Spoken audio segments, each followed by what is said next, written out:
Chapter 1: Departure, Enrollment, and the System. In the city of Huhai, September marked the season of enrollment at the conservatory. Beep beep beep, damn it, honk the horn. The entrance of the academy was besieged by a myriad of vehicles, rendering it impassable as the cacophony of car horns mingled with the exasperated curses of parents escorting their children to school. Before the music academy stood a young man clad in camouflage military attire, his expression resolute as he scrutinized the weighty admission letter in his hands. He raised his gaze to the gleaming golden characters above the entrance, his demeanor calm, yet his heart raced with excitement. Gu Linfeng, at the tender age of 19, had been selected for the Dragon Kingdom's mental arithmetic division at the age of 9 due to his extraordinary sensitivity to numbers. Despite his youth, he had already served a decade in the military. Over these 10 years, he had ascended from a mere clerical position in the mental arithmetic unit to a major officer in the special forces. His superiors had high hopes for him, yet he harbored a singular desire to transition to civilian life. They endeavored to retain him by offering promotions, envisioning a bright future for a 20-year-old lieutenant colonel. To everyone's astonishment, Gu Linfeng resolutely turned down their temptations not out of lost faith, but system initialized upon arrival at the academy. Friendly reminder: failure to complete the enrollment task will result in the host's annihilation. Damn! The mechanical voice echoed in his mind once more, prompting Gu Linfeng to curse in exasperation. Stupid system, hurry up already! Upon arriving in this world, he had merely been an infant in swaddling clothes. The opulent surroundings served as a constant reminder that he had been born into luxury.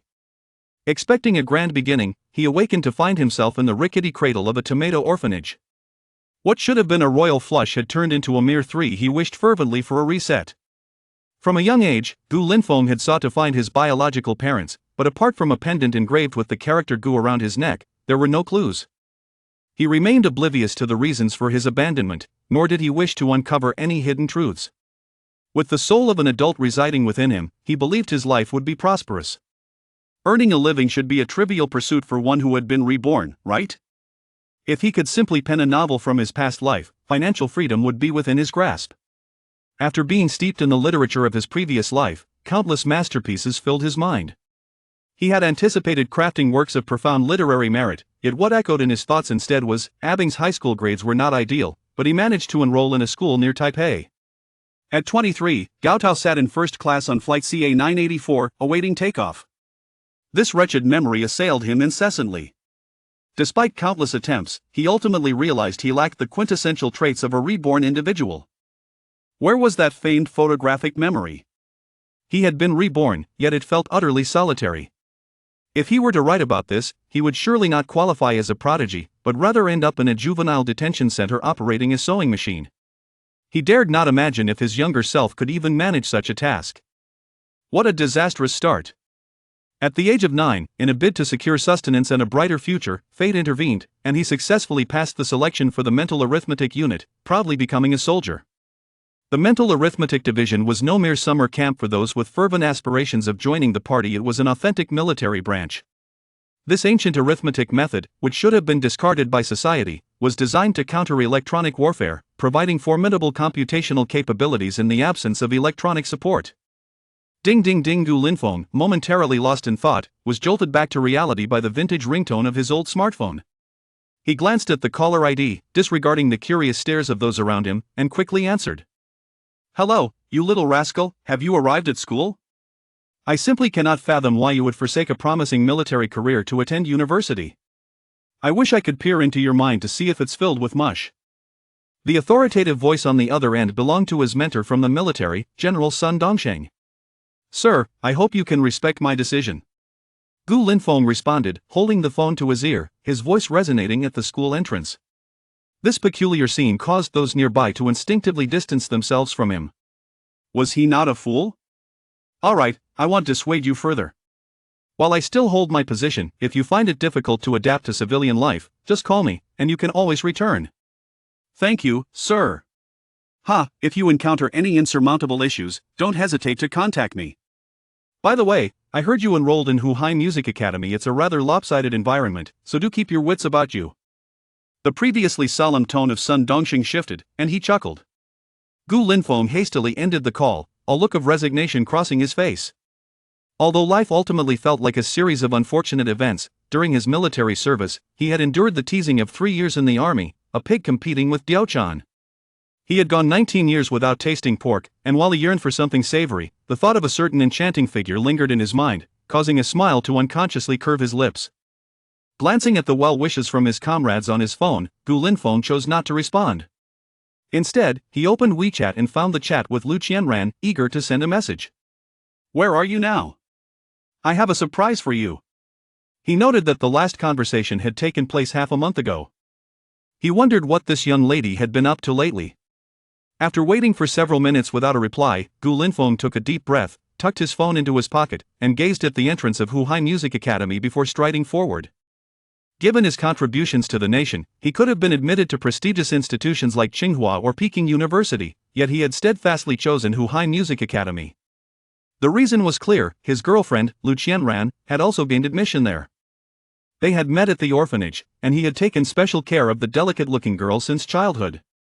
Despite the years spent in the military, they had maintained their connection, and a year ago, they had officially acknowledged their romantic relationship online. "Excuse me, where do the new music students check in?" Gu Linfeng flashed what he believed to be his warmest smile as he approached a girl. "Oh, it's over there." She indicated a direction, her brow furrowing as she noticed his attire. "Thank you very much." Gu Linfeng paid no heed to her peculiar gaze and followed her direction. Soon, he spotted the new student registration area for the music department not far ahead. Just as he was about to proceed with the necessary formalities, a familiar figure caught his eye. "Qianran," Gu Linfeng murmured with delight. Just as he prepared to surprise her, Lu Qianran leaped into the arms of a short, brooding young man clad in designer wear. "Brother Zhang Junjie, thank you for helping me with the enrollment process. Without you, I truly wouldn't know what to do." Overcome by her fragrance, Zhang Junjie felt a surge of elation as he reveled in Lu Qianran's embrace. "Hee, who else would help my dear sister if I didn't?" Zhang Junjie's hands began to wander, growing increasingly audacious. Were it not for the concern of drawing attention, those hands might have ventured further. Lu Qianran playfully pouted, twisting her body. "How annoying. I want to eat steak later." All right. Even if you want the stars from the sky, I will find a way to pluck them for you. You're so wonderful, brother." The two exchanged sweet nothings, completely oblivious to the feelings of the single onlookers nearby. Unbeknownst to them, a pair of indifferent eyes were fixated on them. "Wow, this guy is impressive. Look at his appearance. He managed to woo a girl right after starting college?" "Shoo, keep your voice down. That guy is Zhang Junjie. His father is the vice president of the school. Be careful not to offend him, or you might get expelled." "Is he really that formidable?" "Formidable doesn't even begin to describe him. You should check out the school forums. There are numerous complaints from female students about him, including tales of heartbreak and betrayal." The more Gu Linfeng listened, the darker his expression became as he approached the couple. "Hey, do you have any manners? How dare you cut in line?" A pockmarked student was about to continue his rant, but upon seeing Gu Linfeng's murderous glare, he abruptly fell silent. "Brother Junjie, I've completed all the paperwork." Lu Qianran smiled shyly. "I'm really hungry now. Let's go. What shall we do after the steak?" Zhang Junjie asked lewdly, chuckling. "I heard Hermes has a new bag. If you buy it for me, I want return to the dorm tonight." Lu Qianran fidgeted, gripping the hem of her dress, too shy to look up. Her coy demeanor struck a chord in Zhang Junjie's heart. "All right, let's go immediately." Zhang Junjie exclaimed eagerly, his eyes brimming with lasciviousness. The alluring Lu Qianran was indeed a feast for the eyes. He could not get enough and was growing impatient. Just as they were about to leave, a booming voice erupted from behind. "What a pair of shameless lovers." Chapter 2, A Red Mole on Her Left Buttock. The freshman in line for paperwork, initially bored, perked up at Gu Linfeng's shout, eager to witness the spectacle. Zhang Junjie swiftly turned around, pointing to himself. "Are you talking about me?" "Yes, I'm talking about you." "How dare you?" Zhang Junjie rolled up his sleeves, ready to confront Gu Linfeng, but upon seeing his dark complexion and robust physique, he froze in place. Lu Qianran was struck as if by lightning upon hearing the familiar voice. She turned in disbelief, rooted to the spot, her face paling from red to white. "Why you? Why are you back? Aren't you in the army?" "Qianran, do you know him?" Zhang Junjie questioned suspiciously. I don't know him. Realizing her mistake, Lu Qianran quickly changed her tune. Lu Qianran, you truly are shameless. Gu Linfeng's expression remained calm as he faced the couple, but his tightly clenched fists betrayed his inner turmoil. How can you claim not to know him? If you didn't, how would you know his name? Zhang Junjie angrily shook off Lu Qianran's hand, his eyes ablaze. Lu Qianran stumbled, nearly falling to the ground. The luxury items Zhang Junjie had purchased could not compare to what Gu Linfeng could offer. Without hesitation, she wrapped her arms around Zhang Junjie's and softly said, "Brother Junjie, let me be honest with you. This man is Gu Linfeng, my suitor. I thought he would give up on me while serving in the army, but he unexpectedly followed me to school." Seeing Zhang Junjie's strange expression, Lu Qianran bit her lip and forced out a few tears. "Brother Junjie, don't you believe me? He even took my virginity." Lu Qianran stamped her foot. The onlookers gasped, especially the older men who lamented the situation. Such a delicate flower had been plucked by this unsightly Zhang Junjie. It was truly a waste. Of course, many of the older men wished they could take Zhang Junjie's place. Upon hearing Lu Qianran's explanation, Zhang Junjie regained his composure. Lu Qianran was correct. Just days ago, he had spent an unforgettable night with a beauty in a Hilton presidential suite. The next morning, he had deliberately lingered and discovered a red stain on the sheets. "Qianran, it's all my fault for doubting you. I was wrong." Realizing the truth, Zhang Junjie's tone softened. Lu Qianran, however, sneered internally. He was so easily manipulated. After all, he had spent hundreds of thousands on her in just a few days. While listening to the couple's exchange, Gu Linfeng's anger boiled over as he gritted his teeth. "So, Zhang Junjie, you really enjoy boasting?" "What do you mean?" Zhang Junjie looked confused. "Ha, you believe everything Lu Qianran says? You truly are a fool." Gu Linfeng's gaze shifted to Lu Qianran. "She has a red mole on her left buttock." Boom! The moment those words escaped his lips, Lu Qianran's mind reeled, nearly causing her to collapse. How does he know that so well? Zhang Junjie gasped, grabbing Lu Qianran's shoulders. Since childhood, he had only ever been the one to deceive others. He could not tolerate being deceived by a woman. Lu Qianran's eyes darted around, and in an instant, a plan formed in her mind. She shrugged off his grip, sobbing, "Zhang Junjie, I gave you my most precious gift, and you don't trust me? How am I supposed to trust you? Gu Linfeng grew up in the orphanage with me. What's strange about him knowing I have a red mole on my butt?" Lu Qianran wiped her tears, her eyes glistening. "I thought I had found my true love in you, but today I realized you're just like those men who seek my beauty." With that, she staggered away, unnoticed by anyone as a sly smile crept onto her lips. After hearing her explanation, Zhang Junjie pondered briefly. It made some sense.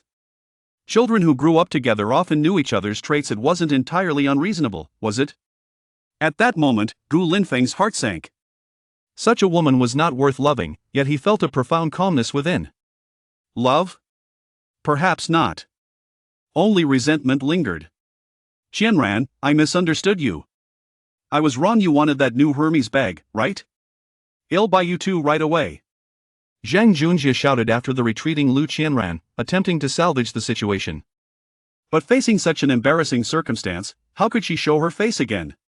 This guy in camouflage is indeed relentless. I have a feeling he's got something with Lu Qianran. This person is clearly beneath contempt. He's willing to ruin Lu Qianran's reputation just to get her. It's truly despicable. How could he know about the mole on Lu Qianran's butt and claim it's coincidence? Zhang Junjie had been feeling guilty, but upon hearing the discussions around him, he nearly exploded. He glared at Gu Linfeng, his expression sour. Casting a disdainful glance at Gu Linfeng's attire, he scoffed, "You're just a peasant trying to act like a university student, huh?" Dressed in camouflage, with a dark green bag slung over his shoulder and a weathered appearance, Gu Linfeng certainly made a striking first impression. Noticing the change in expression on the other's face, Gu Linfeng's mood darkened. Get lost. How can anyone just waltz into a university? Where are the security guards? Zhang Junjie waved his hand impatiently, as if swatting away insects. "Ha, not only does your girlfriend have a red mole on her, but she also has one on her chest." Gu Linfeng's words were shocking. "How dare you, you worthless cur!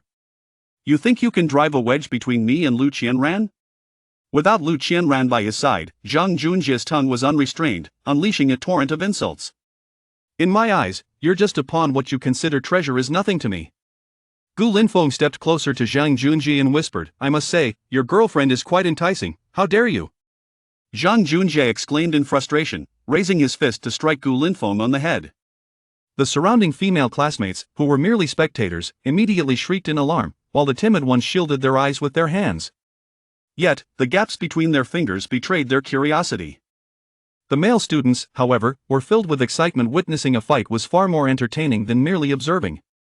In the blink of an eye, as Zhang Junjie's punch approached, Gu Linfeng calmly turned his head, causing the fist to miss entirely. Seizing the opportunity while Zhang Junjie was off balance, Gu Linfeng swiftly raised his hand and delivered a resounding slap. Smack! The sound echoed, leaving Zhang Junjie momentarily stunned. Born with a silver spoon in his mouth, he had never before been publicly humiliated in such a manner. If it weren't for the fiery sting on his cheek reminding him of the reality of the situation, he might have thought it all but a dream. Tears welled in his eyes. After all, he was merely a boy of under 20, and being struck in front of countless peers would inflict deep psychological scars. How dare you hit me?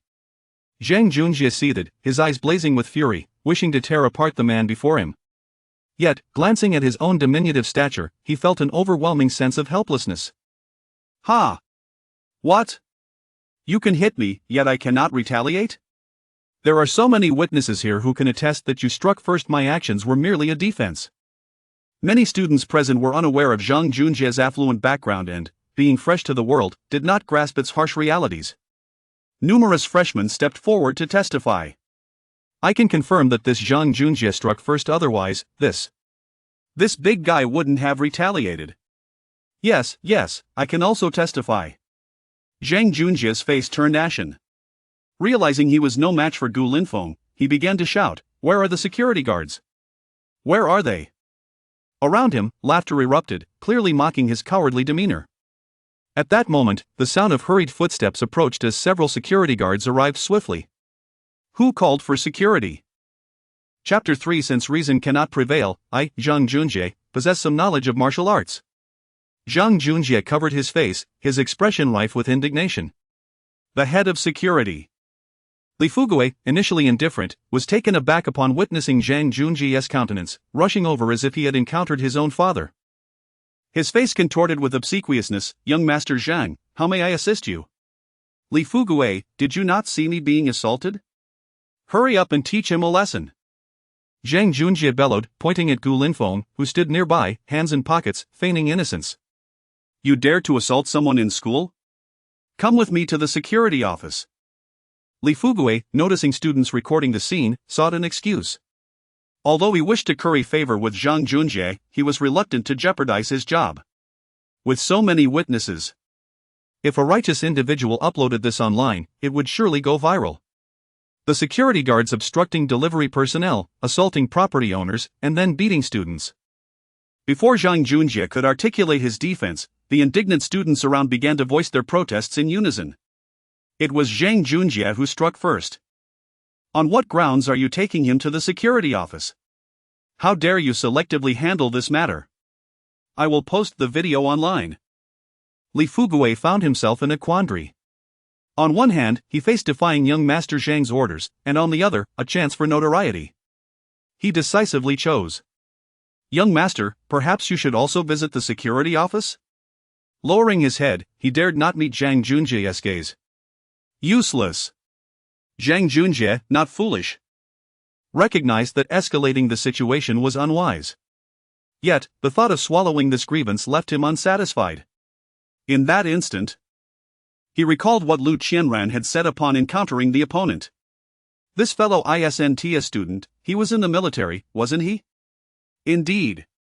Zhang Junjie exclaimed, slapping his thigh. This guy is an outsider, what is wrong with me striking someone who doesn't belong here? Seize him and send him to the police station. Li Fugue's eyes gleamed. This excuse was impeccable. It was indeed permissible for security to deal with outsiders, especially during the new student registration period. Gu Linfeng, appearing so youthful, could hardly be a parent of a student. Apologies, young Master Zhang, this is a lapse in our duties. We shall remove him immediately. Li Fugue said respectfully. only to turn and glare menacingly at Gu Linfeng. Did you not hear young Master Zhang's words? Leave at once, or we shall be forced to take action. This display of sycophancy was emblematic of one who attempts to establish a facade before engaging in unsavory conduct. Simultaneously, Li Fugui embodied the very definition of a lackey. And what if I refuse to leave? Gu Linfeng narrowed his eyes, observing Li Fugui preparing to strike, and mockingly inquired, "What? Do you wish to fight?" His voice was frigid, and the ambient temperature seemed to drop several degrees. Li Fugui instinctively shuddered, stumbling back a few steps. Yet, feeling his pride at stake, he retorted, "I advise you to surrender quickly, otherwise, my iron fist shall teach you a lesson." With that, he signaled to the other security guards. They promptly understood and began to disperse the gathering students. "Leave at once." "What this? Are you defying school authority? If you do not depart, I will report your names to the entire school." The students dispersed in a hurry, for nothing terrified them more than the threat of widespread notification. Gu Linfeng remained unmoved, entirely dismissive of these petty threats. Minutes later, Li Fugui clenched his fists, cracking his knuckles. "Do not blame us for being ruthless, next time. Be more discerning about who you provoke." Gu Linfeng's expression shifted as he prepared to confront Li Fugui, but then recalled that his identity had transformed from a feared commander in the special forces to a mere freshman, causing his momentum to wane. He scoffed, retrieving his admission notice from his pocket and raising it high. "I just discharged from the military. I am here to register as a student." "This is my admission notice." Li Fugui scrutinized the document skeptically. Such a piece could not be forged. Regardless of whether he is a student here, teach him a lesson. Zhang Jingjie, undeterred, was intent on revenge. "How dare you strike me? Today, I shall show you your place. Move now, stop hesitating." Zhang Junjie kicked Li Fugui in the back. Though Li Fugui felt humiliated, he waved his hand and commanded, "All of you, attack." Gu Linfeng sighed in resignation, carefully placing his admission notice back into his pocket.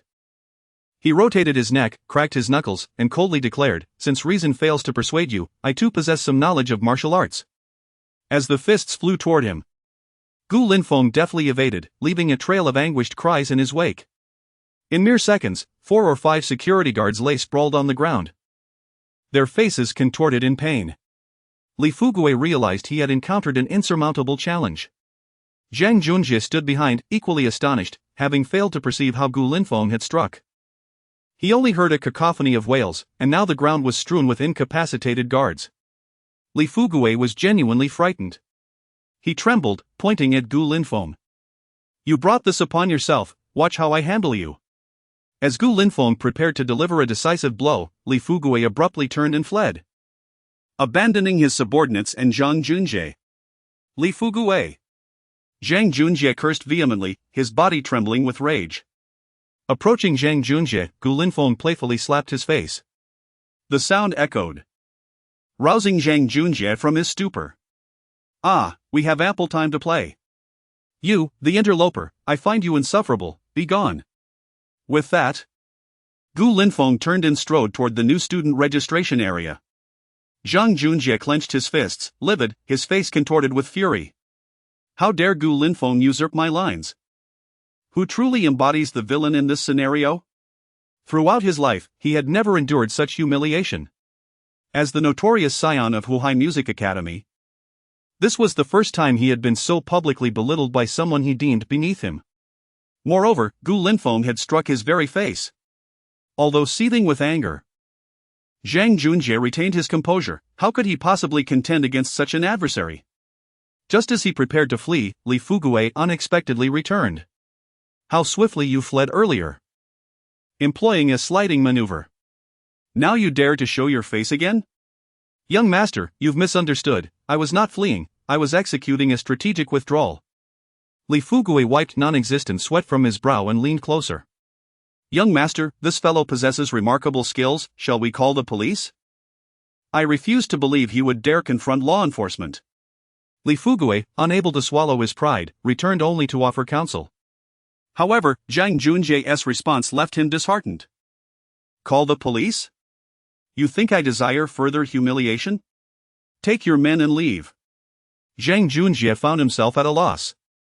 Despite his father being the vice president of Shanghai Music Academy, there remained a principal above him, while his father turned a blind eye to his frivolities with female students.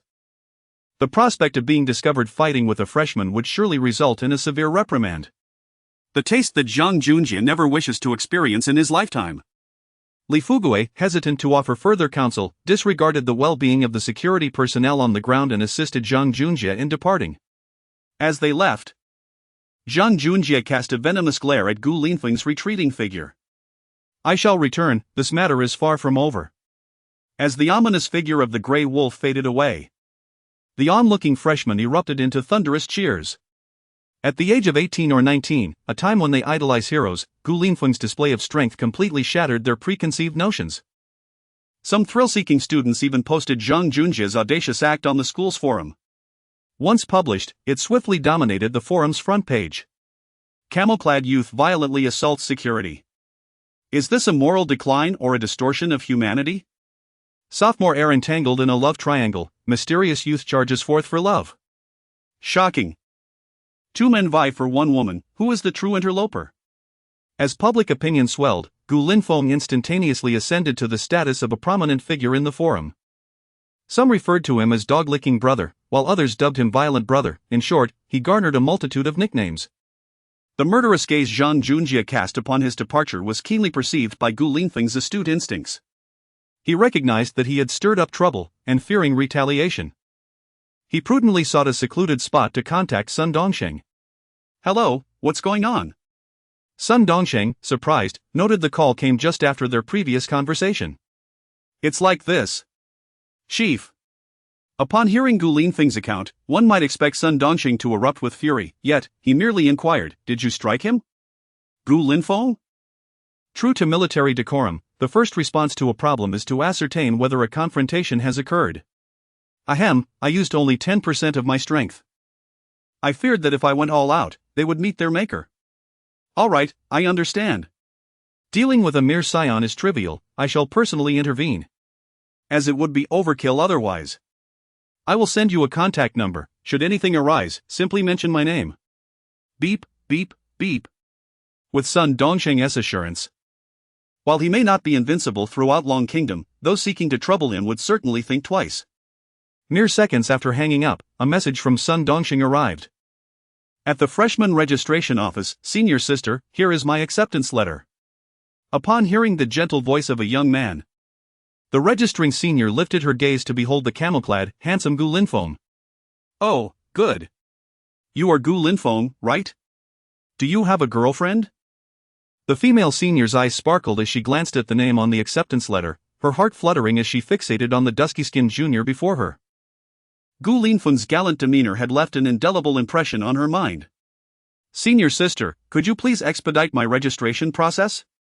Gu Linfeng, unfazed by her dreamy gaze, urged her on. "Ah, I understand," she replied playfully, yet her beautiful eyes remained glued to Gu Linfeng. Moments later, after declining the senior's romantic overtures, Gu Linfeng made a hasty retreat. His strikingly handsome visage, akin to that of a popular reader, evoked both admiration and exasperation. Simultaneously, Gu Linfeng acquired a campus ID card. With this card, he could dine on campus, make purchases, draw water, and borrow books from the library. He had unequivocally become a university student. After settling his tuition and adding a few hundred to his ID card, a bank SMS chimed in his phone. "Your public bank account has been debited 15,999. 00 yuan, tuition, current balance, 520. 00 yuan, sigh, the veteraness benefits have yet to be credited, I truly find myself in a tight spot." Gu Linfeng furrowed his brow. Before his discharge, as a major and battalion commander, his monthly salary exceeded 10,000 yuan. After all these years, he ought to possess a considerable savings, yet since establishing a relationship with Lu Qianran, she had devised numerous methods to extract money from him. Upon reflection, Lu Qianran was nothing more than a cunning opportunist, treating him like an ATM. Now, having encountered the wealthier Zhang Junjie, it was akin to a wild dog stumbling upon freshly excreted feces. "Who would have thought I would become a dog licker?" Gu Linfeng chuckled self-deprecatingly, rubbing his nose. No, for an ordinary person, pursuing a goddess might be deemed dog-licking, but for him, it ought to be termed wolf warrior. Just as he finished his lament, the familiar mechanical voice echoed in his mind once more. Congratulations, host, on successfully completing the task. The system is officially activated. Activating system. 1. 25. 99. Chapter 4 Daily Check-in System. Gu Linfeng fixed his gaze on the sudden appearance of the virtual screen before him, counting the progress bar in silence. Wasn't abandoning his future to attend university all for this moment? Gradually, he began to anticipate the system's functionality. However, an untimely WeChat notification from his phone interrupted his thoughts. Upon checking, a cold smile crept across his lips. Lu Qianran, what you saw today is not what you imagined. Let me explain, and why didn't you tell me you were back? Gu Linfeng, I initially intended to surprise you, but it turned into a fright instead. If I had informed you beforehand, I wouldn't have witnessed such a dramatic scene. What has happened, consider it a misjudgment on my part. I demand you return all the money I transferred to you immediately. Gu Linfeng had calculated that over the past year, he had transferred nearly 500,000. This was the hard-earned salary he had accumulated during his years of service. Inside the female dormitory, Lu Qianran, feeling somewhat anxious, saw Gu Linfeng's message and contemplated retorting. Ultimately, she decided to respond defiantly. Lu Qianran, what are you talking about? What money? Didn't you willingly transfer it to me? Lu Qianran, if you don't believe me, check the transfer records carefully. What amounts were transferred if not those that only couples would exchange, like 1314 or 520? Upon reading that woman's message, Gu Linfeng was infuriated to the point of nearly crushing his phone. No wonder she always rejected whole numbers whenever he transferred money. She had evidently been preparing to become a deadbeat all along. At that moment, Gu Linfeng felt utterly foolish. Gu Linfeng, are you playing the fool with me? Lu Qianran, if you can't handle it, go ahead and sue me. Let us not contact each other anymore. I fear that Junjie might misunderstand. Gu Linfeng, then what does our many years of affection count for? Although Gu Linfeng was furious, he still posed the question that weighed heavily on his heart. He even braced himself for a response of love, but Lu Qianran, I have always regarded you as an older brother. You have felt like one to me since childhood. An older brother? The kind that can share a bed? How utterly shameless. He swiftly composed a 300-word diatribe filled with expletives but was met with a notification that he had been blocked. What a wretched person. Did she think his money was that easy to take? Gu Linfeng murmured to himself. Throughout his life, he had never suffered such a loss. Yet, in retrospect, it might not be entirely a loss. After they had officially established their relationship, he had taken leave, and on a rainy night, they had shared a little escapade. However, he never anticipated it would come at such a steep price. By current standards, that 500,000 could have afforded him countless exquisite meals.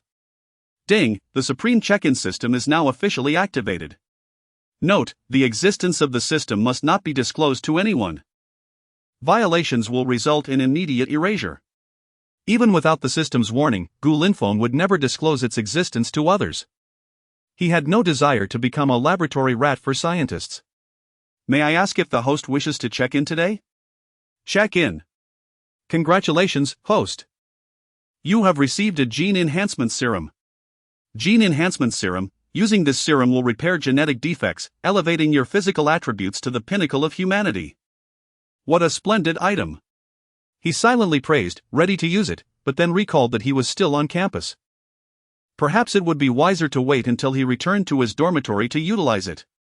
In his previous life, as an ordinary worker, Gu Linfeng had often lamented the absence of vibrant colors once he stepped out of the university and into society. Now, being able to relive the old dreams of campus life filled him with exhilaration. He had believed he was sacrificing an entire forest for the sake of Lu Qianran, only to discover that this woman had played him for a fool. Lu Qianran, I must thank you for your true colors. He felt fortunate to have uncovered Lu Qianran's real nature before it was too late. Had they married, he truly feared he would have been led astray. Exhaling his frustrations, Gu Linfeng took a deep breath and shouted, They say university life is wonderful, let's see for myself. Shanghai Music Academy, I'm coming. This theatrics caused his classmates nearby to instinctively distance themselves. Was this person a fool? As Gu Linfeng hurriedly arrived at dormitory 102, he was greeted by an overpowering stench of feet. Good heavens, who released biological weapons in here? Covering his nose and mouth, he couldn't help but complain. He noticed a burly man on the lower bunk, just finishing his foot inspection, relishing the aroma. My apologies, brother. Just a bit tired, scratching my feet helps me unwind, the man said, standing up to open the window. A gentle breeze swept through, dissipating the strange odor. Brother, I'm Zhang Long, from northeast China. You look like a retired soldier, right? Gu Linfeng nodded, opting not to elaborate. He wasn't a soldier, he was an officer.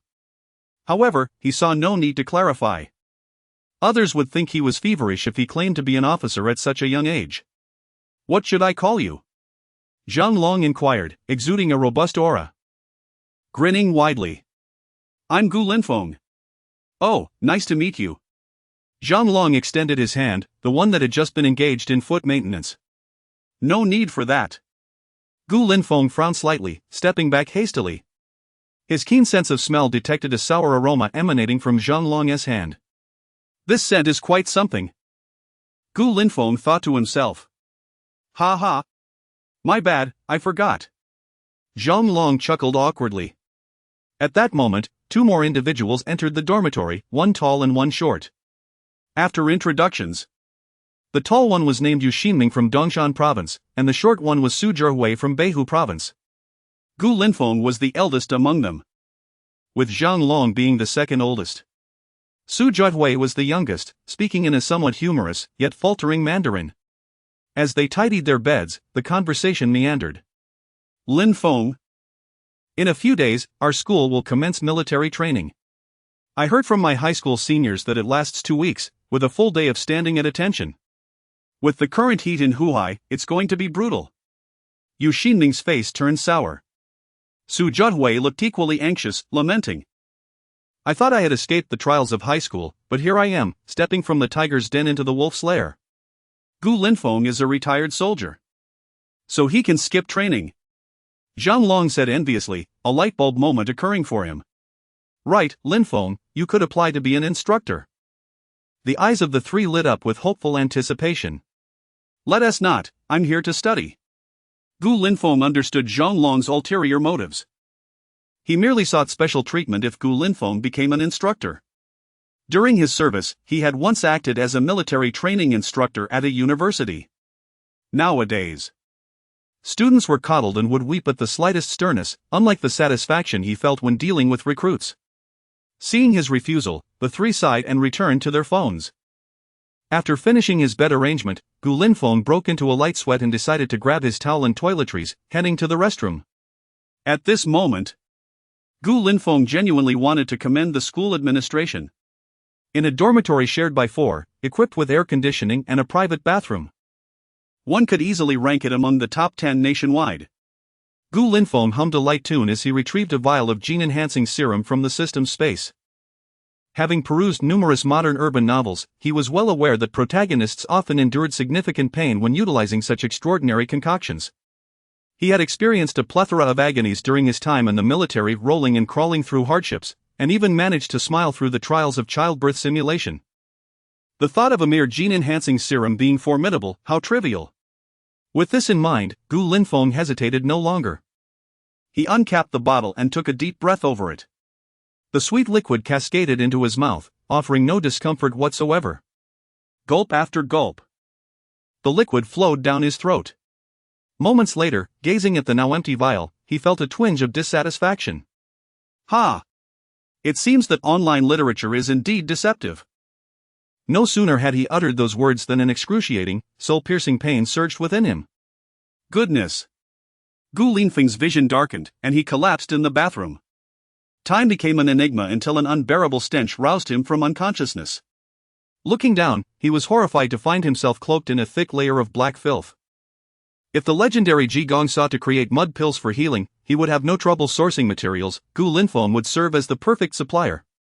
Holding his nose, Gu Linfeng scrambled to his feet and hastened toward the shower. Half an hour later, he stood beside the mirror, his mouth agape in astonishment. The reflection revealed a youthful visage, radiant as jade, with lips crimson and teeth pearly white. The scars and wounds that once marred his body had vanished entirely. And his height had surged from 180 centimeters to an impressive 185 centimeters. His transformation was truly remarkable. He felt a surge of trepidation at the thought of facing the younger girls at the Shanghai Conservatory of Music. With a striking face, a sculpted physique, and 8-pack abs, he could scarcely fathom the impact he would have. Caressing the stubble on his chin, he murmured to himself, "This is beyond handsome, I could almost fall for myself." Yet alas, such aspirations felt tantalizingly out of reach. Chapter 5. How did this kid enlist at 9? Having dried off and changed into a fresh outfit, Gu Linfeng had just stepped out of the bathroom when he heard Su Zhihui's exclamation. "Wow, you guys, take a look at the campus forum. What's going on?" Zhao Long couldn't contain his curiosity as he leaned closer to the phone. Cadillac pursues the high-speed train, the pure love warrior of Southwest Jiaotong University. Another major scoop after the man silent while the woman laughs. Su Zhihui excitedly pointed at the screen. A guy charging for love, fiercely beating up security guards. Quick! Let me see if anyone has stepped out of their home, freeing up a bed. Wow, this guy is really fierce, taking on several security guards all by himself. Zhao Long's eyes sparkled with admiration as he analyzed the camouflage-clad youth in the video. The initial stance suggests it's the Black Dragon 18 hands from the armed police force. Black Dragon 18 hands? What kind of technique is that?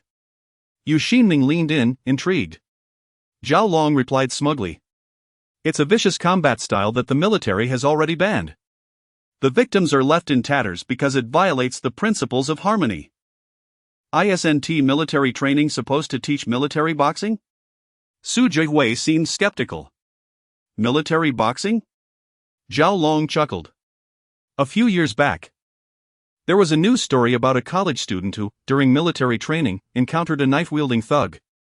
In a panic, he unleashed 16 sets of military boxing techniques. And then what?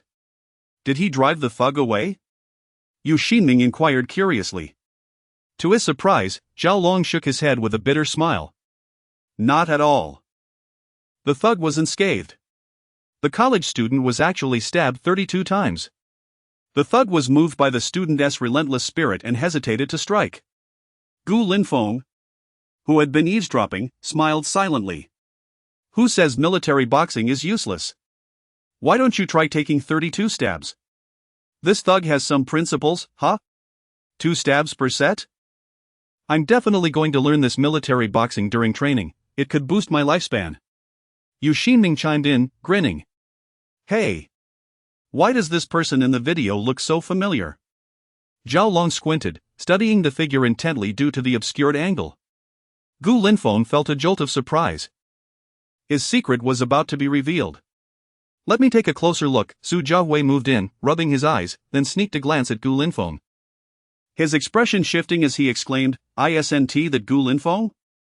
Look, even though it's just the back, the clothing is identical. Even the wear on the backpack is similar." Zhao Long and Yu Xinming hurriedly searched, and the resemblance grew undeniable. Wow, it really is you, old Gu. You've hidden yourself quite well. Zhao Long exclaimed with surprise. Gu Linfeng could only shake his head and smile wryly. Just as he was about to explain, he found himself reveling in the unexpected vanity of the moment. Who would have thought that our dormitory 102 would have such a big shot like Gu Linfeng? Who would dare bully us during our 4 years of college? Su Zhihui's excitement soared as he envisioned a reign of dominance at the Shanghai Music Academy. The person in the video is indeed me. Please keep it a secret. Gu Linfeng said with a smile. Zhao Long was about to agree when he noticed Gu Linfeng's charming smile, nearly causing him to surrender his composure. This damn charm, he is a guy. Zhao Long's face flushed, he thought to himself that maybe it was acceptable. Wait a minute. He suddenly pointed at Gu Linfeng's face, eyes wide with disbelief. No way, did you just get plastic surgery? How did you become so fair? I distinctly remember you looking as dark as a coal miner just a moment ago. Su Zhihui and Yu Xinming hurriedly leaned in. What skincare products did you use? Gu Linfeng rubbed his face, signaling that he hadn't used any products. Then he gestured towards the bathroom. I just returned from the military, and conditions were quite harsh. To be honest, I haven't bathed in a long time, so my skin might have lightened from scrubbing off dead skin. Seeing that the trio wasn't pressing further, Gu Linfeng breathed a sigh of relief.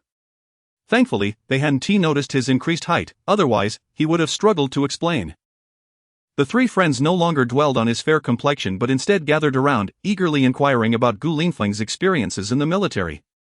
Do you believe I'm a special forces king, the kind that can take on a vehicle full of enemies? Ha! If you're a special forces king, I'd eat my hat upside down. Zhao Long declared grandly. If Gu Linfeng truly was a soldier king, he wouldn't mind being the eighth brother in tasting a special little burger. Su Jiahui and Yu Xinming exchanged glances, their admiration for Gu Linfeng growing. And they nodded in unison before kneeling, proclaiming, "We have wandered for half a lifetime, lamenting the lack of a wise leader. If you do not reject us, we wish to adopt you as our righteous father." There's no need for that. Gu Linfeng was at a loss for words. After a moment of laughter and revelry, the four of them tacitly avoided mentioning the female protagonist in the video. Although Gu Linfeng wore a smile, they believed he must have been wounded in love. Merely putting on a brave face. Ding dong, Zhao Long's WeChat chimed, and upon reading the message, he exclaimed with excitement. The counselor wants us to come pick up our camouflage uniforms and combat boots now. Zhao Long waved his phone, noticing Gu Linfeng's puzzled expression. He quickly explained. Today is your last day to report. We've been here for several days, and you haven't joined the group yet. Let us add each other as friends. And I'll pull you in. Gu Linfeng nodded, and through a series of quick actions, he successfully entered the group chat. Shanghai Music Academy Music Department Class of 2023 Group Chat. Counselor Su, students. Please come to the multimedia classroom of the music department to collect your camouflage uniforms. This new student military training will last for 2 weeks and officially commence the day after tomorrow. I hope everyone embodies the spirit of resilience, embracing hardship, and actively participates in the training. Additionally, no one is allowed to take leave or refuse participation under any pretext. Violators will face credit deductions. Zhang Jiwei, counselor. I'm not feeling well. I'd like to request a leave. I've got my period. Counselor Su, what's your period? Zhang Jiwei, counselor, that's a bit embarrassing to explain. Counselor Su, speak up. Gu Linfeng, counselor. When a guy has his period, it means he has hemorrhoids. While working in her office, Su, who was drinking water, nearly choked upon reading Gu Linfeng's comment in the group. Coughing, she thought, how does Gu Linfeng know everything to say in the group? Su frowned, displeased. As a graduate student who remained at the school to teach, Su was considered quite outstanding among her peers. This was her first time leading a class. And she had intentionally adopted a cool persona in the group chat, but her carefully constructed image nearly crumbled at that moment. Su scrolled through the student files on her desk, examining Gu Linfeng's profile closely. He is quite handsome. Just retired from the military. He must be one of this year's veteran college students. Su smiled and continued to read. No family information. And even his college entrance examination information is missing? Wait. How did this kid enlist at 9? Su's mouth fell open in astonishment. Her beautiful eyes filled with curiosity. Although his rank and position were not specified, just the enlistment age was enough to astonish anyone. She recalled being in elementary school at 9, while Gu Linfeng had already joined the military. Ah, man, you have piqued my curiosity. In that moment, Su began to entertain thoughts of pursuing a younger man. Not only was Gu Linfeng handsome, but his mysterious background was also intriguing. Chapter 6, Confronting the Deceitful Woman in the Dormitory 102, everyone set out for the multimedia classroom. Upon entering, the appearance of Gu Linfeng elicited waves of gasps from the female students. Wow, is this handsome guy from our music department? He is so manly. I'll count to 3, I want all the information about this man. Oh my goodness. The moment I saw him, I felt like falling in love. He is simply my ideal type. I'm sorry, Cohen, but at this moment, I've lost my affection for you. Gu Linfeng's 3 roommates, witnessing the infatuation of the surrounding female students, felt a mix of envy and resentment, wishing to replace him as the center of attention in the classroom. Gu Linfeng pretended not to notice and walked over to Su, who was distributing camouflage uniforms. Hello, I wear size 185-92 and shoe size 42. Gu Linfeng said with a faint smile. Su quickly looked up, and upon seeing Gu Linfeng, her body felt electrified. You are Gu Linfeng? Yes.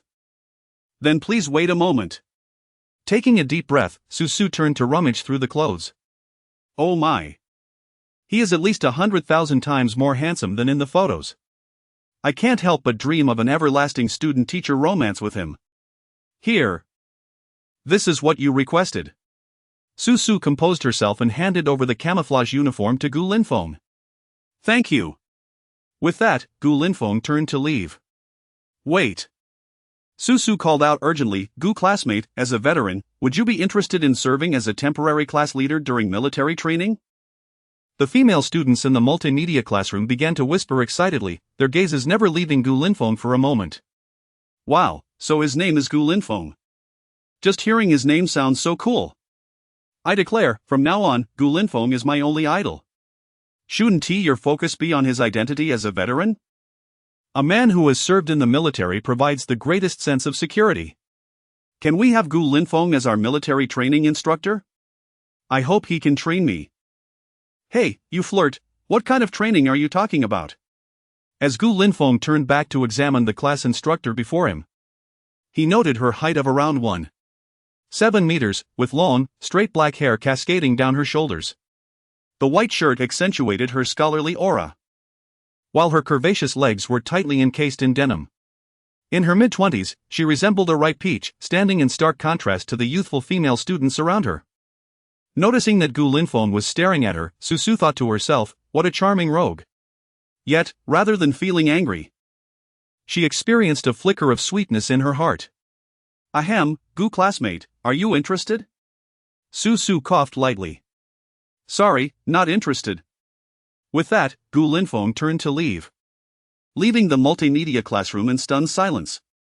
Su bit her lip in frustration, feeling an unfamiliar self-doubt about her appearance. Does this guy prefer flat-chested women? Yet she couldn't deny his arrogance. Zhanglong, I'll head out first and wait for you at the door. Gu Linfeng called to his dormitory mates. Oh, okay. He felt averse to Su's suggestion, having already reached the rank of company commander in the army. A temporary class leader held little appeal for him. As Gu Linfeng was about to exit the classroom, he unexpectedly encountered Lu Qianran, who had just entered. The sight of a rival face-to-face ignited tension. Lu Qianran had just blocked Gu Linfeng on social media a few hours prior, preparing to become a deadbeat, refusing to repay her debts. She had not anticipated running into the very person she wished to avoid. Wait, how has Gu Linfeng changed? He is so handsome?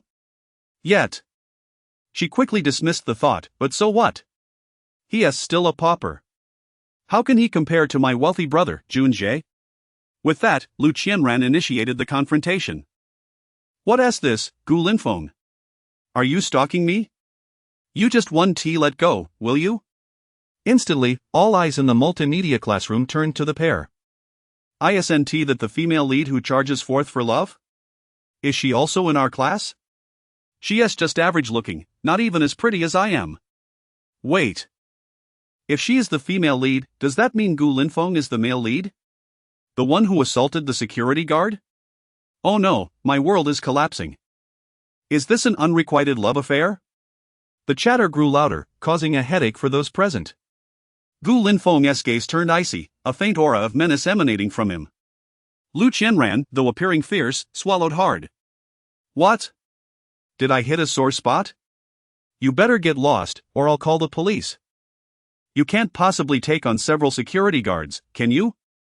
Get lost? Why should I? Hasn't your wealthy brother told you that I am also a student at Shanghai Music Academy? Gu Linfeng scoffed. Student? A soldier like you dares to claim to be a student at Shanghai Music Academy? Lu Qianran's disbelief was palpable. I can attest that he is indeed a new student in the music department this year. Su, who had been quietly observing, stood up to defend Gu Linfeng. Lu Qianran recognized Su and, upon seeing her endorsement, could hardly doubt it. You're actually my classmate?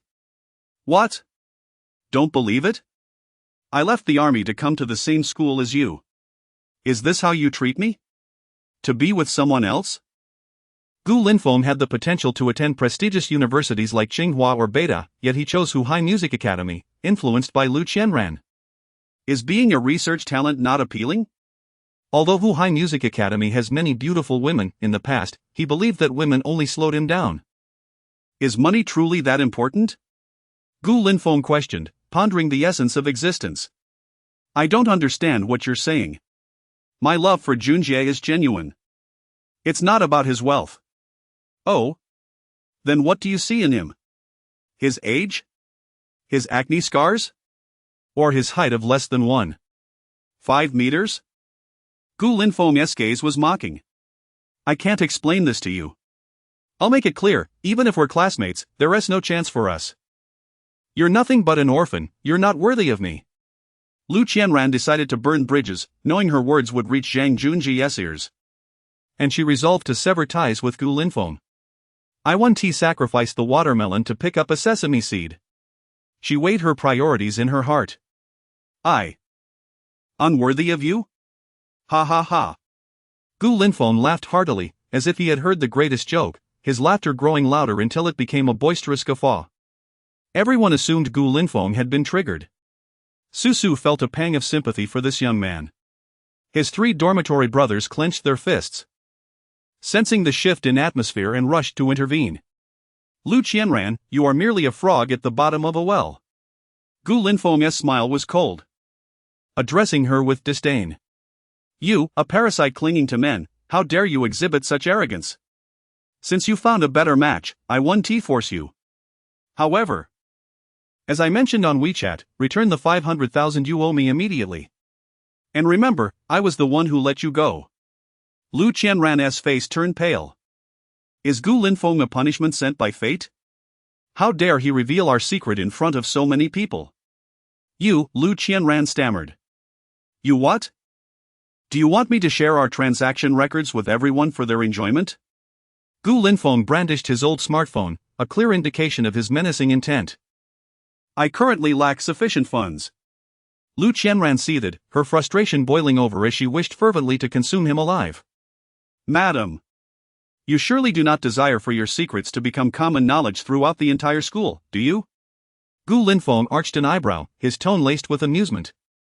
You are quite ruthless. Lu Qianran retorted, reluctantly beginning to gather the necessary money. It turned out that confronting a deceitful woman could be such a gratifying experience. Gu Linfeng was utterly elated within. At the same time, the surrounding classmates began to gossip in small clusters. I believe this incident to be genuine. Gu Linfeng claims he has evidence, and Lu Qianran immediately capitulated, such a typical display of guilt.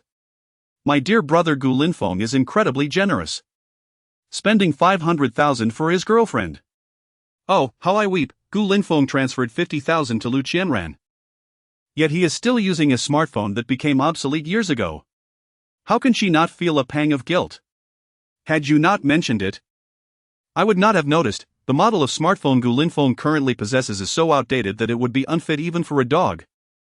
I must take out my phone and record this woman's grotesque demeanor to post on Douyin. Chapter 7. Are we not owed anything? Then please remove the clothes I bought for you. Lu Qianran's face turned a shade of green with anger as she raised her head and pointed at the girl filming. Scolding, who told you to shoot a video? Hurry up and delete it. I faced some health issues recently, and he lent me money for treatment. Our relationship is not what you think. Such blatant lies, truly a shameless woman. Gu Linfeng's eyes sparkled with mockery, choosing not to expose her deceit. Su stepped in at the right moment, advising the girl filming, we are all classmates, let's not make things too awkward. Just delete it. Upon hearing the counselor's words, the girl reluctantly deleted the video, and others who were about to record also put their phones away.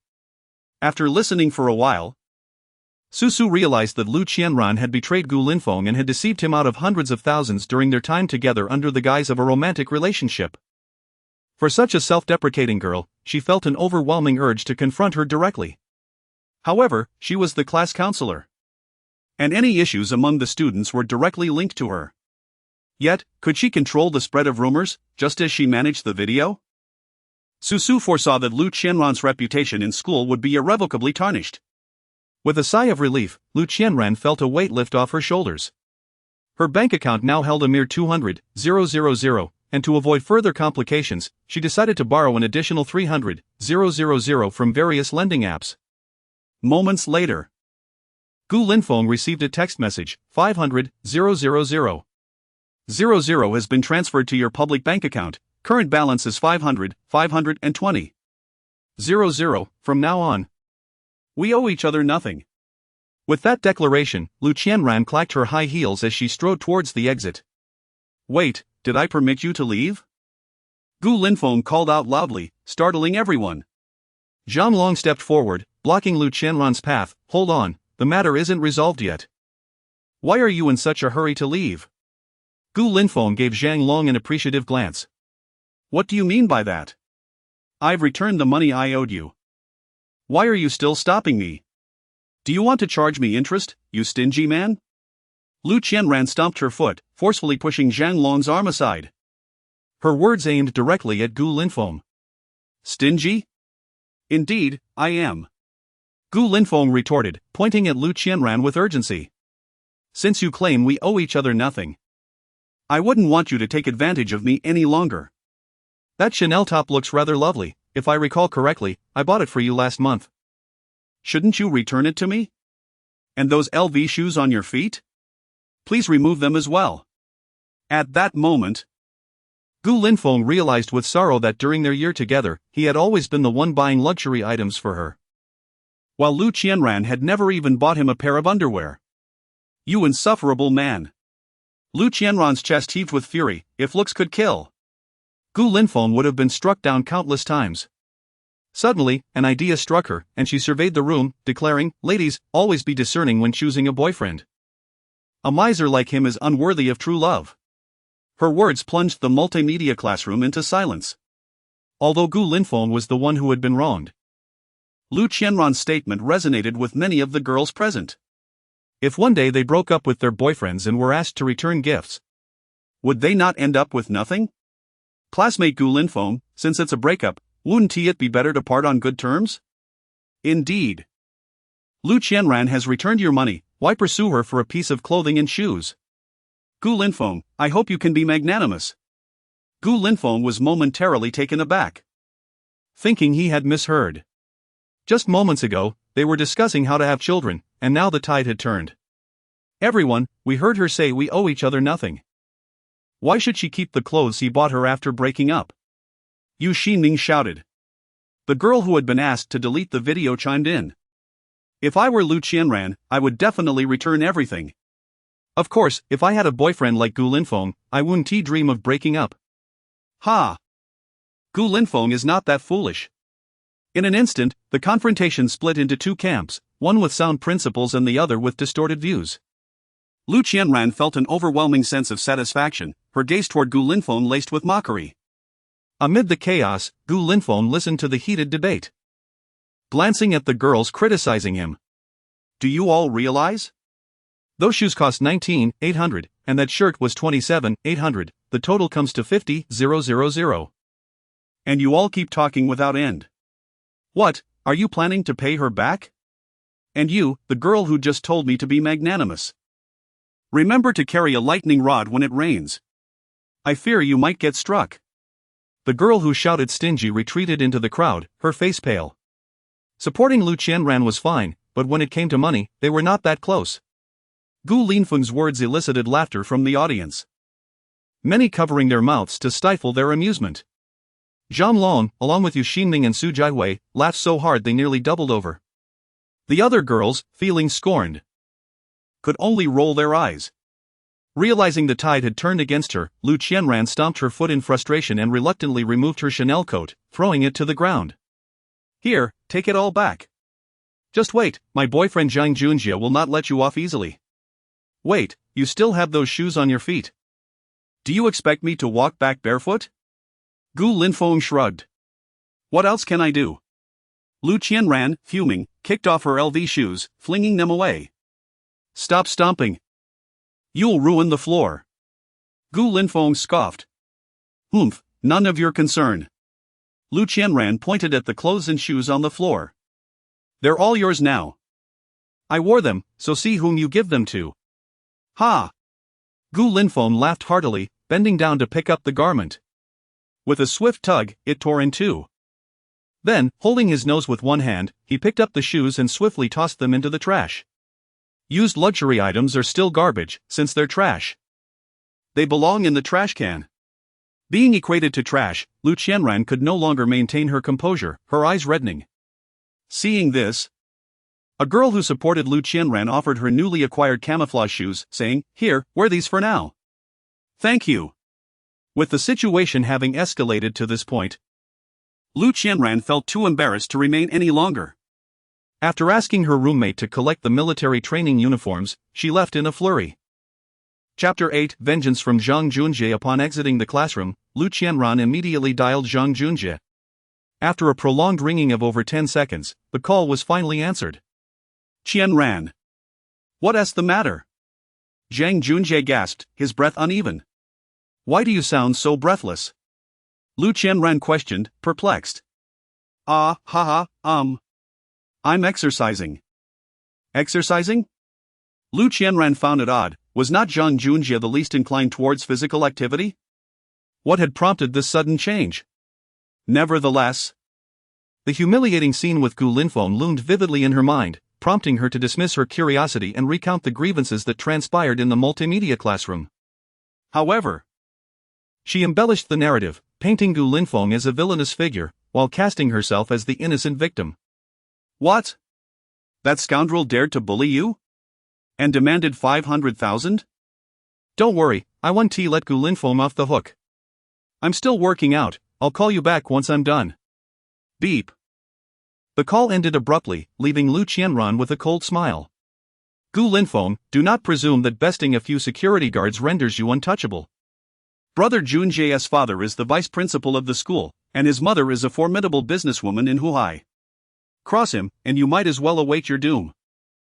In a suite at the Hilton Hotel, Zhang Junjie was embracing a woman clad in yoga attire, exuding an air of seduction.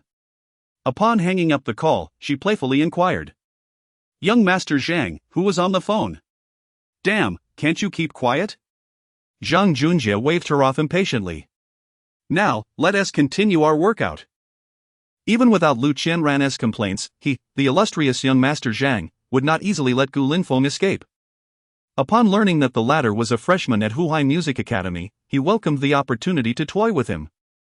The most merciless aspect of hunting is not the swift kill, but the prolonged torment that instills fear in the prey before its demise. Within the multimedia classroom, the oppressive cloud that had hovered over Gu Linfeng, stemming from the lost 500,000 in luxury goods, began to dissipate significantly.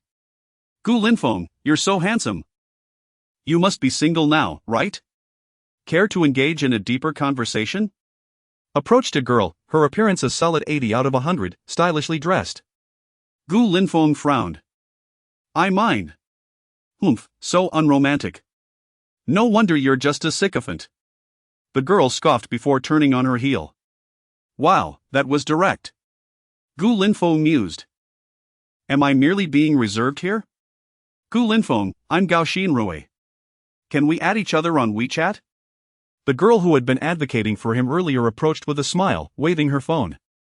Only then did Gu Linfeng notice her, a stunning figure, easily above 90 in looks.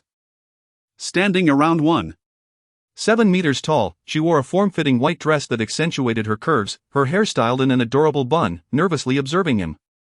Sure. It's a pleasure to meet you. Gu Linfeng replied, opening his phone to add Gao Xinrui on WeChat.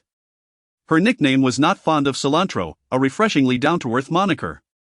Let us keep in touch on WeChat. Okay.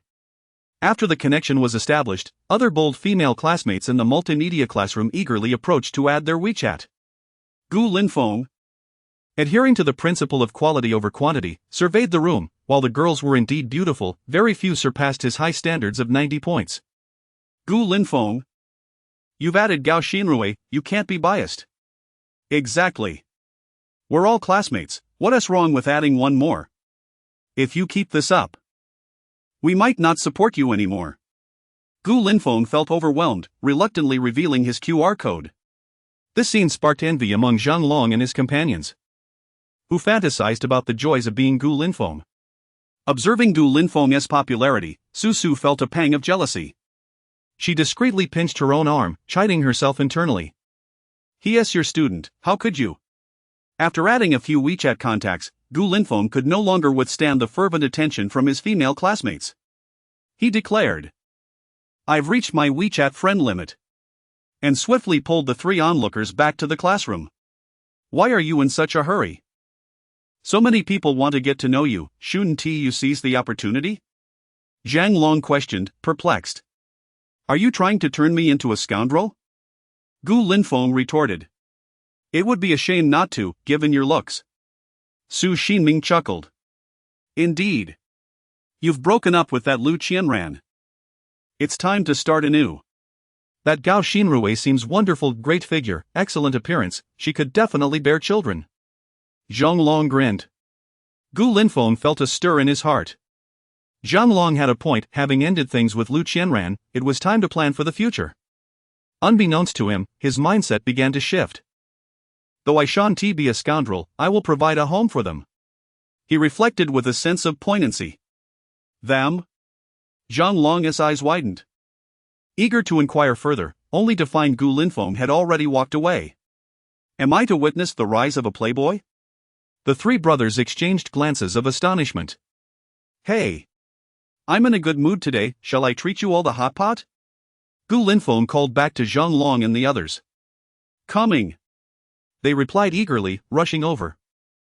Having just reclaimed 500,000 from Lu Qianran, Gu Linfeng saw no reason to hold back from indulging himself. At old John's hot pot, Gu Linfeng tossed the menu to Zhang Long. Without hesitation, Zhang Long calmly instructed the waiter, bring me the whole menu. Gu Linfeng facepalmed in exasperation, snatching the menu back. This guy's utterly clueless, ignore him. Please serve according to 4 people's standards. He urged with an apologetic smile. Understood, sir. Moments later, the waiter arranged the dishes and politely took leave.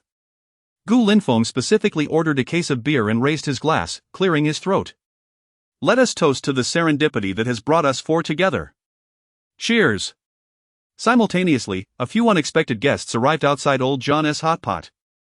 Dressed in police uniforms, they entered and began surveying the establishment. Spotting Gu Linfeng, their eyes lit up, and they strode decisively towards him. Feeling a jolt of apprehension while enjoying his lamb, Gu Linfeng sensed trouble. These officers were clearly here on Zhang Junji's orders. Zhang Long, make a note of this number. If I'm not back in half an hour, call this number. What do you mean? Zhang Long asked, bewildered. Sitting beside Gu Linfeng, Su Jiahui also noticed the approaching officers. Looks like that woman's lover has come to stir trouble. Zhang Long, hurry and take note. Not one to be foolish. Zhang Long quickly snapped a photo of Gu Linfeng's text message. Just as he finished, the leading officer reached Gu Linfeng. You're Gu Linfeng, correct? We suspect you of assaulting someone, please accompany us for a moment. The officer displayed his badge. Gu Linfeng's keen eyes caught the name and title, Wu Yuan. A 3rd-level police inspector, currently the head of the Tianshui Road police station in Huai. Inspector Wu, I'm unaware of whom I supposedly assaulted, Gu Linfeng replied, nonchalantly picking at his teeth, exuding dismissiveness. Assaulted someone? Are you oblivious to your own actions? Wu Yuan commanded, take him away. As his words fell, several officers surged forward, seizing Gu Linfeng by the arms. Yet, no matter how hard he tried, Gu Linfeng remained utterly unmoved. Hiss, has the lad undergone training? Wu Yuan squinted in surprise, simultaneously drawing a pistol swiftly from the small of his back. Chapter 9, you are the chief now, but not for long. Kid, come back with us voluntarily. Or you'll soon find out why the flowers are so red. Wu Yuan sneered, aiming his gun at Gu Linfeng's forehead. This ostentatious display was clearly a deliberate act by Wu Yuan. It served multiple purposes: to assert dominance, to intimidate Gu Linfeng, and to impress the female students from the nearby Shanghai Music Academy, who frequented this hotpot restaurant. With an air of nonchalance, Gu Linfeng crossed his legs and chuckled. Am I a robber or a murderer? Chief Wu, what authority you wield to point a gun at my head? Do you know what happened to the last person who did that to me? What happened? Wu Yuan inquired, a smirk playing on his lips. That person died. Their skull shattered by my punch. The brain matter was splattered all over the table like this plate of pig brain. Gu Linfeng jabbed his chopsticks at the dish, sending chills down the spines of those nearby. A young officer behind Wu Yuan even gagged slightly. Wu Yuan shot him a fierce glare, cursing him silently for not recognizing that Gu Linfeng was merely boasting. Linfeng, it's best if you come back with the chief. Resisting authority is never wise, Zhang Long suggested softly. Reluctantly conceding to his brother's plea, Gu Linfeng rose, a smirk creeping onto his lips. Kid, you're quite the performer. Even if it's under duress. Ha, even if you refuse, I can still drag you back. But about your claims of having killed someone, you'll have to explain that in the interrogation room. Wu Yuan's eyes glimmered with excitement. After years of police work, he had honed his instincts and sensed a faint aura of menace radiating from Gu Linfeng. He felt a surge of gratitude towards Zhang Junjie for inadvertently delivering such an opportunity. If the murder charge held, Gu Linfeng would face dire consequences, and Wu Yuan would earn accolades for cracking the case, potentially elevating his rank. Put on the handcuffs. Wu Yuan commanded his subordinates. Calmly extending his wrist, Gu Linfeng remarked. Chief Wu, if you are to handcuff me, you must consider the consequences. Consequences? It seems you're too immersed in your online novels, filled with fanciful plots. Wu Yuan barked another order. Cuff him. With a resounding click, the young officer fastened the handcuffs around Gu Linfeng's arms. My apologies, brother, but orders are orders. The young officer whispered apologetically. Gu Linfeng merely smiled nonchalantly, committing the officer's face to memory. As Wu Yuan strode outside with an air of authority, he reprimanded the students filming the scene. Delete that video, police business. Inside the old John Hotpot restaurant, chaos ensued as Su Jiwei leaned closer to Zhang Long. Brother Long, it seems the newcomers bear ill intentions. Should we call for help now? Indeed, echoed Yu Xinming, worry etched on his face. These officers are evidently sent by Zhang Junjie from that internet CAF, seeking revenge. If we delay the call, Gu Linfeng might face repercussions. Yet Zhang Long remained unconcerned. When Gu Linfeng had stood earlier, he had subtly mouthed something to him. Although he could not read lips, he understood the message. Stick to the plan. Gu Linfeng certainly has his strategy, let us not fret. We'll follow these officers and ascertain their origins before making our call. The trio swiftly settled the bill and hailed a cab, tailing the police vehicle. Inside the police car, Wu Yuan and Gu Linfeng occupied the back seat. Kid. The one thing I despise most is pretentiousness. Wu Yuan exclaimed, delivering a punch to Gu Linfeng's abdomen. Gu Linfeng, seemingly unfazed, continued to smile cheerfully, while Wu Yuan grimaced, feeling as though his fist had struck steel. Ouch, your punch is quite painful. How on earth are your abs so hard? Careful now, Chief. Don't blame me for assaulting an officer, you initiated this. Gu Linfeng quipped. Enough of your chatter. Wu Yuan retorted angrily, choosing to close his eyes in contemplation, plotting how to deal with Gu Linfeng. The vehicle soon arrived at the Tianshui Road police station. Wu Yuan roughly shoved Gu Linfeng out of the car. No need to push me, I can walk myself, Gu Linfeng replied irritably. Just keep playing your word games, you'll regret it soon enough. Wu Yuan kicked towards Gu Linfeng, but by chance, Gu Linfeng stepped aside, causing Wu Yuan to kick nothing but air. Ripping sounds echoed as Wu Yuan's trousers tore, revealing his bright red underwear. Ah, Chief Wu, is this your lucky year? Gu Linfeng just twisted the faces of the surrounding officers, who stifled their laughter. Wu Yuan's face turned crimson as he hastily covered his pants. What are you looking at? Get this kid inside. I'll personally interrogate him shortly. Wu Yuan dashed away, emboldening the young officer to quietly approach Gu Linfeng. Brother, did you offend someone? Our chief rarely intervenes in public order cases. I even went to your school to review the surveillance footage. You appear innocent. Gu Linfeng shrugged. I crossed paths with a spoiled rich kid. But it's of little consequence. I hardly regard him. The young officer, somewhat speechless, observed Gu Linfeng, who appeared barely of age yet boasted with audacity. I'm Xiao Lei, the deputy chief here. If anyone troubles you inside, just mention my name. That is about all I can do for you, Xiao Lei offered, his tone laced with resignation. Xiao Lei, Gu Linfeng murmured, reassessing his perception of the officer. In this murky environment, it was rare to find someone maintaining their integrity. Soon, Gu Linfeng entered the interrogation room, seated in a chair designed for questioning. He tested its sturdiness, confident he could break free from both the chair and the cuffs. Inside the interrogation room, it was just him and Xiao Lei. The officer held a sense of justice, unwilling to see Gu Linfeng suffer the same fate as Wu Yuan. Officer Xiao, I hope you grasp the situation. Ha? I should grasp the situation? Xiao Lei chuckled, pointing to himself. You should be more concerned with how to exit. I'll refrain from further commentary, my calm presence here indicates I possess the means to leave. The rest is for you to contemplate, Gu Linfeng said, his gaze penetrating. Xiao Lei, sensing the gravity of Gu Linfeng's words, felt a tumult within. Could this youth be a scion of a prominent family? To gamble or not to gamble? As he deliberated, a freshly attired Wu Yuan stormed into the room, furious at Xiao Lei's immobility. This isn't your affair, get out. Wait. After you leave, ensure the surveillance is turned off. I need to have a heart-to-heart with this kid. Wu Yuan cracked his knuckles, the sound echoing ominously. Such intentions were transparent to all. And Xiao Lei, regaining his composure, interjected, Chief, he is merely a college freshman, isn't this a bit excessive? Are you the director, or am I? Wu Yuan still remembers the task entrusted to him by Zhang Junjie, and he has no regard for Xiao Lei. If Xiao Lei dares to utter another word, he will certainly not be lenient.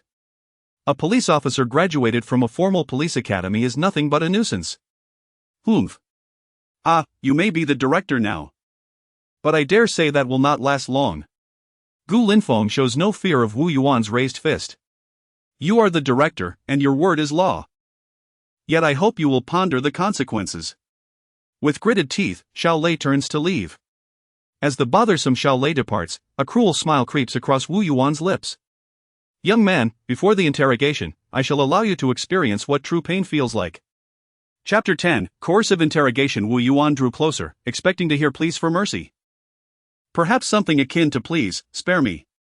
However, as he stood before Gu Linfeng, the latter remained unervingly composed, even exuding a hint of pity. Indeed, it was pity. Wu Yuan could no longer contain his rage and raised his fist to strike Gu Linfeng. But recalling the latter's chiseled abs from their previous encounter in the car, a twinge of fear halted him. Instead, he produced a baton from seemingly nowhere. Have you ever heard of the 3 strikes of the baton-breaking brotherhood? Wu Yuan taunted, delivering a swift blow to Gu Linfeng's arm without awaiting a response. Ah! Wu Yuan exclaimed, feeling pain now? It hurts, doesn't it? Put a little more strength into it. The interrogation room echoed with thuds as Wu Yuan exerted himself, beads of sweat forming on his forehead. Meanwhile, Gu Linfeng appeared unfazed, as if nothing was amiss. Are you made of steel? Wu Yuan stared, astonished. Not at all. It's simply that your strength is lacking. Gu Linfeng retorted, though inwardly he was cursing. Despite undergoing training to withstand blows, it still hurt. Yet, thanks to genetic enhancements, Wu Yuan's powerful strikes caused him only mild discomfort. Listen, do you admit to assaulting the security guards at the Shanghai Music Academy, and Zhang Junjie? Wu Yuan panted. I do not admit to that. They attacked me first, and I was compelled to retaliate. While I may not fully grasp the law, I am aware this falls under the realm of self-defense, Gu Linfeng replied, a smirk gracing his lips. What? Am I not allowed to defend myself when they strike me? Such a brazen young fool. It seems you won't shed tears until you face the grave. Wu Yuan fumed, his anger escalating. He lifted the baton, aiming for Gu Linfeng's face, disregarding any concerns of disfigurement or potential repercussions. He simply sought an outlet for his pent-up frustration. Upon seeing the baton swing toward him, Gu Linfeng was momentarily alarmed. If that struck his face, how could he maintain his image as the charming god of the Shanghai Music Academy? With a deep breath, he focused his energy, forcibly snapping the handcuffs off his wrists, and then raised his fist, striking the baton with tremendous force. The rubber baton flew away. Enough of this. Do you truly believe you can intimidate me? Gu Linfeng shouted, launching a powerful blow to Wu Yuan's face. A white tooth, accompanied by a spray of crimson blood, soared through the air. Wu Yuan swore he had never felt such a sensation before, as if stars danced before his eyes. You are seeking death. Wu Yuan gasped. Then allow me to assist you in that endeavor. Gu Linfeng unleashed his full strength, forcefully rising from the interrogation chair. With a thunderous roar, the iron chair broke apart at the seams. Gu Linfeng delivered a fierce kick to Wu Yuan's chest, sending him crashing against the wall. Wu Yuan, in agony, lay on the ground, trembling and pointing a finger, muttering, "Monster." He should have realized something was amiss when Gu Linfeng broke free from the handcuffs. But blinded by rage, he had paid no mind. Gu Linfeng twisted his neck. Do you understand? I exerted merely 10% of my strength. Now, prepare to truly witness what a monster is. You cannot harm me here, this is a police station. Wu Yuan flailed on the ground, his short legs moving as if pedaling a bicycle. As Gu Linfeng approached without a trace of fear, Wu Yuan finally succumbed to terror. I made a mistake. I should not have accepted Zhang Junjie's orders. Please forgive me. Tears brimmed in Wu Yuan's eyes, conveying a semblance of remorse. Forgive you? That is a matter for the divine, my role is simply to escort you to meet him. Gu Linfeng resembled a demon returned from the depths of hell, seemingly deranged. In truth, this was all a facade, intended to instill fear in Wu Yuan. As anticipated, the acrid scent of urine wafted from Wu Yuan's pants. Memories of Gu Linfeng's words at the hot pot restaurant, combined with the presence of this terrifying man, flooded his mind. He had killed before and had once crushed a man's skull with a single punch. Thus, he lost control. Outside the room, Xiao Lei paced anxiously, disturbed by the noises emanating from the interrogation room. Damn Wu Yuan, he is but a child. He understood Wu Yuan's temperament. If he personally conducted the interrogation, it would surely leave the suspect half dead. Due to connections, he had evaded consequences for years. Should I report this upward? Xiao Lei hesitated. In any hierarchy, bypassing protocol was a grave transgression. Just then, a commotion arose outside the precinct. They've brought Gu Linfeng here. You must advocate for him. Zhang Long's voice rang out. Xiao Lei turned, hastily glancing outside. A middle-aged man clad in a white police uniform, sporting the insignia of a second-level police supervisor, strode forth, flanked by 3 students. Xiao Lei recognized this esteemed figure, Chen Meng, the executive deputy director of the Shanghai Police Department. A former military officer, known for his decisive nature. Xiao Lei's spirits lifted. He hurried over, exclaiming, Director Chen, please, you must intervene in the interrogation room. Wu Yuan has apprehended a student and is currently resorting to coercive interrogation. If we delay, I fear for the suspect's safety. Xian Meng paused, casting a perplexed glance at Xiao Lei. And why did you not intervene? I did not dare. Xiao Lei stammered, feeling a wave of relief wash over him despite the reprimand. Fool! Qian Meng's scornful words echoed. Xiao Lei felt a sense of ease. Qian Meng had a reputation for being strict and adhering to a military work ethic. Should a subordinate err, he would unleash a torrent of reproach before personally rectifying the situation. However, if Qian Meng remained silent, it meant he was contemplating how best to address the matter. Arriving at the interrogation room door, Qian Meng kicked it open, not waiting to assess the situation before bellowing, Wu Yuan, how dare you resort to coercive interrogation? At that moment, Gu Linfeng, still feigning distress, quickly dropped to the floor, rolling about and contorting his face in agony, wailing, Oh, my ribs. Oh, my pelvis. Oh, my waist. Wu Yuan stared, bewildered by Gu Linfeng's antics. What on earth are you doing? I am the victim here. As Wu Yuan grappled with confusion, Qian Meng's voice thundered again. Wu Yuan, not foolish, realized his fate was sealed. He was well aware of Qian Meng's fearsome reputation, even more so than Xiao Lei. Director Qian, what brings you here? Please, let me explain. Is there a need for explanation? Is it not abundantly clear what is unfolding before us? Qian Meng's expression shifted to one of calmness. Did you or did you not coerce this young man? At that moment, Gu Linfeng continued his charade of suffering.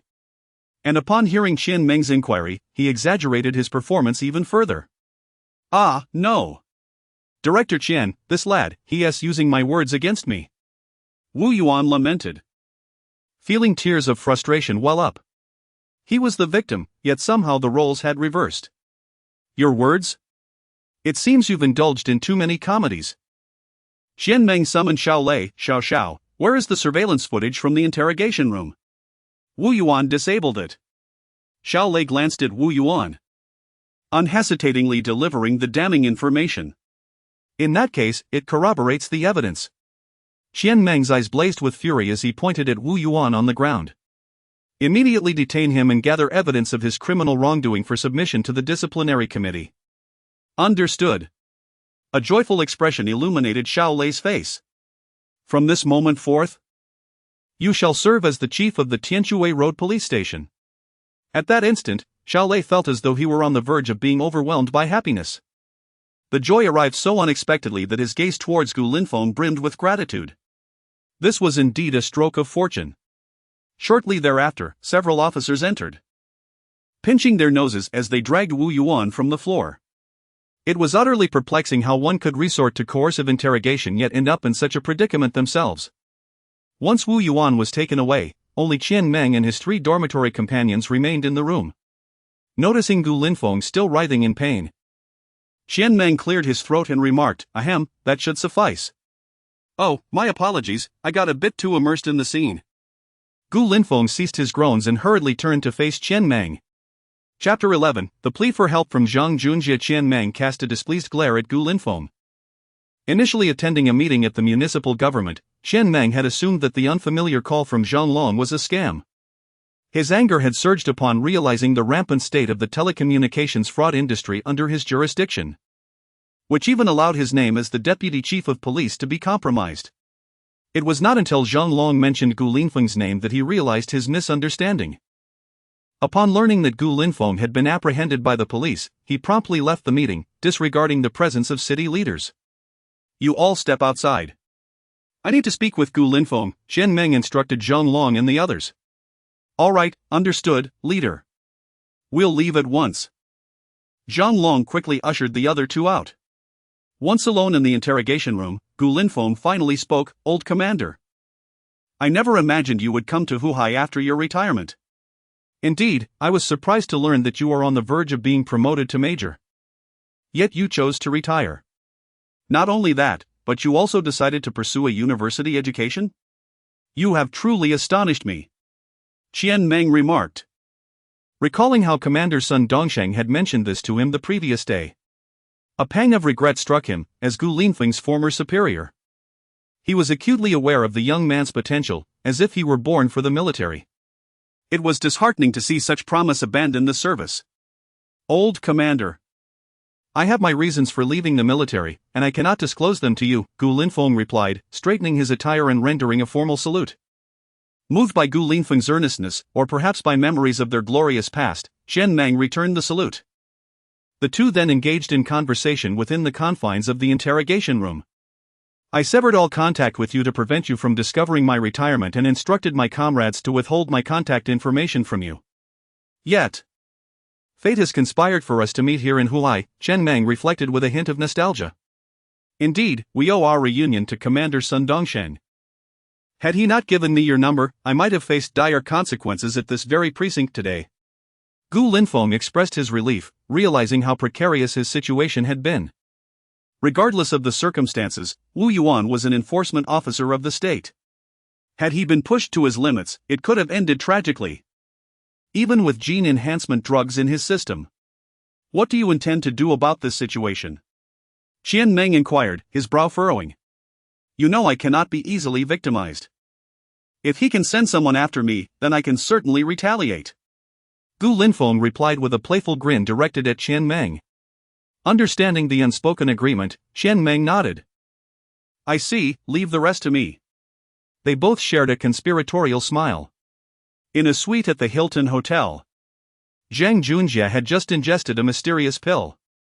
This woman is quite fiery, it seems I must resort to some tactics to tame her. Young Master Zhang. I've been waiting for you for so long, where are you? The woman on the bed cooed seductively, beckoning Zhang Junjie. I'm coming, he exclaimed.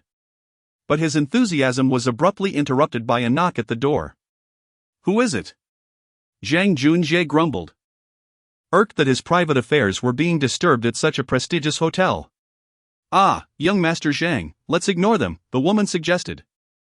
But just as he was about to resume his endeavors, the knocking grew louder, culminating in the sound of the electronic lock disengaging. Click. The door swung open.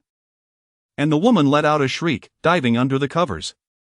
As Gu Linfeng entered alongside Xiao Lei, he nearly burst into laughter at the scene before him. Damn it! Gu Linfeng? Aren't you supposed to be in custody? How did you end up here? Zhang Junjie pointed a finger at him, oblivious to the police officers behind. Well, who would have thought that the young master has a taste for the risque? Gu Linfeng remarked, casting a glance at the pharmaceutical product named Baiyunshan Golden Dove on the table. Oh, does one require assistance to entertain a woman? Using cheats is hardly commendable. Shut your mouth. Get out of here, or I'll make you regret it. Zhang Junjie retorted, his face reddening with embarrassment. Am I wrong? With that tiny worm of yours? Gu Baichen sneered, dismissively shaking his head. Wu Yuan is utterly useless, he hasn't even managed to take you in. Zhang Junjie fumed, hastily draping a towel over his sensitive areas. Xiao Director, you heard everything, this guy confessed that he instructed Wu Yuan to conduct an illegal interrogation against me. Handle it as you see fit. Xiao Director? What Xiao Director? Zhang Junjie was bewildered. Gu Linfeng stepped aside, revealing Xiao Lei, clad in police uniform, standing before Zhang Junjie. Expecting Zhang Junjie to panic, Gu Linfeng was surprised when he merely narrowed his eyes. Oh, it's you, that little lackey of Wu Yuan. What? Has he not told you about our relationship? You better think carefully before you act against me. Think carefully? Ha! I'm a police officer, I don't care who you know. If you break the law, I'll arrest you regardless. Xiao Lei laughed heartily. Take this young Master Zhang away. Damn it, where's Wu Yuan? Bring him out to see me. Panic finally set in for Zhang Junjie as he faced the advancing officers. Wu Yuan has been placed under investigation for severe misconduct. Gu Linfeng announced triumphantly, towering over Zhang Junjie, who barely reached 5 feet. Fine, I won't forget this. Today, I admit defeat, but mark my words, we'll settle this later. Zhang Junjie, realizing he had fallen into Gu Linfeng's trap, resigned himself to cooperate with the police. Upon his arrival at the precinct, Zhang Junjie encountered the security team leader, Li Fugui, who had also just been apprehended. Young Master Zhang, I did everything as per your instructions. You must help me. Li Fugui exclaimed desperately upon seeing his only hope. Zhang Junjie remained silent, thinking, can't you see I'm in handcuffs too? The two were separated for interrogation. But before entering the room, Zhang Junjie requested to make a phone call home. Can he make a call? Xiao Lei asked, looking at Gu Linfeng for confirmation. Only after Gu Linfeng nodded did Xiao Lei relent. Zhang Junjie felt disgruntled. Who is the director here? It's merely a phone call, why do you have to consult him? The call was quickly connected, and Zhang Junjie's first words were, Dad, I've been arrested by the Tianshui Road Precinct, come save me. Young man. I told you to call home to report your safety, not to plead for rescue. Xiao Lei snatched the phone away, disregarding the urgency in Zhang Junjie's voice as he decisively hung up. Haha, my dad already knows, can you withstand his wrath? Zhang Junjie laughed triumphantly, having disguised his intentions all along to inform his father. Chapter 12, Million Compensation. Gu Linfeng, remarkably composed, cast a reassuring glance at Xiao Lei. This was indeed a classic plotline reminiscent of novels. Zhang Junjie, I can unequivocally assure you that no one can rescue you. You are implicated in inciting others to assault me, which constitutes a criminal offense. Prepare yourself for incarceration, he declared with disdain. How presumptuous of you. As an orphan, you are oblivious to the terrors of politics. Zhang Junjie retorted defiantly. Let us wait and see. Gu Linfeng replied before turning on his heel and heading directly to Wu Yuan's office. No, it should be Xiao Lei's office. At that moment, Qian Meng was sipping tea in Xiao Lei's office. Upon seeing Gu Linfeng return, he casually inquired, Is the matter resolved? Yes, it is resolved. But I wonder who will call you to plead on your behalf, Gu Linfeng responded. Have you considered what conditions you will propose to retract? Qian Meng remarked nonchalantly. I am merely a deputy director, there are superiors above me. I hope you will recognize the importance of compromise in politics. Compromise? Gu Linfeng pondered this notion deeply. Suddenly, Qian Meng's phone began to ring. See? A call has arrived. Qian Meng shrugged. In the realm of officialdom, secrets are seldom kept. Qian Meng's actions at the police station were under the scrutiny of superiors. Deputy Mayor Zhang. Qian Meng answered the call. Yes, I am at the police station. Are you referring to the son of Vice Principal Zhang? He glanced helplessly at Gu Linfeng, understanding that the parties involved hoped for a discussion with Zhang Junjie's parents, preferably to reach an amicable resolution. After hanging up, Qian Meng chuckled. Ultimately, you will still attend the Shanghai Music Academy. It would not bode well for you to escalate tensions too far. Gu Linfeng clenched his fists, a profound sense of helplessness washing over him. At that moment, he desperately yearned for power, the ability to dictate the fates of others. Fortunately, he had a system. The future held promise. 10 minutes later, there was a knock on Xiao Lei's office door. Xiao Lei entered, accompanied by a pair of middle-aged women. Director Qian, Zhang Junjie's parents have arrived. After saluting, Xiao Lei discreetly exited. At this level, it was beyond the capacity of a mere station chief to engage. Director Qian. The last time we met was at the city government meeting. It has been half a month, and I have missed you dearly. Zhang Yud entered the room and immediately began reminiscing. Principal Zhang, it would be prudent to resolve your son's issue swiftly, Qian Meng interjected, furrowing his brow. Still unaccustomed to dealing with such officials. You are the insolent brat who clashed with my son? Before Zhang Yud could speak, a robust woman adorned with gold and jewels bellowed. Gu Linfeng was momentarily taken aback. Now he understood the source of Zhang Junjie's arrogance. What a legacy! Fat pig. Have I given you face? Gu Linfeng rose, exuding an intimidating presence. You. Sun Xiaomei stammered, taken aback. As Zhang Yud's spouse, being insulted by someone so young left him embarrassed, prompting a stern response. Young man, you must show respect to your elders, especially since I am your vice principal. Are you not afraid? Enough of that pointless chatter. I do not care who you are, your son is in my hands. Now, tell me how we shall resolve this. Gu Linfeng loathed Zhang Yud's demeanor and cut straight to the chase.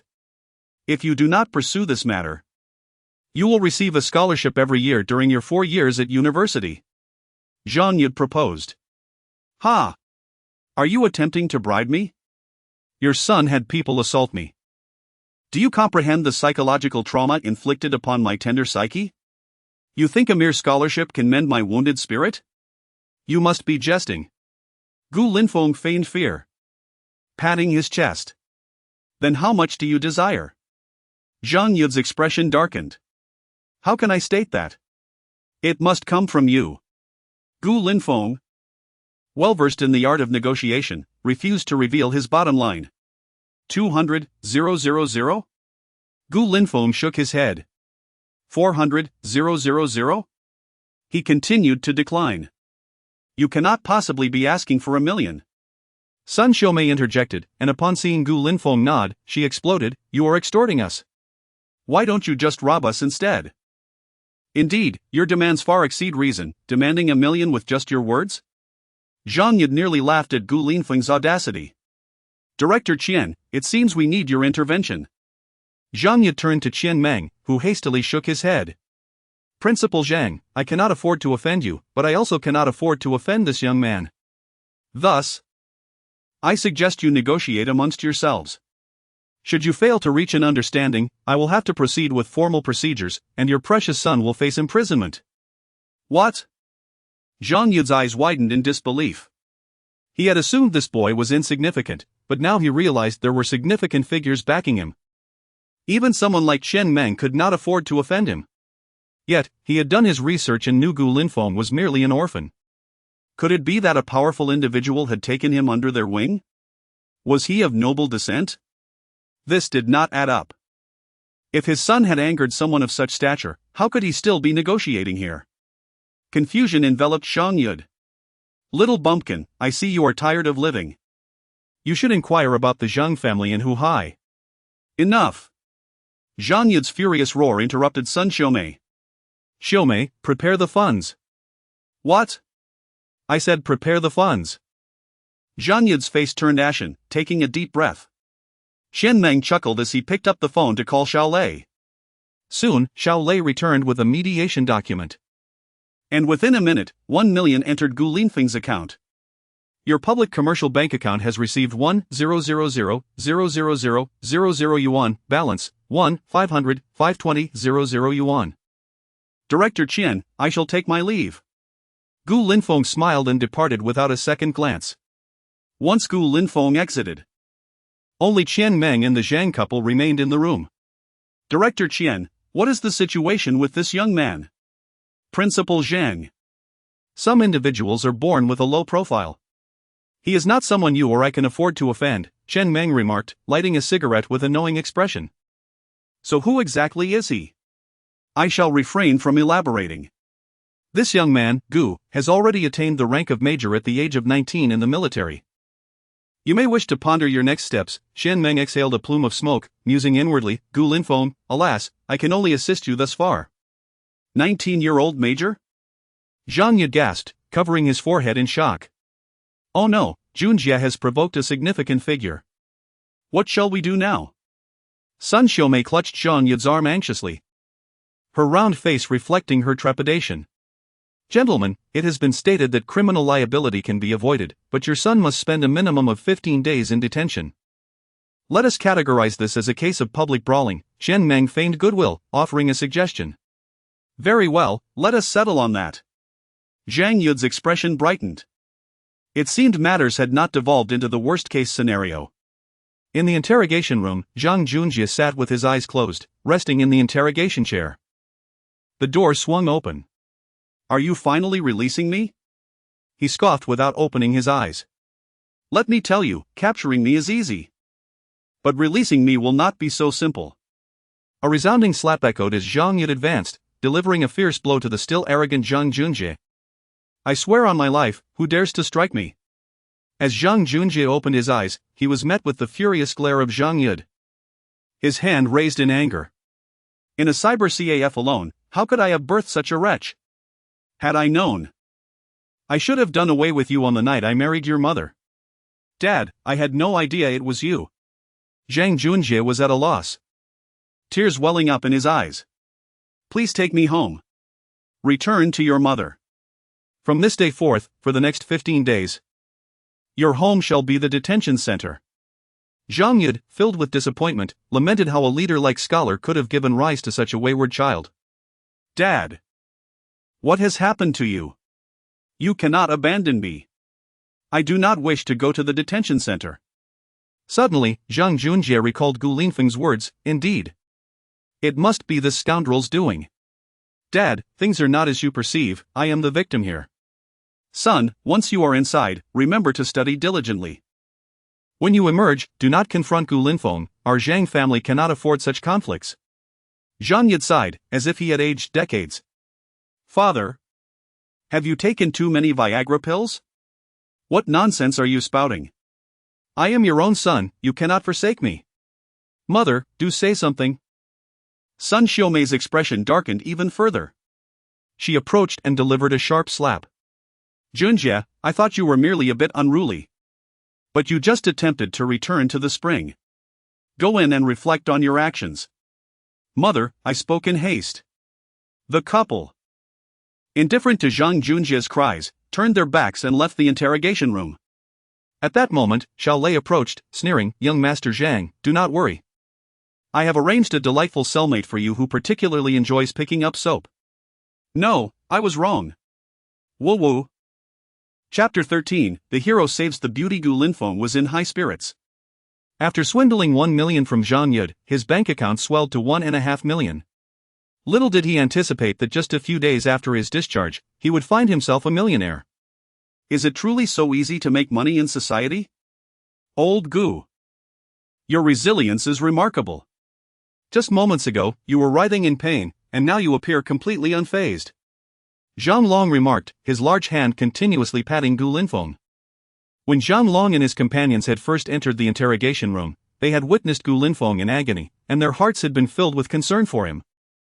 Yet now, having exited the police station, he seemed as if nothing had transpired, leaving them all quite puzzled. Stop, stop.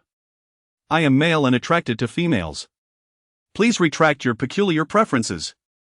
Gu Linfeng exclaimed, shaking off Zhang Long's hand, a chill running through him. Zhang Long's face darkened as he quickly withdrew his hand.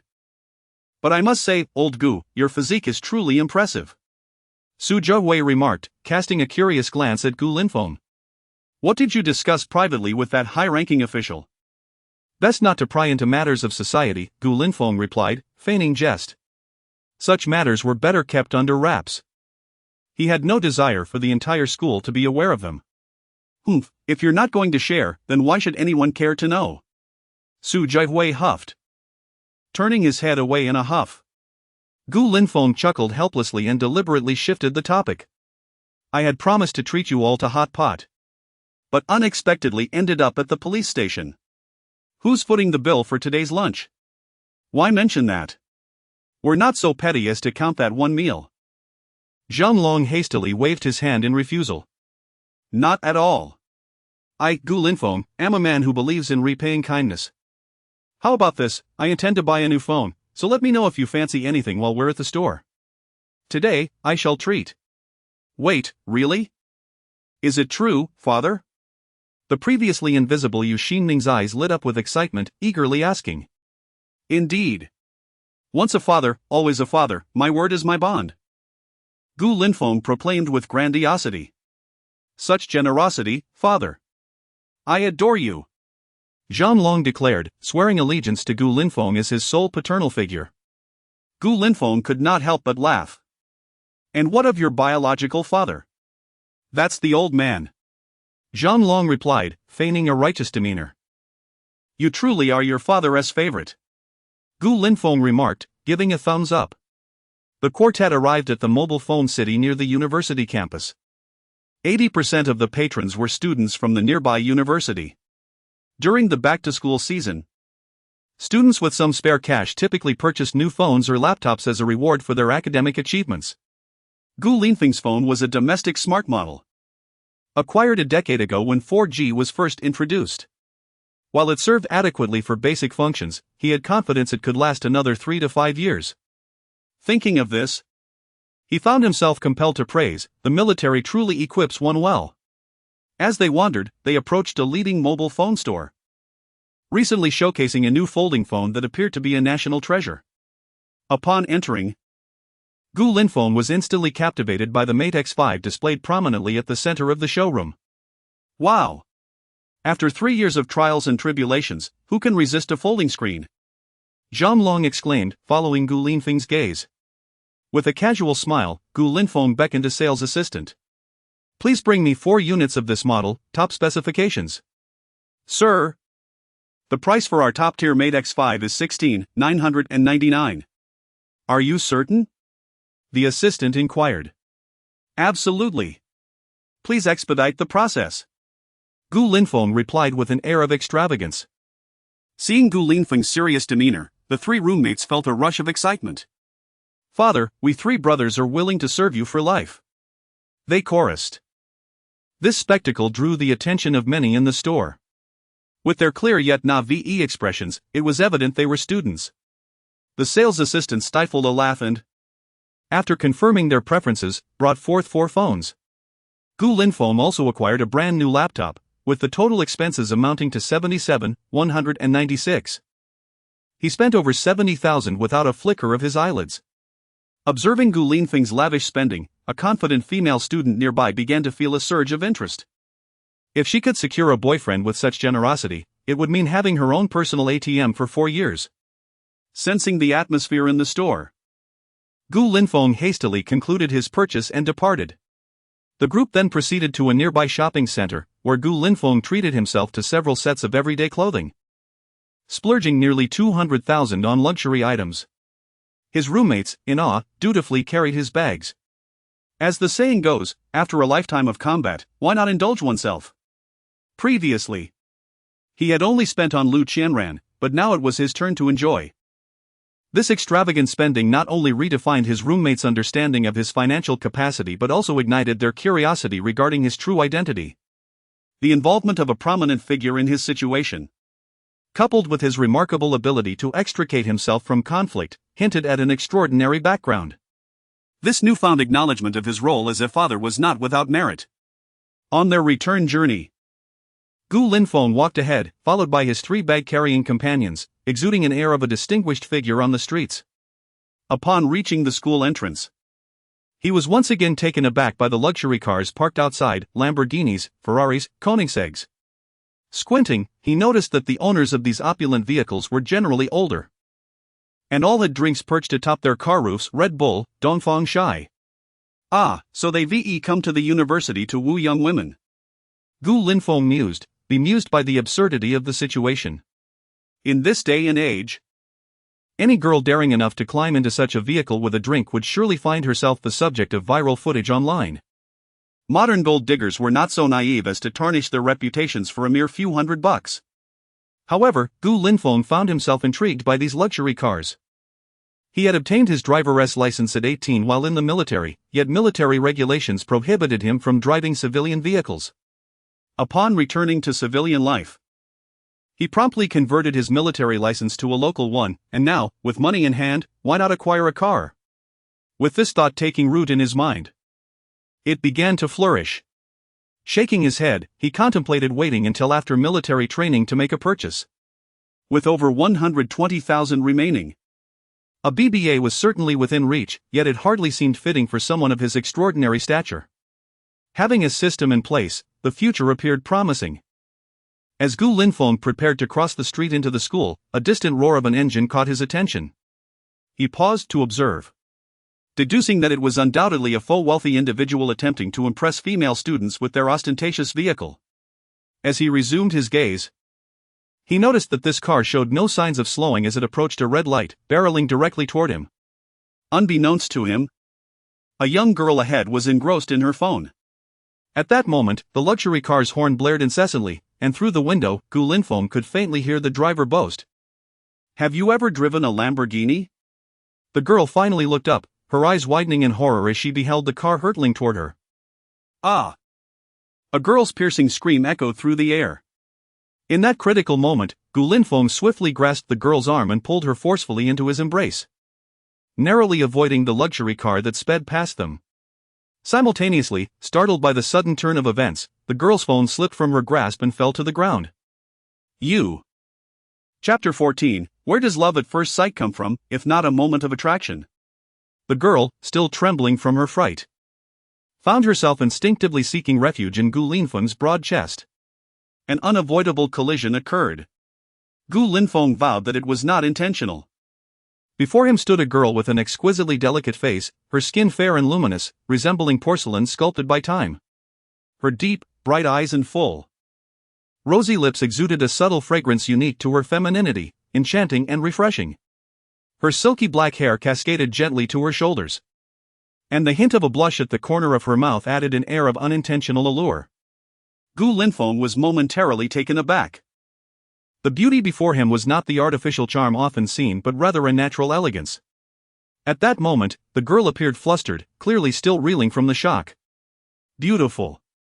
No, comrade, wait, classmate. Are you all right? Gu Linfeng's nervousness caused his words to tumble out. Upon hearing his voice, the girl snapped back to reality. Hurriedly stepping back, nearly losing her balance. Gu Linfeng, quick on his feet, pulled her back into his embrace once more. The fragrant encounter left him feeling somewhat bashful. Let go of me. The girl blushed as she took in Gu Linfeng's appearance. All right. Gu Linfeng scratched his head awkwardly. I didn't mean to. I was just trying to protect you in a moment of urgency. The girl burst into laughter, like a flower blooming. I don't blame you, in fact. I owe you my gratitude. I was distracted by my phone and didn't notice that car. If it weren't for you, I might have. The girl trailed off, her face reflecting the fear of what could have been. Gu Linfeng, however, felt a strange gratitude towards the driver instead, thinking, what a good person. If there were a top 10 good people of Huhai award, he would definitely cast a vote. Just as they conversed, a loud crash echoed from a distance, followed by the blaring of car horns. Gu Linfeng squinted and soon discovered that a speeding luxury car had rear-ended a Wuling Hongguang. His keen eyesight noted that the Wuling's rear bumper was only slightly damaged, while the luxury car's front end was utterly destroyed. Though it was an older model, the repair costs would certainly exceed 100,000. From afar, the driver of the Lamborghini staggered out of the vehicle. The driver of the Wuling, who was already dazed, knelt down in despair upon seeing the condition of the Lamborghini. The Wuling driver, puzzled, offered a cigarette. Brother, my car is fine, it just needs a little fix. Yours must have full insurance, right? The Lamborghini driver looked up through tears. It's a rental. Just destroy it, I'm tired. It was as if a comedic skit had come to life. The Wuling driver was taken aback. Brother, why were you driving so fast in the city? Every time I drive, I ask people if they can drive a Lamborghini. They all flip me off. I just wanted to know how to park one. Meanwhile, Gu Linfeng and the girl conversed on the sidewalk, and he learned her name, Luo Wan. It was an ancient surname, and this was his first encounter with her. Zhang Long and his friend stared blankly at the duo engrossed in conversation, never expecting that their adoptive father would engage in a heroic rescue. Xiao Wan, are you all right? A girl of medium height and slightly plump build rushed over, holding 2 cups of milk tea. I'm fine, Iran, thanks to this handsome young man. Otherwise, you might not have seen me again. Luo Wan smiled sweetly, her demeanor now a stark contrast to moments earlier. Thank you, handsome. I was a bit far away but saw your heroic act. If you had been any slower, my Luo Wan would have been in serious trouble. Iran exclaimed, patting her chest in relief. Zhang Long's eyes lit up at the sight of Iran.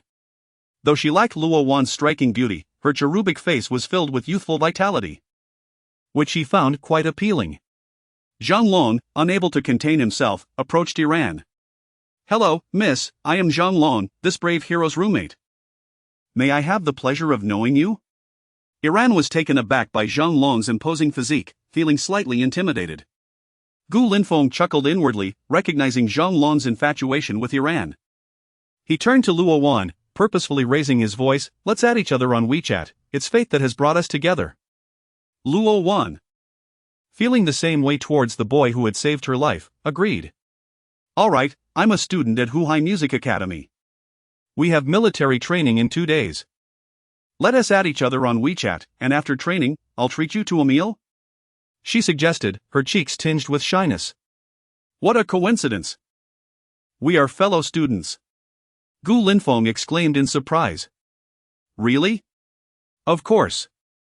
To reassure Luo Wan, Gu Linfeng retrieved his campus ID, which bore proof of his enrollment at Shanghai Music Academy. Iran nodded, glancing at Zhang Long and the others. You 3 are also? Yes. We are all fellow students. What a wonderful coincidence! Zhang Long grinned, pulling out his own ID. After some hesitation, Iran took out her phone and added Zhang Long on WeChat. Gu Linfeng and Luo Wan exchanged contacts as well. Once Luo Wan accepted, she bade Gu Linfeng farewell, holding Iran's hand as they returned to campus. Zhang Long leaned closer to Gu Linfeng, whispering, "Old Gu, I think I'm in love." "What, bro? You're already experiencing a surge of hormones? You fell for her after just one meeting? Have you ever heard of love at first sight? Sometimes love is just inexplicable." Zhang Long gazed skyward, lost in thought. Gu Linfeng found it amusing. In today's world, where could one find true love at first sight? It was merely a case of lust. In the piano department dormitory 303, Luo Wan returned and immediately dove into her bed. Eagerly, she pulled out her phone to check Gu Linfeng's WeChat moments. Only to be met with disappointment. He had set his moments to be visible for only a month. Aside from a scenic photo, there was nothing else. They say that to truly understand someone, one must delve into their past, but Gu Linfeng's pristine WeChat moments made it quite the challenge. Forget it. I want to think about it. Just as she was about to turn off her phone, Iran suddenly jumped into her bed, startling her into nearly screaming. "What? Are you falling for him?" Iran teased, wrapping her arms around Luo Wan. "Oh my gosh, you scared me. Don't say such things, I'm just curious. How could I possibly like a guy I've only just met? I was browsing the forum on my way back. And that handsome savior of yours has quite the story," Iran said, her eyes sparkling with gossip. "Really?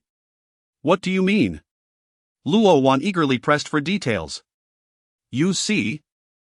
You claim to have no feelings for him, yet you're so eager to hear the gossip," Iran teased. "Come on, just tell me." Luo Wan playfully poked at Iran's sides, making her laugh uncontrollably. Alright, I'll spill. Do you know about the hottest thread on the forum? The one about beating up the security guard? I am aware of this, but is the male protagonist truly a devoted lover who ultimately becomes a mere sycophant? Luo Wan felt somewhat perplexed, yet how does this relate to Gu Linfeng? He is the very one who saved your life, Gu Linfeng. These two individuals are, in fact, the same person. Iran continued mysteriously. I have a high school classmate who was admitted to the music department. Yesterday he collected his camouflage uniform in the multimedia classroom and happened to witness Gu Linfeng vehemently rebuking a deceitful woman. However, from the video I saw on the forum, that boy appeared quite dark and did not resemble him at all. Furthermore, what is this about rebuking a deceitful woman? Luo Wan remained puzzled. Gu Linfeng is so handsome, it is inconceivable that he could be a sycophant. A sycophant as handsome as he is, if such a creature existed. I would wish for 1, no, 3, 4, or even 5. Oh dear, it is evident that you are uninterested in gossip. Allow me to elaborate. Iran raised her eyebrows, her heart brimming with a sense of accomplishment. Listening to gossip is delightful, but sharing it with a close friend amplifies that delight. Chapter 15. Are you there? Could it be true? This wretched woman has deceived Gu Linfeng out of 500,000? Luo Wan's beautiful eyes widened in shock. Hush. Keep your voice down. Iran hurriedly covered Luo Wan's mouth. This little tidbit from the music department's counselor is not to be spread around. Oh, I see. Luo Wan nodded, her heart brimming with sympathy for Gu Linfeng. Upon returning to his dormitory, Gu Linfeng quickly freshened up in the bathroom. As he emerged, he happened to catch sight of Yu Xinming and Su Jiawei huddled around Zhang Long, whispering incessantly. Intrigued, Gu Linfeng stealthily approached from behind. He observed Zhang Long furiously typing on his phone, only to hesitate and ultimately delete his message. Just listen to me, maintain normal friendships. Su Jiawei spoke in a hushed tone, his face radiating confidence. Alright then. Zhang Long resumed typing on WeChat. Gu Linfeng, with keen eyes, clearly saw the words "Are you there?" On seeing this, he could no longer suppress a chuckle. Zhang Long quickly shut his phone, glaring back at him. What are you laughing at?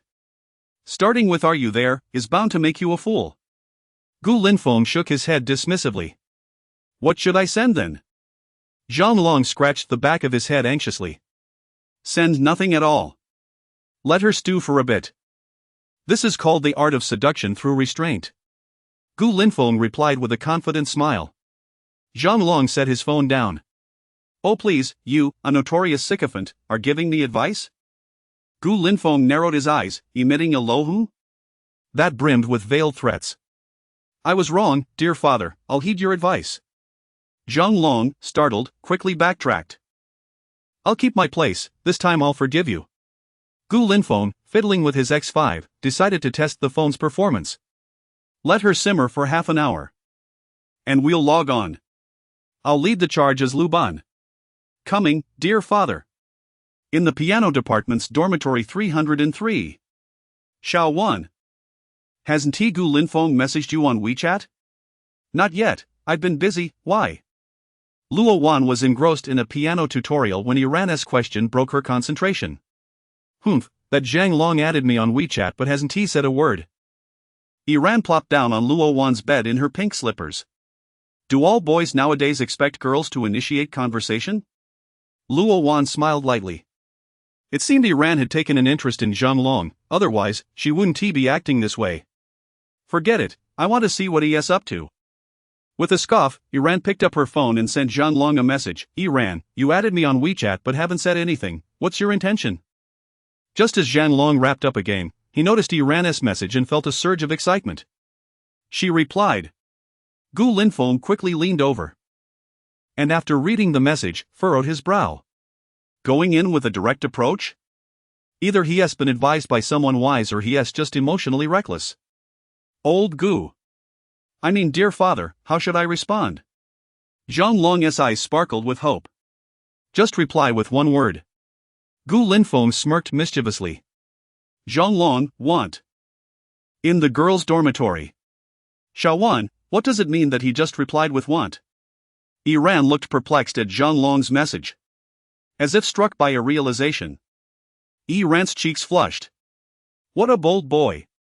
Not just bold, this is a direct assault on your heart. Luo Wan straightened up. Iran. It appears Zhang Long is quite the strategist. Ha? How so? This move may seem like a joke, but it's actually a test of your reaction. If you turn hostile, it might make you seem overly dramatic. Luo Wan stroked her smooth chin, exuding an air of tactical wisdom. What a Zhang Long. He nearly ensnared me in his trap. Iran pouted, her chubby hands striking the bed in frustration. Iran, just respond like this. In the boys' dormitory. As soon as Zhang Long sent want, he felt a wave of regret. Dear father, will she think I'm an idiot? Discussing such frivolous matters right off the bat? Don't worry, my boy, if she gets upset, just claim it was a typo. You can say you didn't expect such a strong reaction and use this opportunity to invite her out for a meal to apologize. Gu Linfeng stated nonchalantly. What an unexpected strategy. Zhang Long raised his thumb in admiration of Gu Linfeng's insight. Ding dong, look at the message. Iran, I like humorous boys. But I don't like fools. However, you've successfully made me laugh. Dear father, she indeed thinks I'm a fool. Zhang Long lamented. Tears brimming in his eyes, clearly ready to confront Gu Linfeng. Stop it. Look closely at the chat history, Gu Linfeng pointed out. She is affirming your humor. First, she acknowledges you, then expresses her anger, and finally shares her current feelings. She is quite perceptive. Gu Linfeng felt slightly flustered. He had merely read a few jokes online, thinking they would work flawlessly in real life. Jokes can be retaken, but feelings, once lost, are irretrievable. Seeing Zhang Long's urgent expression, Gu Linfeng decided to push through. He cleared his throat and said, reply like this. In the girls' dormitory. Zhang Long, today. My role is that of a bold boy, making you laugh is my honor. Luo Wan, look. Iran eagerly handed her phone back. Luo Wan frowned. Another clever maneuver, Iran, I fear you may end up hurt. But Iran shook her head. I find him rather interesting. Luo Wan was at a loss for words. Then go ahead and chat, just don't blame me if you get abandoned. Oh. How could that be? That big silly doesn't seem like a bad person. Iran smiled gratefully at Luo Wan and hopped back to her bed. Luo Wan, too, pulled out her phone, staring at her chat with Gu Linfeng, lost in thought. In the boys' dormitory, Zhang Long was fervently chatting, while Gu Linfeng felt an immense sense of ease.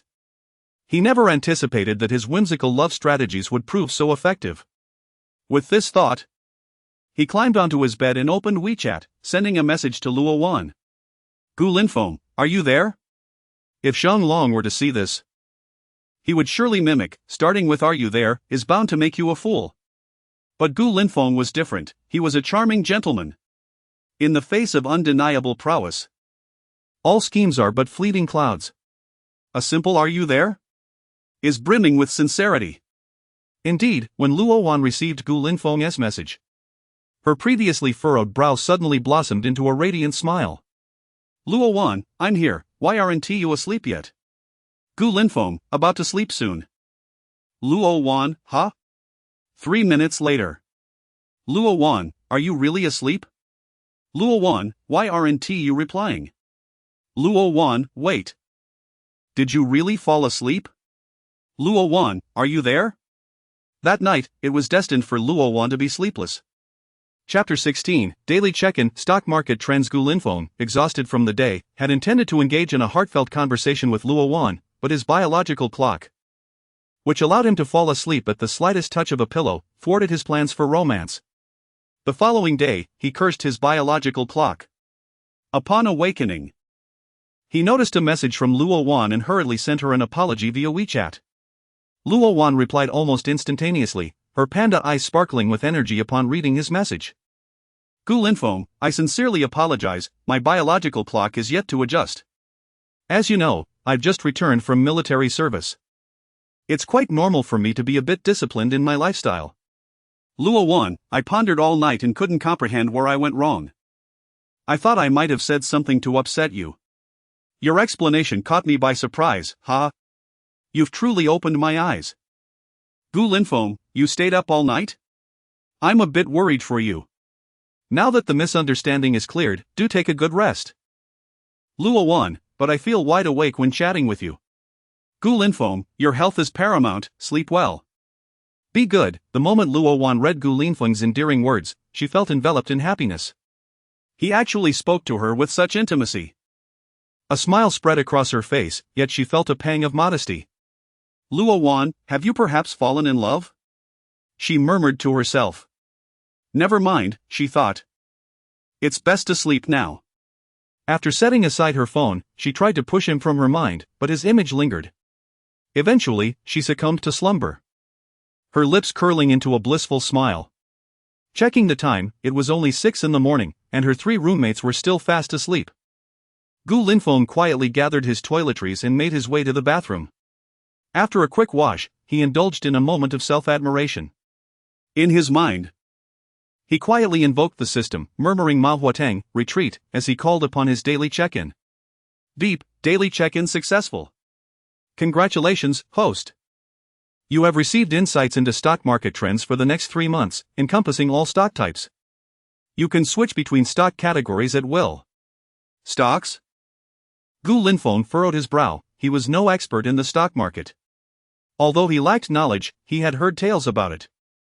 Stocks serve as tools for profit in the capital market, a love-hate relationship for countless investors. Once, someone in the Dragon Country asked what the national dish was. The answer was chives. Gu Linfeng was puzzled until an online explanation clarified that chives referred to investors, often cut in the market. In this world, there are no limits to stock price fluctuations. Note, the author, lacking knowledge of stock price limits, simply set no upper or lower bounds. You might buy a stock that soars only to plummet moments later. Such occurrences are common in the stock market. Every year, numerous individuals leap from financial buildings, prompting increased security measures. This illustrates the stock market's formidable destructive power. The devastation of families is no trivial matter. Gu Linfeng reclined back on his bed, donned his headphones, and began searching for the basic operations of stock trading on Douyin. After much viewing, he realized a dilemma. He possessed an advantage but was still learning rudimentary techniques. Why not emulate a gambling god and go all in? Exiting Douyin, he sought out the WeChat mini-program for microsecurities, a platform he trusted due to its affiliation with Ma Huateng. After registering an account and linking his bank card, he familiarized himself with the interface, contemplating how much capital to invest. After a few moments of hesitation, he resolved to go all in. Just as he was about to proceed, a text message chimed in on his phone. Your transfer of 825,000,000 yuan from the public bank has been completed. Your balance is 2,072,804,06 yuan. What is this?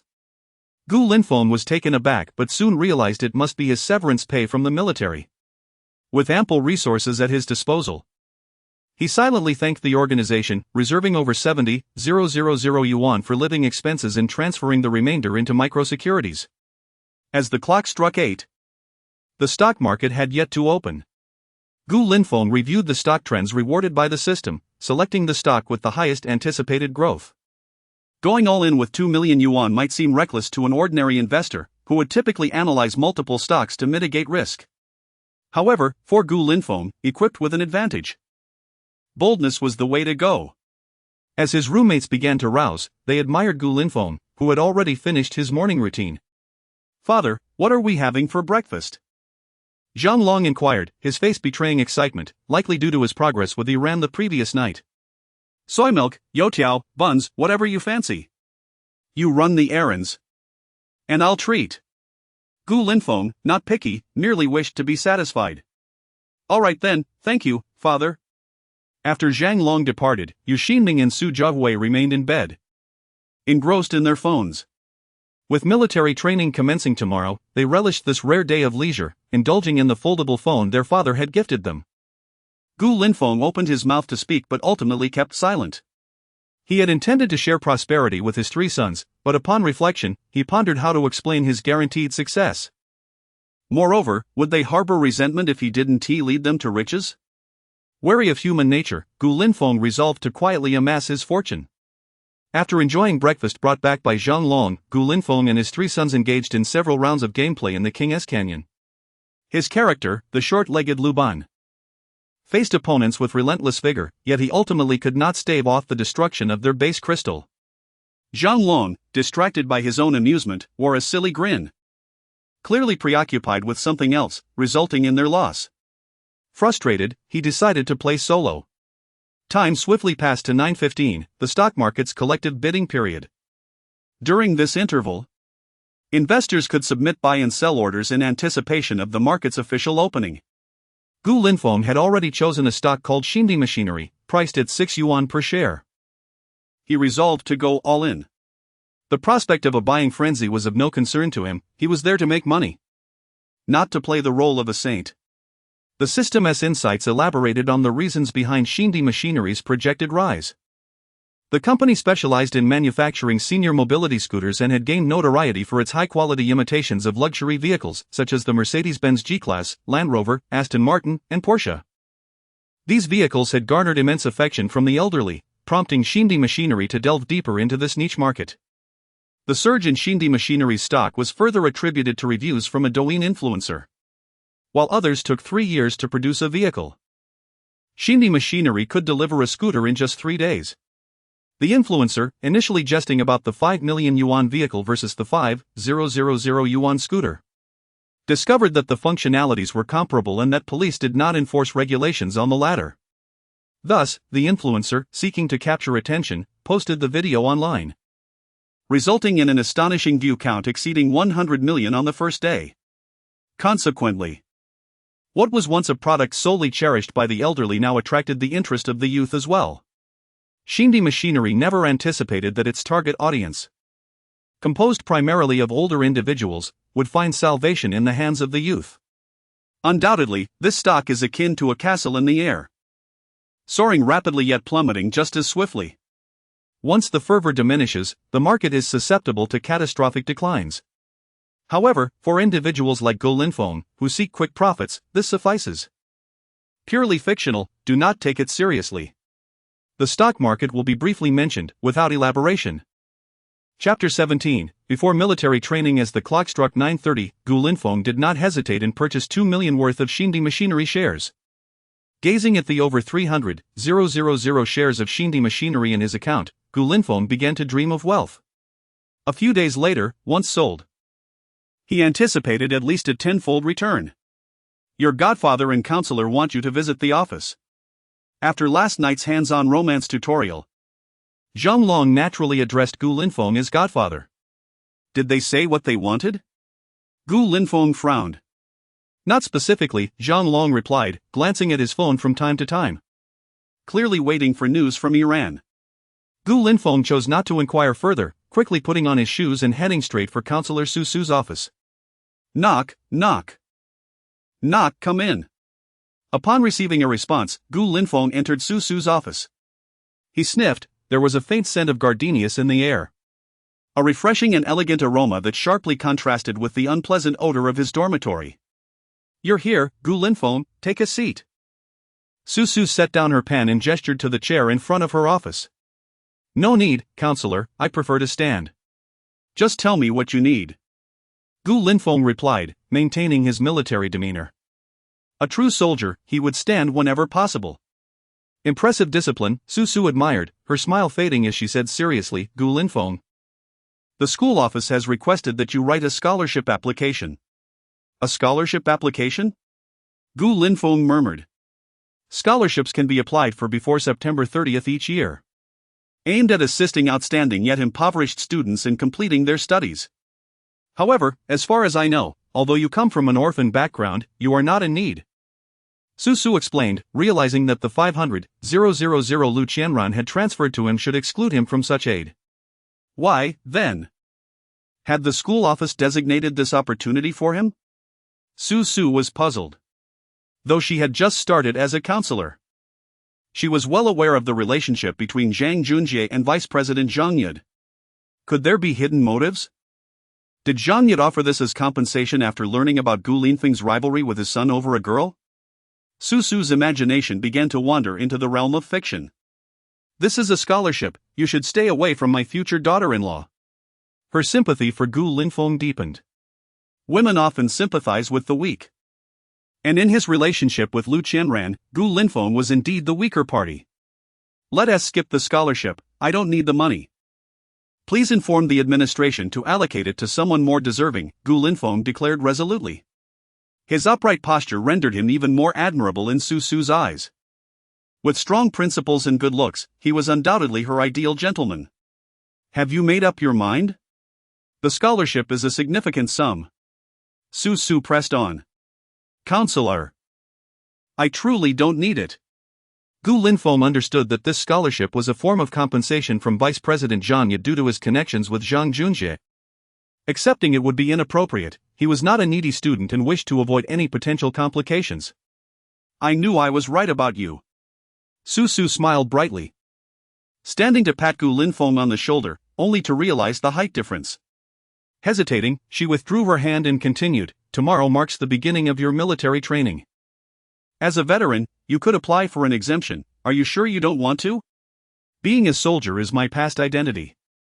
To dwell solely in the past is a sign of immaturity. I don't wish to be different from my classmates, so I shall forego the exemption. Gu Linfeng's resolute response further enhanced Su Su's fondness for him. Since you've made a thoughtful decision, I won't persuade you any longer. Su Su smiled and returned to her chair, preparing to engage in casual conversation, but Gu Linfeng interjected, Counselor, I'll take my leave now. Before Su Su could respond. He had already left the room. Su Su clenched her fists, inwardly lamenting, what a dense man. Yet, a smile crept onto her lips as she thought, man. You have certainly captured my attention. Lu Qianran was in a foul mood. The incident that occurred yesterday in the multimedia classroom had somehow been posted on the forum.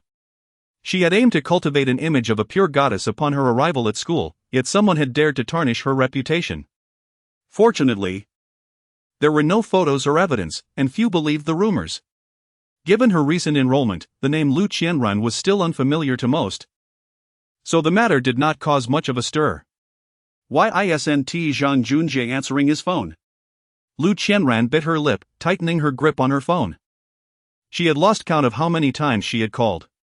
The voice prompt always indicated the phone was off. Wasn't he supposed to buy me a bag? Where has he disappeared to? Lu Qianran's mood soured further. Did I get played? Am I no longer attractive? She knew Zhang Junjie was a notorious playboy. Yet with her long legs and alluring figure, surely she was still appealing? Lu Qianran continued to dial, having accumulated considerable funds through various means. If she could not reach Zhang Junjie, she would have to sell off her newly acquired luxury items. That scoundrel. Once he has me, he doesn't cherish me. Humph. Unbeknownst to her, Zhang Junjie was currently at the detention center, studying the rules for inmates.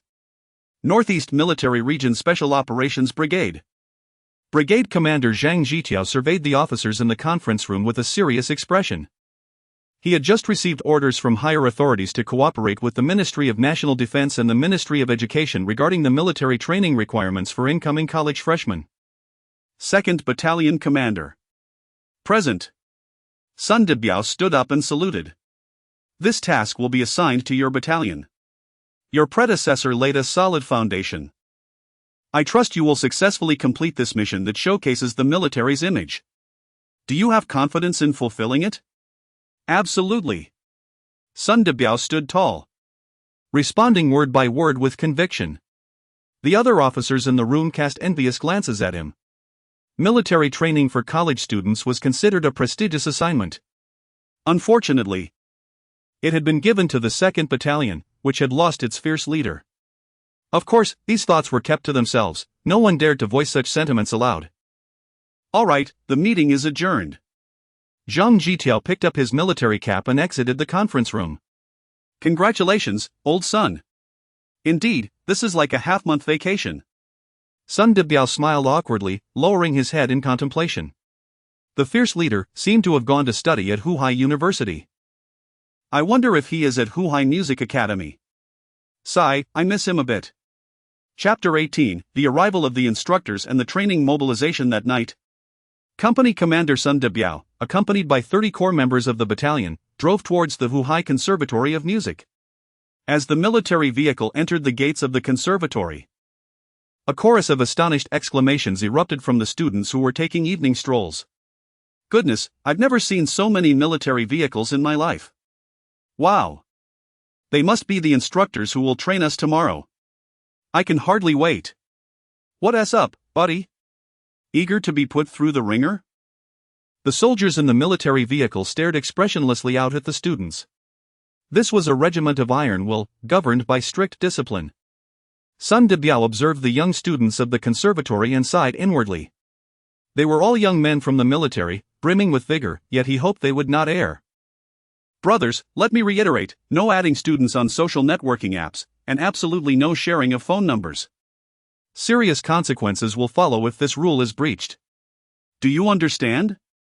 Sun Debiao picked up the intercom to emphasize the discipline, as if this were the only way to calm his heart. Yes, sir. Upon reaching the dormitory building, Sun Debiao was the first to leap from the vehicle. The person in charge from the school promptly approached for a handshake. Welcome, military gentlemen. Please, come inside. A rather flamboyantly styled junior leader said with a smile. Sun Debiao's expression shifted. What was that title? Oh. I was merely joking. The junior leader stood awkwardly, flustered. That joke is in poor taste. Sun Debiao shot the man a cold glance. Where are we staying? Please follow me, arrangements have already been made. The junior leader wiped the cold sweat from his forehead and hurriedly led the way. It was just a joke, why such a severe reaction? Sun Debiao followed behind, contemplating whether to send a message to Gu Linfeng. Sun Debiao, Commander, how are you? I miss you a bit. Gu Linfeng saw the WeChat message but chose not to respond. Sun Debiao had been his comrade for many years, and hearing of his retirement had hit him hard. Before leaving, Gu Linfeng had specially recommended Sun Debiao to take over his position, a final push for his brother. Gu Linfeng rose and moved to the window, just in time to see the military vehicles enter the campus, with students exuberantly snapping photos. He felt an immense pride swell within him. This admiration from the young generation towards the military was the greatest respect one could offer. He too felt a sense of pride.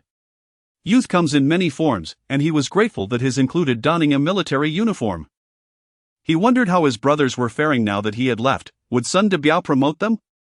Gu Linfeng had been known for his strictness while in the army.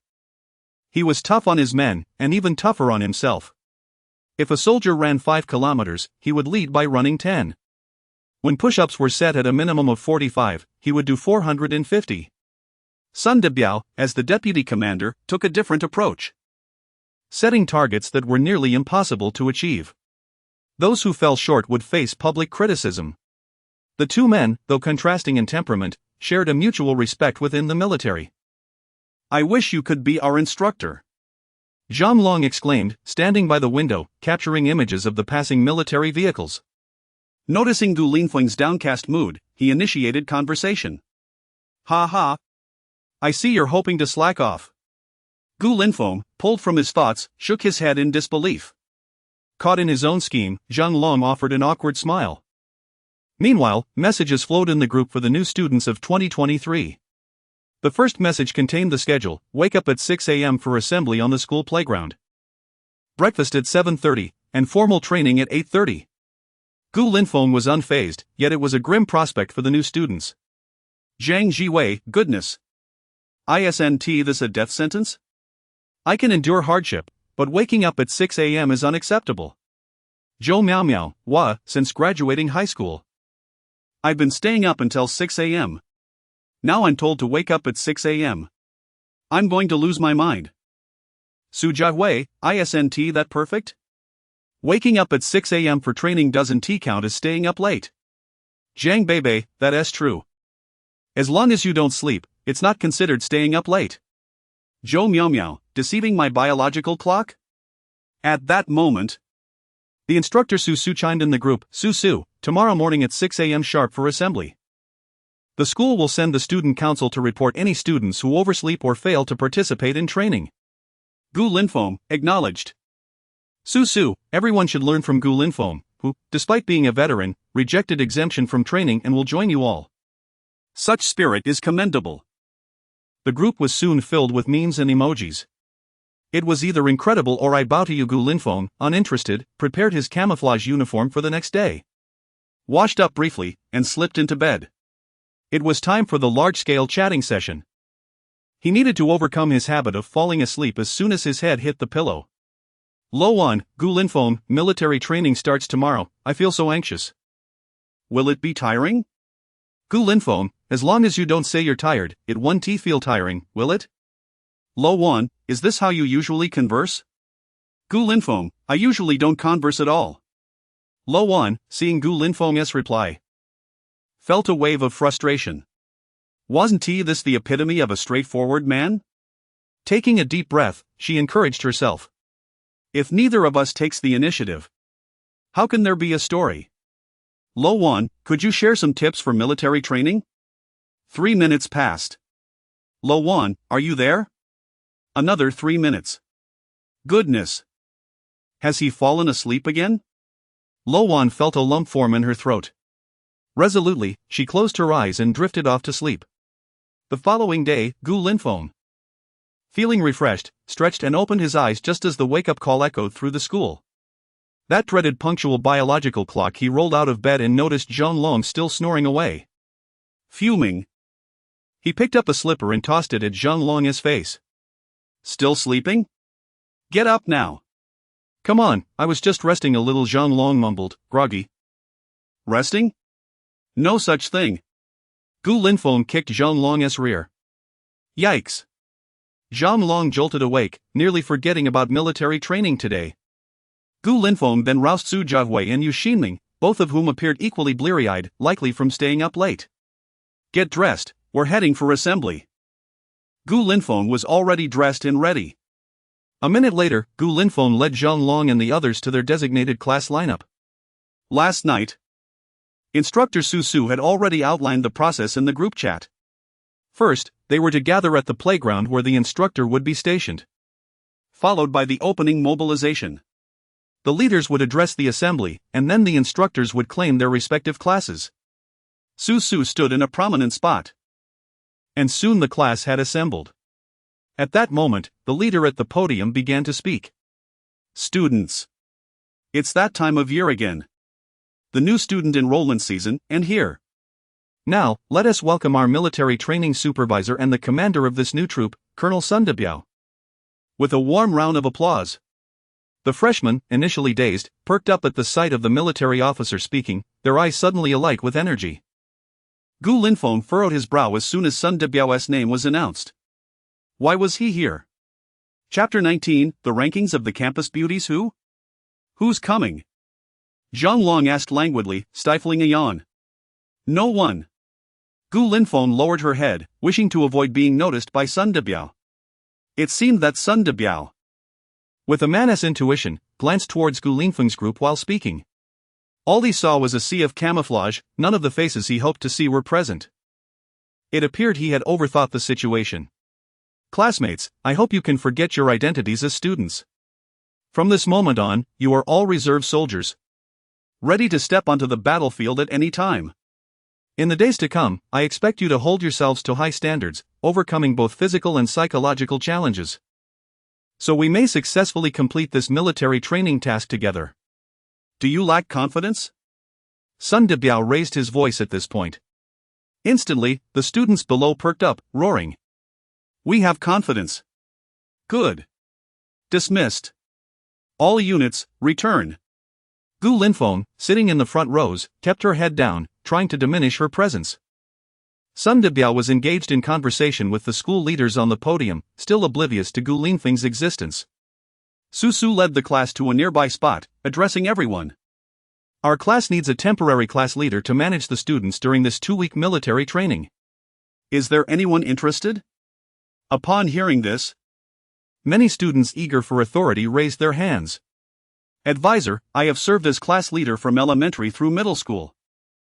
I am more than capable of taking on this temporary role. I am the executive vice dorm leader in our dormitory. I can also be the temporary class leader. I am the head of the hall on our floor. If you say so, I can also take on the temporary class leader role. Gu Linfeng shook her head with a wry smile. These individuals were far too eager for advancement. Su was pleased with the class's spirit. Her gaze fixed on Gu Linfeng. Gu Linfeng, aren't you interested? Ha! Gu Linfeng, lost in thought, was startled and quickly declined. I think I'll pass. Really not taking it? Su felt a twinge of disappointment, but upon seeing Gu Linfeng's firm nod, she turned her attention to the other classmates. Su looked at a beautiful girl in the crowd. Gao Xinrui, you will be our class's temporary leader. Do you have confidence? Rest assured, advisor. Gao Xinrui replied excitedly. Seeing that the advisor had appointed a girl as the temporary class leader, those who were initially eager to compete fell silent upon hearing Gao Xinrui's voice. Who is Gao Xinrui? She just became the freshman campus beauty. Wow, with Goddess Gao as our class leader, we are truly fortunate. I didn't realize Goddess Gao Xinrui was in our class. Gao Xinrui ranks 4th on the campus beauty list. If 4th place looks this good, I'm curious about the top 3. Gu Linfeng listened to the animated discussions around her, feeling somewhat bewildered. Beside her, Zhang Long nudged Gu Linfeng's arm. Father, you don't know about the campus beauty rankings, do you? Not really. I only saw it on the forum last night. Zhang Long whispered. Gao Xinrui ranks 4th. Do you know who is 3rd? Who? It's Luo Wan from the piano department, the one you saved outside yesterday. Is it her? Gu Linfeng was slightly surprised, but soon deemed it reasonable. Luo Wan might not be a breathtaking beauty, yet she was undoubtedly striking. 3rd place was well-deserved. With Gao Xinrui in 4th and Luo Wan in 3rd, they both added you on WeChat. Your romantic prospects must be thriving. Zhang Long remarked enviously. By the way, do you know who the 1st and 2nd are? Gu Linfeng feigned disinterest. Unfazed, Zhang Long raised an eyebrow. What if I told you that you were voted as the most handsome guy in the Music Academy? Would that pique your interest? Me? The most handsome guy in the Music Academy? Gu Linfeng pointed at himself, utterly astonished to receive such a juvenile title. As far as he knew, the title of most handsome guy was most famously associated with the kidney pain uncle from the Military Arts Academy. In his youth, Kidney Pain Uncle was indeed striking and was once listed among the top 100 in the Asia-Pacific region. Now, being named most handsome, he might not claim a spot in the top 10 of Asia-Pacific, but the title of most handsome guy was certainly well-deserved. After the dismissal, Gu Linfeng returned to the dormitory with his 3 foster sons. After a quick wash-up, they headed to the cafeteria for breakfast. Just as they settled down with their youtiao and soy milk, a fragrant breeze swept by. The seat next to Gu Linfeng was occupied by a girl in camouflage. Classmate. Someone is sitting here. Gu Linfeng casually remarked without lifting his head. What? The class leader can't sit here? A familiar voice chimed in, causing Gu Linfeng to look up in astonishment. It's you! You seem quite surprised, did you not expect it to be me? Gao Xinrui smiled brightly. But then her expression shifted. Gu Linfeng, why haven't you replied to my messages on WeChat? Ha? Why should I? Gu Linfeng feigned shock, widening his eyes. I. Gao Xinrui was taken aback by Gu Linfeng's response, momentarily at a loss for words. Just then, Zhang Long called out, class leader. Why are you here? Gao Xinrui's beautiful eyes darted around. I am your class leader, is there any issue with me caring for my classmates? Gu Linfeng found it amusing. Ever since they added each other on WeChat, Gao Xinrui had messaged him almost every day. Yet, he never responded. Not because he didn't want to, but because he simply didn't know what to say. A man who has suffered emotional wounds does not easily recover. Not far away, a handsome man glared at the two chatting, gripping a disposable chopstick in his hand, which snapped with a crack. Gao Xinrui is mine. No one can take her away. Alright, Gu Linfeng, since you're not responding, I'll take my leave. Gao Xinrui pouted, feeling a bit displeased. After all, she had just been crowned as the campus beauty. How could this dense fellow show no interest in her? Since I'm here, I may as well stay and eat. Gu Linfeng took a bite of his youtiao and focused on drinking his soy milk. What? Then I won't hold back. Initially, Gao Xinrui intended to take her tray to another table, but upon Gu Linfeng's sudden invitation, she joyfully sat down. However, no matter how she tried to engage in conversation, Gu Linfeng remained nonchalant, responding only in passing. This left Zhang Long and the others anxious. Father, come on. The three exchanged glances and quietly began chatting among themselves. Zhang Long, father, is this a strategy of feigned indifference? Yu Xinming, I don't think so. It feels more like he doesn't want to chat. Su Jiawei, I'm so envious. Why can't I be over 185 centimeters tall? Or possess the striking looks of Tomato Reader, then the goddess would take the initiative to talk to me. Zhang Long, dream on. You can find anything in your dreams. Su Jiahui? Chapter 20, A Show of Authority on the Playground. Students gathered in small groups, engaged in casual conversation. Gu Linfeng gazed up at the sky, while Zhang Long buzzed around him incessantly like a pesky fly. Adoptive father. How did you manage to get the school beauty to approach you? He inquired. Go away. Gu Linfeng waved his hand dismissively. Music department, class 102, assemble. Gao Xinrui called out in a melodious voice. Gu Linfeng intended to slip away, but Gao Xinrui called his name. Gu, with your height, why are you trying to hide? It's nothing, he stammered. Resigned to his fate, Gu Linfeng stepped to the front of the line. Once the students were assembled, Gao Xinrui returned to her place in the line. Before long, a sergeant clad in camouflage sprinted towards them, coming to a precise halt at the front of the formation. Hello everyone, my name is Wang Wei. For the next 2 weeks, I shall be your company commander for the 2nd Battalion of the 1st Regiment. You may refer to me as Commander Wang. Standing at 6 feet tall, his bronzed skin accentuated his rugged physique. Do any of you have questions? I will give you 3 minutes to ask. What will we be training for, Commander? Are we going to shoot guns? Zhang Jiwei cheerfully shouted from the ranks. Wang Wei's expression shifted. Did you not learn to report before speaking? Speak only when called upon. Zhang Jiwei, feeling embarrassed from the reprimand, blurted out. Why are you being unreasonable? You never mentioned reporting first, why didn't you say so earlier? Gu Linfeng's heart sank, having anticipated Wang Wei's next move. Well, since you think I am being unreasonable, very well. Everyone, hold your position for 2 hours. Wang Wei declared with a cold smirk. Gu Linfeng felt as though a bullet he had fired years ago had now struck him squarely between the eyes. He recalled how, In his own days as a drill instructor, he had employed similar tactics on new recruits. As expected, upon hearing Wang Wei's command, some students began to grumble about Zhang Jiwei's loose tongue. Wang Wei remained unfazed, surveying the students standing at attention. Noticing the murmurs, he bellowed, "Speaking in formation will add an additional half-hour to your time. That makes it 2.5 hours." In the sweltering heat of nearly 40 degrees Celsius, complaints were stifled. No one dared voice their grievances against Zhang Jiwei now. Instead, they cursed silently under the punishing sun. Gu Linfeng lowered his cap, feeling a wave of anxiety. Wang Wei was not his trainee. He had been selected from another unit to lead the 2nd Battalion, and by the time he arrived, Gu Linfeng was already facing his transition out of service. Though they were not acquainted, Gu Linfeng felt a deep unease, silently praying, "Please don't recognize me.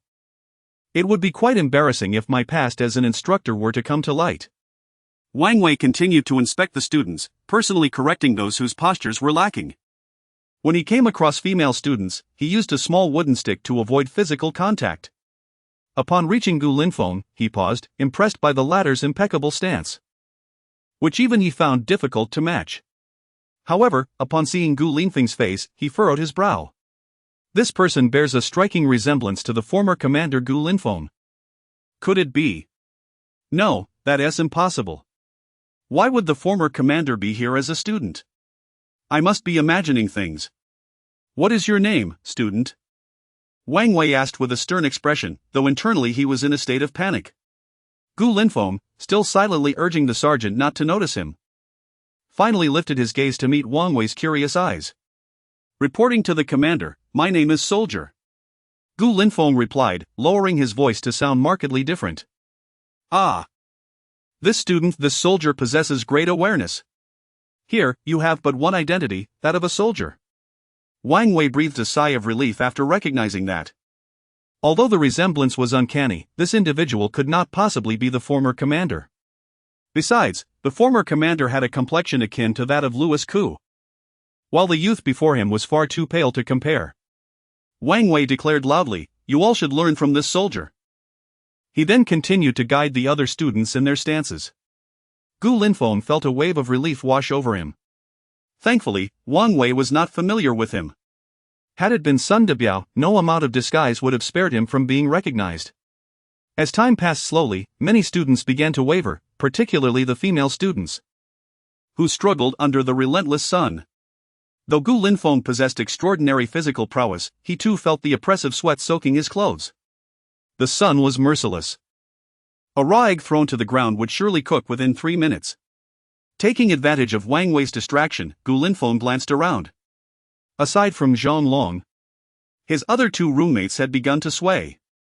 Gao Xinrui, too, was gritting her teeth, determined to endure. Just as Gu Linfeng was about to redirect his gaze, he caught sight of a familiar face that astonished him. Lu Qianran? What is she doing here? Gu Linfeng frowned, suddenly aware of her presence.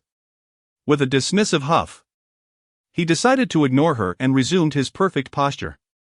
In his mind, he began to summon the system.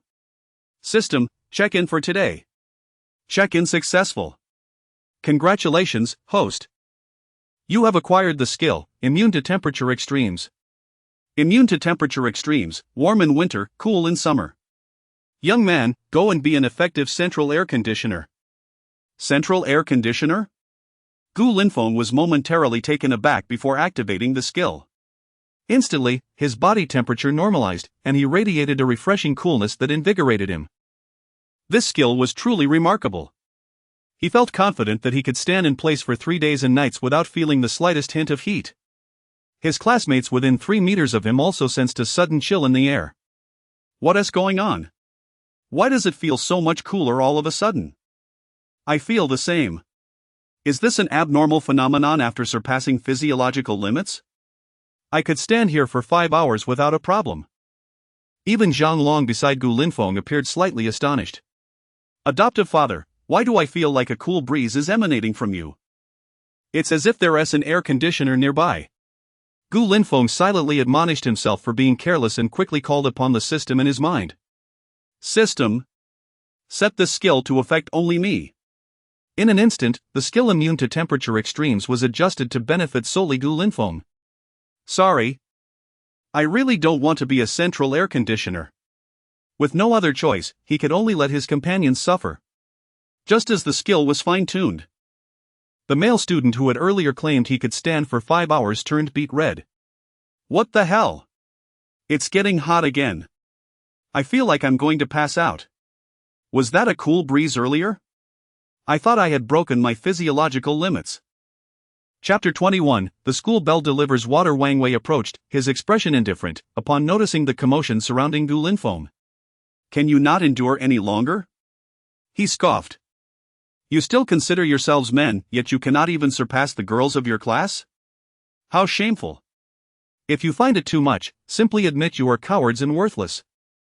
You may rest immediately. His words ignited a fire of indignation among the crowd. No one wished to be deemed worthless, especially with so many female classmates nearby. Admitting such a thing would mean relinquishing 4 years of preferential selection in romantic pursuits. Since you refuse to acknowledge your ineptitude, then keep standing. A triumphant smile crept onto Wang Wei's lips as he continued, all female students of Class 102, take a rest. At the instructor's command, the girls exhaled in relief and, with weary legs, made their way to the shade, casting sympathetic glances at their male classmates. This instructor is truly a good person, quite understanding and considerate, they mused. Gu Linfeng, however, remained unfazed, while the boys suffered in silence. Time ticked away, and 2.5 hours swiftly passed. Wang Wei glanced at his watch. And his previously cold demeanor finally warmed. Congratulations, you have successfully completed a challenge concerning the dignity of manhood. To commend your efforts. You may now disperse and rest for 10 minutes. With a single command, Wang Wei's announcement allowed over 10 fatigued students to breathe a sigh of relief. Some even collapsed onto the cement ground, only to spring back up from the scorching heat. Everyone, move to the shade and rest a while. We will return to practice your formations shortly. Wang Wei, recognizing the fragility of these students, was cautious not to push them too hard and kindly pointed toward the shaded area. The boys, supporting one another, made their way to the girls. After enduring 2.5 hours of grueling training, they felt parched. Foster father, did you bring water? Zhang Long asked, disregarding his image as he wrung out his sweat-soaked uniform. I do not have the habit of bringing water. Gu Linfeng shook his head. You all forgot to bring any? Zhang Long looked at his classmates, on the verge of tears. Who knew it would be this exhausting? Had I known, I would have secretly stashed a bottle of chilled Sprite. On such a hot day, a sip would be utterly refreshing. Some of the girls in our class have brought water, should we not go over and borrow some? Brother, what a splendid idea. That way, we might even steal a kiss indirectly. Gu Linfeng glanced toward the gathering of girls and noticed they appeared quite relaxed in the shade. Some sipping iced beverages while others enjoyed bottled water. To be honest, he too felt a twinge of thirst. His undisguised gaze caught the attention of Lu Qianran, who was sipping her drink. With a cold smirk, she deliberately rose and approached Gu Linfeng. Are you thirsty? She taunted, extending her icy beverage toward him. Noticing his frown, she quickly added, even if you are thirsty, I won't let you drink. Humph. The water you've had is beneath me. Gu Linfeng dismissed her with a scoff. You. Humph. I can drink whatever I want. Lu Qianran tossed the bottle to the nearest boy. Here, drink up, it's a gift. Are you kidding me? Who would drink that? Su Jiahui, furious, stood up from where he had been resting, having been struck on the head by Lu Qianran's bottle. Not only that, but she also carried herself as if she were bestowing a divine gift. Where does your arrogance stem from? You. Lu Qianran was infuriated. What about it? Am I wrong to call you a loser? Even your existence is merely a plaything for my foster father. Gu Linfeng swiftly covered Su Jiahui's mouth, fearing he would reveal too much. Ha, this Lu Qianran is quite amusing. She flaunts a single bottle of water as if it were a trophy. Just the other day, Gu Linfeng had embarrassed her in the multimedia classroom. Does she not know what it means to feel pain? What should I do? I really want to give my leftover water to Brother Linfeng. Get lost. Brother Linfeng can only drink my water. Then why don't you just go give it to him? I'm too scared. Chirping voices filled the air, and Lu Qianran's face flushed from red to pale. This group was utterly infatuated. Is he merely a bit handsome? Could he possibly be as charming as Zhang Junjie, who is suffused with the aura of wealth? If Gu Linfeng could hear Lu Qianran's thoughts, he would undoubtedly retort, is it Zhang Junjie's looks or his wealth that captivates you? Gu Linfeng picked up a discarded drink and, with a swift motion, tossed it into the trash can, executing a perfect arc as it landed squarely in the bin. You really lack basic manners. How can you carelessly throw leftover drinks on the ground? Gu Linfeng frowned in disapproval. Oh, are you upset? Lu Qianran replied nonchalantly. Keep being stubborn. With such heat, why not let it dehydrate you? Gu Linfeng felt a surge of anger. He had always been patient with Lu Qianran, having shared moments together in the past, but her audacity had grown intolerable. Just as he was about to explode, a crisp voice rang out from a distance. Who said Gu Linfeng would dehydrate? Gao Xinrui approached, holding a bottle of chilled beverage, unhurriedly walking over. She had overheard their exchange and was waiting for this moment. Gu Linfeng, watch how I help you reclaim your dignity. Look at you, drenched in sweat, drink this to cool down. Gao Xinrui feigned concern, reaching to wipe the sweat from Gu Linfeng's forehead, only to awkwardly discover that he was completely dry, his clothes showing no signs of dampness. Gu Linfeng is truly fortunate. How could he have the class president, ranked fourth among school belles, delivering water to him? I am so envious. If only I had even half of Gu Linfeng's looks. Oh no, the class president is so brave to deliver water to him in front of so many people. Is my idol about to be won over by the school belle? I feel so unwilling. At this moment, Gu Linfeng smiled faintly and glanced provocatively at Lu Qianran, relishing the sight of her ashen face, akin to someone suffering from constipation. Lu Qianran, publicly humiliated, returned to her place in the line, seething with resentment. Thank you, class president, I appreciate your drink. Gu Linfeng twisted open the bottle cap, just as footsteps approached. Gu Linfeng, I knew you were out of water, so I came to deliver some specifically for you. How will you express your gratitude to this young lady? Luo Wan appeared, holding another bottle of chilled beverage. Upon seeing Gu Linfeng's open drink, her heart inexplicably skipped a beat for a few seconds. Yet, since she had come all this way, she could not leave empty-handed. Here, Gu Linfeng, this is for you. Luo Wan feigned surprise, noticing that Gu Linfeng had already opened the soda. Aren't you the one who doesn't drink carbonated drinks? Moreover, too much soda is bad for your health. Be good and don't drink it. As she spoke, she reached for the drink in Gu Linfeng's hand. Gao Xinrui, witnessing the beautiful woman suddenly appear, felt a pang of anxiety. When she saw Luo Wan attempting to take the drink she had prepared for Gu Linfeng, she immediately blocked her hand. Since when did he say he doesn't drink soda? And who are you? Gao Xinrui glared at Luo Wan as if she were an enemy. It must be said that this woman was genuinely beautiful. Gao Xinrui had always been confident in her appearance. Yet the woman before her exuded an allure that made her feel equally matched. Pa, I am the most beautiful. At that moment, all the students present were left in astonishment, their mouths agape. Can you believe it? On the very first day of military training, 2 school beauties brought water to Gu Linfeng? Chapter 22, Arrogant Ma Defa. Is there still a semblance of law in this world? It was one thing for the 4th-ranked school beauty, Gao Xinrui, to deliver water, but now the 3rd-ranked Luo Wan has appeared. Is being handsome truly the foremost criterion for choosing a partner? That woman is Luo Wan? I dare say she surpasses even the class monitor in beauty. Each has their merits. Yet I find myself drawn to Luo Wan. Her figure is simply. Damn, our class monitor's long legs are no less impressive. If she were to don some black stockings, she could easily contend with Luo Wan. Seeing the 2 women lock gazes, a subtle tension filled the air, prompting Gu Linfeng to awkwardly set the drinks down. Who is this? Luo Wan took a deep breath, turned calmly, and inquired with a hint of coolness. Indeed, Gu classmate. This lovely lady surely isn't from our class, is she? Would you introduce us? Luo Wan smiled sweetly, her eyes narrowing playfully.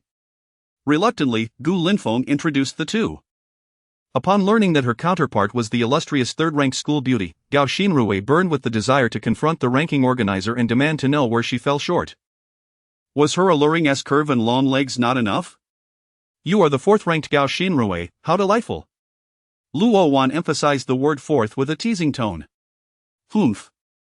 And what of it? Clearly, the person who created the rankings must be blind. Gao Xinrui scoffed. Checking her watch, Luo Wan noted the dwindling time until the break and hastily handed Gu Linfeng a drink. Gu Linfeng, drink up. As she said this, her gaze bore into him with an intensity that suggested she would weep if he refused. Unwilling to back down, Gao Xinrui picked up the drink from the ground and offered it to him as well. Gu Linfeng found himself in a precarious position. Choosing Luo Wan would hurt Gao Xinrui, while selecting Gao Xinrui would offend Luo Wan. Balancing the two was an arduous task. Simultaneously, the entire Class 102 was fixated on Gu Linfeng's decision. For whoever he chose to drink from would be deemed his top preference. Just as he was caught in this dilemma, Zhang Long, seemingly pondering, nudged Su Jiahui's arm. Su Jiahui understood immediately, sprang to his feet, and rushed to Gu Linfeng, snatching both drinks and gulping them down without a care for decorum. Ah, unopened drinks are simply delightful, unlike some women who serve others leftovers. Su Jiahui burped loudly. A satisfied grin plastered on his face.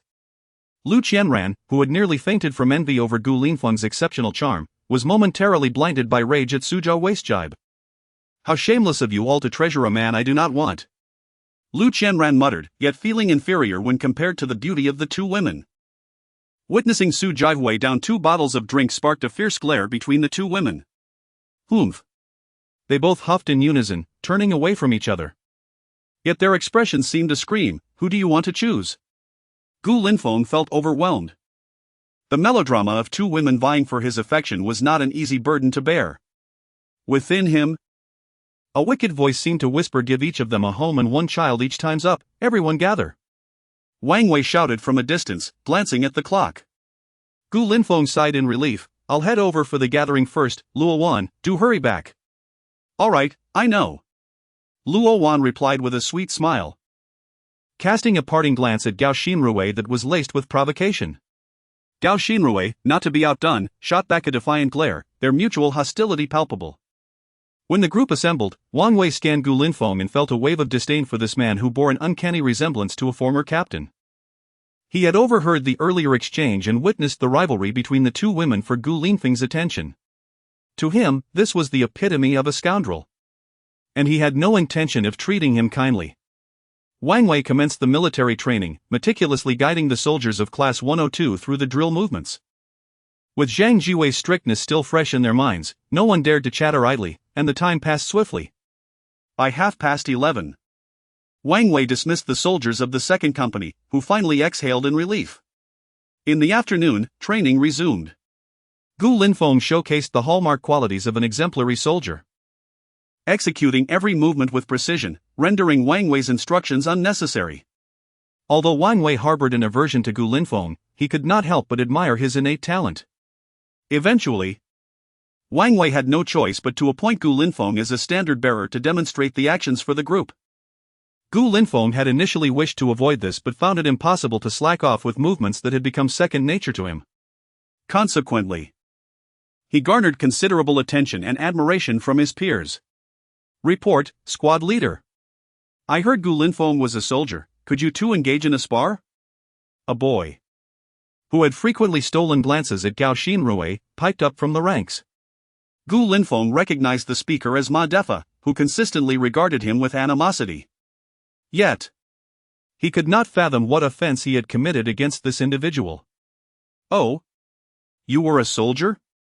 Why didn't you mention it? No wonder your movements are so flawless. Wang Wei remarked, astonished.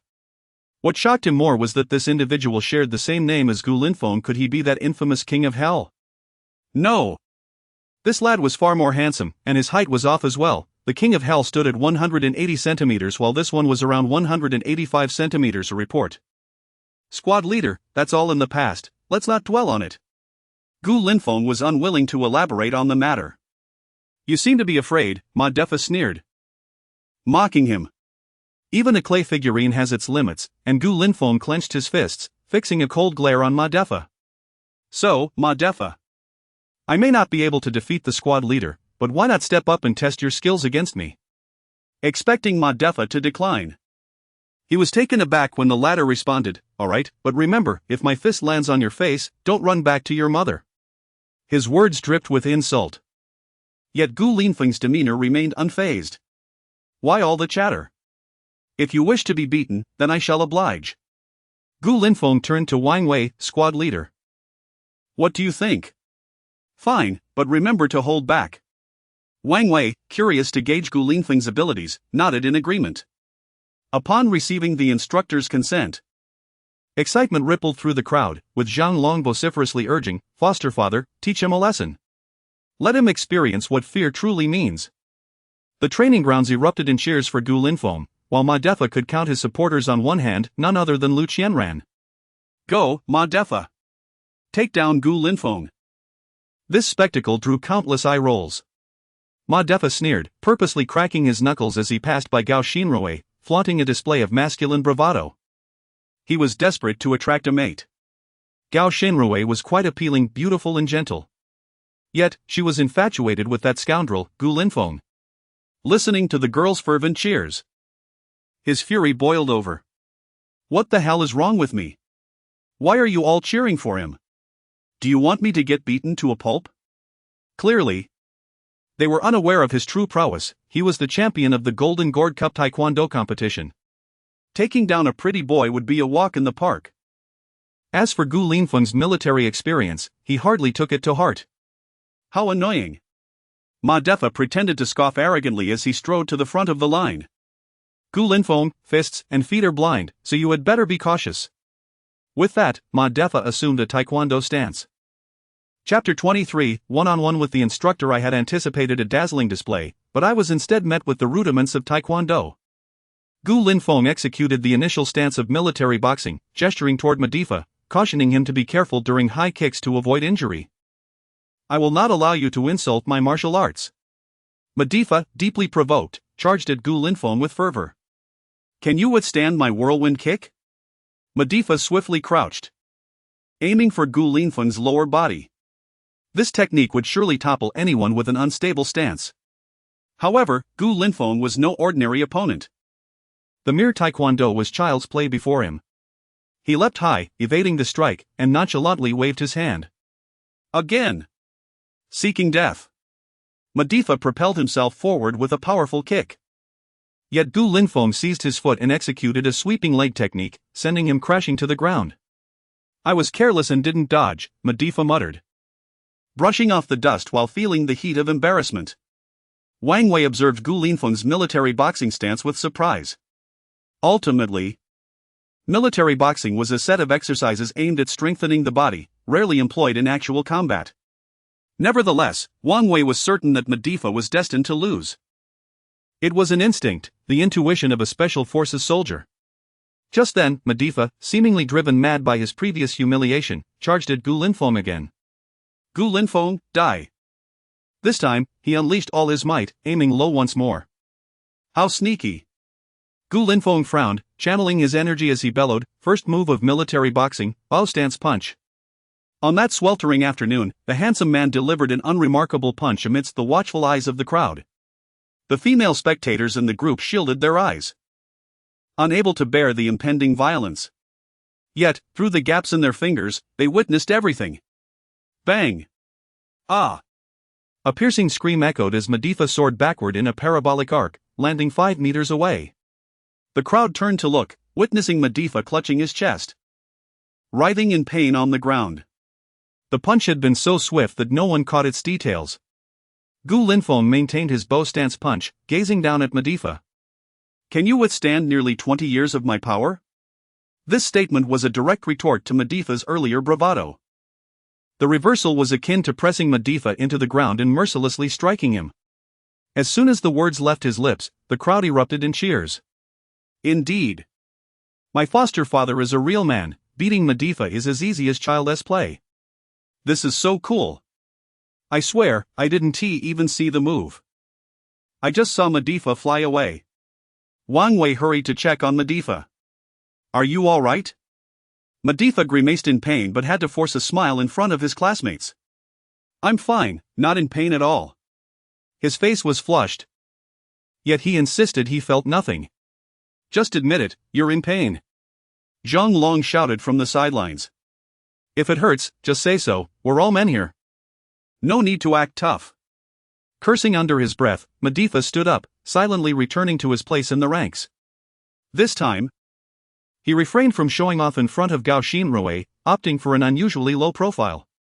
After being thoroughly defeated by Gu Linfeng, it would be foolish to act arrogantly now. This student's military boxing has truly opened my eyes. Wang Wei chuckled. I've learned a few moves as well. How about we spar and show the classmates? Is that really appropriate, Captain? Gu Linfeng hesitated once more. What's inappropriate about it? A man should not refuse a challenge. Come on. Wang Wei's expression hardened, his aura turning formidable. Gu Linfeng still shook his head in refusal. The fleeting glory would come at the cost of revealing his identity, which was not a fair trade. Furthermore, he couldn't allow himself to let Wang Wei win. Let us forget it, you are the instructor and captain. I wouldn't want to embarrass myself in front of you with my meager skills. Quite humble, aren't you? Since you refuse, I shall not hold back. Wang Wei did not believe Gu Linfeng's modesty. His every move against Madifa had revealed a remarkable proficiency. If Gu Linfeng's skills were indeed meager, then Madifa was merely a fade. Wang Wei scoffed and controlled his strength, launching a punch directly at Gu Linfeng's chest. It was a simple straight punch. But Wang Wei accompanied it with a shout, both to bolster his own spirit and to alert Gu Linfeng. Gu Linfeng slightly shifted his body, effortlessly dodging the incoming fist. Instructor, if this continues, I won't hold back. His expression turned serious. I've been waiting for your recklessness. Seeing Gu Linfeng evade his attack with ease, Wang Wei's conviction only strengthened. This young man was indeed a master. Again. Wang Wei advanced quickly, his fists flying toward Gu Linfeng like cannonballs. Gu Linfeng silently praised Wang Wei's technique, his demeanor shifting to one of seriousness. As he deftly evaded Wang Wei's attacks, Gu Linfeng unleashed another bow stance punch, this time exerting 20% of his strength. Wang Wei barely had a moment to react before Gu Linfeng's fist struck him fiercely in the chest. Bang! Wang Wei, much like Madifa, was sent flying 3 meters back, crashing to the ground with a thud. Silence.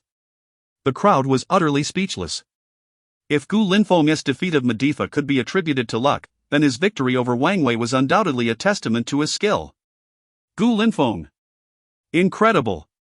Even Madifa, who had just suffered humiliation, felt a sense of relief. It wasn't due to his own ineptitude but rather the overwhelming prowess of his opponent. Surely, no one could deny Gu Linfeng's might. Coughing, Wang Wei clutched his chest in agony, staring intently at Gu Linfeng's striking profile. Finally, he voiced his thoughts. Are you the king of hell? What king of hell? You must have mistaken me for someone else. Gu Linfeng shook his head, lowering his cap and pulling Wang Wei up from the ground. I can't be mistaken about your voice, it's definitely you. Wang Wei paused, his expression shifting to one of excitement upon hearing Gu Linfeng's voice. I'll say it again, you've mistaken me for someone else. Gu Linfeng sighed, still unwilling to confirm Wang Wei's suspicions. Have I really mistaken you? Wang Wei's words implied skepticism, despite his protests. Although he had limited contact with the King of Hell, he recognized Gu Linfeng's voice instantly. That voice commanded respect and even fear among all the soldiers of the 2nd Special Forces Battalion. Seeing Gu Linfeng remain obstinate, Wang Wei decided to pull out his radio. This is Wang Wei, I've been attacked and require assistance. What are you doing? Just admit you're outmatched, why call for backup? Gu Linfeng, sensing the impending trouble, turned to flee. Unexpectedly, Wang Wei latched onto Gu Linfeng's leg. You can't leave, we must clarify this matter. What is there to clarify? You've truly mistaken me for someone else. Gu Linfeng looked down at the stubborn Wang Wei, exasperated. At that moment, everyone stood bewildered. The ever-tough Wang Wei was behaving like a rogue. What did the captain mean when he mentioned the King of Hell? Was it a humorous exaggeration about Gu Linfeng's punch nearly sending him to meet his end? The exact interpretation was unclear. But it appeared the captain was attempting to pin the blame on Gu Linfeng. Indeed, he just called for backup. Is he planning to gang up on Gu Linfeng? Zhang Long clenched his fists, his face filled with indignation.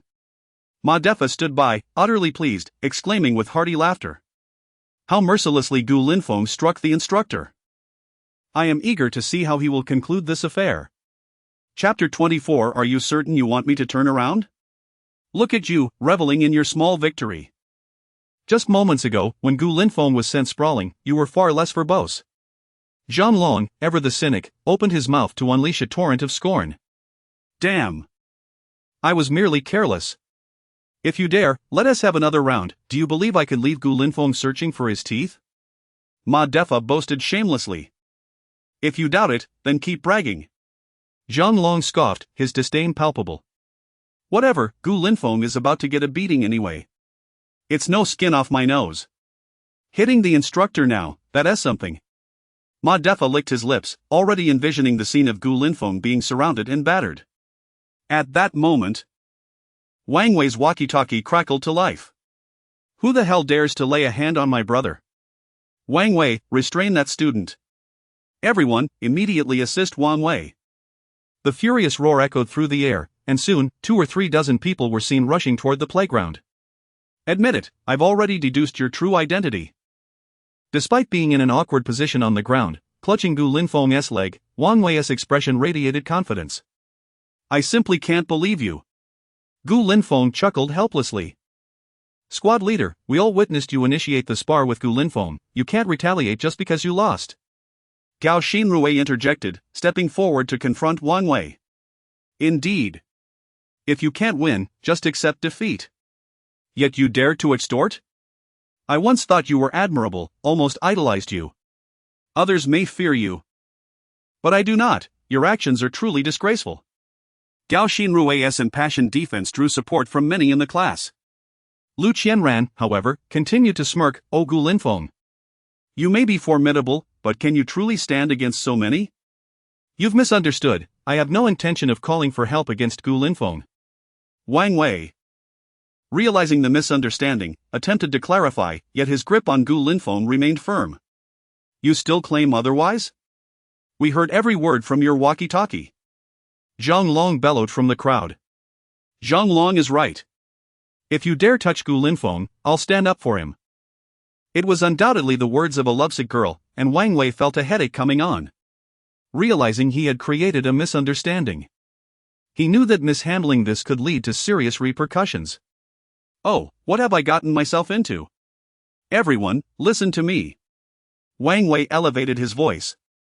It's not what you think. Gu Linfeng is likely a comrade I know. Despite his loud voice, he struggled to be heard over the uproar of his classmates. The playground was bustling with new recruits scattered throughout, and the commotion between the 1st Battalion's 2nd Company had drawn the attention of many. With all the instructors converging on the scene, curiosity abounded. Gu Linfeng, realizing he could not evade the situation, gently patted Wang Wei's arm. Let go of me. I want to flee. Really? Of course. Wang Wei hesitated before releasing his grip. Upon noticing Gu Linfeng remained stationary, he sighed in relief and gestured vigorously to the instructors approaching. Seeing Wang Wei on the ground waving his arms, the instructors, thinking he was in dire straits, quickened their pace. Damn, if Wang Wei was knocked down, how formidable must the opponent be? Be cautious of this fellow, he seems rather sinister. Wang Wei, typically arrogant due to his martial arts training, had never regarded ordinary individuals with respect, yet today, he had met his match. As the instructors gathered, they murmured among themselves. Enough chatter, how dare he strike an active duty soldier? Restrain that kid. Sun Debiao shouted. Yes. Gu Linfeng felt a tremor of anxiety at the sound of approaching footsteps. Is this the moment I've been dreading? When he left the military, he had not informed his comrades, fearing their emotional responses. Now, he had to confront it all over again, yet he realized that evasion was futile. facing the situation was inevitable. To flee was the mark of a coward. You dare strike my man? I care not whether you are a student, you must account for your actions. Sun Debiao thundered. Wang Wei, are you alright? You claim to be able to take on many, yet here you are, silent? Squad leader, you've misunderstood. Wang Wei attempted to explain. Save your breath. Losing is losing. Sun Debiao dismissed him, fixating on Gu Linfeng's back with a menacing glare. Turn around. Let me see if you truly possess the audacity to strike my soldier. That familiar voice caused Gu Linfeng's shoulder to quiver slightly. Are you frightened, boy? Now you wish to cry? I assure you, it is too late, those who strike me must pay the price. Sun Debiao smirked coldly. It's not as you presume. It was simply a matter of skill. Gao Xinrui's face flushed with urgency. He cheated. You must be the commander of the new recruits. On what grounds do you act so arrogantly, refusing to hear our explanations? I recognize him, he is Sun Debiao. Commander Sun, should you resort to violence without reason, we shall collectively file a complaint against you. Sun Debiao's expression twisted, he had not anticipated such resistance from the students. Yet behind him stood his soldiers. If he backed down, how could he lead them in the future? Squad leader, you've misunderstood, I initiated the spar, it's not as you think. Wang Wei scrambled to his feet, his face a mixture of indignation and shame. To admit defeat before so many comrades was more painful than death. Nevertheless, knowing he had fallen to a formidable opponent, he felt a strange sense of honor. You mean you initiated the match and then failed? What does it mean for you to cling to him and seek my help? Sun Debiao's nostrils flared with rage, wishing he could slap Wang Wei for such disgrace. That is not it, let us just have you speak with him directly. Wang Wei was aware of the history between Gu Linfeng and Sun Debiao. Sometimes revelations are best discovered firsthand. Turn around, boy. Sun Debiao commanded, adopting an imposing stance. Are you truly certain you want me to turn around? The calm voice broke through, momentarily unsettling Sun Debiao, who was ready to assert his authority. Chapter 25, Identity Revealed. The king's discourse. The voice resonated with an unsettling familiarity. Could it be? Sun Debiao dared not pursue the thought further. A fleeting sense of recognition washed over him as he recalled that silhouette, compounded by the well-known rumors of the king's return to academia. Everyone, assemble. Sun Debiao commanded, his voice cutting through the air. The instructors, who had been eagerly anticipating the encounter, quickly formed ranks, puzzled by the formality of their commander's demeanor. Why such seriousness in addressing a mere insolent youth? Yet, Sun Debiao's orders brooked no disobedience, and despite their questions, they complied swiftly. Within mere seconds, they stood united, even Wang Wei joining their ranks. Sun Debiao executed a precise about-face, addressing the assembled instructors. At ease. Attention. The synchronized movements instilled a sense of vigor among the students. This was the essence of military discipline. Adjust your uniforms. Sun Debiao's command prompted him to be the first to straighten his appearance. The instructors moved with equal urgency, their confusion deepening. In their previous military experiences, they had never witnessed such meticulousness before a confrontation. Was this an unprecedented display of respect towards an adversary? The judge's peculiar taste seemed to grow ever more extravagant.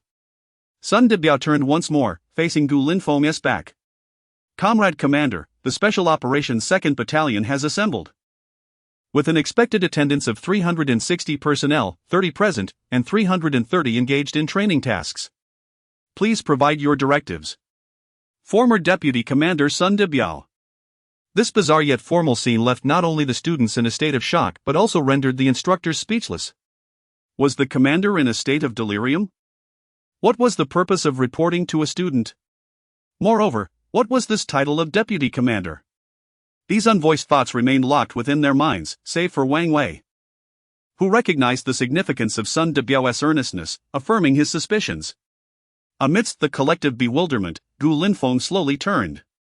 He saluted with military precision, acknowledging the gathering. At ease. Yes. Sun Debiao returned the salute and called for the troops to relax before stepping back into formation, standing at the forefront. No one noticed the tear that slipped from the corner of his eye. It truly was Gu Linfeng, his commander, his savior, and the king. Upon witnessing Gu Linfeng, the instructor's previously unwavering gazes widened in astonishment, as if they had encountered a specter. Comrades, I never anticipated our reunion would transpire in such a unique manner. Gu Linfeng's eyes glistened with unshed tears as he regarded the familiar faces before him. Among you are soldiers I once led and comrades I have met. Yet this does not diminish my affection and longing for you. Due to certain circumstances, I chose to transfer. I hope you can forgive my abrupt departure. I understand you have many questions regarding my presence here, but I must emphasize that life is meant to be experienced. Gu Linfeng smiled, suppressing his own emotional turmoil. From this moment forth, I am no longer your commander, but merely one of you. His classmates were left utterly bewildered. Lu Qianran found it particularly hard to believe. While she was aware of Gu Linfeng's military background, she had not anticipated that he would hold the rank of commander. He sacrificed his commanding position to attend the same university as her. At that moment, a flicker of regret stirred within her, albeit faint. In the face of a life filled with extravagant indulgences, such sentiment felt trivial. What did it matter when Hermes and Chanel beckoned? Wow, my foster father is incredible. He is a commander. Zhang Long exclaimed, shaking Su Zhehui excitedly. Stop shaking. I heard you. Su replied, though his voice cracked in awe. Hai Xinrui's eyes sparkled with admiration. The man she fancied was indeed exceptional. At just 19, he had ascended to the rank of commander. How many could claim such an achievement nationwide? Ma Defa, standing behind Hai Xinrui, noticed the shift in her demeanor. He recognized that Gu Linfeng's status was formidable, rendering him incapable of competing. He had lost, and it was a resounding defeat not due to his inadequacy, but because his opponent was simply too exceptional. This budding romance seemed destined to fizzle out. From this moment forth, I am no longer your commander, but merely one of you. Gu Linfeng's words echoed in the hearts of all present soldiers. Moments later, Zhang Wei, Gu Linfeng's first soldier, choked back tears as he shouted, No. Commander, you must be deceiving us. How could someone as outstanding as you leave the unit you love? You will return, one to you? I missed you so much during your absence, I couldn't believe you had transferred. Sun Debiao discreetly wiped away a tear, vowing that this was the first time in his military career he had faltered in formation. Crying is unbecoming, the commander has left. But he is not gone forever, he stands before you now. Despite his words, his voice quivered, revealing his own inner turmoil. Gu Linfeng smiled, albeit somewhat strained. Life is about experiences. Perhaps one day, I shall return. He painted a hopeful picture, although in truth, the commander had assured him that he could return at any time, thus not entirely misleading his beloved soldiers. Really? Then commander, please hurry back. You have no idea how harsh the judge is with us. The training tasks are grueling. And if we fail to complete them, we face 2-hour public reprimands. Yes, Sun Commander is truly ruthless. Come back to torment us. We can't endure his slow pace any longer.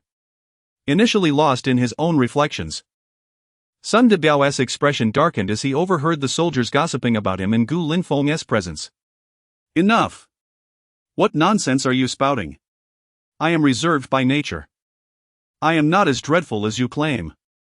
Gu Linfeng chuckled lightly. Alright, it's still military training time. We shall reminisce later. Everyone, disperse and return to your respective formations. Disperse. Gu Linfeng commanded before taking off at a brisk pace. Sun Debiao was unwilling to relent, calling out to Wang Wei. Go fetch them back for training. Then he strode after Gu Linfeng, who was making his escape. Wang Wei smiled with satisfaction, preparing to bring everyone back, only to be surrounded by the instructors. You, Wang Wei, knowing the commander's whereabouts and failing to inform us. Instead leading us here in such a manner, do you wish to see us humiliated? Such insidious intentions. I suspect he is exacting revenge on Sun Commander. Yet, as they witnessed Sun Commander's heart-wrenching expression, they felt a sense of satisfaction. Wang Wei hastily waved his hands. No. I only just found out. The comrades who had previously praised Wang Wei swiftly shifted their attitudes. This fellow is keeping secrets from all of us. Brothers, let us give him a lesson. Wang Wei took off running, pleading his innocence as the instructors vanished without a trace, leaving the new recruits of the 1st Battalion and 2nd Company staring at each other in confusion. Wait, if the instructors are gone, who will train us? Zhang Long asked, his soul perplexed. Chapter 26, The 1,000 Cups of Intoxication. Sun De Biao hastily pursued Gu Linfeng, who was leisurely seated beneath the shade of a tree. De Biao, you've arrived. Gu Linfeng remarked, a smirk gracing his lips as he gestured to the vacant ground beside him. Sit down. No need for formality. With a stony expression, Sun De Biao complied, plopping down unceremoniously. What does it mean that you vanished without a word and ignored my messages? He interrogated. Shouldn't you have a sense of it? The last thing I want is someone whining. Gu Linfeng shot back, casting a sidelong glance at the burly Sun De Biao. Let us not forget. Who was it that wept inconsolably when I was shot and nearly perished? Sun De Biao's face flushed red, caught off guard by the revelation. We're all men here. Some sentimentality can be avoided. I hope you can understand my sudden departure. Gu Linfeng fidgeted with the stones on the ground, feeling a pang of discomfort himself. Fine. I won't pry or dwell on it, but tonight, we must drink until we can no longer stand. Sun De Biao shifted the conversation. All right then. Whoever backs down is a coward. As night fell, Gu Linfeng opted against returning to the dormitory, instead heading to the instructor's quarters. The moment he arrived, excitement surged through the crowd. Sun De Biao had brought an assortment of food and dozens of cases of beer, exclaiming, tonight, I'm going all out. Everyone, drink heartily with the company commander. Long live Captain Sun. Hail to the judge.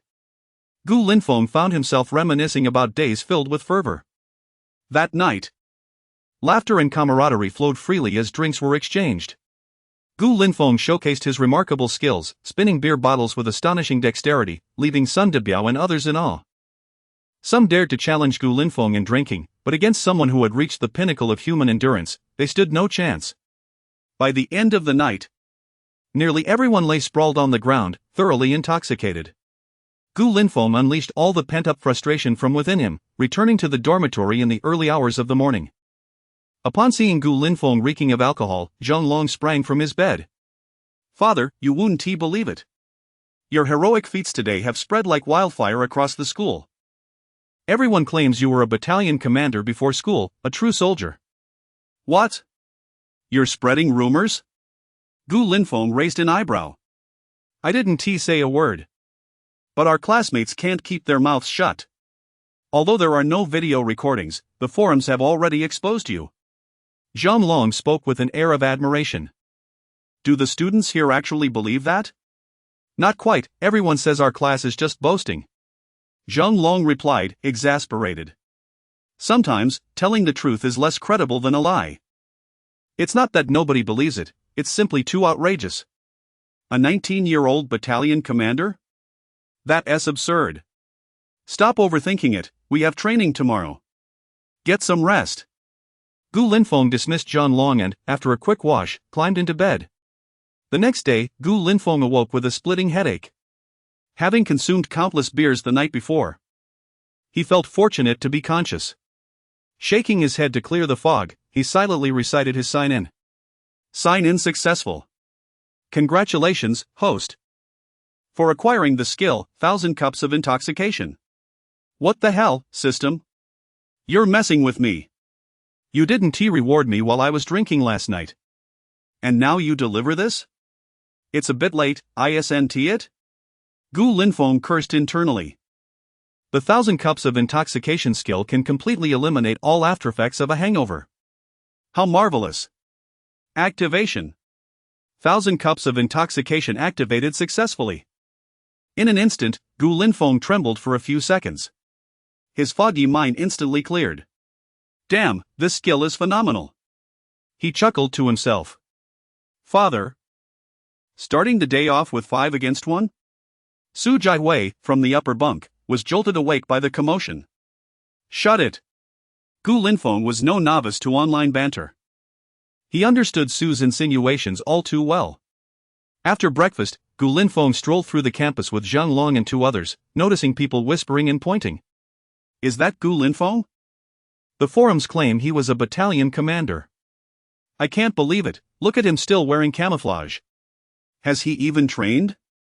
Those classmates of his are quite the jokers, vowing on the forums. I wonder what he offered them to gain such notoriety. Notoriety? More like infamy. Zhang Long and the others darkened their expressions, rolling up their sleeves to confront the gossip, only to be halted by Gu Linfeng. Relax, their mouths belong to them.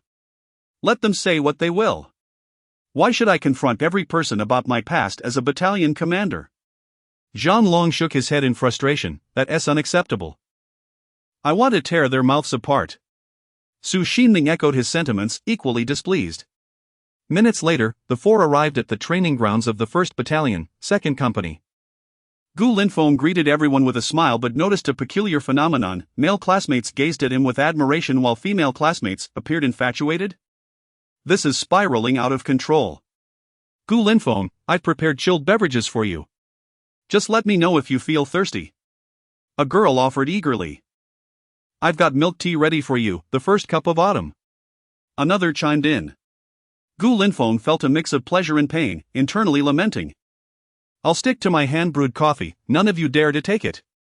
At that moment, Gao Xinrui watched with jealousy as the eager female classmates vied for Gu Linfeng's attention, clutching her own drink, feeling as though something precious was being snatched away. Just then, Wang Wei arrived, noticeably weary from a night of heavy drinking. Seeing Gu Linfeng's vibrant demeanor, he felt a surge of envy. How is it that the captain, who drank the most last night, looks perfectly fine now? The commander is here, everyone, stand at attention. Gao Xinrui alerted the group. The playful banter ceased as everyone lined up. As Wang Wei approached, he swayed slightly, realizing he had likely consumed as much as Gu Linfeng the previous night. In a guise of gratitude for discovering Gu Linfeng, his comrades sought to humiliate him for the embarrassment he brought upon them, with toasts disguised as revenge. Commander! I'm feeling unwell, perhaps you. Wang Wei hesitated, but Gu Linfeng understood immediately. This was a plea for help. I'll handle your training. But don't call me commander anymore. I am, at present, merely a student and an ordinary soldier. But... Wang Wei hesitated. There are no buts. From now on, call me by my name. Gu Linfeng's tone was resolute, issuing a command. Understood. Chapter 27, The Torment of Lu Qianran. Wang Wei returned to his dormitory to rest. Utterly exhausted, Gu Linfeng approached the group with a smile. Military posture for 30 minutes, commence. Without any unnecessary chatter, Gu Linfeng got straight to the point. The onlookers were captivated by this unusual scene, and no one dared to speak. Zhang Long's grin was so wide it nearly reached the back of his head. Finally, he could cling to his adoptive father's solid leg. Suddenly, lost in his daydreams, Zhang Long was jolted back to reality by a sharp pain at the back of his head. Still laughing while standing at attention? Laughing earns you an extra 30 minutes of training. Zhang Long dared not laugh again, yet internally he lamented, wasn't I promised a solid leg to cling to? Why is this worse than Wang Wei? Gu Linfeng paced back and forth, deliberately correcting a few movements when he passed by Gao Xinrui. Your hands should be pressed firmly against the seams of your trousers.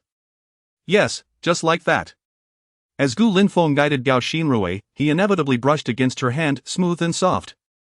Gao Xinrui's cheeks flushed with excitement. He actually touched my hand. How delightful. Her eyes sparkled with infatuation. Alas! She had succumbed to her crush once more, and Gu Linfeng shook his head in resignation. He continued instructing. Soon realizing that some girls in the class were deliberately performing the movements incorrectly. This infuriated Gu Linfeng, who stormed to the front and unleashed a torrent of scolding. He had no understanding of the concept of cherishing delicate flowers, and the infatuated girls appeared as if they were weeping, evoking pity. Ha! Wielding a feather as a weapon. Lu Qianran scoffed from the crowd. Who said that? Step forward. Gu Linfeng scanned the room. It was me. What will you do about it? Lu Qianran raised her hand nonchalantly. Did you not hear Captain Wang instructing me to train you? Gu Linfeng's voice turned cold. Everyone, rest in place. Lu Qianran. Military posture for 2 hours, starting now. You are retaliating out of malice. Lu Qianran protested defiantly. Then let the retaliation commence. What will you do about it? Gu Linfeng wore an expression of unabashed arrogance, and his bold tone elicited muffled laughter from the crowd. No one spoke up for Lu Qianran, after all. They were somewhat aware of her history with Gu Linfeng. I will not stand. Whoever wants to stand may do so. I stand by my words, you are not an instructor and have no right to command us. Lu Qianran remained obstinate. Who says Gu Linfeng lacks qualifications? Su Su's voice suddenly rang out from the back. Lu Qianran's heart sank. Counselor, you're here. Gu Linfeng used formal language to show respect. Su Su nodded with a smile. The school's latest announcement states that Gu Linfeng will serve as the vice commander of this new troop and also the chief instructor of military training. Do you believe he lacks qualification? Su Su had heard about the events from the previous day. She was astonished to learn that this tall and handsome young man had been a battalion commander in the military and that the troop leader, Major Sun Debiao, had once been Gu Linfeng's comrade in arms. Her interest in Gu Linfeng grew. What? He is the chief instructor? Lu Qianran thought to herself, realizing the predicament she was in. Indeed. Do you doubt me? Su Su continued to smile gently.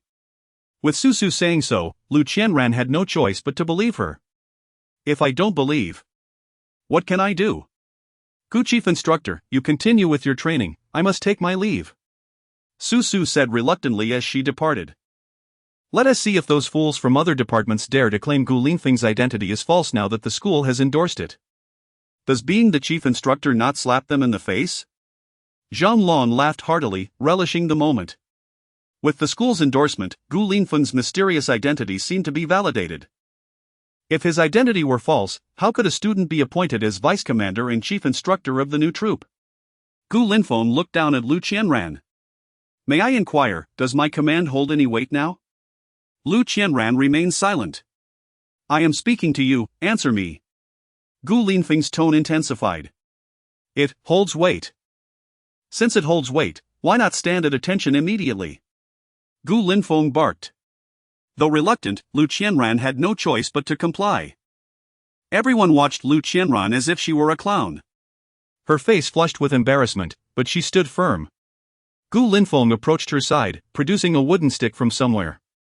Your stance is incorrect, grip tightly. The stick struck Lu Qianran's hand, causing her to wince. Lean forward. Maintain your center of gravity.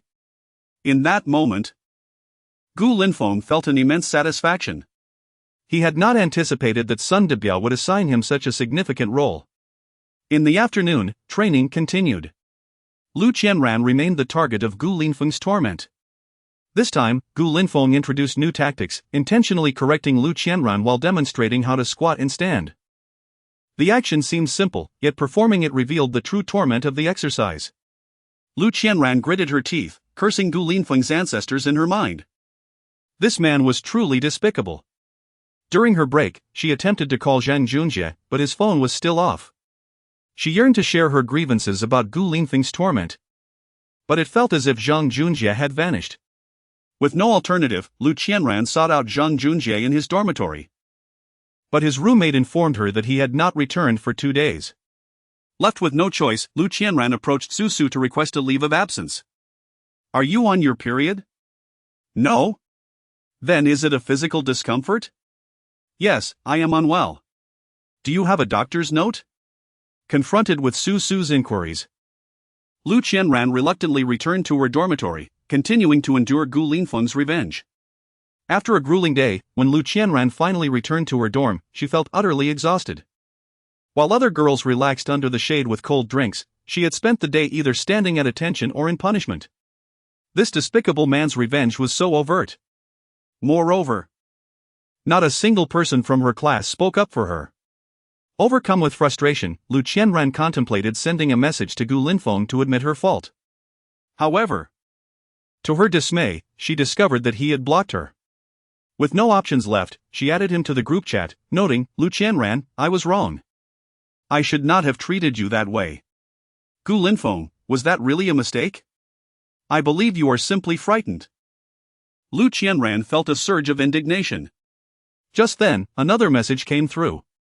"Lu Qianran, I'm here to discuss a loan. Your debt is overdue.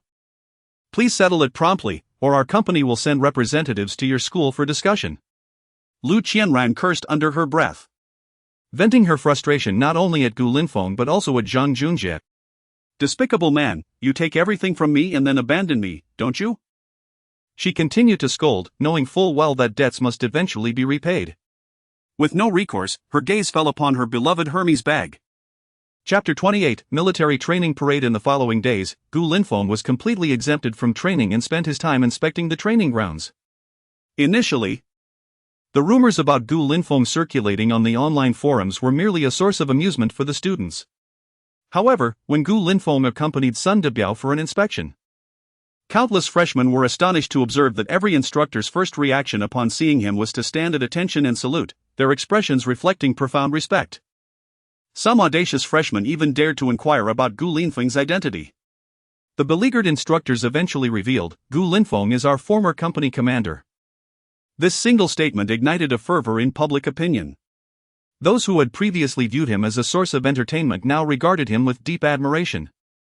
As Gu Linfeng walked around campus, he was greeted by numerous freshmen, leaving him bewildered at his newfound fame within the school.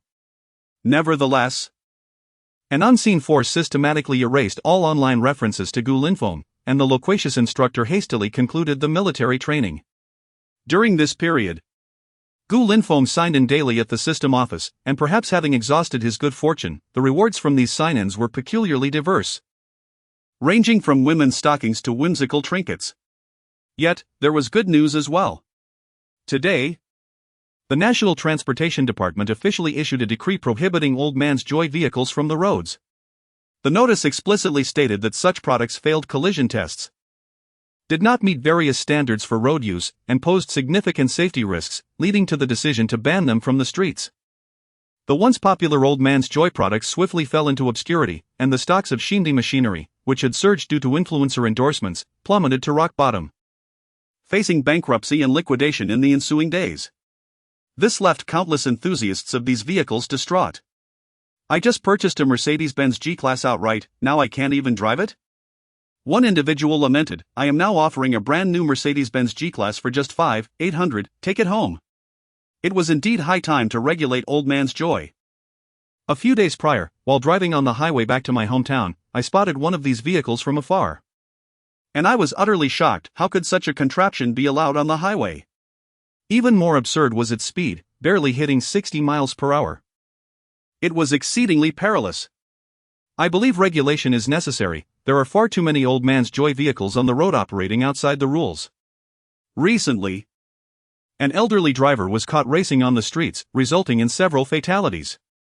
What about those of us without licenses? Should we resort to driving electric wheelchairs? The upstairs suggestion is indeed intriguing. I have already ordered an electric wheelchair.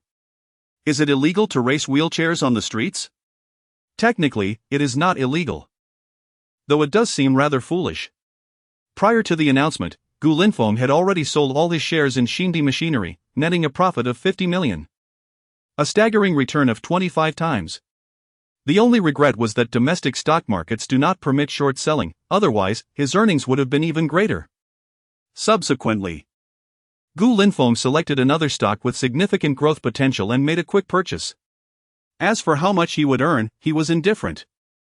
He merely awaited the end of military training to sell, marking the commencement of a new chapter in his life. In the ensuing days of military training, the freshmen learned formation drills and practiced military boxing for the parade. Gu Linfeng was chosen as the flag bearer for the honor guard, positioned at the center. The day of the military training parade soon arrived. Clad in the uniform he had brought back from the army, Gu Linfeng stood tall and imposing.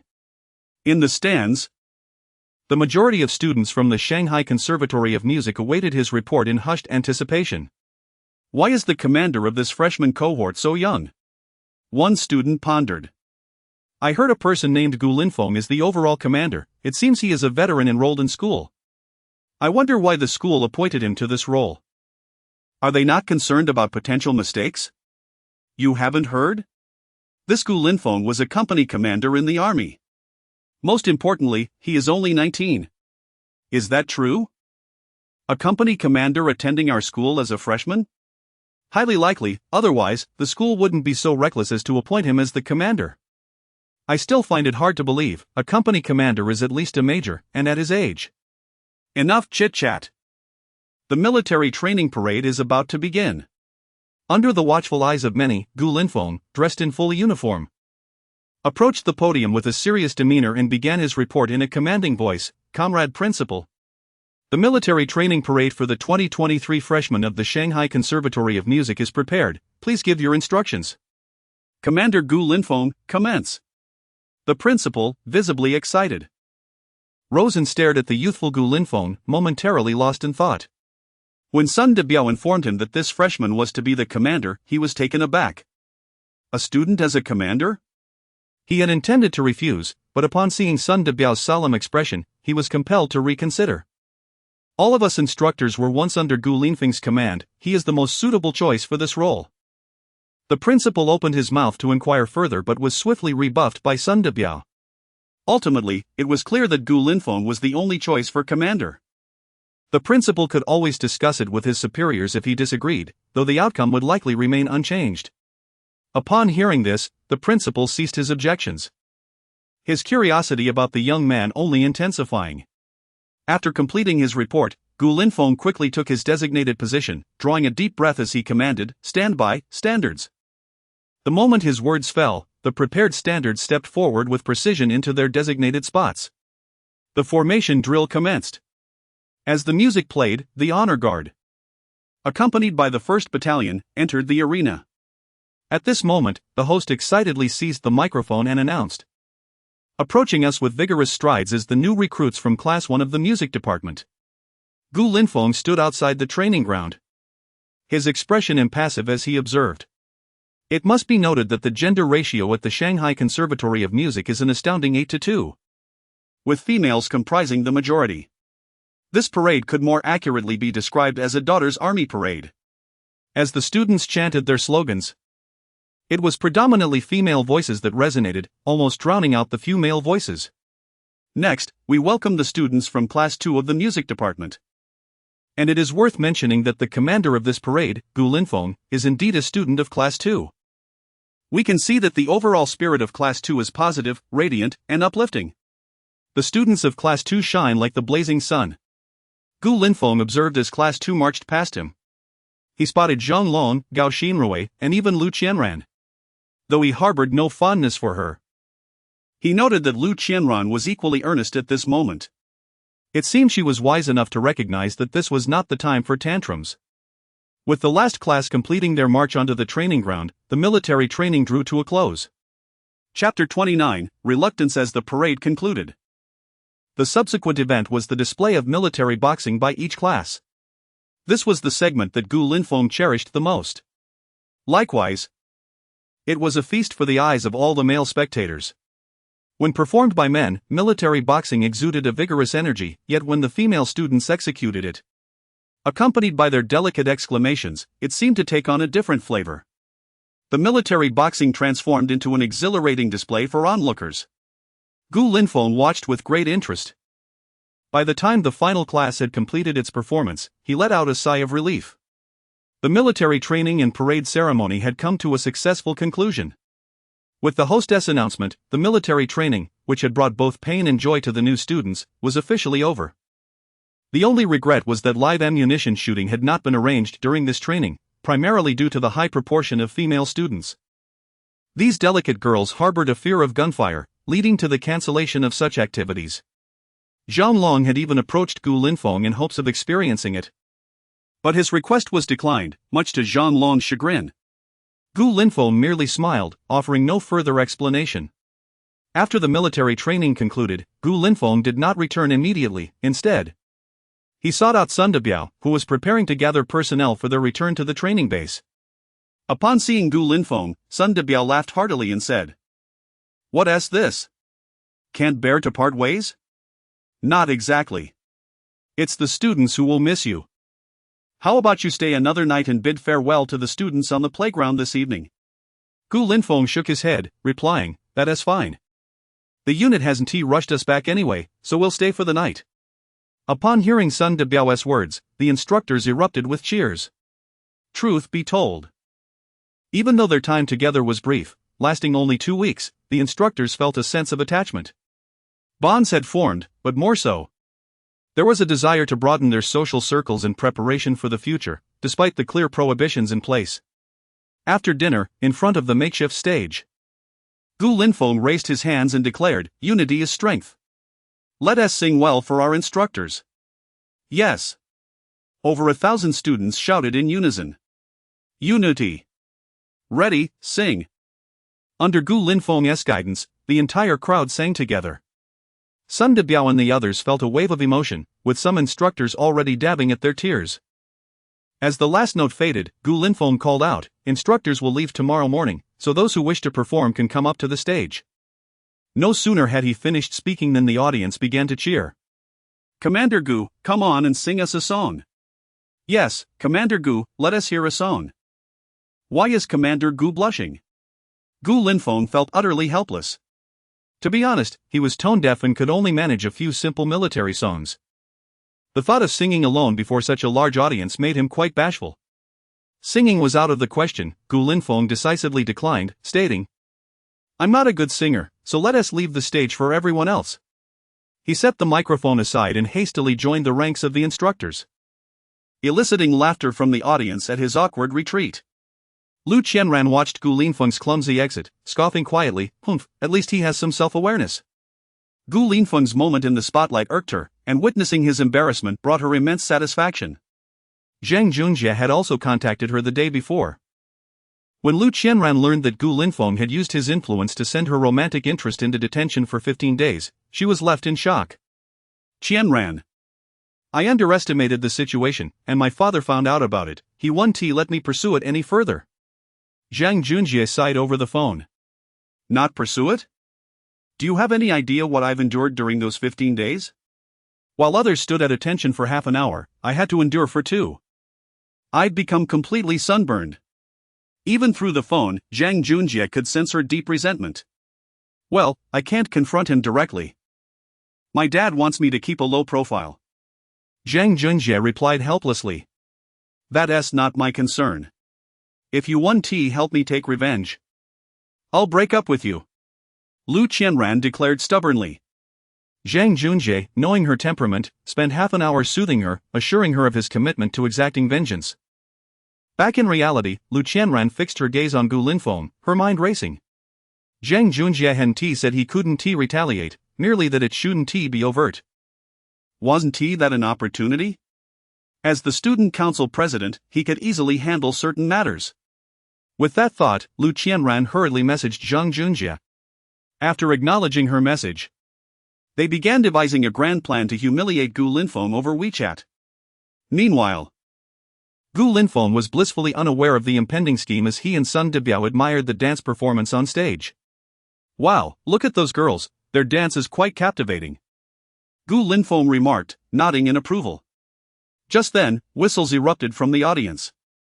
An ordinary-looking girl poured herself into her dance, showcasing her impressive attributes. As the music played, she became increasingly absorbed, the white straps of her cami top swaying with fervor. Perhaps overexerting herself, the straps unexpectedly slipped off. A pair of large assets came into view. The girl remained oblivious, continuing to dance with zeal, occasionally glancing over at Gu Linfeng. This is an overt attempt to entice Gu, the oblivious male," Gu Linfeng exclaimed in shock, turning to find everyone staring in disbelief. "Someone stop her!" he shouted urgently. Unfortunately, it was too late. The audience had already whipped out their phones, recording the spectacle. Gu Linfeng could only facepalm. He rushed to the front, microphone in hand, and shouted, "Tonight's farewell party for the instructors is hereby concluded." With that, he quickly descended the stage and fled the scene of chaos. "Just as I was about to pull out the tissues, you tell me it's over? This year's farewell party is truly explosive. The young ladies nowadays have no sense of self-respect. I suspect they are willing to sacrifice their dignity for fame. It's utterly insane. Sun Debiao was equally astonished, leading all the instructors to make a hasty exit. Originally scheduled to leave the next morning, the incident compelled them to return to the training base immediately. Today's youth are far too reckless. Chapter 30, The invitation to the gathering. The following day, Gu Linfeng awoke early, the first order of business being to check in. Congratulations, host, you have acquired master-level singing skills, along with 300 popular songs from the past life on Blue Star. Upon seeing the notification, Gu Linfeng felt a wave of frustration wash over him. What a joke! You let me shine on stage last night without any rewards. And now you choose to bestow this upon me? What are your true intentions? The system remained silent. Despite his harsh words, Gu Linfeng felt a flicker of joy within. Lacking formal training, he was acutely aware that 80% of Music Academy students were proficient in instruments and vocal techniques before even entering university. In contrast, he struggled with pitch, only able to sing a few simple military songs.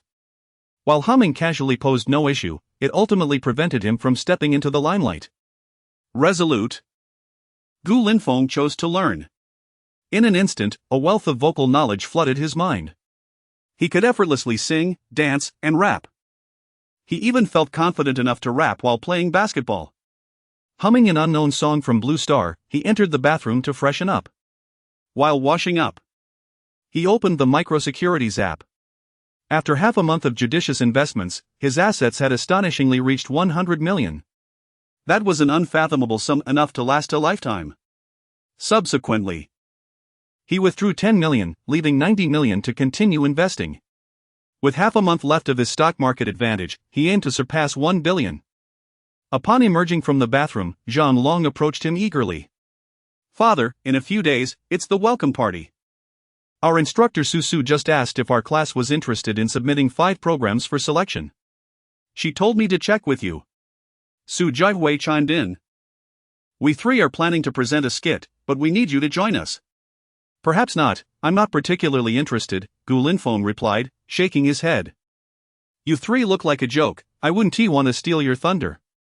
He couldn't fathom their thought process. This was a music academy, after all. What were they thinking? Performing a skit? This was a prime opportunity to showcase oneself. Did they not crave the privilege of choosing a partner first? Do I need that privilege? Gu Linfeng replied with a confident smile. Do you believe I could casually approach a freshman girl, express my desire to date her? And she'd happily agree to spend her life with me? Wow, that's quite the bravado. Zhang Long retorted, momentarily speechless. Thank goodness I have Iran, otherwise. Your words would surely infuriate me. Gu Linfeng ceased his banter. He had already made too many public appearances recently and preferred to avoid the welcome party if possible. Ding dong, a notification chimed from WeChat. Glancing at his phone, he saw a message from Luo Wan. Luo Wan, Gu, we agreed that after military training, I would treat you to a meal in gratitude. Do you have time? A smile crept across Gu Linfeng's face as he prepared to respond, only to find himself surrounded by his 3 friends. Father, please agree to her. Our happiness depends on you. Yu Xinming pleaded. What do you mean? Gu Linfeng asked, puzzled. How does my agreeing to her affect your happiness? Father, you see, Zhang Long spotted Iran's roommates on social media, and they both look quite appealing, so. Su Jiwei said with a mischievous grin. Understanding dawned on Gu Linfeng. Ahem, I'm a bit parched, he said, stroking his chin playfully. Father, have some water. Oh dear. My shoulder feels a bit sore.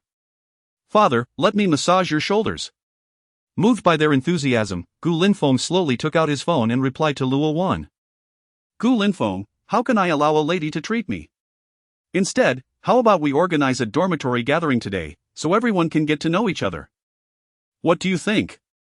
Luo Wan, eagerly awaiting a reply, felt a rush of excitement upon reading Gu Linfeng's message. Yet, she instinctively frowned at the suggestion, as she had envisioned a date rather than a gathering. However, recognizing his firm tone, she eventually nodded in agreement. Luo Wan, all right, I'll ask my roommates right away. After putting down her phone, she turned to her 3 roommates. Iran, Danyu, Lili, are you going to the gathering tonight? I'm not going. Those clingy boys are insufferable. Li Danyu replied dismissively. I'll pass too. I'd rather binge-watch a series in the dorm. Lily added, waving her phone, which displayed a streaming show. And you, Iran? Which department is hosting the gathering? Curiosity piqued, Iran inquired. To be honest, Luo Wan hesitated to divulge too much. If her 3 roommates opted out, she'd have a chance for a one-on-one with Gu Linfeng. But she couldn't lie. After a moment of contemplation, she replied, It's with the music department, featuring your brother Zhang Long. Then I must go. Iran beamed with delight. In the span of 2 weeks, their relationship had blossomed significantly, suggesting a successful progression towards hand-holding. Zhang Long? Li Danyu exclaimed, putting her phone down. Isn't he Gu Linfeng's roommate? Yes, he is. He shares a dorm with Gu Linfeng. Luo Wan said, her heart aching as she spoke. Gu Linfeng had become a figure of renown among the freshmen, handsome. With a mysterious background, he was the dreamboat of many girls, including Li Danyu. If Gu Linfeng is going, I'm definitely going. Li Danyu declared, scrambling off her bed to sit at her desk and start applying makeup. Isn't it a bit premature to start getting ready? We're not going until later. Luo Wan rolled her eyes. What do you know? I call it being prepared. Watch as I charm Gu Linfeng with my innocent makeup. Li Danyu replied, glowing with excitement. Seeing all 3 roommates eager to attend, Lily, who had been watching the show, raised her hand. If I don't go, will I be left out? If that is the case, I'll join too. In the boys' dormitory, Gu Linfeng observed his 3 friends as they fussed over their attire, feeling exasperated. Haven't you ever seen a woman before? Can't you show a bit of maturity? Su Joihui had somehow found an old-fashioned suit that looked rather comical on him. Do you really need to dress so formally? Gu Linfeng asked. Father, you just don't get it. Women don't care about how you look. They care about whether you value the state. If I attended the gathering in the suit I wear for ID photos, would that show enough seriousness? Enough seriousness? Gu Linfeng swallowed hard. I'd suggest you consult a neurologist. Ha, is that suit handed down from your father? Zhang Long laughed. No. It was passed down from my grandfather. Su Jihui replied proudly. Wow, the Su family has quite the legacy. Gu Linfeng said, giving a thumbs up. See? Su Jihui smiled with confidence. P.S. Dear readers, if you've reached this point, please add this to your bookshelf and leave a 5-star review. Love you all. Chapter 31, Purchasing Patek Philippe in the West Market and Luxurious Cars in the East Market. Enough already. Gu Linfeng exclaimed as he pulled off Su Jiuhui's suit jacket. Hey, what are you doing? If you ruin it, I'll be heartbroken. Su Jiuhui replied. His voice tinged with urgency, reminiscent of a child who has lost their beloved toy. Look at you 3 unruly boys. The outfits you're wearing are quite the spectacle. Especially you, Zhang Long, what's up with those loafers? Gu Linfeng frowned. Father, you wouldn't understand, the young ladies nowadays adore my combination of tight pants and loafers. Zhang Long confidently displayed himself, the bells on his snug trousers jingling prominently. Quite the eyesore. Gu Linfeng sighed with a resigned smile. As your father, I suppose I should take you all to get some decent clothes. Really, father? They chorused. At Wancheng City, Gu Linfeng spent tens of thousands to entirely revamp the wardrobes of his 3 foster sons. Remarkably, with Gu Linfeng's extraordinary influence, the trio truly began to resemble refined gentlemen. At that moment, Zhang Long was preening in front of a full-length mirror, meticulously arranging his hair. Wow, this is incredibly handsome. That's enough. Gu Linfeng glanced at his watch and realized his wrist was bare. As a newly minted wealthy individual, how could he not possess a luxurious watch befitting his status? He then led Zhang Long and the others into Vacheron Constantin. Welcome. 2 tall and striking saleswomen, clad in black stockings and high heels, greeted him respectfully. Gu Linfeng nodded in acknowledgement. It was evident that these luxury store hostesses not only had beauty but also exhibited remarkable courtesy, not dismissing anyone based on age. "Sir, how may we assist you?" One saleswoman appeared initially indifferent but was soon captivated upon noticing the LV logo on Gu Linfeng's attire. Gu Linfeng casually approached the counter, gestured towards a watch, and inquired, "How much for this timepiece?" "Sir, you have an excellent eye. This watch is our latest Patek Philippe model, priced at 328,000. 328,000, you say?" Gu Linfeng had researched Vacheron Constantin on his way and recognized that such a price was merely an entry-level offering. "This watch doesn't quite suit my identity. Do you have anything more expensive?" The saleswoman was taken aback, quickly clarifying, "Sir, are you implying that you wish to buy something pricier?" "Naturally." His three foster sons gasped in astonishment. "Father, over 30,000 is already quite expensive. Do you really intend to spend over $1 million? Zhang Long exclaimed, astonished. "Over $1 million isn't too extravagant. I don't buy just anything, I only purchase the finest." Gu Linfeng replied with a serene smile. The saleswoman felt faint upon hearing his words. This man was not only handsome but also exceedingly wealthy. "Sir, perhaps you would like to consider this model." She cautiously presented a watch from the display. "This is our Patek Philippe Grand Complications 5370P001, priced at 2,030,000. What do you think?" Gu Linfeng smiled slightly. "Please tell me more about it." The saleswoman's eyes lit up as she eagerly explained, "This exquisite watch features a single-function chronograph with a tachymetric scale. A platinum case paired with a black monochrome enamel dial, truly a match made in heaven. The 41mm diameter is just right. And the CHR 29-535 manual winding movement is meticulously crafted and finely polished. Swipe the card." Gu Linfeng handed her a standard bank card. The saleswoman was utterly bewildered. In her years of experience, she had never encountered such a generous customer. No haggling, no hesitation. "Hurry up and process the payment," Gu Linfeng urged impatiently. "Of course, right away," she said, taking the card with utmost respect and dashing to the POS machine. Under her watchful gaze, 2,030,000 was deducted from Gu Linfeng's account. "Wow, father! You really bought it." Zhang Long gawked at the luxurious watch on Gu Linfeng's wrist, filled with envy. "Behave well, and when you all get married, each of you will receive one," Gu Linfeng promised with a grin. The three cheered, nearly bowing in gratitude. Just then, Gu Linfeng's phone buzzed with a text notification. The payment of 2,030,000 was confirmed. "Sir, congratulations on acquiring your Patek Philippe. May it accompany you through every journey and witness each significant moment in your life." "Thank you." Gu Linfeng took the watch box and strode out without looking back. He relished the moment, recalling the brand's slogan he had heard during his military service, "No one can truly own a Patek Philippe. You are merely safeguarding it for the next generation. Now this is style, competitors should take notes." "Father, do you have any further plans?" Zhang Long inquired with a cheerful demeanor. "Not particularly. Why, do you have something in mind?" Gu Linfeng furrowed his brow. "Didn't we sign up for the skit? Our instructor just messaged us to prepare well and not embarrass class 2. Zhang Long admitted sheepishly. "Then you three should head back, I'll continue exploring." Gu Linfeng waved them off. "Goodbye, father," they chorused as they departed. Once they left, Gu Linfeng hailed a taxi. "Where to, young man? You look like a student," the driver commented, initiating conversation. "Take me to the nearest car dealership." "Oh, buying a car, huh? There's a car exhibition at the convention center. Why not check it out?" The driver continued chattering once they were on the road. "Let us go to the convention center, then." Gu Linfeng decided to close his eyes, relishing the serenity that enveloped him.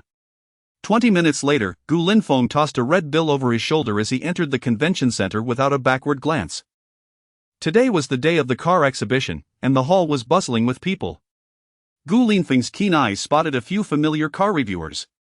At the 2023 Huahai Auto Show, while others indulge in free food and drink, I'm here to snag a car. I have my eye on the Tank 500 behind me. Can I take it for a spin after the event? He chuckled at the thought of the old reviewer, known for his blunt humor, who spoke as if someone owed him money. Previously, he hadn't owned a vehicle, otherwise, he would have happily purchased a few car accessories to show support. Old dang. If you buy that tank 500, can you start eating before your father-in-law? Absolutely. Forget eating, even if you just sit at the table, your father-in-law will offer you cigarettes. Old Dang's Northeast dialect was delightful, and his words were thoroughly entertaining. Not wanting to linger too long, Gu Linfeng began to survey the exhibition hall, glancing around. As an international metropolis, Shanghai was indeed a prime market for luxury cars. Mercedes, BMW, Audi, Ferrari, Porsche, Lamborghini, Bentley, and other high-end vehicles attracted throngs of onlookers. Not wishing to join the fray, Gu Linfeng noticed two saleswomen from BMW handing out ice cream. He approached them eagerly. Could I please have an ice cream as well? Chapter 32, The Pretentious Sales of Bo LV Automobile. Apologies, but the ice cream has run out. Gu Linfeng responded with a slight acknowledgement, preparing to leave, when a well-dressed foreign gentleman approached the female salesperson. The two exchanged words in an unfamiliar tongue, and to Gu Linfeng's astonishment, the previously empty-handed salesperson retrieved an unopened ice cream from the cooler and handed it to the foreigner. The foreigner, unabashed, unwrapped it and took a bite, exclaiming, "Good." Gu Linfeng furrowed his brow at this scene. Did you not just say the ice cream was gone? What is that in his hand? Indeed, sir. The ice cream has been completely distributed. The female salesperson replied, her expression unwelcoming. Oh, Sun Miao, why are you explaining so much? The ice cream belongs to our company. We can give it to whomever we please. If we choose not to give it to him, so what? Another female salesperson interjected impatiently, bolstered by her colleague's support. The questioned salesperson grew bolder. I apologize, sir, but our ice cream has truly run out. Taking a deep breath, Gu Linfeng repeatedly admonished himself not to succumb to anger. He glanced at the name tags on their chests, one read Zheng Xiu and the other was Sun Miao. Very well. Gu Linfeng suppressed his rising ire and was about to leave when another foreigner approached. This one spoke Chinese and addressed Zheng Xiu, it's sweltering today. Please fetch me an ice cream. Certainly, sir. Please hold on a moment. The two saleswomen, who had previously displayed disdain, sprang into action, one opening the cooler while the other eagerly presented an ice cream. Gu Linfeng halted mid-stride, his eyes ablaze with fury. Did you not declare there was none left? What is the meaning of this ice cream? You can eat, it doesn't exist. Zheng Xiu retorted coldly, her disdain palpable. How absurd. These pretentious saleswomen exhibit a blatant double standard. It is not that there is no ice cream, it is simply reserved for foreigners. This is clearly discriminatory. What do you mean by that? Zheng Xiu scoffed, look at your pretentious attire, it must be a counterfeit. How dare you stroll around the auto show dressed in such imitation? Sun Miao chimed in, Xiu, stop wasting your breath on him. He can't afford our Bao LV cars anyway. Ha ha. Gu Linfeng clenched his fists, his frustration escalating. Yet, a voice within reminded him that in this society, conflicts should not be resolved with brute force but rather through the protection of one's rights. Resolute, Gu Linfeng retrieved his phone and activated the recording function. I now inquire of you, under the pretense of offering complimentary ice cream to attract customers, you claim none is available to me while that foreign gentleman enjoys one. How do you justify this blatant double standard? He feared to articulate the underlying prejudice against his fellow countrymen. Seeing Gu Linfeng with his phone raised, the two women visibly panicked. Don't speak nonsense. The ice cream is reserved for international clients. Sun Miao hastily explained. Reserved for foreigners while denying domestic customers? May I interpret it thus? Gu Linfeng thought to himself with a smirk. You know nothing. Foreign users must download a specific overseas app to claim it for free. Zheng Xiu arrogantly replied. That cannot be correct. I distinctly witnessed those foreigners receive ice cream without downloading any overseas app. Gu Linfeng aimed his phone at the two saleswomen once more. Your advertising is quite amusing, claiming Bao LV's home is in Longhua. Yet you do not treat us as family. The two saleswomen's expression shifted from shock to dismay, never anticipating that this young man would wield such sharp words. Do not record me. Erase that now. Zheng Xiyu demanded, rushing forward to snatch Gu Linfeng's phone. This is an X5, purchased for 16,999. Can you afford to pay for damages if you break it? Gu Linfeng regretted his own words, realizing how villainous he sounded. Upon hearing the price of the X5, Zheng Xiyu shot him a resentful glance and retreated from her attempt to seize the phone. How can you be so unreasonable? We offer ice cream to foreigners to demonstrate Longgua's hospitality. Can you not be magnanimous? Will missing an ice cream truly ruin your day? Sun Miao exclaimed. Hands on her hips, resembling a shrew. Look at your ugly faces. When has Longgua needed your brand of hospitality? Do not forget that the ground beneath your feet is Longgua's land.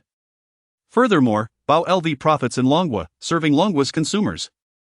I fail to comprehend why you pander to foreigners. Gu Linfeng felt an urge to confront them directly. Their quarrel soon attracted the attention of other consumers. What is happening here? One questioned. I heard that young man wanted ice cream, but those two saleswomen denied him, claiming only foreigners are entitled. What? Is that true? I reckon Bao LV no longer wishes to sell in Longgua. I'll film this and post it on Douyin, letting potential buyers see how your employees treat us. Seeing the situation spiral out of control, Sun Miao hurriedly dashed outside, shouting, Security! Security! Someone is causing a disturbance at Bao LV, come quickly and remove him. Who is causing a scene at the auto show? The security personnel had been observing the situation, and upon being summoned, rushed over. That one recording. Zheng Xiyu pointed at Gu Linfeng, her smirk triumphant. Let us see how you record now. Sir, recording is prohibited here, please put down your phone. The security officer stated flatly, as it was their duty to resolve issues involving valued customers. Very well. Gu Linfeng complied, locking his phone and placing it in his pocket. Please leave. The security officer was taken aback by Gu Linfeng's cooperation, but it did not deter his intent to remove him. Oh? You want me to leave? I am a customer, are you mad to ask me to exit? Gu Linfeng was incredulous. Yet you have not purchased a single vehicle. I have reason to suspect you are here to create trouble. I kindly ask you to leave voluntarily, lest we resort to force. The security officer brandished his baton. Ready for confrontation. Who says I am not a consumer at the auto show? Gu Linfeng replied with a confident smile. Chapter 33, The Affection for Foreign Brands. You? Planning to purchase a car at the exhibition center? Zheng Xiyu laughed heartily, clutching her stomach as if she had heard a hilarious joke. I mean, really? The cheapest cars here are over 500,000. Do you think someone in counterfeit attire can afford that? Exactly. You should take a good look at yourself before dreaming of buying a car here. Sun Miao joined in, her scorn evident as she mocked. If you manage to buy a car here, I will gladly kneel and apologize to you. Gu Linfeng pointed at Sun Miao, his brows furrowed in a cold glare.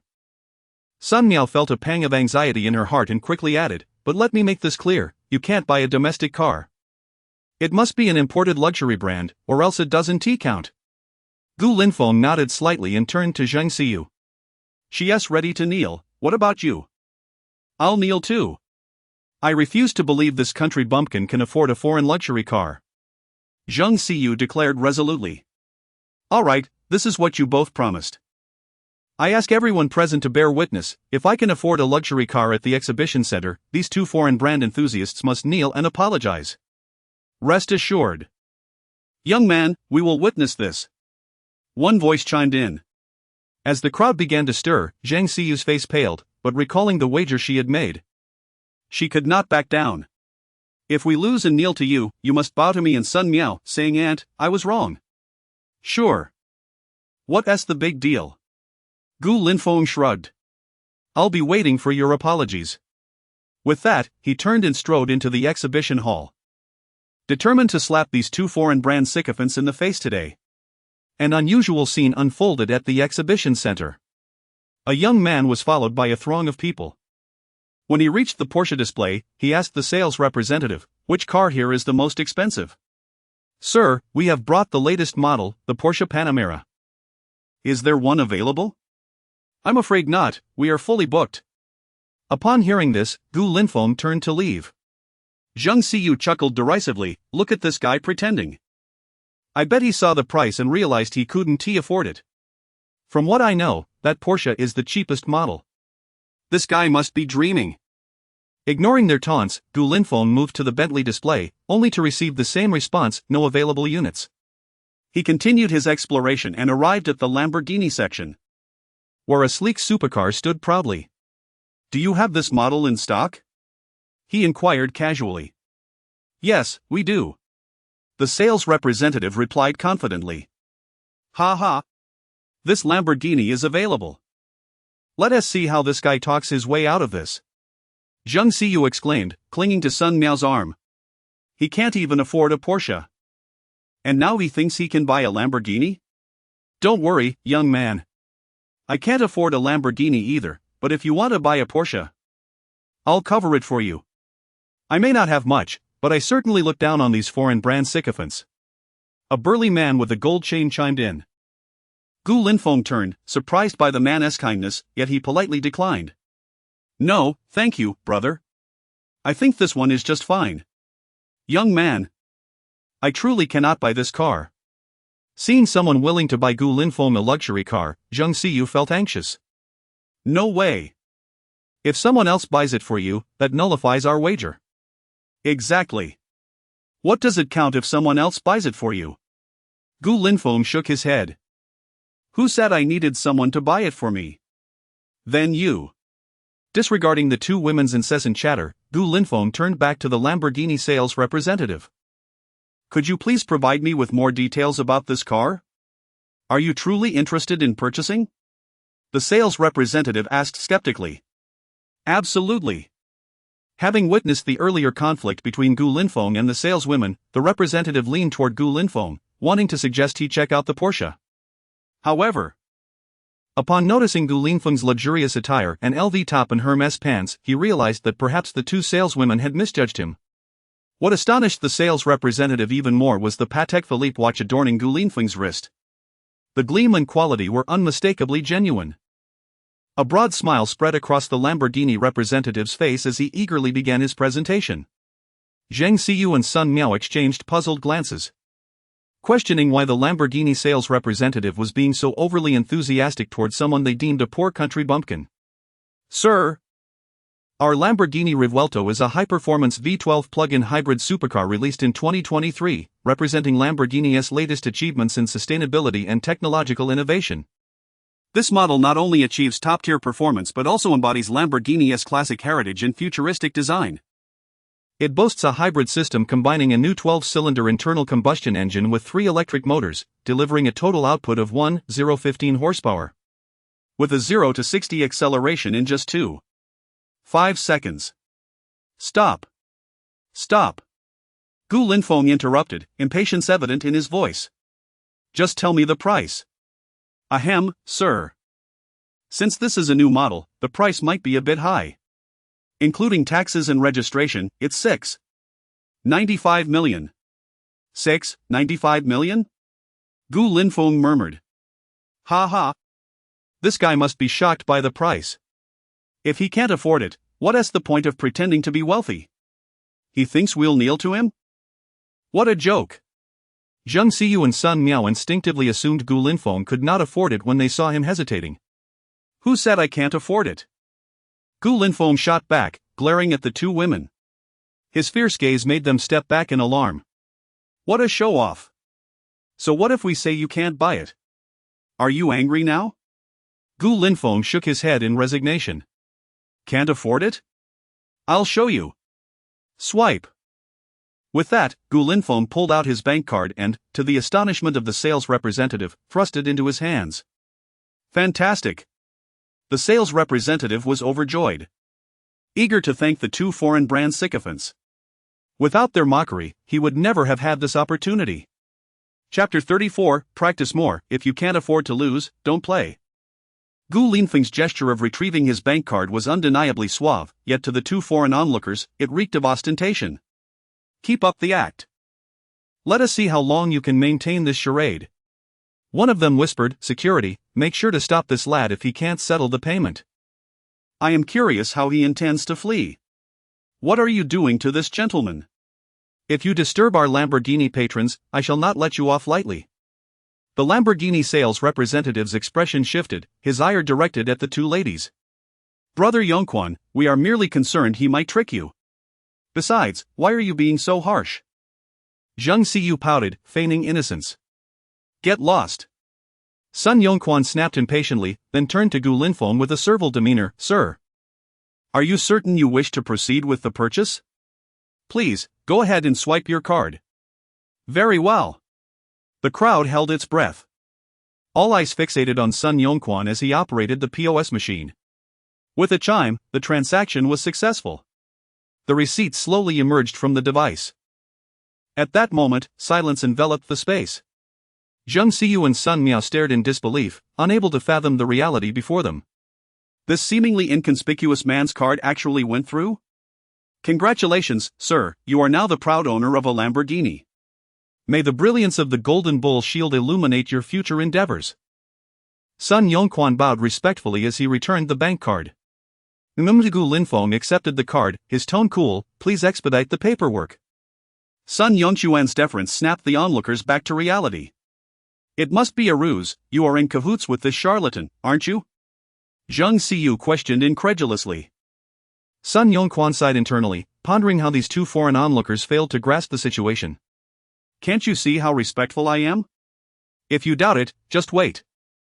The paperwork will be processed shortly, and the information on the registration will not lie." Gu Linfeng smiled, the corners of his mouth curving upward with a defiance reminiscent of an AK-47. "I ask you both, is it not time to kneel and apologize?" The two women exchanged glances, determination hardening their resolve as they turned to leave. However, the outraged northeastern gentleman seized both foreign ladies by their arms. "Thinking of escaping? We heard everything clearly. If this lad buys a display car, you will have to kneel and apologize. Let go of me, this is harassment." Zheng Siyu shouted desperately. Yet no one heeded her cries, the crowd merely observed with cold indifference. Seeing the escalating situation, Sun Miao quickly took out her phone to call the police. "Hello, 110? We are being held against our will and are in imminent danger." Gu Linfeng's lips twitched, these two women were indeed not to be underestimated. Concocting absurd excuses to avoid kneeling in apology. "I've never encountered such shameless individuals, to claim harassment, they ought to consider their own appearances, I'd not even accept them for free." "Exactly. We, the men of Long Country, seek genuine women, not these beasts. Fear not, young man, even if the police arrive, we shall testify on your behalf." Gu Linfeng thanked the crowd. "I appreciate your support, but rest assured, I shall not let them off lightly." The crowd erupted in enthusiastic applause, echoing his sentiments. "Indeed. These beasts must face consequences. I am a self-media blogger with 2 million followers online. Should you require it, I can rally support against them and their company." Gu Linfeng smiled slightly in acknowledgement before turning his gaze back to the two foreign ladies. "So, are you not planning to honor the wager?" "Honor it? We were merely jesting, who would bow and apologize to you?" "You must be delusional." Sun Miao retorted defiantly, unafraid of repercussions in this society governed by law. Gu Linfeng shook his head dismissively, forming his hands into a crab shape. "Practice more, if you can't afford to lose, don't play." His words dripped with sarcasm, igniting a wave of murmurs throughout the crowd. The two foreign ladies' faces turned ashen. "Please step aside, who called the police?" Two men in police uniforms entered the fray. "It was us, this man is preventing our departure." Zheng Siyu quickly initiated the blame shifting. The lead officer instinctively glanced at Gu Linfeng, momentarily frozen in place. "Mr. Gu, what brings you here?" The officer was none other than Xiao Lei, who had previously crossed paths with Gu Linfeng at the precinct. Now promoted to director. He was visibly excited to see his benefactor. "Oh, it's you." Gu Linfeng nodded in acknowledgement. "Mr. Gu, regarding today's situation." Xiao Lei hesitated, unsure of Gu Linfeng's mood. "This woman claims I am holding her unlawfully, yet ask anyone present, did I even touch her?" Gu Linfeng addressed the crowd. Certainly not. We can all attest to that. Indeed, this young man exudes charisma and positivity. How could he possibly commit such an act of unlawful detention? Officer, you ought to arrest these two vile women. Their adoration for foreign culture is a disgrace to our own. The northeastern gentleman interjected indignantly. Xiao Lei frowned. Turning to the northeastern man. What is the matter? Please elaborate. The man took a deep breath, succinctly recounting the events with his distinct accent. Several minutes later, Xiao Lei grasped the situation, a cold smirk emerging as he addressed the two women. How audacious to file a false report. Take them away. Xiao Lei, eager to make a statement, disregarded any sentimentality, adorning each woman with a pair of shiny handcuffs. Zheng Xiyu, witnessing the cold steel encroaching on her wrist, protested vehemently. I did not report the crime. Why are you arresting me? It was her. She pointed accusingly at Sun Miao. Sun Miao was taken aback, her face flushing with embarrassment. We promised to stick together forever. You traitorous wretch. Zheng Xiyu, undeterred, turned her gaze imploringly toward Xiao Lei. Xiao Lei signaled to his subordinate, who comprehended the directive instantly. Just because you claim it wasn't you who called the police doesn't make it so. Come with us for questioning. Xiao Lei was alarmed, internally cursing. I expected you to release her. However, upon seeing Gu Linfeng nod approvingly, his expression shifted. Xiao Zhang, well done. Xiao Zhang, addressed with enthusiasm, stood to attention. Yes, Director. Who are you to take our company's employees? A voice boomed from the crowd, a middle-aged man in a suit and gold-rimmed glasses pushing his way forward. As the crowd parted, eager to witness the unfolding drama, Xiao Lei glared at the man. Who are you? Oh my, I am Jack Li, the president of Baolu Automotive for the Greater China region. How could you not recognize me? Jack Li adjusted his glasses, visibly displeased. Jack Li? Gu Linfeng sighed. This was indeed an unexpected turn of events. It was unclear which charlatan would emerge next.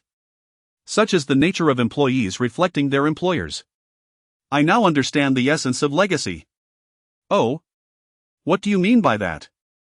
Employees idolize foreign cultures while the boss speaks of foreign devils. Isn't that a legacy? My friend, you are indeed perceptive. If I may say, this is merely a matter of misalignment.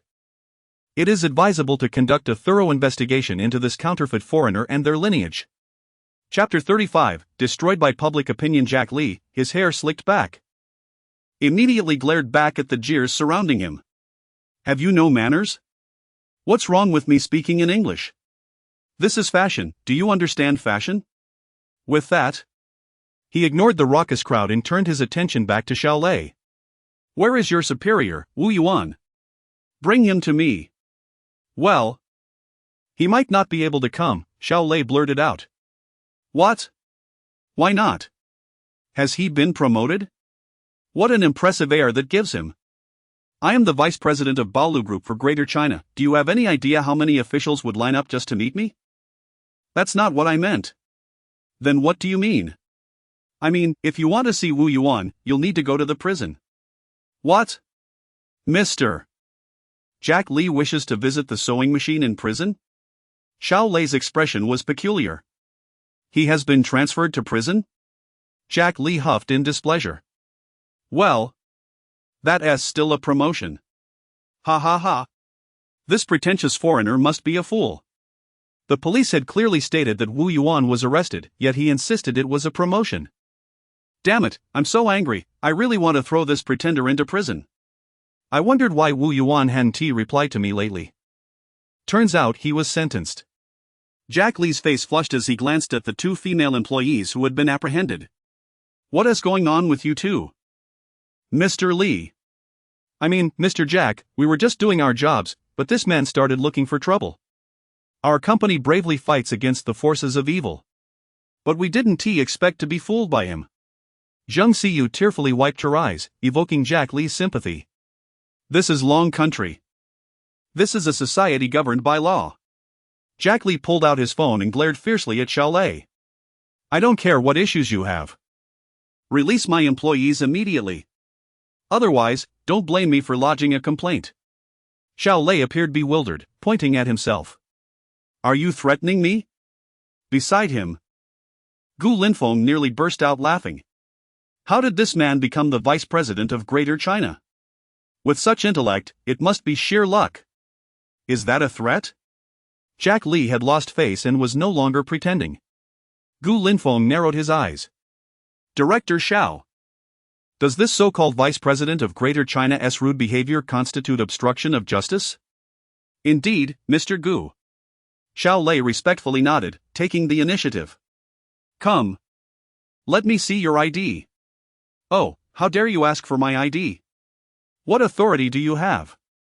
Jack Li protested angrily. I'll say it again, show me your ID. Xiao Lei's demeanor shifted as he placed his hand on his waist, where pepper spray was stored. Here. Here it is. Jack Li, realizing he couldn't confront him directly, resentfully handed over his ID.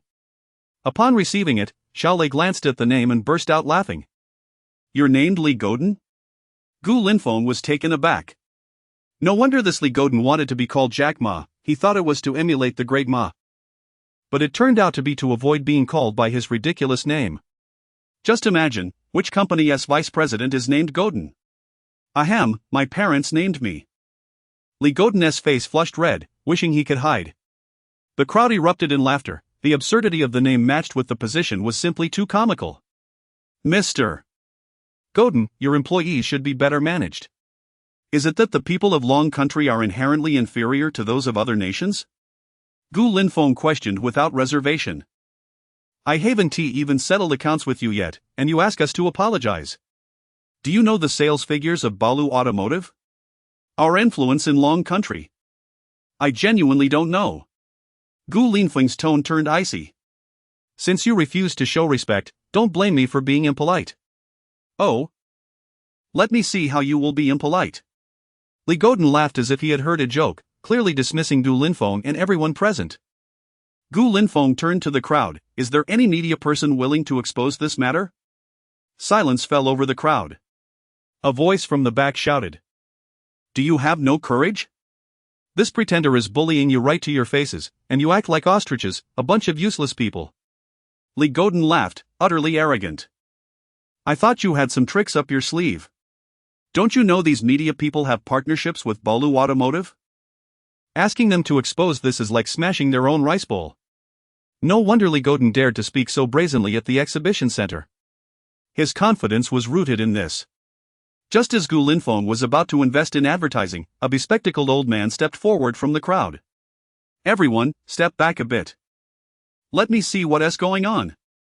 His voice reached before he did.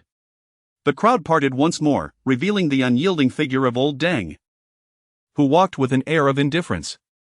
Who do you think you are to challenge this? Old Deng spat, his saliva splattering all over Li Godin's face. Who the hell are you? You dare expose the negative news about Balu? Li Godin's face contorted, clearly ready to strike. I'm your father, whoever I am. After cursing, old Deng moved in front of Gu Linfeng. Brother, I support you, just tell me how to proceed. Let us exchange WeChat. And I'll send you the video for exposure. After unlocking his phone, Gu Linfeng displayed the QR code. Inspired by old Deng, a few brave car reviewers and media personalities added Gu Linfeng on WeChat. Younger man, we support you, we must fight to the end against this rubbish foreign enterprise. Yes. Let us get him. Gu Linfeng slightly bowed, thank you all. At this moment, Li Godin began to yell, you lot. When I had the PR department pay you off. You all nearly licked my shoes. Now that trouble arises, you turn on me, don't you? To hell with you, you're a pathetic dog. We'll expose you. Old Deng spat again.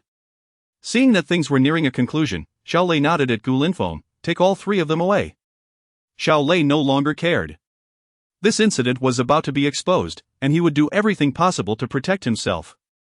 If he didn't arrest Li Godin now, he would undoubtedly be the one most criticized when it hit the trending searches. As soon as Xiao Lei left, the self-media bloggers immediately began releasing videos. Gu Linfeng stayed behind, waiting to finalize the sale of the Lamborghini. Brothers, if anyone has shares in Balu, sell them quickly. Don't wait for the news to break and then regret it. Gu Linfeng's warning awakened everyone who hastily pulled out their phones to sell their Balu stocks. Chapter 36. Do you understand capital? Robert, the president of Balu in the Greater China region, was diligently at work when a loud knock echoed through the office.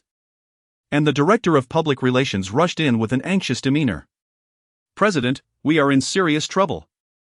Our Group S stock faced massive sell-offs at the market opening, resulting in losses exceeding 100 million euros. What? Robert sprang from his chair, gripping his subordinate's collar tightly. Explain this to me clearly. The subordinate swallowed nervously, stammering. The female sales representatives from our group made some unfortunate remarks, which were exposed by automotive reviewers and self-media. Where is Jack Lee? Have him address this public relations crisis. Apologies must be made, and compensation should be offered. Robert released his grip, snorting disdainfully. Your brother-in-law, General Jack, has already gone to the Shanghai Auto Show, but what? Robert furrowed his brow in confusion. After arriving, General Jack not only failed to apologize but exacerbated the conflict. Damn it. Where is that fool now? Robert's anger flared. He was detained by the police for obstructing official duties. The subordinate looked down at his shoes, avoiding Robert's fiery gaze. He is utterly useless. A disgrace. Robert vented his frustration, pointing a finger at his subordinate. Contact the media and erase this incident. No matter the cost.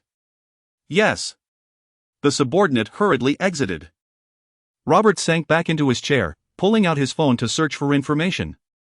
Upon opening Douyin, the top trending topic read, ice cream only for foreigners? Bolu's female sales representatives show favoritism. Damn it. Robert cursed under his breath, scrolling through the comments, and nearly choked on his rage. Guan Yu chose the sword over the BMW because the latter lacks the spirit of weapons. It's not that we can't afford ice cream. But what does this discriminatory treatment mean? Next to us, Audi and Mercedes must be laughing uncontrollably at the skyrocketing orders at this year's Shanghai Auto Show. Our sales are entirely reliant on their reputation. Balu's stock has plummeted by nearly 300 million euros. I think there has been a misunderstanding about these two Balu saleswomen. They are heroines, single-handedly challenging international brands. The entire automotive industry will thank them for their selfless contributions. I am a domestic car salesman, currently at the Shanghai Auto Show. And I have rushed to buy ice cream. I reaffirm that ice cream will be free. After reading the comments for a while, Robert finally grasped the situation. Oh. Damn it. What kind of mindset do the people of Longhua possess, to have this become a nationwide sensation because of ice cream? With this thought, Robert could no longer remain seated. He immediately contacted his secretary and driver, heading straight for the Shanghai Auto Show. He intended to personally quell the anger of the Longhua citizens. At the Shanghai Auto Show, Gu Linfeng accepted the vehicle documents handed over by Lamborghini salesperson Sun Yongquan. Notably, Gu Linfeng did not hold a Shanghai household registration, making it impossible to register the vehicle. Sun Yongquan, being considerate, arranged for an intermediary to purchase a company, allowing the Lamborghini to be registered under that company. Gu Linfeng gladly accepted, albeit with a payment of 200,000 for the purchase. Money was a trivial matter. As long as he could register the vehicle, all else was secondary. Consequently, the Lamborghini in the showroom now belonged to Gu Linfeng. Sun Yongquan voluntarily taught Gu Linfeng how to operate the Lamborghini. Owning such a luxury vehicle requires more than just purchasing it. A brief training session is necessary to avoid even struggling to start the engine. 30 minutes later, Gu Linfeng caressed the azure Lamborghini, a smile spreading across his face. This was his first luxury car. Mr. Gu, is there anything else you need? Sun Yongquan asked, eager to please. None. Gu Linfeng touched the steering wheel. Can I drive it away now? Of course. Just as Gu Linfeng prepared to leave, a foreigner, accompanied by 4 or 5 others of varying ages, strode in briskly. The surrounding crowd, still gathered, rushed over to inform Gu Linfeng of the arrival of what appeared to be high-ranking foreign personnel. This piqued Gu Linfeng's interest. He pulled the Lamborghini key from his pocket and stepped outside.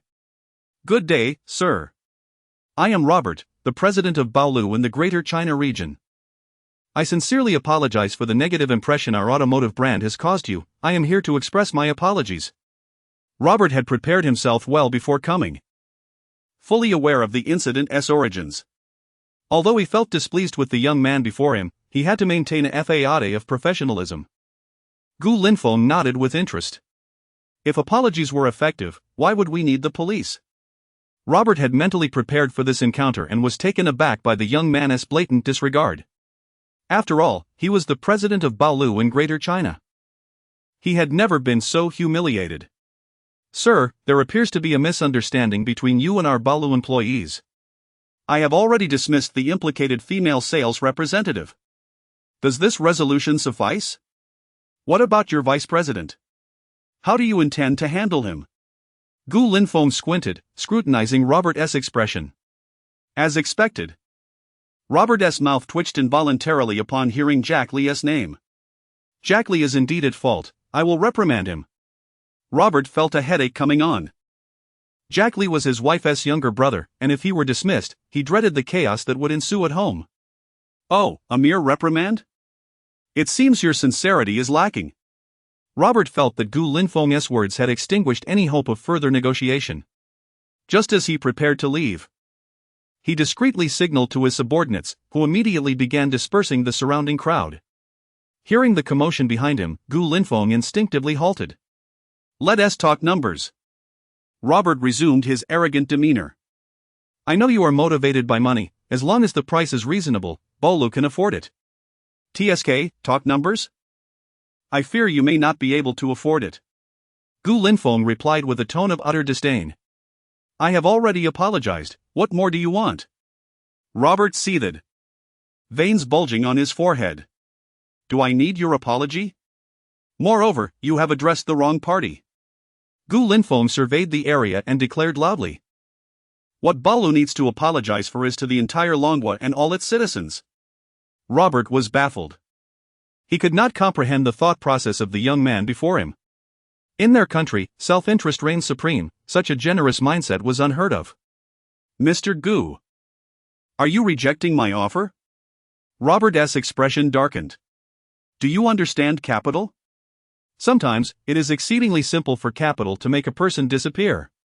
Upon hearing this threat, Gu Linfeng froze momentarily before bursting into laughter. Are you still in a position to threaten me? I suggest you contemplate how to preserve your current position. Just as Robert was about to retort, his phone suddenly rang. The number was from overseas, and upon recognizing it, Robert felt a chill run down his spine. Chapter 37, Is the Lamborghini key a lighter? As the phone call connected, before Robert could utter a word, a torrent of profanities from Shetfake erupted from the device. The voice on the other end greeted Robert with a verbal assault on his ancestors. Finally, he roared, Robert, you foolish pig. Your indulgence has allowed those contemptible employees to speak irresponsibly in public. Do you have any idea how much the Baolu stock has evaporated? Robert, taken aback by the tirade, instinctively inquired, how much? Over 500 million euros in just 3 hours. The group's financial institutions predict losses will exceed 20 billion dragon coins. All due to your leadership, and that incompetent vice president of yours. Tell him to atone for his sins with his life. As for you, you are no longer fit to lead Baolu in Greater China. Return to headquarters immediately for a debriefing. Gu Linfeng, possessing a smattering of foreign languages, understood every word clearly. At that moment, he felt a surge of amusement, whereas Robert was on the verge of tears. He never envisioned that a mere ice cream could lead to such a downfall, resulting in his dismissal from headquarters. Dazed, he dropped the phone. And a decade seemed to weigh down on him. Gu, you are ruthless. Ha, I concede. Gu Linfeng clasped his hands in mock respect, then changed his tone. You think you can take me down, you white-skinned fool? Hurry back to your country and clean up your mess. Furious, Robert contemplated retaliation but noticed the crowd around him. Eager for conflict, and wisely chose to depart without a word. To add insult to injury, as Robert walked away, Gu Linfeng couldn't resist taunting him. Come back and visit us often. Once the foreigner left, the onlookers surrounded Gu Linfeng again.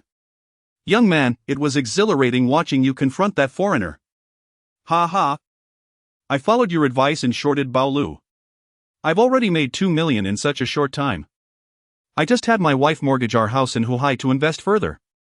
I aim to see Bao Lu go bankrupt. Gu Linfeng smiled silently and waved his hand.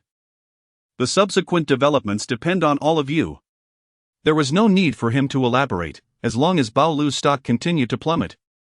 The car reviewers and social media influencers would keep the momentum alive. The more the hype, the more they profited. Before departing, Gu Linfeng instructed Sun Yongquan to purchase 10,000 yuan worth of ice cream to be distributed for free to visitors at the car show. In comparison, his gesture was undoubtedly generous.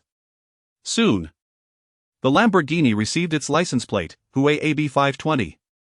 This plate was a stroke of luck. Coincidentally, it was also Gu Linfeng's birthday, and the number 520 carried special significance. 200,000 was not too steep. Subsequently, Gu Linfeng drove the Lamborghini out of the school, the new 7 million yuan bull garnering countless gazes along the road. Although Huhai is an international metropolis, such luxury vehicles are a rare sight. Even at traffic lights, other drivers approached him to inquire about the price. Before long, he arrived at the entrance of Huhai University, where the security guard dutifully stopped the Lamborghini, refusing entry despite its exorbitant value. Outside, some luxury car owners waiting for students scoffed. Damn it, who does this fool think he is? Doesn't he know outsiders aren't allowed on campus? Just because he drives a Lamborghini, he thinks he can show off.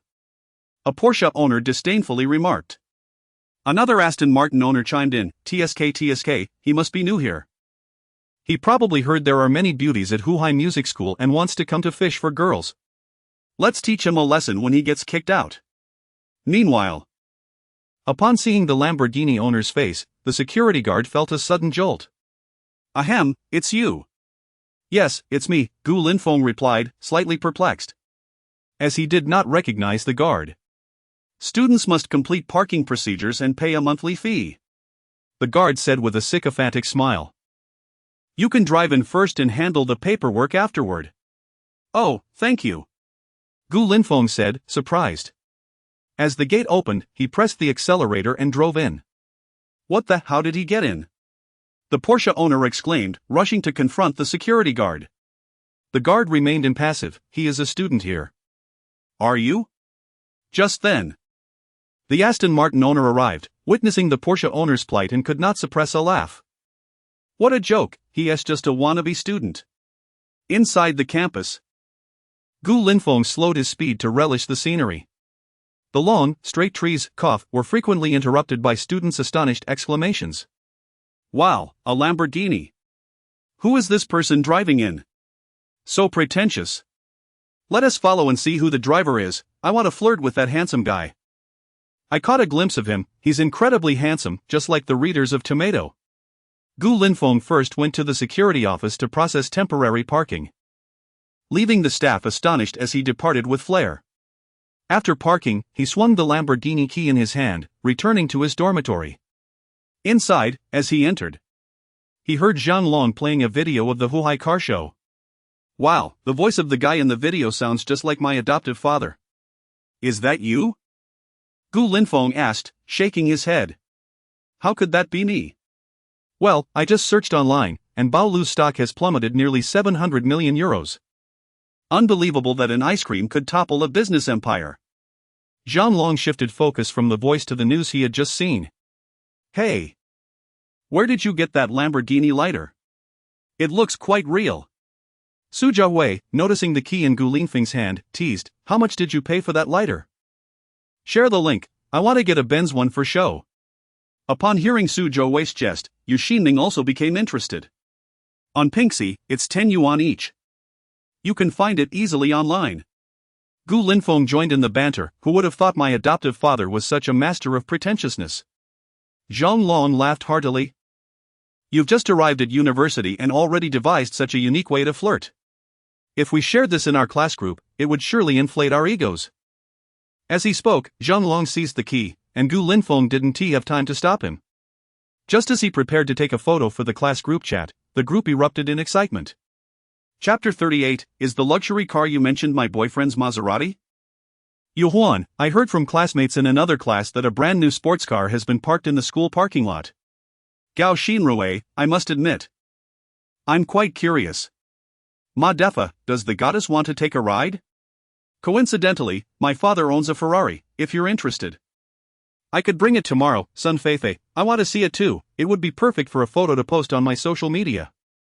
Ma Defa, what, are you trying to flaunt your status as a socialite? Sun Feifei, you're the one pretending to be a socialite, how annoying. Old Gu. Do you think it would be effective to show off a bit right now? Zhang Long pointed at the WeChat group chat records and chuckled. I advise you to be rational. Gu Linfeng quickly intervened. If that gets exposed, it would be utterly embarrassing. He preferred to maintain a low profile. Very well. Lu Qianran, are you referring to the Maserati Quattroporte 30T in cement gray that my boyfriend just purchased for 1.5 million in cash?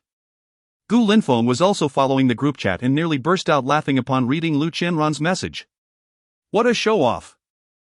Gu Linfeng, if you can't forget your boyfriend's car model, why not tattoo it on your forehead or inscribe it on your tombstone when you die, so you won't forget? Upon hearing this, the group members scrutinized Lu Qianran's lengthy message, and they shared Gu Linfeng's amusement. Lu Qianran, if you're envious, just admit it. Is it amusing to confront me like this? Gu Linfeng, what is there to envy? It's just a $1.5 million car.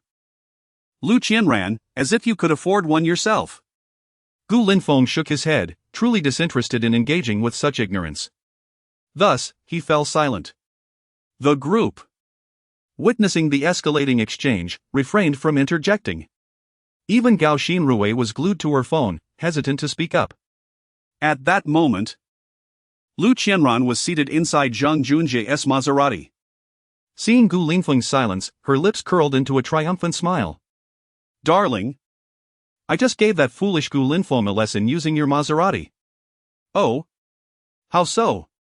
Zhang Junjie inquired with interest. Well. You did well. My father forbade me from provoking Gu Linfeng, but he never said I couldn't show off in front of him. Zhang Junjie praised Lu Qianran enthusiastically. Darling. Why don't you let me drive the car? I want to take it to the parking lot so our classmates can come and admire it. Zhang Junjie nodded, understanding Lu Qianran's vanity better than anyone else. All right, let us head to the parking lot, he said, swiftly driving towards the destination. Dear father, your ex-girlfriend is utterly despicable. I can hardly contain my anger. Zhang Long fumed as he sat on the lower bunk. Calm down, Gu Linfeng advised Zhang Long, unsure if others might think there was some misunderstanding between him and Lu Qianran. Dear father, look at the group chat. Su Jiahui, lying in bed, suddenly sat up straight and exclaimed. Gu Linfeng instinctively opened his phone. Lu Qianran, the Maserati Quattroporte 30T in cement gray that my boyfriend bought for 1.5 million is parked in the lot, friends interested can come take pictures. Lu Qianran, those boys who only know how to brag shouldn't come. Even if they do, I won't let them take pictures. Yuhuan, I'm on my way, Sun Feifei, Lu Qianran, I'm coming too. May I sit in the car? I promise not to dirty your boyfriend's 1.5 million Maserati. Lu Qianran, welcome everyone, it was unspoken. Everyone in the group knew exactly who she was referring to, as Lu Qianran was almost about to name Gu Linfeng directly. I can't take this anymore, dear father. I must reclaim your honor. Zhang Long shouted in fury, immediately sending a photo of a Lamborghini key to the group. Zhang Long had made up his mind, worst case, he would rent a Lamborghini to crash Gu Linfeng's show-off party. What's so hard about pretending? Gu Linfeng sighed, bemused, he was merely being dragged into this act. Zhang Long, image. JPG, Zhang Long, Gu Linfeng didn't say anything about having a Lamborghini, yet you flaunt your mediocre Maserati for ages. Dear father. Is what I said acceptable? Zhang Long put down his phone, his tone almost apologetic, like a child caught misbehaving. You. Dear father, I was wrong. You were not at fault, you simply didn't flaunt well enough. Watch me. Gu Linfeng smiled slightly, manipulating his phone. Gu Linfeng, sigh. I have a bit of spare cash, just spent 6 $95 million on a Lamborghini, sky blue Lamborghini Revuelto V12 plug-in hybrid supercar. Dear father, what a clever move. Using their own tactics against them. Su Joihui exclaimed in astonishment, but did you just look that up on a car website? Gu Linfeng remained silent. He couldn't very well admit it was the salesperson who had informed him. At this moment, the WeChat group was in an uproar. Lu Qianran, I could claim I just bought an aircraft carrier too. Without evidence, your boasts are meaningless. Sun Feifei, although you're handsome, Gu Linfeng. I stand with Lu Qianran this time. Ma Defa, laughing to death, that car key looks like a lighter. My classmates played with those in middle school. Gao Xinrui, you all should ease up, that image wasn't even posted by Gu Linfeng, why target him? Dear father, let us go. Zhang Long seemed to have made a decision, gritting his teeth and preparing to charge out. Hey, where are you going? Gu Linfeng asked, puzzled. We can't let them look down on us. I just borrowed 5,000 yuan, let us rent a Lamborghini, just like you suggested. As soon as Zhang Long finished speaking, Su Jiahui jumped off the bed, declaring, the type of luxury car you mentioned can't be rented for 5,000. I have a few thousand left. I also have some, let us pool our resources. We must regain our pride. Yu Xining chimed in. Gu Linfeng was taken aback. He hadn't anticipated his roommates would go through such lengths for his reputation, nor that they would collectively contribute money. He felt a twinge of gratitude. Alright, no need to rent a car, let us head to the parking lot first. Gu Linfeng stopped his three companions. Ha! Why not rent? Just then, their phones buzzed simultaneously. Yu Huan, the sky blue Lamborghini Gu Linfeng mentioned is parked in the corner of the school parking lot. Gu Linfeng smiled faintly, pointing at the WeChat group chat and saying, that's the reason. Chapter 39. Ladies and gentlemen, the moment to witness a miracle has arrived. What does that mean? The three exclaimed in unison. Your ignorance is truly unparalleled. Gu Linfeng felt a sense of helplessness within, but he decided to proceed to the parking lot. It was time for him to flaunt his superiority. Many classmates had seen Yu Huan's message, including Lu Qianran, who was currently basking in the compliments of her female peers in the parking lot. Qianran, your boyfriend's Maserati is simply stunning. Don't listen to Gu Linfeng's nonsense about a Lamborghini, can he even afford one? Exactly, Qianran, rest assured, we will definitely stand by your side. Lu Qianran forced a smile. But a sense of unease lingered in her heart. Zhang Junjie, standing nearby, furrowed his brow and asked, what's wrong?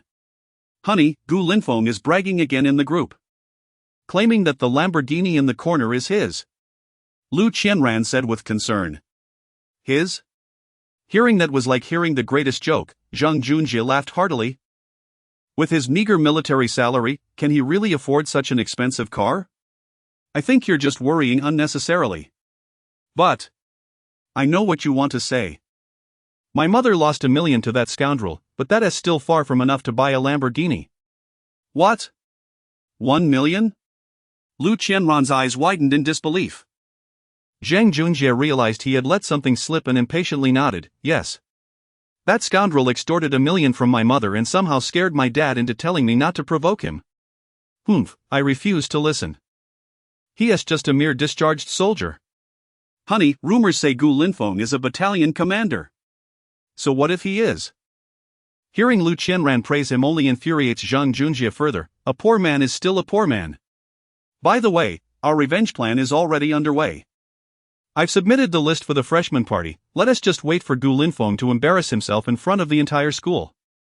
Lu Qianran also smiled, already envisioning Gu Linfeng's humiliation at the welcome party.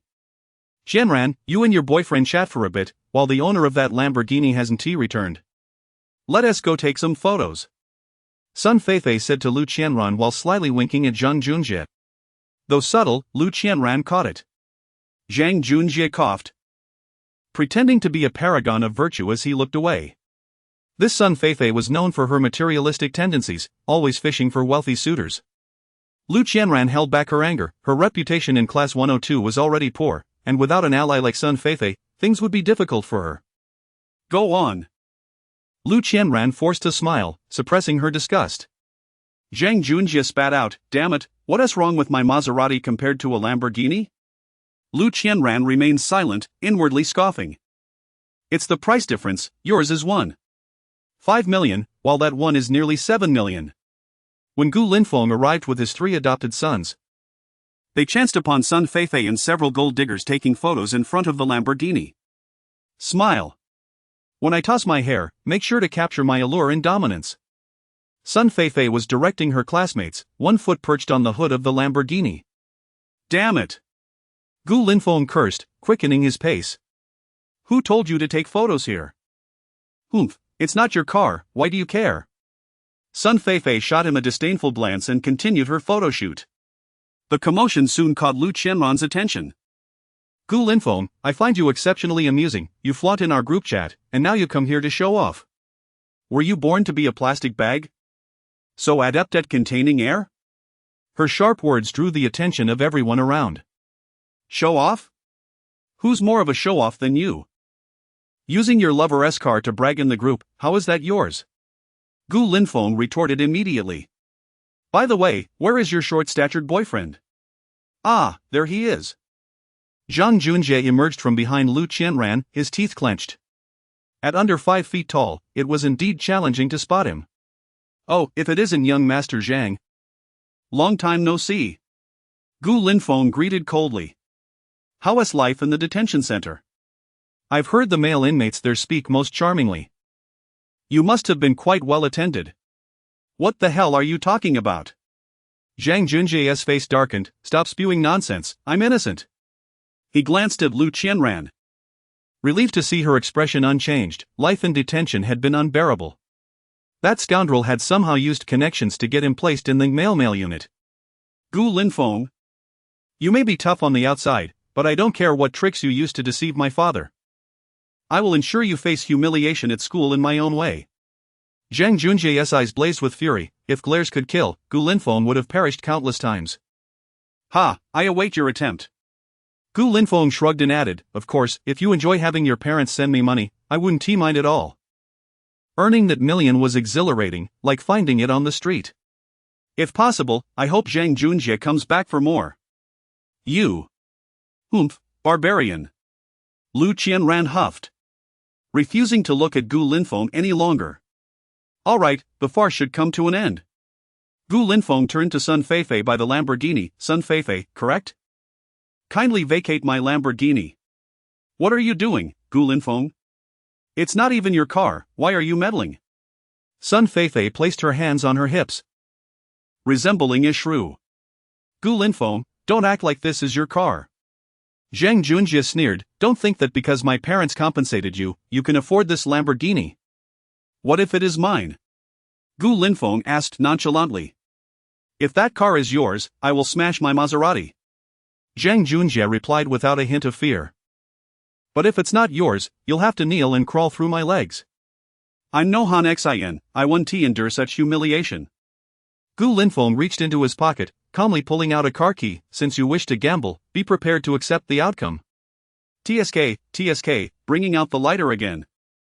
Sun Feifei feigned exasperation. Is that for lighting a cigarette? Lu Qianran pretended to giggle, though inside she was fuming. How had she never noticed Gu Linfeng's remarkable talent for boasting before? Oh? A lighter? Gu Linfeng aimed the car key at the Lamborghini. Ladies and gentlemen, behold the moment of miracles. Chapter 40, Smash the car. Oh? A lighter? Gu Linfeng aimed the car key at the Lamborghini, calling out loudly to those around him. Ladies and gentlemen, behold the moment of miracles. Do you think you are Lu Qian? You can't just transfer the Lamborghini into your name. Sun Feifei took out her phone, activated the recording function, and pointed it at Gu Linfeng, saying, just keep pretending. I'll share this scene of your pretense in the group chat. Let us see if you'll have the audacity to show your face there again. Honey. In a moment Gu Linfeng will be crawling under your pants, you can finally vent your frustrations. Lu Qianran excitedly wrapped her arms around Zhang Junjie's elbow, playfully declaring. I also want to buy a little car. Buy one. Anything under 500,000 is fair game. Zhang Junjie fixated on Gu Linfeng's every move. He was eager for Gu Linfeng to crawl under his pants, he could hardly contain himself.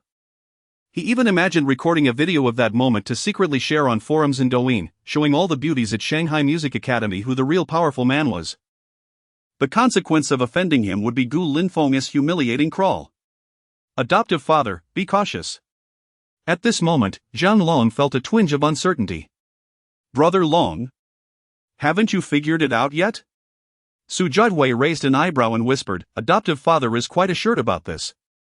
Zhang Long's eyes lit up. Ha ha ha. It seems I will disappoint you. Gu Linfeng pressed the unlock button on the car key, declaring, this car is mine.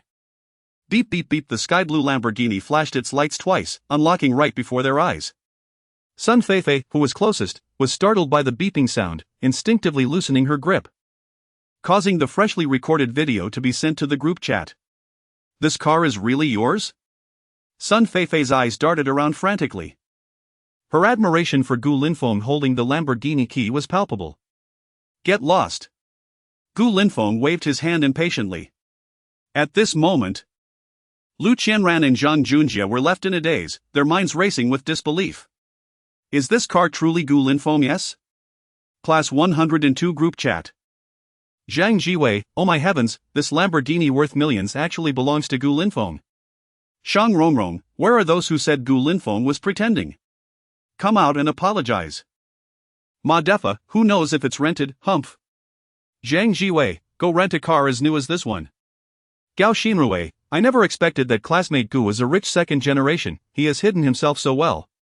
The group chat erupted, while the scene of the incident remained eerily silent. To dispel any doubts among those present, Gu Linfeng deliberately entered the Lamborghini. At this point, Zhang Junjie had already regained his composure, tugging at Lu Qianran's skirt, and the two discreetly began to retreat. Where do you think you're going, you little scoundrels? Zhang Long bellowed. Oh, where are this pair of illicit lovers off to?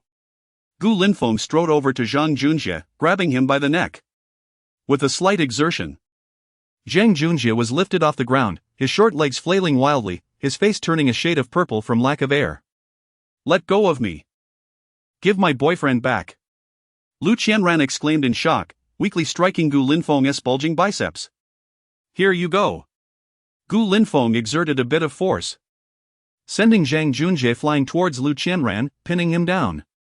Cough, cough. Hitting a woman isn't manly. Lu Qianran's face paled under the weight. Yet she didn't forget to hurl verbal attacks. Hitting a woman? You asked me to return your boyfriend, you didn't catch him, so it's my fault? Gu Linfeng feigned ignorance, scratching the back of his head in confusion. With that, Gu Linfeng lost interest in the pair, scanning around and spotting Zhang Junjie's Maserati. Hey! You guys, get to it. Smash it hard. Gu Linfeng waved his hand. But the three adopted sons behind him remained motionless. Adoptive father, that car is expensive. Zhang Long hesitated. What is there to fear? Zhang Xiao has already made his bed, can he still regret it? Gu Linfeng squinted at Zhang Junjie, who was gasping for breath on the ground. Am I right, Zhang Xiao? This was not a question, it was a statement, laden with threats. Zhang Junjie felt his chest ease somewhat and, seeing the threatening look from Gu Linfeng, quickly nodded. He's right, a wager is a wager. Alright, brothers, let's go. Gu Linfeng led the charge, taking a running kick that created a large dent in the Maserati's door. Zhang Long, having procured a brick from somewhere, struck the car window with force, causing it to shatter. At that moment, Zhang Junjie's heart bled. Although his family owned a company in Shanghai and was wealthy, money doesn't grow on trees, this Maserati was worth 1.5 million. Bang, bang, bang, the parking lot resonated with a symphony of destruction. Bystanding university students looked on in astonishment at the scene of the four smashing the car. Goodness, have these people gone mad? Deliberately damaging someone else's property could land them in jail. The car being smashed belonged to Zhang Junjie, the kind of spoiled rich kid who could commit the most disgusting acts. But truth be told, it felt gratifying to witness Zhang Junjie's car being wrecked. 3 minutes later, the Maserati lay in ruins, reduced to a heap of scrap metal. Gu Linfeng was ecstatic.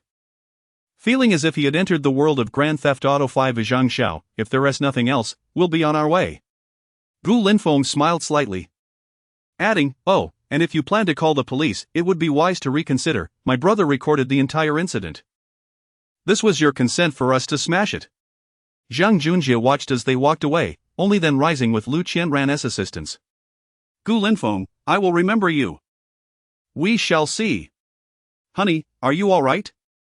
Lu Qianran asked nervously. This incident stemmed from her, and now the luxury car lay in ruins. Her heart was heavy with anxiety. Troublemaker." Zhang Junjie's expression turned cold as he scrutinized Lu Qianran, feeling a wave of disgust wash over him. He furrowed his brow, saying, "In a few days, I'll take you to meet one of my good brothers." "What do you mean?" Lu Qianran inquired. "My brother particularly enjoys making others wear green hats." Zhang Junjie chuckled ominously, "So you understand." Lu Qianran's face turned pale. "Honey, didn't you say you loved me the most? What do you mean by sending me to someone else?" Zhang Junjie felt a twinge of reluctance. His brother was notorious for his perversions.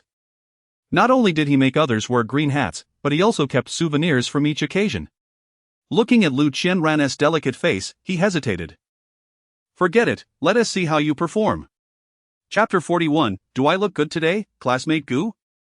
Following the altercation between Gu Linfeng and Zhang Junjie, the gossipmongers within the class group chat swiftly commenced their dissemination of scandalous tales.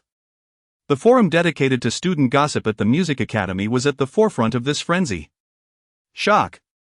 Freshman Gu Linfeng is actually a long-hidden wealthy heir.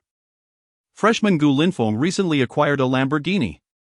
Gu Linfeng and Zhang Junjie clash again. Gu Linfeng smashes a car for love. Ha ha. Initiating this thread brings me an inexplicable sense of satisfaction. This Lu Qianran, in pursuit of wealth, has allied herself with Zhang Junjie, only to discover that the seemingly overlooked admirer is, in fact, a bona fide rich heir. Goodness, if I were Lu Qianran, I would be devastated. Has she not lost a watermelon only to pick up a sesame seed? Initially indifferent towards Gu Linfeng, I found myself enamored upon seeing his Lamborghini. Zhang Junjie's Maserati is worth over $1 million. Without a second thought, Gu Linfeng smashed it. Is he not afraid of retribution from Zhang Junjie? Retribution? If he intended to retaliate, he would have done so long ago. I believe Gu Linfeng must have some powerful connections. Even Zhang Junjie's vice principal father cannot handle him. While the forum buzzed with heated discussions, the parties involved remained nonchalant, engaging in casual conversation. "Adoptive father, that S.A. Lamborghini!" Zhang Long exclaimed, his eyes glued to the car key dangling from Gu Linfeng's waist. "Interested?" Gu Linfeng smiled faintly, waving the key before Zhang Long. "If you like it, take it for a spin." Zhang Long quickly shook his head. "Better not, that car is so expensive that even a minor scratch could cost me dearly." This is no jest. Luxury vehicles like Lamborghinis often require repairs to be sent back to their country of origin. "Adoptive father. I didn't expect you to be a rich heir." Su Joiwei's eyes sparkled with excitement. "I am not a rich heir," Gu Linfeng retorted. "Then what are you?" "I am a rich first generation." Gu Linfeng chuckled self-deprecatingly. "I am an orphan." Noticing Gu Linfeng's somber mood, the three friends hurriedly offered their consolation. "There is nothing to console, I have grown accustomed to it over the years," Gu Linfeng said, touching the jade pendant on his chest, feeling neither sorrow nor joy. "Hey! Aren't we supposed to meet the campus belle for dinner tonight? It's getting late, let us head out." Zhang Long quickly redirected the topic. "All right," Gu Linfeng replied, pulling out his phone to message Luo Wan. The girls' dormitory had long been prepared. Upon receiving Gu Linfeng's message, Luo Wan hastily set aside her makeup puff. "Girls, the boys are ready, let us gather at the parking lot and set off." Luo Wan suppressed her excitement, waving her small fist as if embarking on a great expedition. Gu Linfeng returned to his dorm to change into a fresh outfit, leading his three adoptive sons to the parking lot. By now, a crowd of students had gathered around his Lamborghini, with females constituting a staggering 90%. Someone called out Gu Linfeng, and he was immediately encircled by a throng of admirers. Gu Linfeng experienced a taste of celebrity status. Everyone, I have some matters to attend to. Please return if there's nothing else. Gu Linfeng smiled, attempting to explain to his fervent fans. Not so fast. Brother Linfeng, you must give us an autograph. A sweet-faced girl shyly demanded. Feeling overwhelmed, Gu Linfeng forced himself to comply. An autograph is fine, but since you don't have a book, where shall I sign? To his astonishment, the girl puffed out her chest and declared, Here. Gu Linfeng? Truth be told, he nearly lost his composure at that moment. Alright, your brother Gu Linfeng must attend to urgent matters. Anyone who delays his schedule will lose points in his heart. Zhang Long cunningly interjected. Upon hearing that, the girls reluctantly began to disperse. Adoptive father, it seems you'll need to wear a mask when you go out, otherwise, these female fans might devour you. Su Zhehui chuckled. Scram! A few minutes later, Luo Wan's voice echoed from behind. Gu Linfeng turned and was instantly captivated. Tonight, Luo Wan donned a flowing white dress. Her face adorned with delicate makeup, exuding an alluring charm. Classmate Gu, do I look good today? Sensing Gu Linfeng's intense gaze, Luo Wan playfully twirled in place. You look splendid. Gu Linfeng sincerely praised. Can you two wait until there's no one around to chat? Ran pouted, her expression adorably displeased. Alright. Gu Linfeng turned to Luo Wan. And these two are? Before Luo Wan could respond, Li Danyu stepped forward. Hello, handsome. I'm Li Danyu, and this is my roommate. Lili. It's a pleasure to meet you. Li Danyu seemed particularly intrigued by Gu Linfeng, even extending her hand. Gu Linfeng accepted the handshake, feeling an unmistakable mischief in Li Danyu's grip. Without making a fuss, Gu Linfeng nodded towards Lili as a greeting. Lili shyly lowered her head, seemingly overwhelmed by Gu Linfeng's charm. Classmate Gu, what would you like to eat tonight? Luo Wan's gaze remained fixated on Gu Linfeng. She had noticed Li Danyu's subtle antics, and her fondness for this roommate waned further. Whatever you prefer, you decide. Gu Linfeng casually replied, disinterested in food. Then let us have steak. Shall we take a cab to Old John's steakhouse? Luo Wan suggested in a negotiating tone. I have a car. Gu Linfeng produced his car key, causing the Lamborghini S lights to flash from a distance. Gu Linfeng, is that car yours? Li Danyu exclaimed, her mouth agape in disbelief. Luo Wan, equally astonished, gazed at her idol with incredulity. Yes, I just bought it today. Gu Linfeng smiled. But this car can only accommodate one passenger. He glanced at Luo Wan as he spoke. Luo Wan blushed and was about to agree when Li Danyu interjected. Then I'll just begrudgingly take the passenger seat in classmate Gu Linfeng's car. Luo Wan hesitated, pondering for a moment, but ultimately decided against it. Since it's begrudging, perhaps it's best to let it go. Gu Linfeng, ever the gentleman, gestured invitingly towards Luo Wan. Madam, may I invite you to join me in the car? Certainly. Luo Wan placed her delicate hand in Gu Linfeng's broad palm. It felt warm and comforting, instilling a deep sense of security. Li Danyu's face flushed red with jealousy. Ran, fully aware of Li Danyu's inner turmoil, let out a cold laugh and turned to Zhang Long. Little Long, shall we head out as well? Zhang Long knelt on one knee, resembling a loyal servant. At this moment, only 4 individuals remained: Su Zhehui, Yu Xinming, Li Danyu, and Lili. Yu Xinming brandished his phone, intentionally flaunting it. Ahem. Then we'll take a cab. Li Danyu, initially vexed at the prospect of sharing a ride with the 2 less fortunate ones, suddenly noticed the Huawei X5 in Yu Xinming's hand, her expression shifting from annoyance to sheer delight. This seemingly plain individual possessed an impressive phone worth 16,999. Perhaps he is a low-key wealthy heir after all. Very well, let us take a cab then.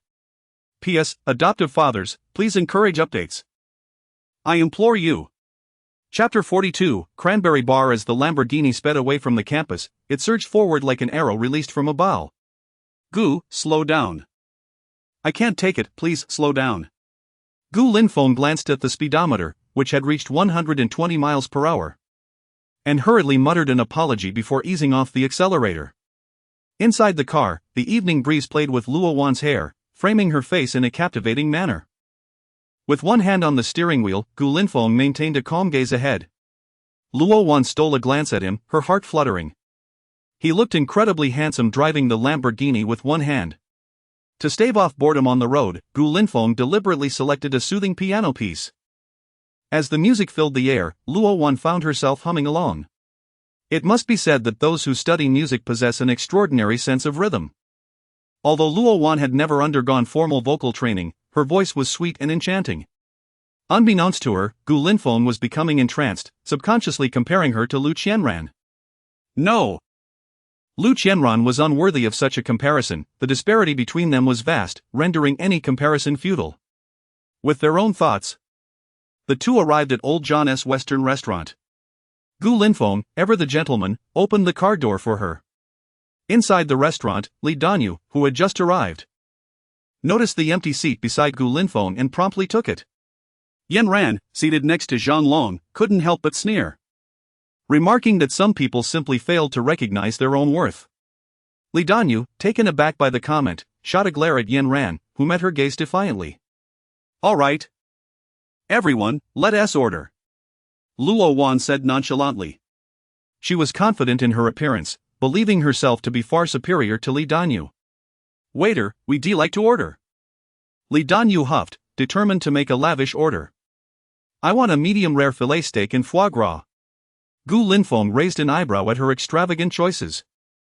It seemed Li Danyu had ordered 7 or 8 dishes for herself alone, leaving him curious whether she could finish it all. He had just glanced at the menu, noting that even the cheapest steak cost 188 each. Was she planning to leave Luo Wan financially drained? Luo Wan remained silent, mentally calculating the evening's expenses. She surreptitiously estimated that it would cost at least 5,000 tonight. 5,000. That was her entire monthly allowance. Gu Linfeng, indifferent to Western cuisine, ordered a well-done steak. As for those who relished their steaks rare, he could only scoff internally. What era is it? Why are we still indulging in such barbarism? Luo Wan also ordered a well-done steak, grinning as she said, my teeth are in great shape. After about 10 minutes, the dishes arrived. And as Luo Wan announced the meal was starting, conversation ceased as everyone focused on their food. Li Danyu, however, called the waiter again, ordering a bottle of Lafite wine under Luo Wan's astonished gaze. She hesitated, wanting to say something but ultimately remained silent. Noticing Luo Wan's lack of reaction, Li Danyu took it a step further, nearly ordering every dish on the menu. It was only when Gu Linfeng could no longer bear the excess that he intervened and put a stop to her ordering spree. Yan Ran continued to mock, while Li Danyu seemed unfazed, retorting that words wouldn't take away from her meal. Sensing the awkward atmosphere at the table, Gu Linfeng excused himself to the restroom. When he returned, most of the food had been consumed. Shall we leave? He suggested. Yes, I'm full now, Li Danyu cooed, patting her stomach. Waiter, the bill please. At the moment Gu Linfeng stepped away, Luo Wan discreetly borrowed 10,000 yuan, not wanting to embarrass herself by being unable to settle the bill. Ma'am, the bill has already been taken care of, the waiter respectfully informed her. Taken care of? I haven't paid yet. Luo Wan frowned, her voice low. It was this gentleman who paid.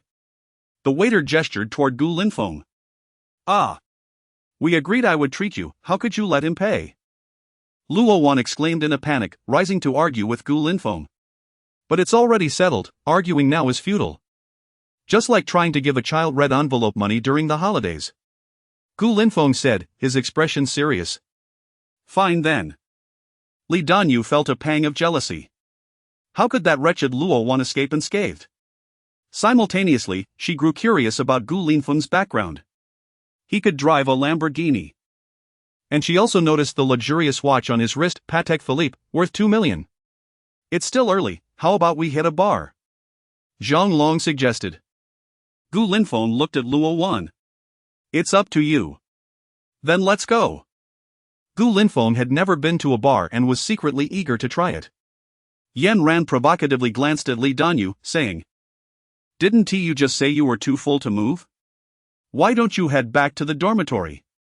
Li Danyu, irritated, wanted to retort. She had merely made a casual remark, and now Yan Ran was pushing her buttons. I'm not hungry anymore. I'll join you all at the bar for a bit. Li Danyu didn't want to lose face in front of Gu Linfeng and maintained her cheerful demeanor. Let us all go then. Gu Linfeng, unaware of the dynamics between Li Danyu and Luo Wan, simply agreed. I know a bar where there are plenty of beautiful women. Zhang Long suddenly chimed in. Yan Ran paused, then playfully tugged on Zhang Long's ear. What did you just say? Ouch, I was just joking. Even the most beautiful woman can't compare to you. Humph, now that's more like it. Yan Ran released him, her face flushing as she noticed everyone's gaze upon her. Let us go to the bar Zhang Long mentioned. Gu Linfeng said without a care.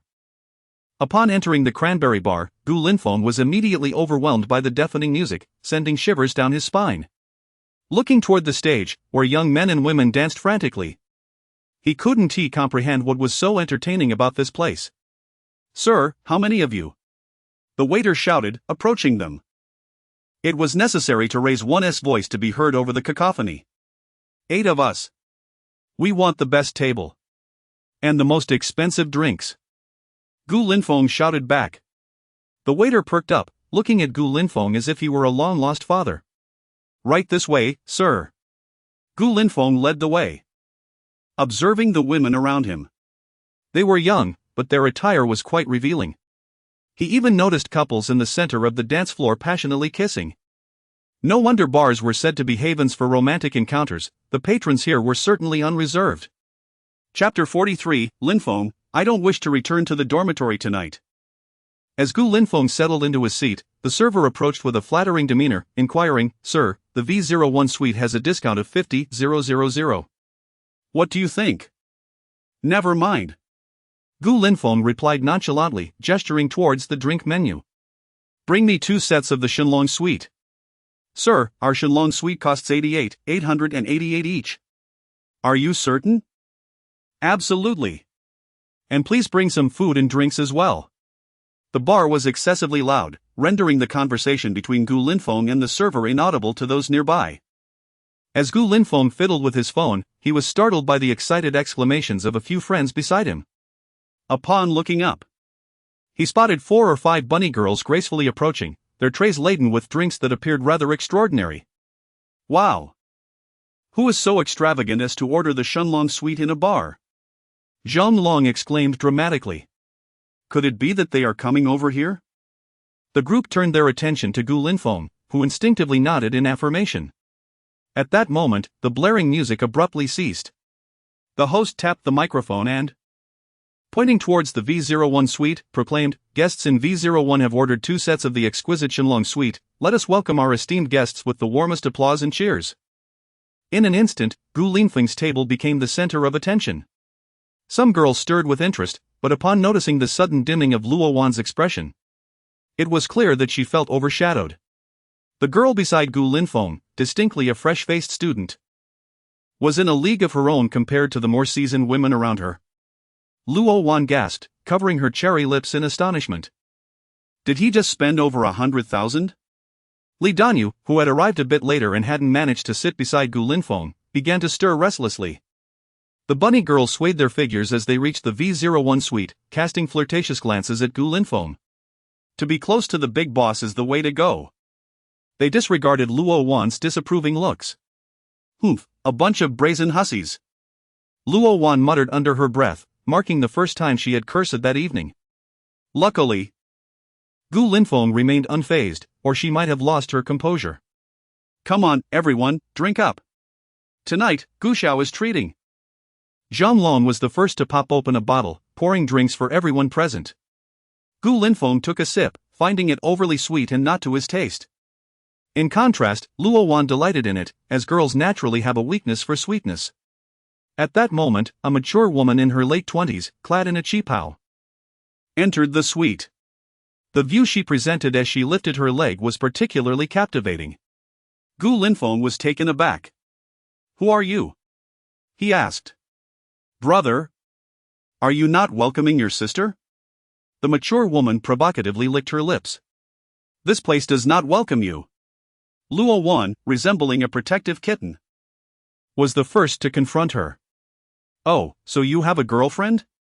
Then I shall not intrude," she said, seemingly on purpose, as she feigned a stumble, landing beside Yu Xinming. This was the woman's clever tactic. Surveying the surroundings, she noted that Yu Xinming appeared to be an eligible bachelor. Surely, one who associates with the affluent would not be lacking in charm. Yu Xinming, feeling bashful, hurriedly tried to approach Gu Linfeng. Gu Linfeng chuckled, leaning closer to whisper, "Could it be that you are a novice?" Cough, cough, how did you know? Yu Xinming stammered, feeling utterly embarrassed. "I can sense your uniqueness from your aura. Have we met before?"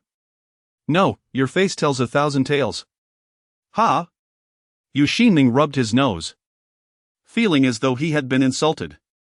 "Make sure to shine tonight, and all expenses are on me," Gu Linfeng said with a mysterious smile. Yu Xinming's excitement surged.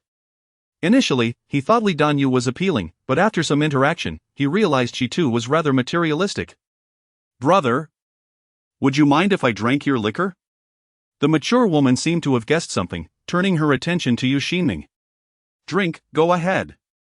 Luo Wan breathed a sigh of relief. As long as this woman was not targeting Gu Linfeng, she was content. Gu Linfeng raised his glass to clink with Luo Wan's, his expression shifting as he inquired, "Luo Wan, where are you headed later?" Of course." Luo Wan's cheeks flushed. "If you plan to go home, you might as well head back now," Gu Linfeng interjected. "Ha? Did I hear you wrong?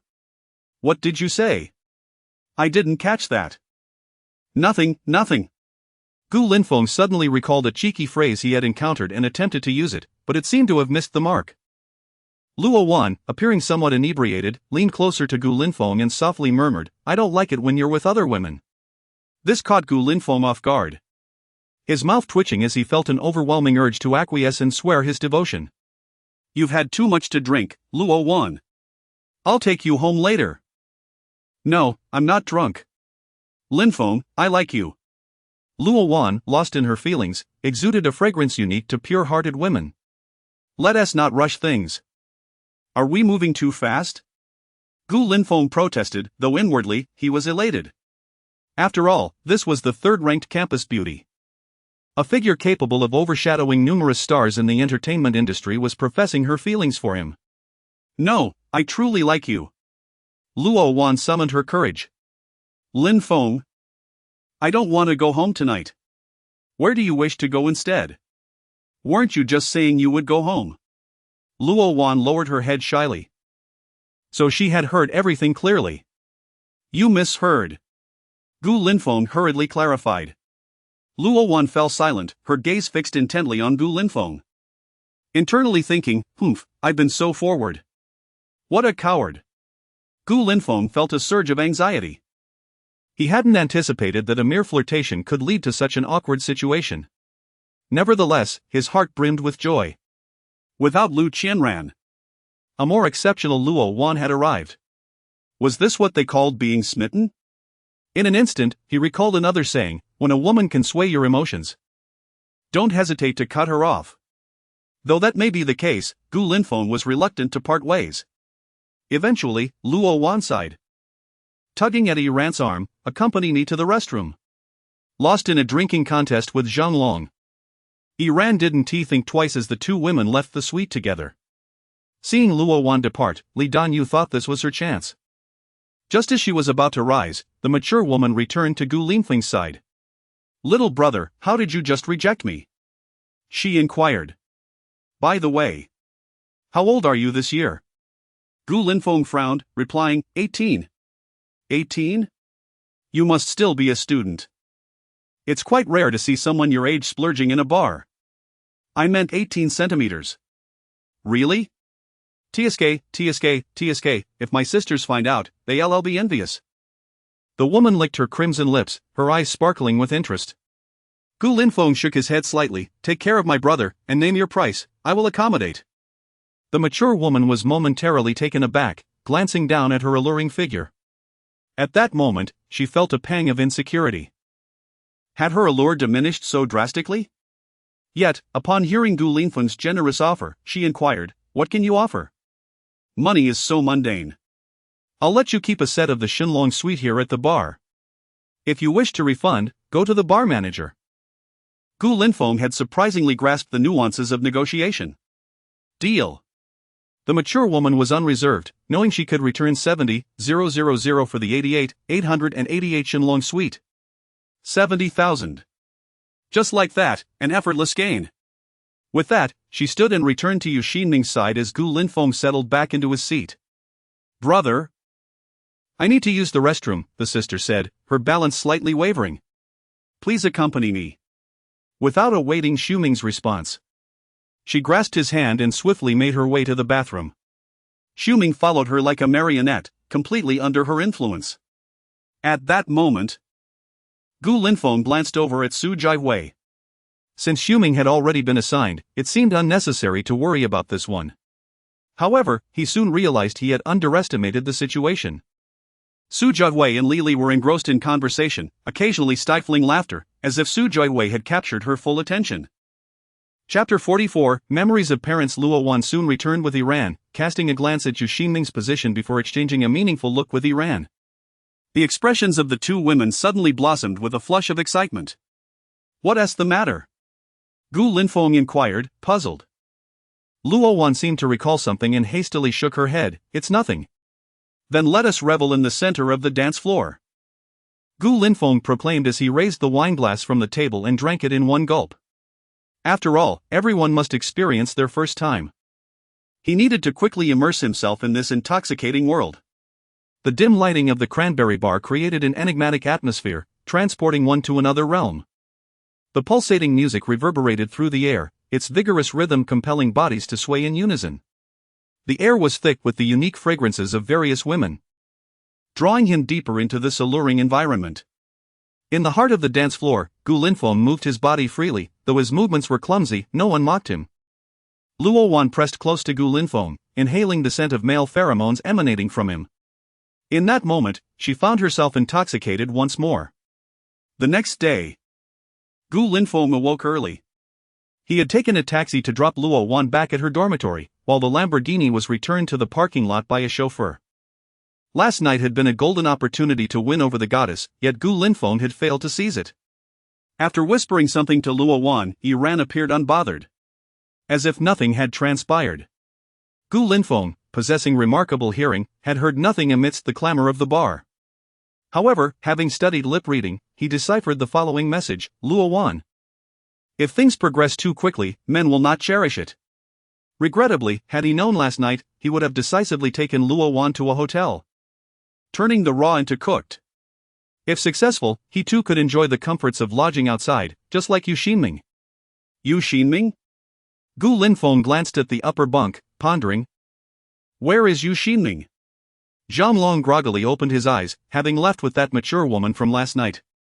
The two had spent half an hour in the restroom, and Gu Linfeng wondered with curiosity what they had been doing.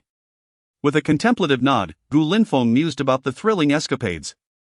Dismissing further thoughts, he silently recited the sign-in phrase. Sign-in successful. Congratulations, the host has received a golden kidney.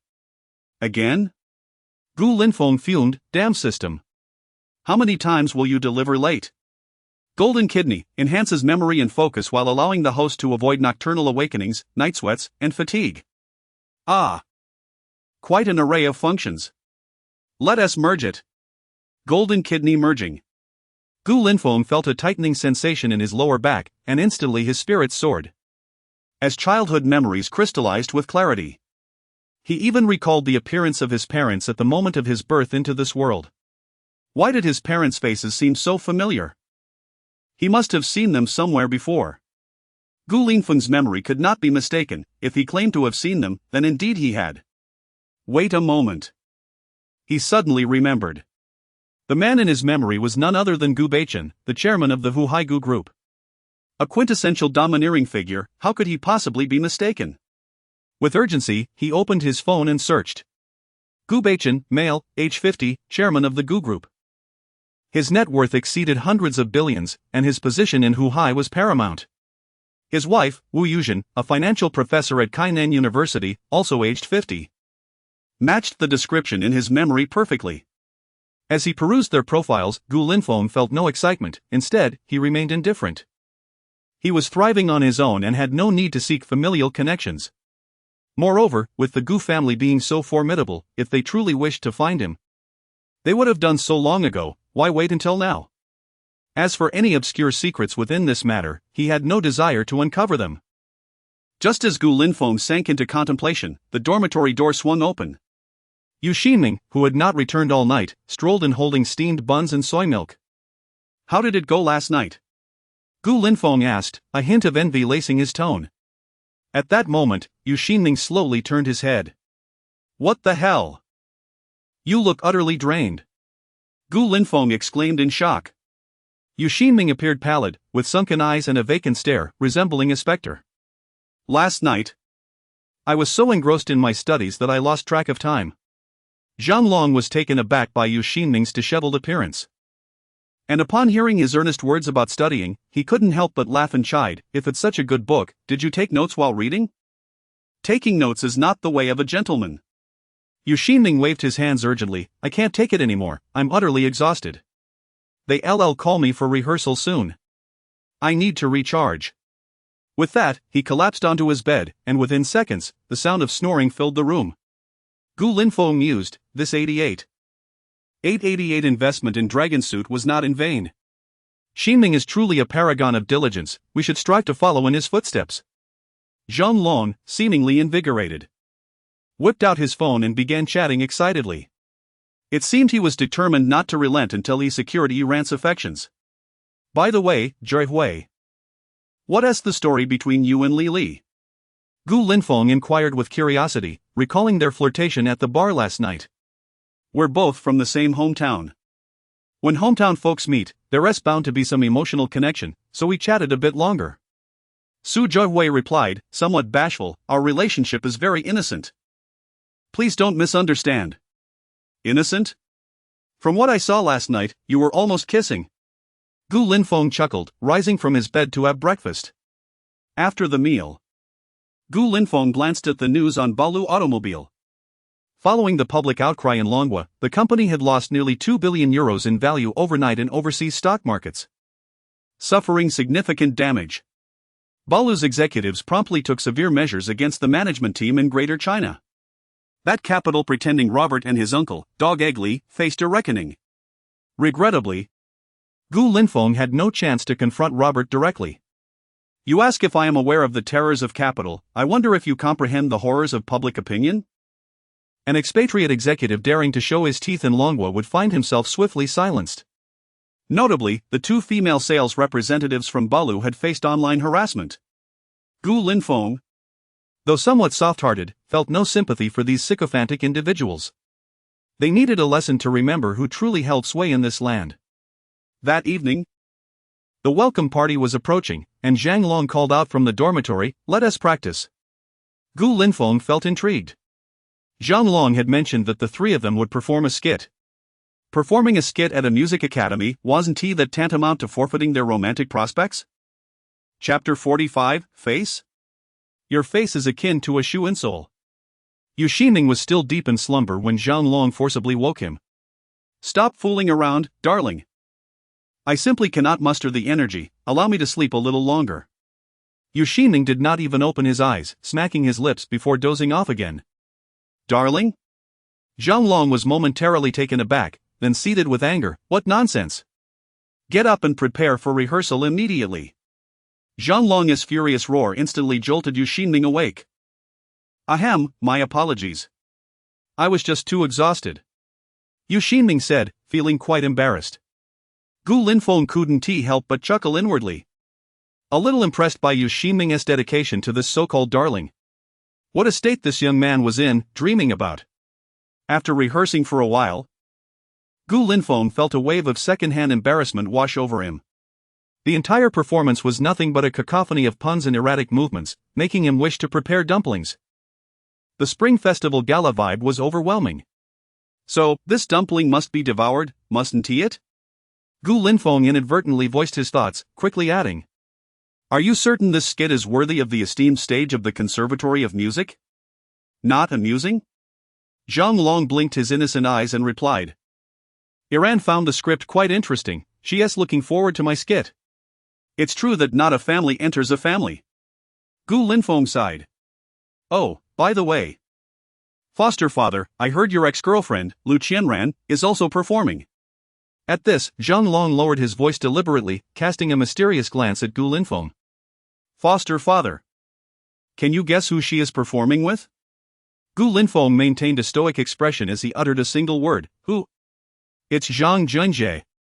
That shameless couple is flaunting their affection before so many students. Zhang Long replied, clearly irate, harboring a deep-seated prejudice against Lu Qianran. Zhang Junjie? Isn't he a sophomore? How can he possibly participate in the performance? Gu Linfeng inquired, intrigued. The school hasn't stipulated that only freshmen can perform, and besides, Zhang Junjie is the president of the student union. He determines the lineup, meaning he can have whomever he wants. Zhang Long glanced at the time and reiterated, all right. Foster father, we must go rehearse. Farewell. The next day. Sign-in successful. Congratulations, host, you have acquired the item, expired 30-year-old lady beverage. Old lady.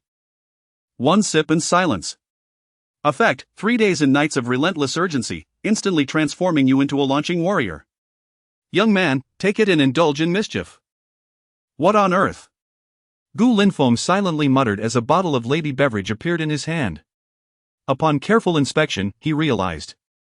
This was nothing but a cheap imitation of Sprite, hardly distinguishable unless scrutinized. And it's called Laby, while I'm still waiting for a proper drink. After a quick breakfast, Gu Linfeng was whisked away by his 3 foster sons to the auditorium to set up for the event. Inside the hall, the freshmen busied themselves with their tasks. Upon seeing Gu Linfeng arrive, their counselor, Su, approached with a charming smile. Gu Linfeng, you are quite the celebrity at our school now. Many older single women have inquired about you with me. What's the matter? Interested? Should I introduce you? As she spoke, Su intently observed Gu Linfeng's expression. Counselor, please don't jest. I just want to focus on my studies. Gu Linfeng fibbed. Studies? What studies? He was in the vocal department, where the curriculum consisted solely of singing. Not long ago, he had signed in and acquired master-level singing skills that could easily overshadow the old artists at the conservatory. Gu Linfeng's commitment remains remarkably high. Su nodded earnestly. If you have any professional questions, feel free to come to me anytime, I am always here to help. Thank you, teacher. By the way, you can come by tonight as well, I'm single, Su added, realizing her words might have sounded abrupt. She clarified, don't misunderstand. Being single means there won't be any misconceptions if you come over tonight. Gu Linfeng nodded with a blank expression, understood, counselor. Once Su departed, Zhang Long rushed over, foster father, are you aiming for a student-teacher romance? Counselor Su is the school's recognized beauty. And the list of teachers pursuing her could reach from here to the cafeteria. If you win her over, the entire faculty will see you as a foe. Get lost.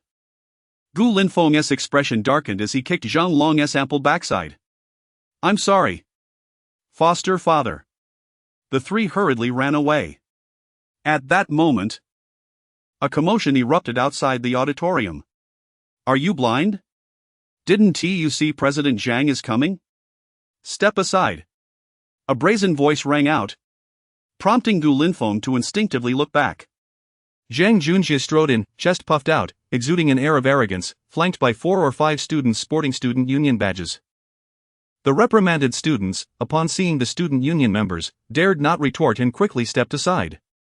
Zhang Junjie was the epitome of arrogance, strutting around as if he were a high-ranking figure. Upon noticing Zhang Junjie and his sycophants approaching, Gu Linfeng remained motionless. Kid, aren't you going to move aside? The lead sycophant bared his teeth. I only yield to people, not to dogs, Gu Linfeng thought, bemused. Zhang Junjie was nothing of significance, and neither were his lackeys. If this were ancient times, Zhang Junjie would undoubtedly be the rogue, while his followers would be the henchmen. Damn! Are you calling me a dog? The sycophant looked at Zhang Junjie with a hurt expression. Boss, when dealing with dogs, one must consider their owner. He just called me a dog. Upon realizing the figure blocking their path was Gu Linfeng, Zhang Junjie felt a wave of embarrassment wash over him. After being humiliated several times, he had developed a psychological barrier. Yet, his lackey was still pitifully waiting for support. He could only grit his teeth and say, "There are outsiders present, show some courtesy." Courtesy? Your courtesy is akin to a mere shoe insole. Gu Linfeng retorted without hesitation. In the year Zhang Junjie had mingled with his circle, he had never faced such humiliation. Gu Linfeng's caustic words left his lackeys momentarily stunned. Zhang Junjie's face turned a shade of green as he saw Gu Linfeng raising a fist the size of a sandbag. He quickly shrank back and coughed. What's wrong with you all? Can't you let the new students pass without being tyrannical? With that, he led his lackeys away. Sometimes, when others refuse to give you a step down, one must learn to find their own.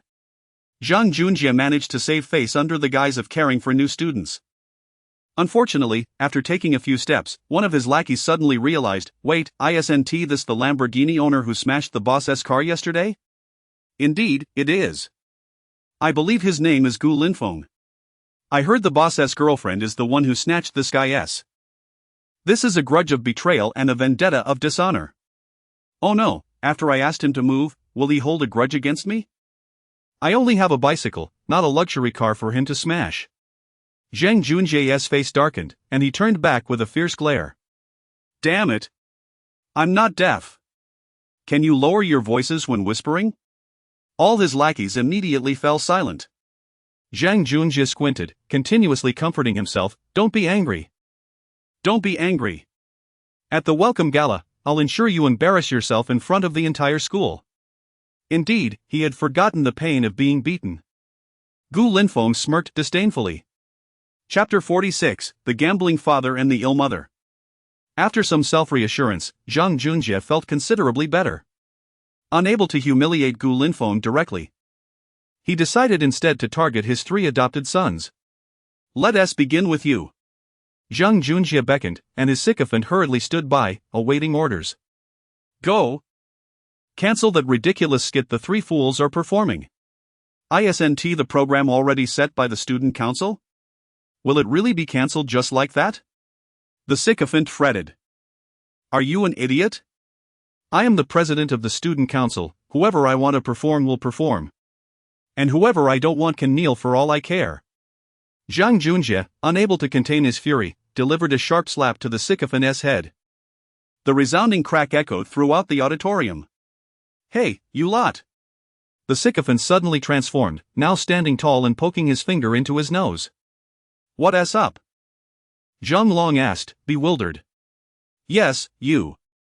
Zhang Long, right? I just received notification from the student council that your program has been cancelled. What? We've been rehearsing for several days. How can it just be cancelled? Zhang Long exclaimed, urgency in his voice. This skit was something Iran was looking forward to. You rehearsed for several days just for this rubbish? I could perform a mime better than your pathetic skit. The sycophant unleashed a torrent of verbal abuse, completely disregarding the pallor on Zhang Long and his companions' faces. It's settled then, your program is cancelled. With that, he turned on his heel and left without looking back. Zhang Long clenched his fists, his face a mask of fury. Su Jiawei and Yu Xinming shared his anger. But what could they do? This was the student council's decision. An arm could never outmuscle a thigh. Just then, a large hand rested on Zhang Long's shoulder. I heard everything. If you're not performing, then you're not. Gu Linfeng appeared suddenly. He had caught wind of the sycophant's words and realized that his 3 roommates were caught in the crossfire of Zhang Junjie's wrath. You're too close to me, Zhang Junjie is also part of the student council. Gu Linfeng scoffed, a cold smile gracing his lips. We'll remember this grudge. When the time is right, I will settle it with him. With Gu Linfeng's words, the 3 brothers found themselves at a loss for words. Su Jiawei still hadn't memorized his lines. If we're not performing, then we're not. Zhang Long stated helplessly. Nonsense, it was Yu Xinming who misled me. Su Jiahui blushed and hurried to explain. Seeing their spirits deflate, Gu Linfeng felt a twinge of guilt and said, there are still several hours until the welcome party. To make it up to you, let us go have some fun. Fun? What kind of fun? Zhang Long perked up immediately. Gu Linfeng chuckled. I'll take you to experience the bathing culture. Pfft, I thought it was something else. Who hasn't he taken a bath before? Yu Xinming expressed his disappointment. I meant a more indulgent bath. Gu Linfeng's words were shocking. I'm not going. If you go, don't bring me along. Zhang Long shook his head vigorously. Yet his hand was still pulling Gu Linfeng outside. I am a virtuous gentleman, my adoptive father. I once swore before my parents that I would never engage with gambling or drugs. Yu Xinming's expression was mournful, his pace equally unhurried. You rascal! Don't you dare mention the yellow characters. Su Jiahui laughed and scolded, grabbing Gu Linfeng's arm. My adoptive father, you're being extravagant. Heaven on earth. For gentlemen, please come inside. 4 of the most expensive packages. Gu Linfeng tossed his shoes aside and skillfully donned the slippers. You seem quite familiar with this whole process. As if you're back home? Zhang Long chuckled. Get lost, you should be thinking about how to keep this from Iran. Gu Linfeng raised an eyebrow. I haven't established a relationship with Iran yet, she has no say over me. Zhang Long's gaze faltered, clearly afraid of exposure. But in the throes of youth, the thrill of the unknown and the choices available are what truly excite. Should I choose number 1 or number 8? After a brief rinse, the group ascended the stairs. Over a dozen brightly dressed hostesses stood in a row, each holding professional tools. Gu Linfeng had little interest, after all. He was the main character, and he couldn't possibly indulge in such base pleasures. If it weren't for compensating his 3 good friends, he wouldn't have come to such a place. My adoptive father, I'm going to listen to the story of Miss Number 8 first. I'll go listen to Miss Number 3's story. I'll take Miss Number 6. Go on. Gu Linfeng waved his hand and began to play with his phone. Sir, you choose one? The manager asked, fawning.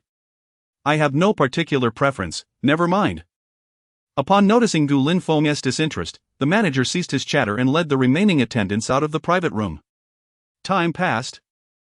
And just as Gu Linfeng's phone was nearly out of battery, the 3 brothers returned together. Finished? Yes.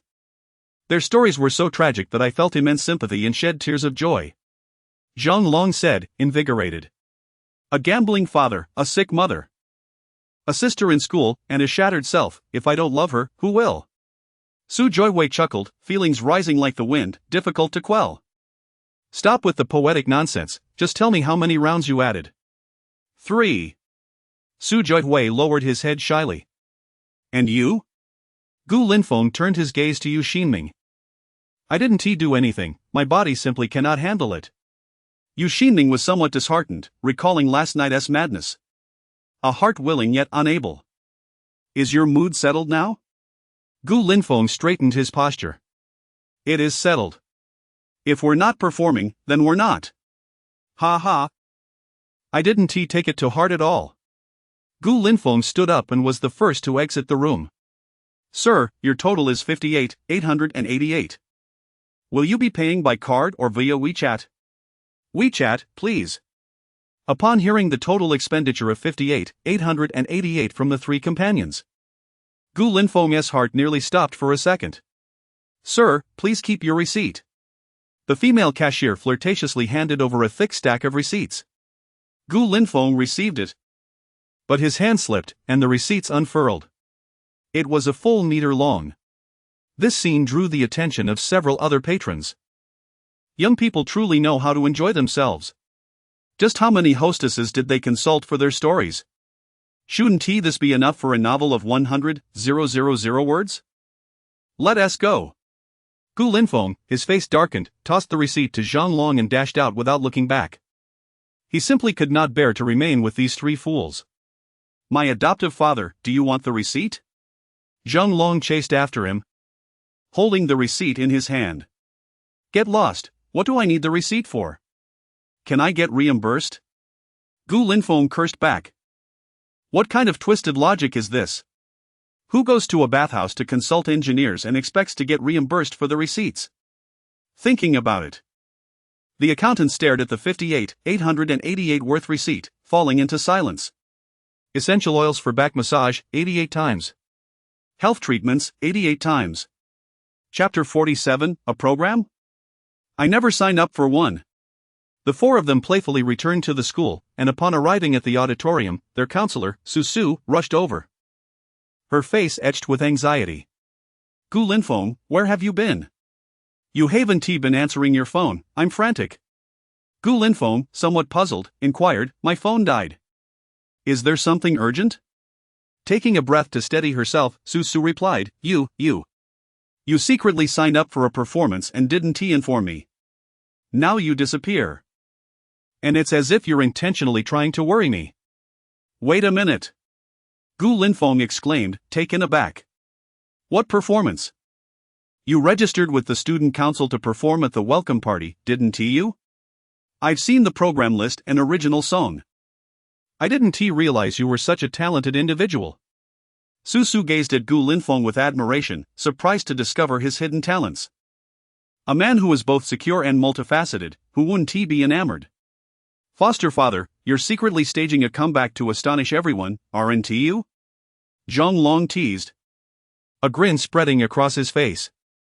Now it made sense, no wonder Gu Linfeng had opted out of performing the skit with them, he was holding back. Su Jihui suddenly understood. But wait, on the night we bid farewell to the instructor, didn't you say you couldn't sing? Zhang Long recalled, suddenly anxious. I did mention that. But I never signed up. Gu Linfeng replied coldly. What? You didn't sign up? But I've seen the list. And the student council has already notified me to prepare backstage. Su was utterly confused by the student council's actions. Seems like someone is trying to make me look foolish. Gu Linfeng smirked slightly. It's clearly Zhang Junjie attempting to undermine you. Su quickly grasped who Gu Linfeng was referring to. After all, who else but Zhang Junjie could possibly have the authority to alter the performance schedule at will? That scoundrel Zhang Junjie is definitely up to no good. Zhang Long said indignantly, clenching his fists. We're not performing this program, let him do as he wishes. Let us see how he can deal with you. Indeed, Zhang Junjie only arranged this to see you embarrass yourself. Yu Xinming added. Come on, Gu Linfeng. I'll take you to confront Zhang Junjie and clarify things. Without hesitation, Su seized Gu Linfeng's arm, clearly intent on confronting Zhang Junjie. No need, counselor. Gu Linfeng gently extricated himself from Su's grasp, inadvertently brushing against her. Su felt the warmth of his rough hand, and her cheeks flushed as she momentarily froze. Gu Linfeng, don't act impulsively. Su suppressed her embarrassment and urged. Act impulsively? Gu Linfeng chuckled self-deprecatingly. When I said I couldn't sing, it was merely modesty. Tonight, allow me to show you what it means to be a singing king. Su thought Gu Linfeng was merely boasting, her expression incredulous. Today, the school leaders are present, if you embarrass yourself, it will be catastrophic. She refrained from voicing the remainder of her thoughts. This was a music academy. If he went up there and sang out of tune, what would the school leaders think? They would only perceive Gu Linfeng as a fool. This would undoubtedly tarnish their impression of him, perhaps even lead to disdain. Who has to say who will embarrass whom? Gu Linfeng replied mysteriously, and with that, he strode directly into the auditorium. Seeing Gu Linfeng's resolute demeanor, the others exchanged glances, resigned to sigh. Su stamped her foot, gazing after Gu Linfeng's retreating figure before rushing after him. At that moment, with only half an hour remaining until the welcome party commenced, students began to trickle into the auditorium to secure their seats. The quality of the welcome party at the Music Academy was notably high. Senior students, having already acquired some skills, would present performances to bless the event. As Gu Linfeng walked ahead, he noticed Zhang Long and the others following closely. He turned and said, "You all find a place to sit, I'll head backstage to prepare." Foster father, please don't confront Zhang Junjie. The school leaders will be here soon. If something goes wrong, it could be a serious issue. Zhang Long cautioned, aware of Gu Linfeng's temperament. Don't worry. Gu Linfeng assured Zhang Long with a comforting glance, then turned to Su Su. Counselor, please trust me, I won T bring shame to class 102. Su Su had many words to say, but hearing Gu Linfeng's plea for trust stirred her emotions. Okay, I believe in you. After parting ways, Gu Linfeng made his way backstage. Students preparing for their performances were either taking deep breaths to calm their nerves or rehearsing their scripts. Upon Gu Linfeng's arrival, the student council members brightened. Sunwei, a lackey of Zhang Junjie, approached with a sneer. So you're Gu Linfeng? Why didn't you show up for rehearsal? By the way, what is the name of the original song you're performing? The host needs it to introduce you. You didn't notify me about the rehearsal. Gu Linfeng replied, dismissing Sunwei as he found a place to sit. What is with your attitude? Are you implying that our student council has neglected its duties and left you out? Sunwei, emboldened by Zhang Junjie's support, was unafraid of Gu Linfeng. Go cool off somewhere else. Gu Linfeng closed his eyes, refusing to engage further. You. Just as Sunwei was about to retort, Zhang Junjie, having arrived, pulled him aside. Let this kid be arrogant for now, soon enough, he'll embarrass himself. Zhang Junjie thought to himself, secretly amused. He had dug such a deep pit for Gu Linfeng, he hadn't anticipated that Gu Linfeng would still dare to show up. Was he confident or simply oblivious to danger? Zhang Junjie chose to believe the latter. Gu Linfeng was indeed oblivious, with a skin thick enough to withstand anything. He was supposed to be the campus heartthrob, today, he would become a mere clown. When Zhang Junjie arrived, Gu Linfeng had already noticed him but chose to ignore him. Instead, communicating with the system in his mind. System, I have a reward of 300 popular songs, can you provide me with the tracks? Beep, yes. The host needs to select the songs, and the system will materialize them in the form of a USB drive. Gu Linfeng felt reassured as he sifted through the 300 popular songs. This last-minute effort suited his current predicament perfectly. Upon opening the lyrics, he couldn't help but curse under his breath. I always procrastinate, always procrastinate. The lyrics were utterly devoid of substance and excessively repetitive. They were even inferior to Koen Gu's Your Beauty is Too Much. Gu Linfeng couldn't help but scoff at the system's taste.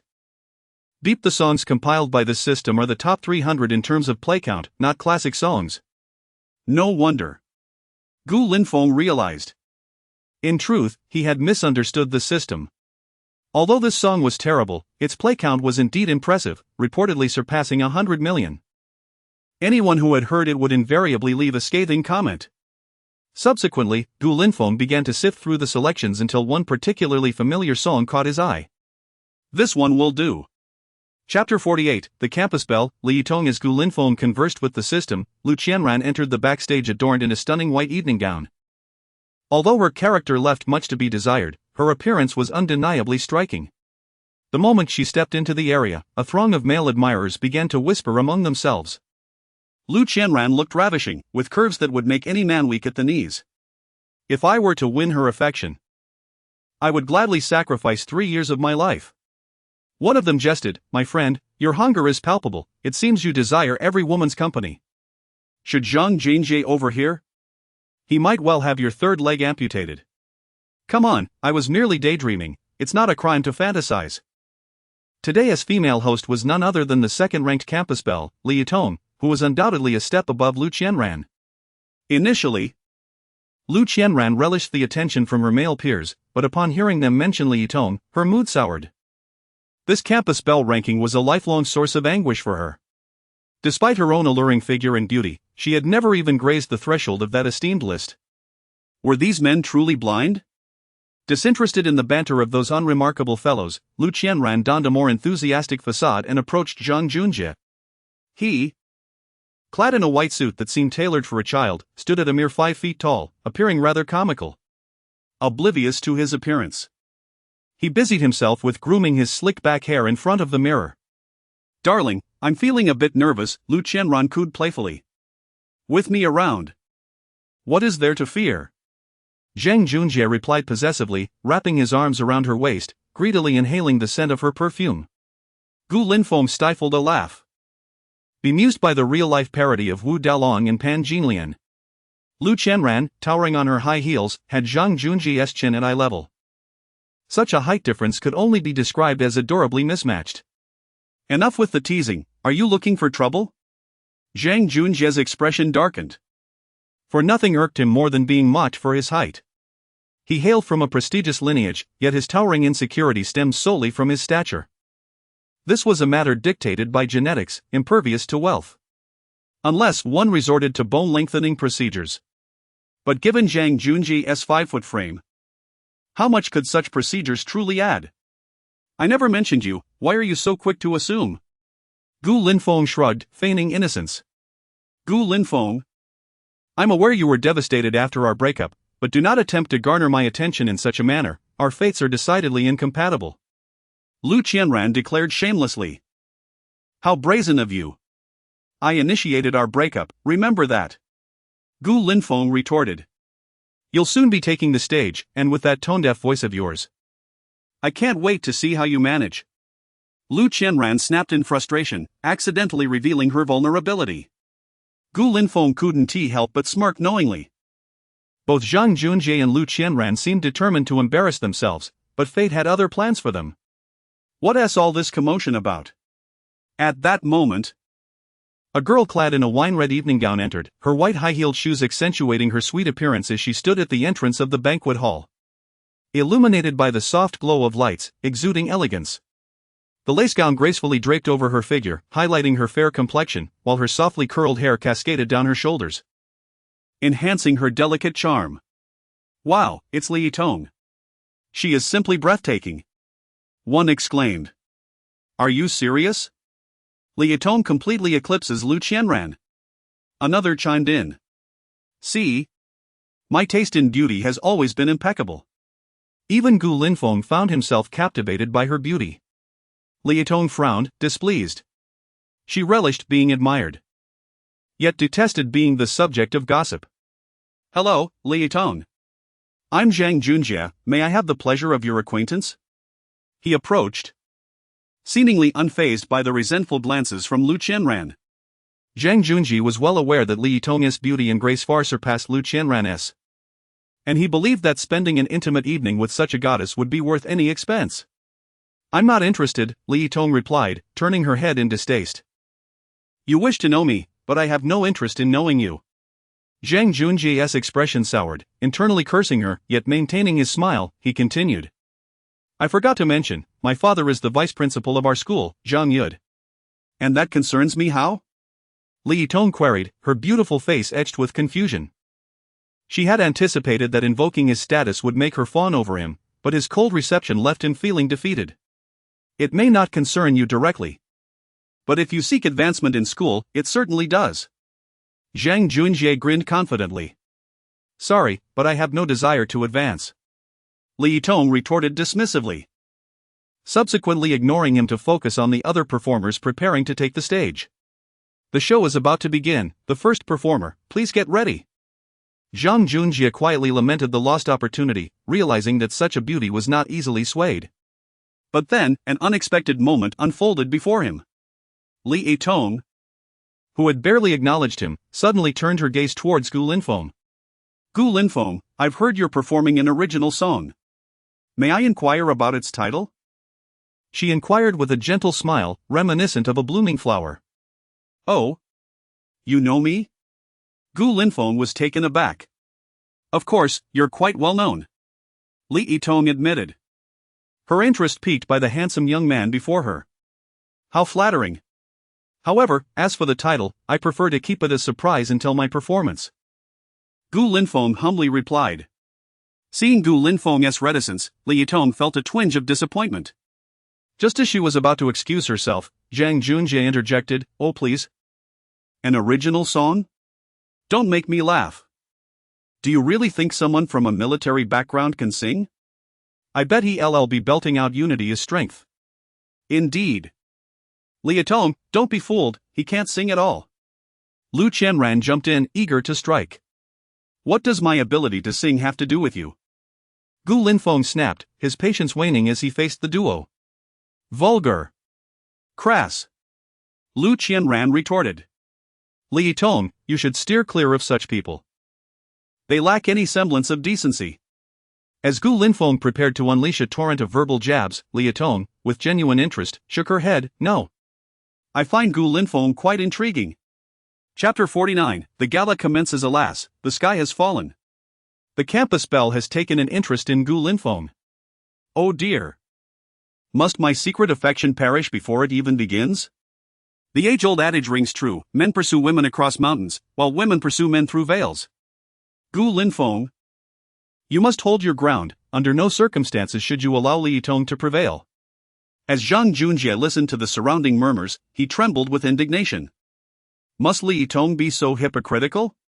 Is physical appearance truly of such paramount importance? In that moment, Zhang Junjie found himself not only grappling with insecurities about his height but also experiencing anxiety regarding his own looks. Lu Qianran bit her lip in frustration. She could hardly fathom that Gu Linfeng had become so popular after leaving her. Moreover, what secrets lay hidden behind his recent purchase of a Lamborghini?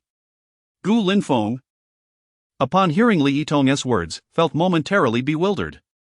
The campus belle expressed interest in him? Please do not become infatuated with me, I am but a legend, he quipped, quoting a lyric that seemed oddly fitting for the occasion.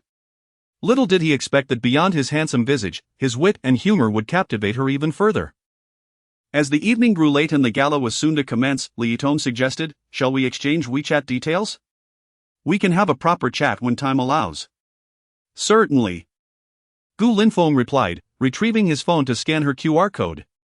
This scene left everyone around them in utter shock. Could it be that the goddess was so forward? However, the truth was far less glamorous. If one were unattractive, not only would the goddess show no interest, but even the average girl would too. Let us continue our conversation later, Li Tong said, waving her phone as she exited backstage. Dear, let us keep our distance from that peasant. Lu Qianran huffed, clutching Zhang Junjie's arm as they departed.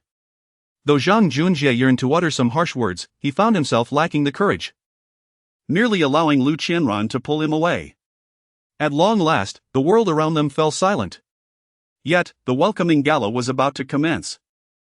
In the grand auditorium, silence enveloped the room as Li Tong and the male host took to the stage. Gu Linfeng could only catch a glimpse of her profile from backstage, yet it was enough to leave him in awe of her enchanting S-curve. Esteemed leaders and fellow students, good evening. I am Li Tong from the Broadcasting and Hosting Program, and it is my honor to host this welcoming gala. Now, let us extend a warm welcome to our esteemed school leaders. Applause erupted throughout the hall. Next, let us invite the first performer of the evening, Yuan Hua, a freshman from the Broadcasting and Hosting Program, to present his perfect score essay titled, My Governor Father. What on earth? My Governor Father? Gu Linfeng thought, stifling a laugh. No wonder it received full marks, the grading teacher must have stood in awe upon reading it. Yuan Hua strode confidently onto the stage, declaring, in my recollection, my father has never attended a single parent-teacher meeting nor taken me to an amusement park. As a child, I often complained about my father, even harboring resentment. I envied my peers who could enjoy the festivities of Children's Day with their parents buying them hamburgers, while I remained at home, buried in homework. On the day I turned 18, my mother returned from work to cheer me on for my college entrance exams and revealed everything to me. However, I could not absorb her words, as the two golden stars gleaming on her shoulders blinded me. It was only when I penned this essay that I truly understood. My father's intentions are known as policy in our locality. And the lamp on his desk illuminates the lives of the entire province. Gu Linfeng nearly burst into laughter. Who would have thought this essay contained such hidden depths? My general mother? As Yuan Hua concluded, the audience fell into stunned silence. What kind of essay was this? If Gu Linfeng were to assess it, he would undoubtedly declare it an exceptional piece deserving of full marks. Ahem. What is this young man's name? The principal inquired, feigning indifference as he glanced at Zhang Yud. Yuan Hua. Please have him come to my office later. The principal said, though he quickly reconsidered. There are some minor issues with the grammar in his essay. I shall personally offer guidance. Zhang Yud understood immediately, nodding and applauding. The bewildered students, witnessing their leader applaud, followed suit.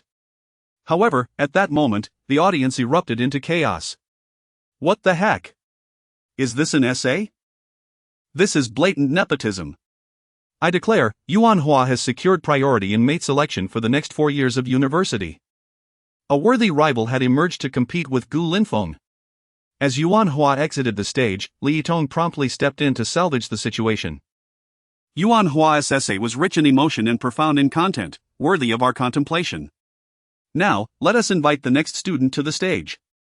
Gu Linfeng stood up and approached the senior responsible for the music. Senior, this is the song I will need for my performance. He produced a USB drive from his pocket and handed it to the bespectacled senior at the computer. Why are you only handing it to me now? We're about to start. The senior complained. Gu Linfeng offered a resigned smile. Please, may I have my USB back? Your name is Gu Linfeng, correct? Let me check the program schedule. The senior took the USB and glanced at the list. You're the 15th performer, there is still time. Gu Linfeng breathed a sigh of relief, realizing this senior was not one of Zhang Junjie's clique, or else he wouldn't have been so accommodating. Without music, Gu Linfeng would have had to sing a cappella. Expressing his gratitude, Gu Linfeng turned to return to his seat, only to hear Lu Qianran's complaints. Why is it so hot backstage? Indeed, I'll have my father install an air conditioner back here tomorrow. Zhang Junjie boasted incessantly. However, with the esteemed governor father preceding him, his vice principal father's position seemed rather insignificant. Darling, I'd like a drink. Where am I supposed to get you a cold drink right before the performance? As Gu Linfeng listened to their conversation, he was struck by inspiration. He found a secluded corner, retrieving a 30-year-old Libean beverage from the system rewards. Want a drink? I'll ensure you have your fill. Gu Linfeng carefully placed the drink within their reach. Then, he sauntered over to one of Zhang Junjie's sycophants and whispered, Your father wants a drink. Isn't there a bottle right here? Hurry and show off. The sycophant, surprised by Gu Linfeng's sudden friendliness, felt a flicker of gratitude upon hearing of the drink. I've treated Gu Linfeng poorly, and yet he is considering me. I truly am despicable. Thank you. Not at all, hurry along. Your father is waiting eagerly. Initially feeling a sense of appreciation, the sycophant quickly fell back into his former mindset. What do you care? With that, he grabbed the drink and hurried toward the two. Chapter 50, The Farewell Blossoms. Dad, no, boss, I have drinks for you and sister-in-law. Sunwei flattered, eager to please. Ah, Sunwei, you've shown remarkable insight today, Zhang Junjie said without reservation as he accepted the drink. Rest assured, your call of dad will not go unrecognized. I'll promote you to the head of the security department soon. With that, he twisted open the bottle and drank without a glance. Honey, save some for me, Gu Linfeng thought to himself with a cold smile, already envisioning the embarrassing scene that awaited them on stage. Next, let us welcome Gu Linfeng from Class 102 of the music department to present his original song, Li Yitong announced. Gu Linfeng stood up, adjusting his attire, and confidently strode to the front of the stage. Finally, it was Gu Linfeng's turn. I've already made arrangements. As soon as he starts singing, I'll post it on Douyin. Not only will he be humiliated at school, but I'll ensure he becomes a national laughingstock. Zhang Junjie thought malevolently. Thank you for standing up for me, darling. Lu Qianran blushed with a smile, only to accidentally let out a loud fart. Damn, that stinks. Zhang Junjie quickly covered his nose. Lu Qianran felt embarrassed. I'm sorry, dear, I might have eaten something bad for lunch, she said, and another fart escaped her. The students backstage collectively covered their noses. Who would have thought that such a beautiful girl could produce such a foul smell? Enough of this. We must focus on Gu Linfeng's embarrassment. Zhang Junjie fanned his nose and intently watched the performance. Yet, he wrinkled his brow, feeling a vague discomfort in his stomach, but dismissed it, attributing it to pre-stage jitters. Gu Linfeng took a deep breath, touching the pendant engraved with his surname, murmuring a quiet prayer before calmly stepping onto the stage. The moment he appeared, a chorus of gasps erupted from the female students. Wow, Gu Linfeng is so handsome. Hurry! Grab your phones and record this, I want to post my husband's singing video online. Truly, he was the undisputed campus heartthrob of Huhai University. And with that appearance and demeanor, I am utterly captivated by Gu Linfeng in his tailored trousers. He is performing an original piece, I can't wait. He is Gu Linfeng, oh my goodness, I declare him my idol from this day forth. Su Su and Zhang Long sat together, silently urging Gu Linfeng, hoping he wouldn't embarrass himself. Foster father, go for it. Zhang Long's unique address felt out of place. The girls who had no way of knowing Gu Linfeng were intrigued. To call him that? This big fool must have a special relationship with Gu Linfeng. Some were already eager to approach Zhang Long for Gu Linfeng's contact information. Gao Xinrui felt a pang of jealousy. Although she was close, her relationship was progressing slowly, leaving her somewhat disheartened. Luo Wan excitedly waved her little pink fists, repeatedly chanting Gu Linfeng's name, unaware that he was about to perform. Given their ambiguous relationship, she instinctively thought it was a surprise for her. Li Yitong handed the microphone to Gu Linfeng with a gentle smile, whispering just loud enough for him to hear, Gu Linfeng, you can do it. He accepted the microphone, inhaled deeply, and looked out at the audience. Esteemed leaders, fellow classmates, I am Gu Linfeng from Class 102 of the Music Department. And I am here to present my original song titled The Farewell Blossoms. I hope you all enjoy it. He bowed slightly. The Farewell Blossoms? Zhang Junjie scoffed, dismissing it with a shake of his head. Just the title alone sounded like a trivial ditty. I can't wait to see Gu Linfeng make a fool of himself. Indeed, it can't compare to the excellent songs we'll sing later. Lu Qianran nodded in agreement. Gu Linfeng signaled to the sound engineer with an OK gesture. The senior operating the sound system nodded and played the intro to The Farewell Blossoms. As the first notes resonated, the audience collectively perked up.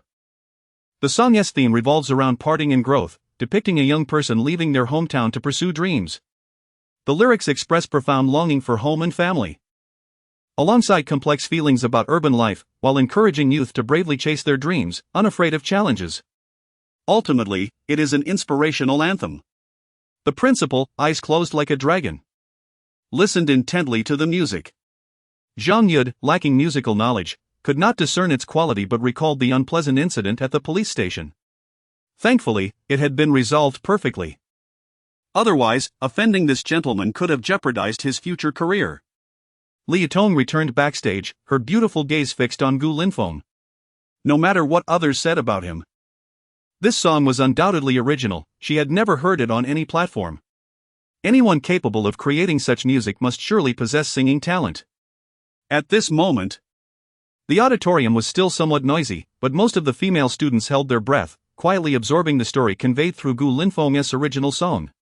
As the rhythm shifted, Gu Linfeng finally began to sing. On that cloud departing from home, his magnetic yet husky voice silenced the whispering students below, some even gaping in astonishment.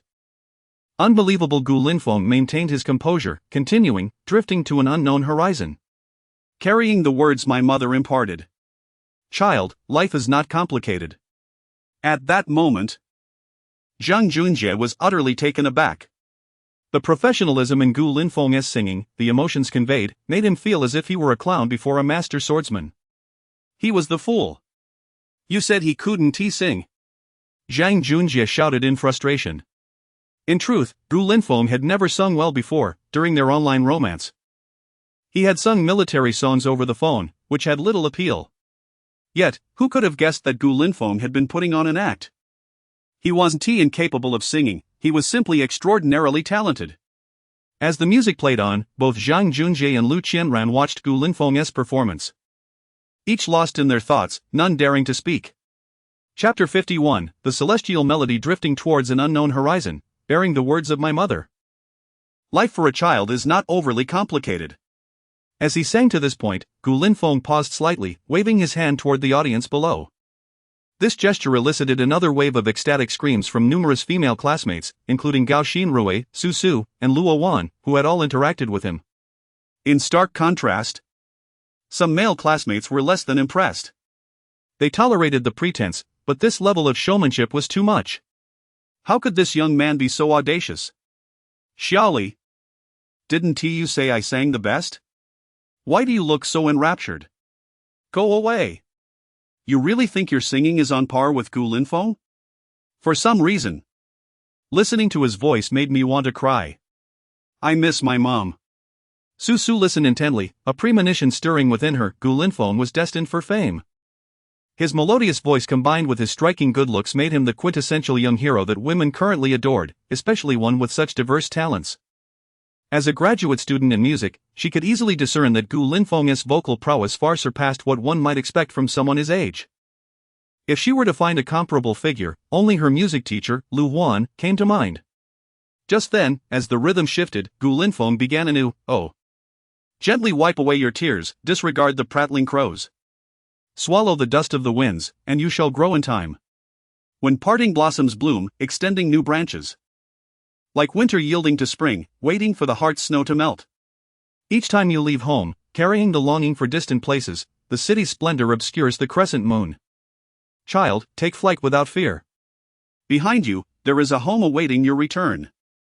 Below the stage, everyone was completely immersed in Gu Linfeng's music. This was a song capable of penetrating the heart, evoking memories of leaving the comforting embrace of one's mother to face the solitude of university life. Though the lyrics were somewhat simple, simplicity is indeed the essence of greatness. As the final high note resonated, Gu Linfeng concluded his performance. Yet, the audience remained enthralled, unable to extricate themselves from the song's enchanting atmosphere. After an indeterminate period, the principal was the first to regain his composure, rising like a tiger to applaud. The crisp sound of his clapping jolted the other students awake, and the audience erupted into thunderous applause. Initially, I had been somewhat dismissive. But listening to Gu Linfeng sing ignited a surge of determination within me, a desire to excel in my studies and make my parents proud. I used an entire pack of tissues. Heavens, Gu Linfeng's song made me feel nostalgic for home. When I set out for university, I hadn't fully appreciated my mother's advice, and now it struck me that I owed her an apology. You all keep discussing the profound essence of this song. Have you not realized the sheer terror of Gu Linfeng's vocal talent? Ah. Indeed, Gu Linfeng has just entered university. How is it possible that he sings so beautifully? Why dwell on it? From now on, I shall be an ardent fan of Gu Linfeng. As the song concluded, feeling the envy and admiration from the audience, Gu Linfeng bowed slightly before preparing to leave the stage. When he reached Li Yitong, the campus belle, she was still in a state of shock. Hey, wake up. Don't doze off. Gu Linfeng laughed as he handed her the microphone. Oh, my apologies, your singing was simply too exquisite, rivaling that of professional singers and top-tier music stars. Furthermore, your lyrics possess great depth. Li Yitong blushed suddenly, taking the microphone as she stepped toward the stage. Gu Linfeng merely smiled faintly, not taking Li Yitong's praise to heart. Depth in lyrics? Apologies, I know nothing of such profundity, I am simply a copyist at best. Next up was the duet by Zhang Junjie and Lu Qianran. The two awaited the completion of Li Yitong's introduction before taking the stage. At that moment, Zhang Junjie's expression resembled that of someone who had just tasted something bitter. His intention had been to embarrass Gu Linfeng and then save the day himself. In contrast, he would naturally appear more impressive. Yet now, everything had been overshadowed by Gu Linfeng's stellar performance. This man was a master of disguise, and he had been thoroughly outshone. Gu Linfeng, how deeply you hide your talents. Lu Qianran gritted her teeth and remarked. Apologies for disappointing you. Gu Linfeng replied with a smug smile. Zhang Junjie's expression darkened. You've managed to show off again, I'll concede you're impressive. Impressive? Ha! There's even more to come. Gu Linfeng said something enigmatic. Humph, we shall see. Zhang Junjie scoffed, pulling Lu Qianran's arm toward the stage. Lu Qianran glanced back occasionally, as if she saw regret in the woman's eyes. Gu Linfeng shook his head vigorously. What of regret? Late emerging feelings are worthless. Once lost, they are gone forever. There is no remedy for Lu Qianran's regrets. The effects of this realization must be surfacing. Gu Linfeng mused quietly. Now, Let us welcome Zhang Junjie and Lu Qianran as they present their duet, Encountering Love, a whimsical title. Li Yitong maintained her professional demeanor. And upon seeing Zhang Junjie and Lu Qianran approach hand in hand, she passed the microphone to them and exited the stage. This song, Encountering Love, is an original composition dedicated to everyone. Zhang Junjie and Lu Qianran bowed. As the music began, the two swiftly entered their performance. Suddenly, a wave of nausea surged from Zhang Junjie's stomach to his brain, altering his expression. Lu Qianran, too, appeared pale. Yet, faced with thousands of fellow students, they could only endure their discomfort and proceed with the performance. Below the stage, Zhang Yid gazed appreciatively at the principal. My son is quite remarkable, isn't he? Indeed. Quite the handsome young man. The principal replied, his demeanor strained as he uttered insincere praise. He could hardly comprehend why his deputy thought it wise to have Zhang Junjie pursue a singing career. With his looks and abilities, he would be merely cannon fodder in the entertainment industry or even a mere clown. He longed to advise Zhang Yid that perhaps it would be better for Zhang Junjie to study acting, aiming for a career as a comedic performer. In a few years, he might even take over Pansy's role, the Pansy who was spoken of in such high regard. Zhang Yid, why does your son appear so unwell? The principal suddenly inquired, noticing Zhang Junjie's unusual demeanor. Perhaps he is just nervous. Zhang Yid replied nonchalantly. No. I see that the young lady beside him seems unwell as well, the principal frowned. Perhaps they're both just anxious. Very well. The principal decided to refrain from further urging, patiently awaiting their performance. Chapter 52, Why Must One Defecate on Stage? As the music began to play, Zhang Junjie took a deep breath, attempting to suppress his discomfort. However, the more he tried to concentrate, the more his body betrayed him, and at that moment, he felt an overwhelming urge to pass gas. Should he let it out? Surely, no one would notice at this moment, would they? Stealing a glance at Lu Qianran and then at the audience, he made a fateful decision. He relaxed his sphincter, slowly releasing the pent-up gas. Yet, Zhang Junjie forgot the cardinal rule, never trust a fart when your stomach is unsettled. This was no ordinary fart, it carried a pungent odor. Lu Qianran caught a whiff of the foul stench and froze, her gaze fixed on Zhang Junjie's expression of bliss. No way, did he just fart in this setting? Zhang Junjie appeared entirely at ease, exerting a little more force, causing his white suit trousers to bulge ominously. Just as he was about to sing, the sounds from his rear erupted like a dam breaking, amplified through the microphone. At that moment, the audience began to murmur. Oh my! I've heard Zhang Junjie's song Encountering Love before. When did he add beatboxing to the accompaniment? Someone exclaimed. Wait, why does he look a bit off? It's as if he has just experienced an intense release.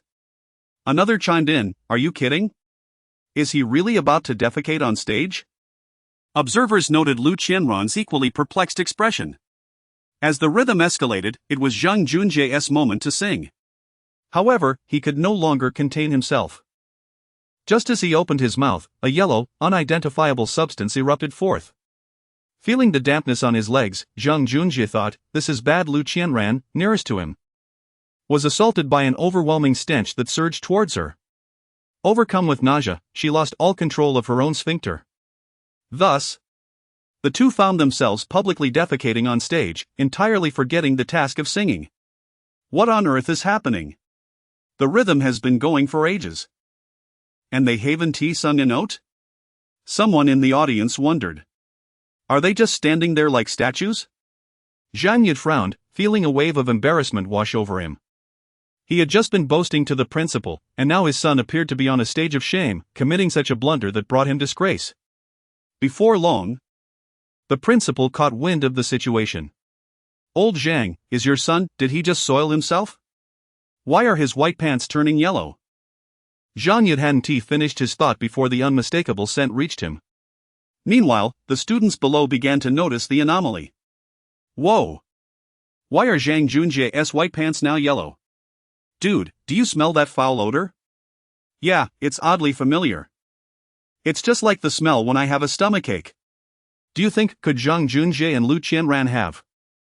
Conversations erupted among the crowd, with some even pulling out their phones to record the spectacle. Li Tong, sensing the chaos, consulted the temporary director and hurried to the front of the stage. As she stepped onto the platform, the putrid stench nearly knocked her out. Zhang Junjie, Lu Qianran have encountered a situation. Let us welcome the next group of students performing a dance, she announced, signaling frantically. Zhang Junjie, feeling utterly deflated, began to shuffle off stage. Lu Qianran covered her face and dashed towards the restroom, desperate to escape. Gu Linfeng, watching from backstage, was reveling in the moment. This pair had finally experienced a public disgrace. Was there anything more exhilarating than this? Holding her breath, Li Tong continued to introduce the next dance group. Just as she completed her lines, she rushed backstage, feeling as though she might suffocate from the stench. However, the next dance group was in for a rude awakening. They had planned a street dance, which naturally required ground movements.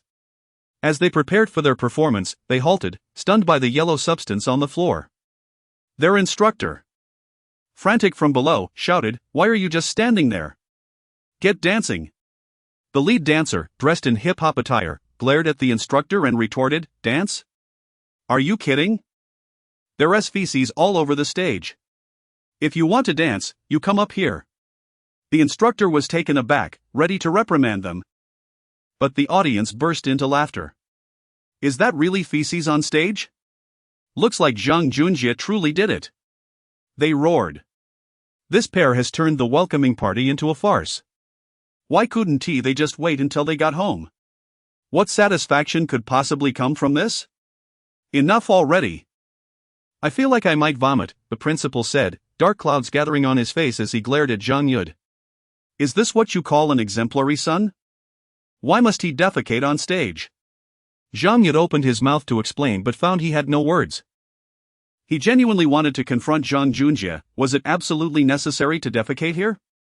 The principal summoned staff to clean the stage, insisting the show must go on. Yes, echoed the staff.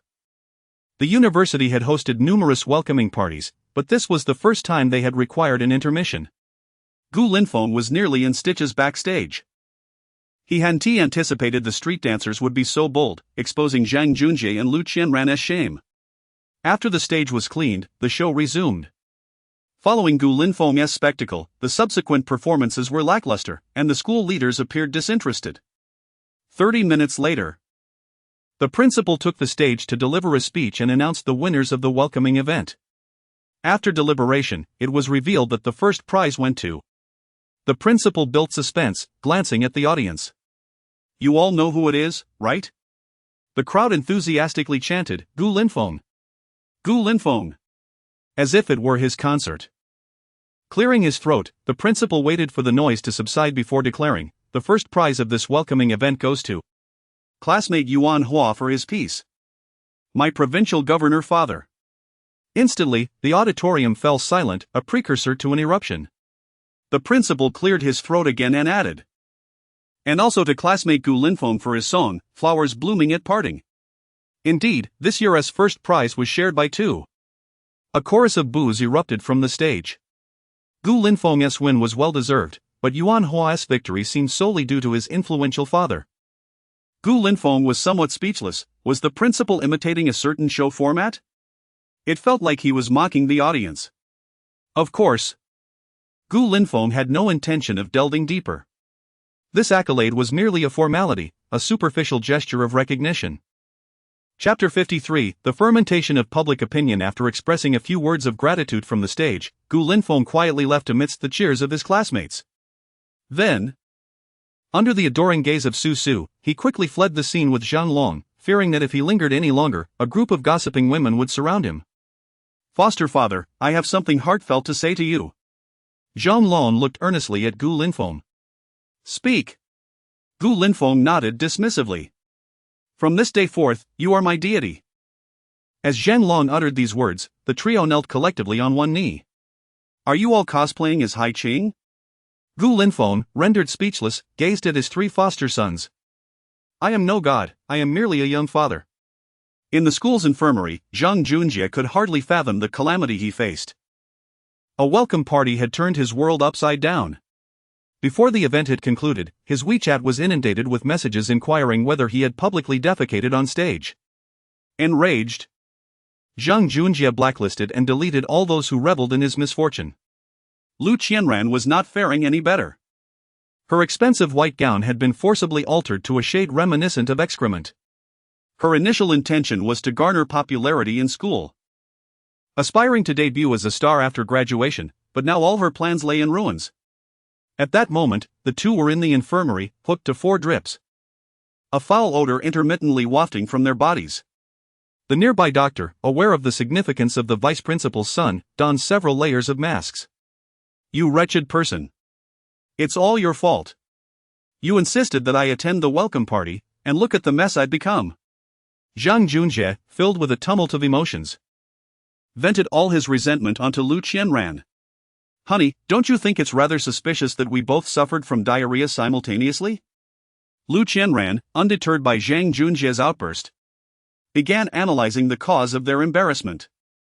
Zhang Junjie furrowed his brow. "Do elaborate." After some reflection, Lu Qianran stated, "We dined at a Michelin-starred restaurant for lunch. The quality was impeccable. There is no way we should have fallen ill." "What are you implying?" Zhang Junjie felt a flicker of realization, his expression growing animated. "The beverage we consumed before taking the stage must have been tampered with," Lu Qianran asserted with conviction. "The beverage?" "Yes, it must be the beverage." Zhang Junjie, enlightened. Then his expression darkened. "That drink was given to us by Sunwei. That scoundrel has made me a laughingstock.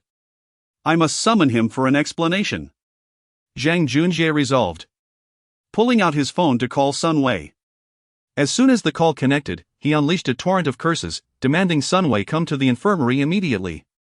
Sunwei, not daring to delay, hurried over. Upon entering, he wrinkled his nose. Though Zhang Junjie and Lu Qianran had changed into clean clothes, the air was still tinged with a faint stench. "Is this odor stuck in the fabric?" Zhang Junjie took the offensive. "Did you drug the drinks you gave to Lu Qianran and me?" Sunwei gulped nervously, hastily replied, "No, boss, this isn't my doing."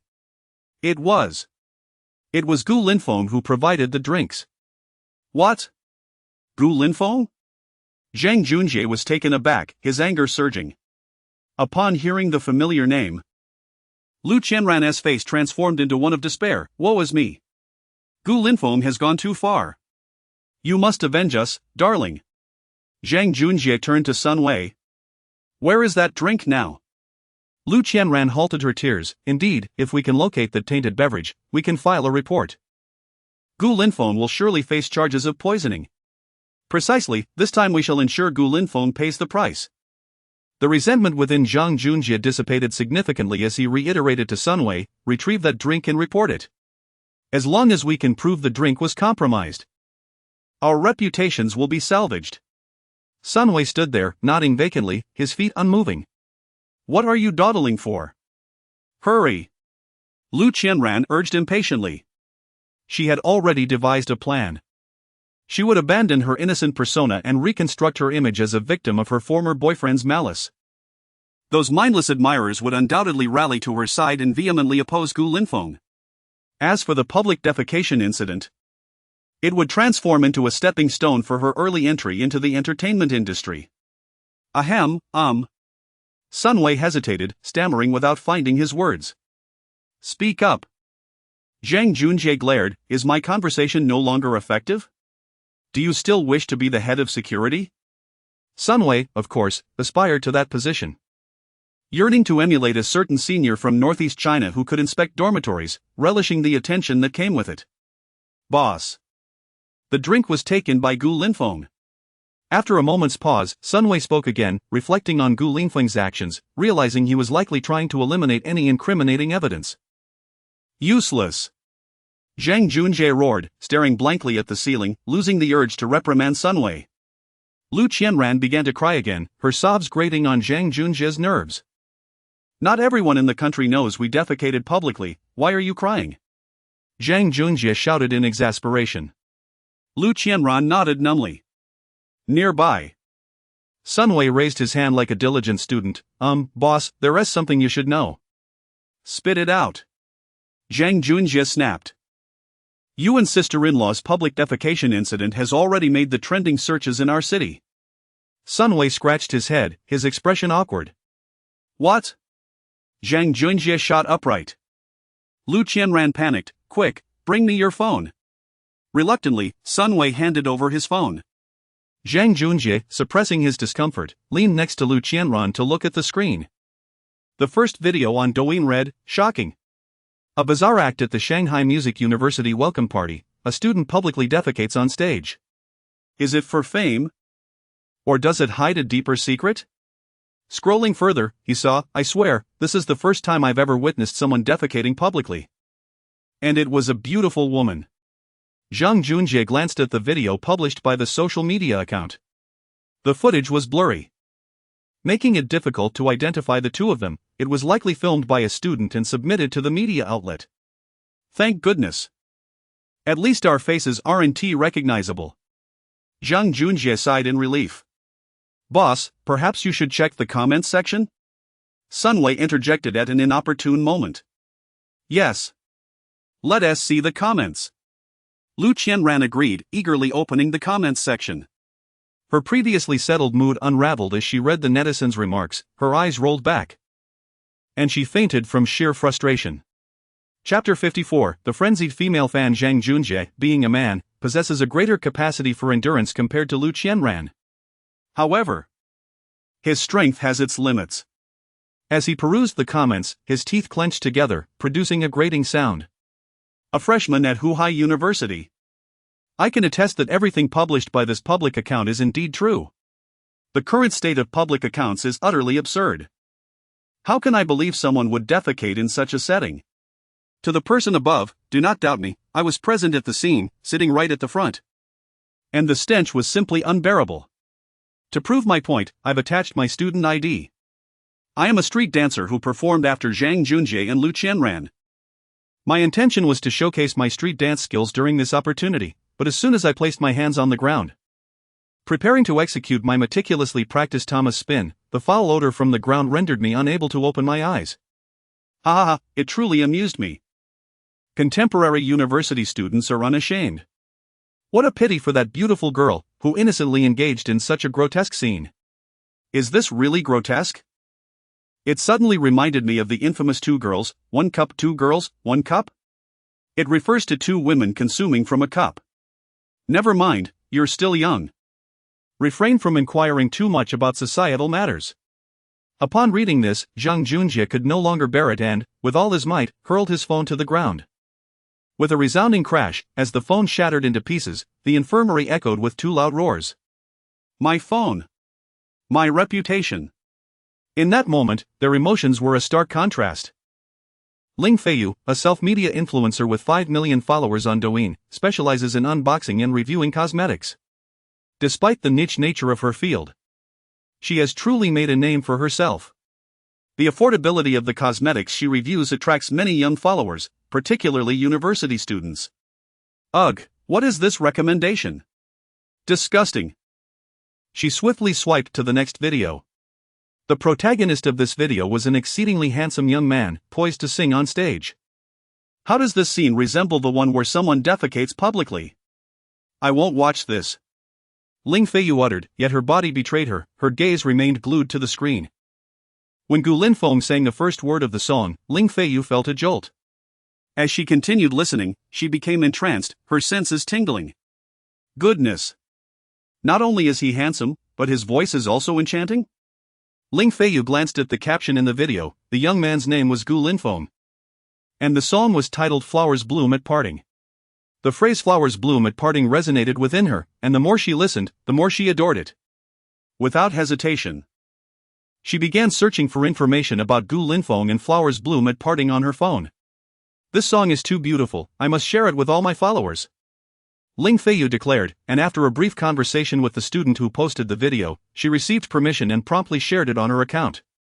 Upon posting, her fans initially thought it was a new cosmetic review and rushed to click on the video. However, they quickly realized this was no review. Bewildered, a multitude of female fans began to type. In the comments section, but as the music began, they hurriedly returned to the video. Once they did, they were completely captivated by Gu Linfeng's appearance and his magnetic voice, inundating the comments with inquiries about his identity.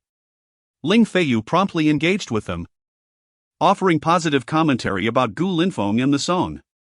Consequently, more and more girls began to seek out Gu Linfeng's performance at the welcoming party.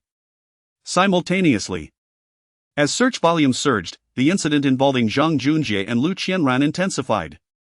Soon, new trending topics emerged: Gu Linfeng public defecation. When Gu Linfeng learned of the situation, he had just finished washing up. His phone buzzed with dozens of messages. The class group chat was ablaze. Gu Linfeng felt utterly perplexed. What was happening? Were there supermarket promotions? But soon, his confusion was cleared. Zhang Long burst in, exclaiming, "Father, you are trending." Trending where? Gu Linfeng, engrossed in his phone, jumped at Zhang's words. Not on fire. But your song has gone viral online. How was I not aware of this? Gu Linfeng replied, astonished. Why don't you check online? You're number one on trending. Zhang Long pulled out his phone and pointed at the playing video. Gu Linfeng took the phone, engrossed in the footage. It was a video of him singing on stage. Though the quality was poor and the shot was distant, one could vaguely discern his handsome features, exuding an ethereal charm. Boss, I suggest you lay low for a while. Zhang Long suddenly advised. Lay low? I haven't committed any crime, why should I hide? Gu Linfeng reached out to touch Zhang Long's forehead, puzzled by his sudden anxiety. Zhang Long shook his head and tugged Gu Linfeng towards the window. Just take a look for yourself. Gu Linfeng peered down. A throng of female university students had gathered beneath the boys' dormitory. As if that weren't enough, they had unfurled banners reading, "My one true love, my wind." Gu Linfeng, I want to bury your children. To heighten Gu Linfeng's sensory experience, Zhang Long flung open the window, instantly allowing a cacophony of chants to flood the room. Linfeng. Linfeng, the jade tree in the wind for the wind, for the wind, for the wind to remain single for life. Gu Linfeng, 0, is this for real? Are these female students truly this fervent? Gu Linfeng found himself awash with mixed emotions. Father, this is nothing. Nowadays, female fans go to great lengths to pursue their idols.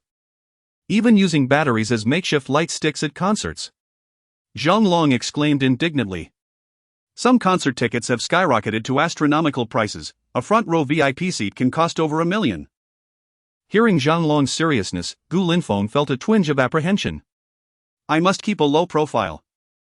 He had no desire to be followed around by a horde of overzealous fans. While a low profile is wise, remember that these fans are our classmates. Can you truly maintain a low profile forever?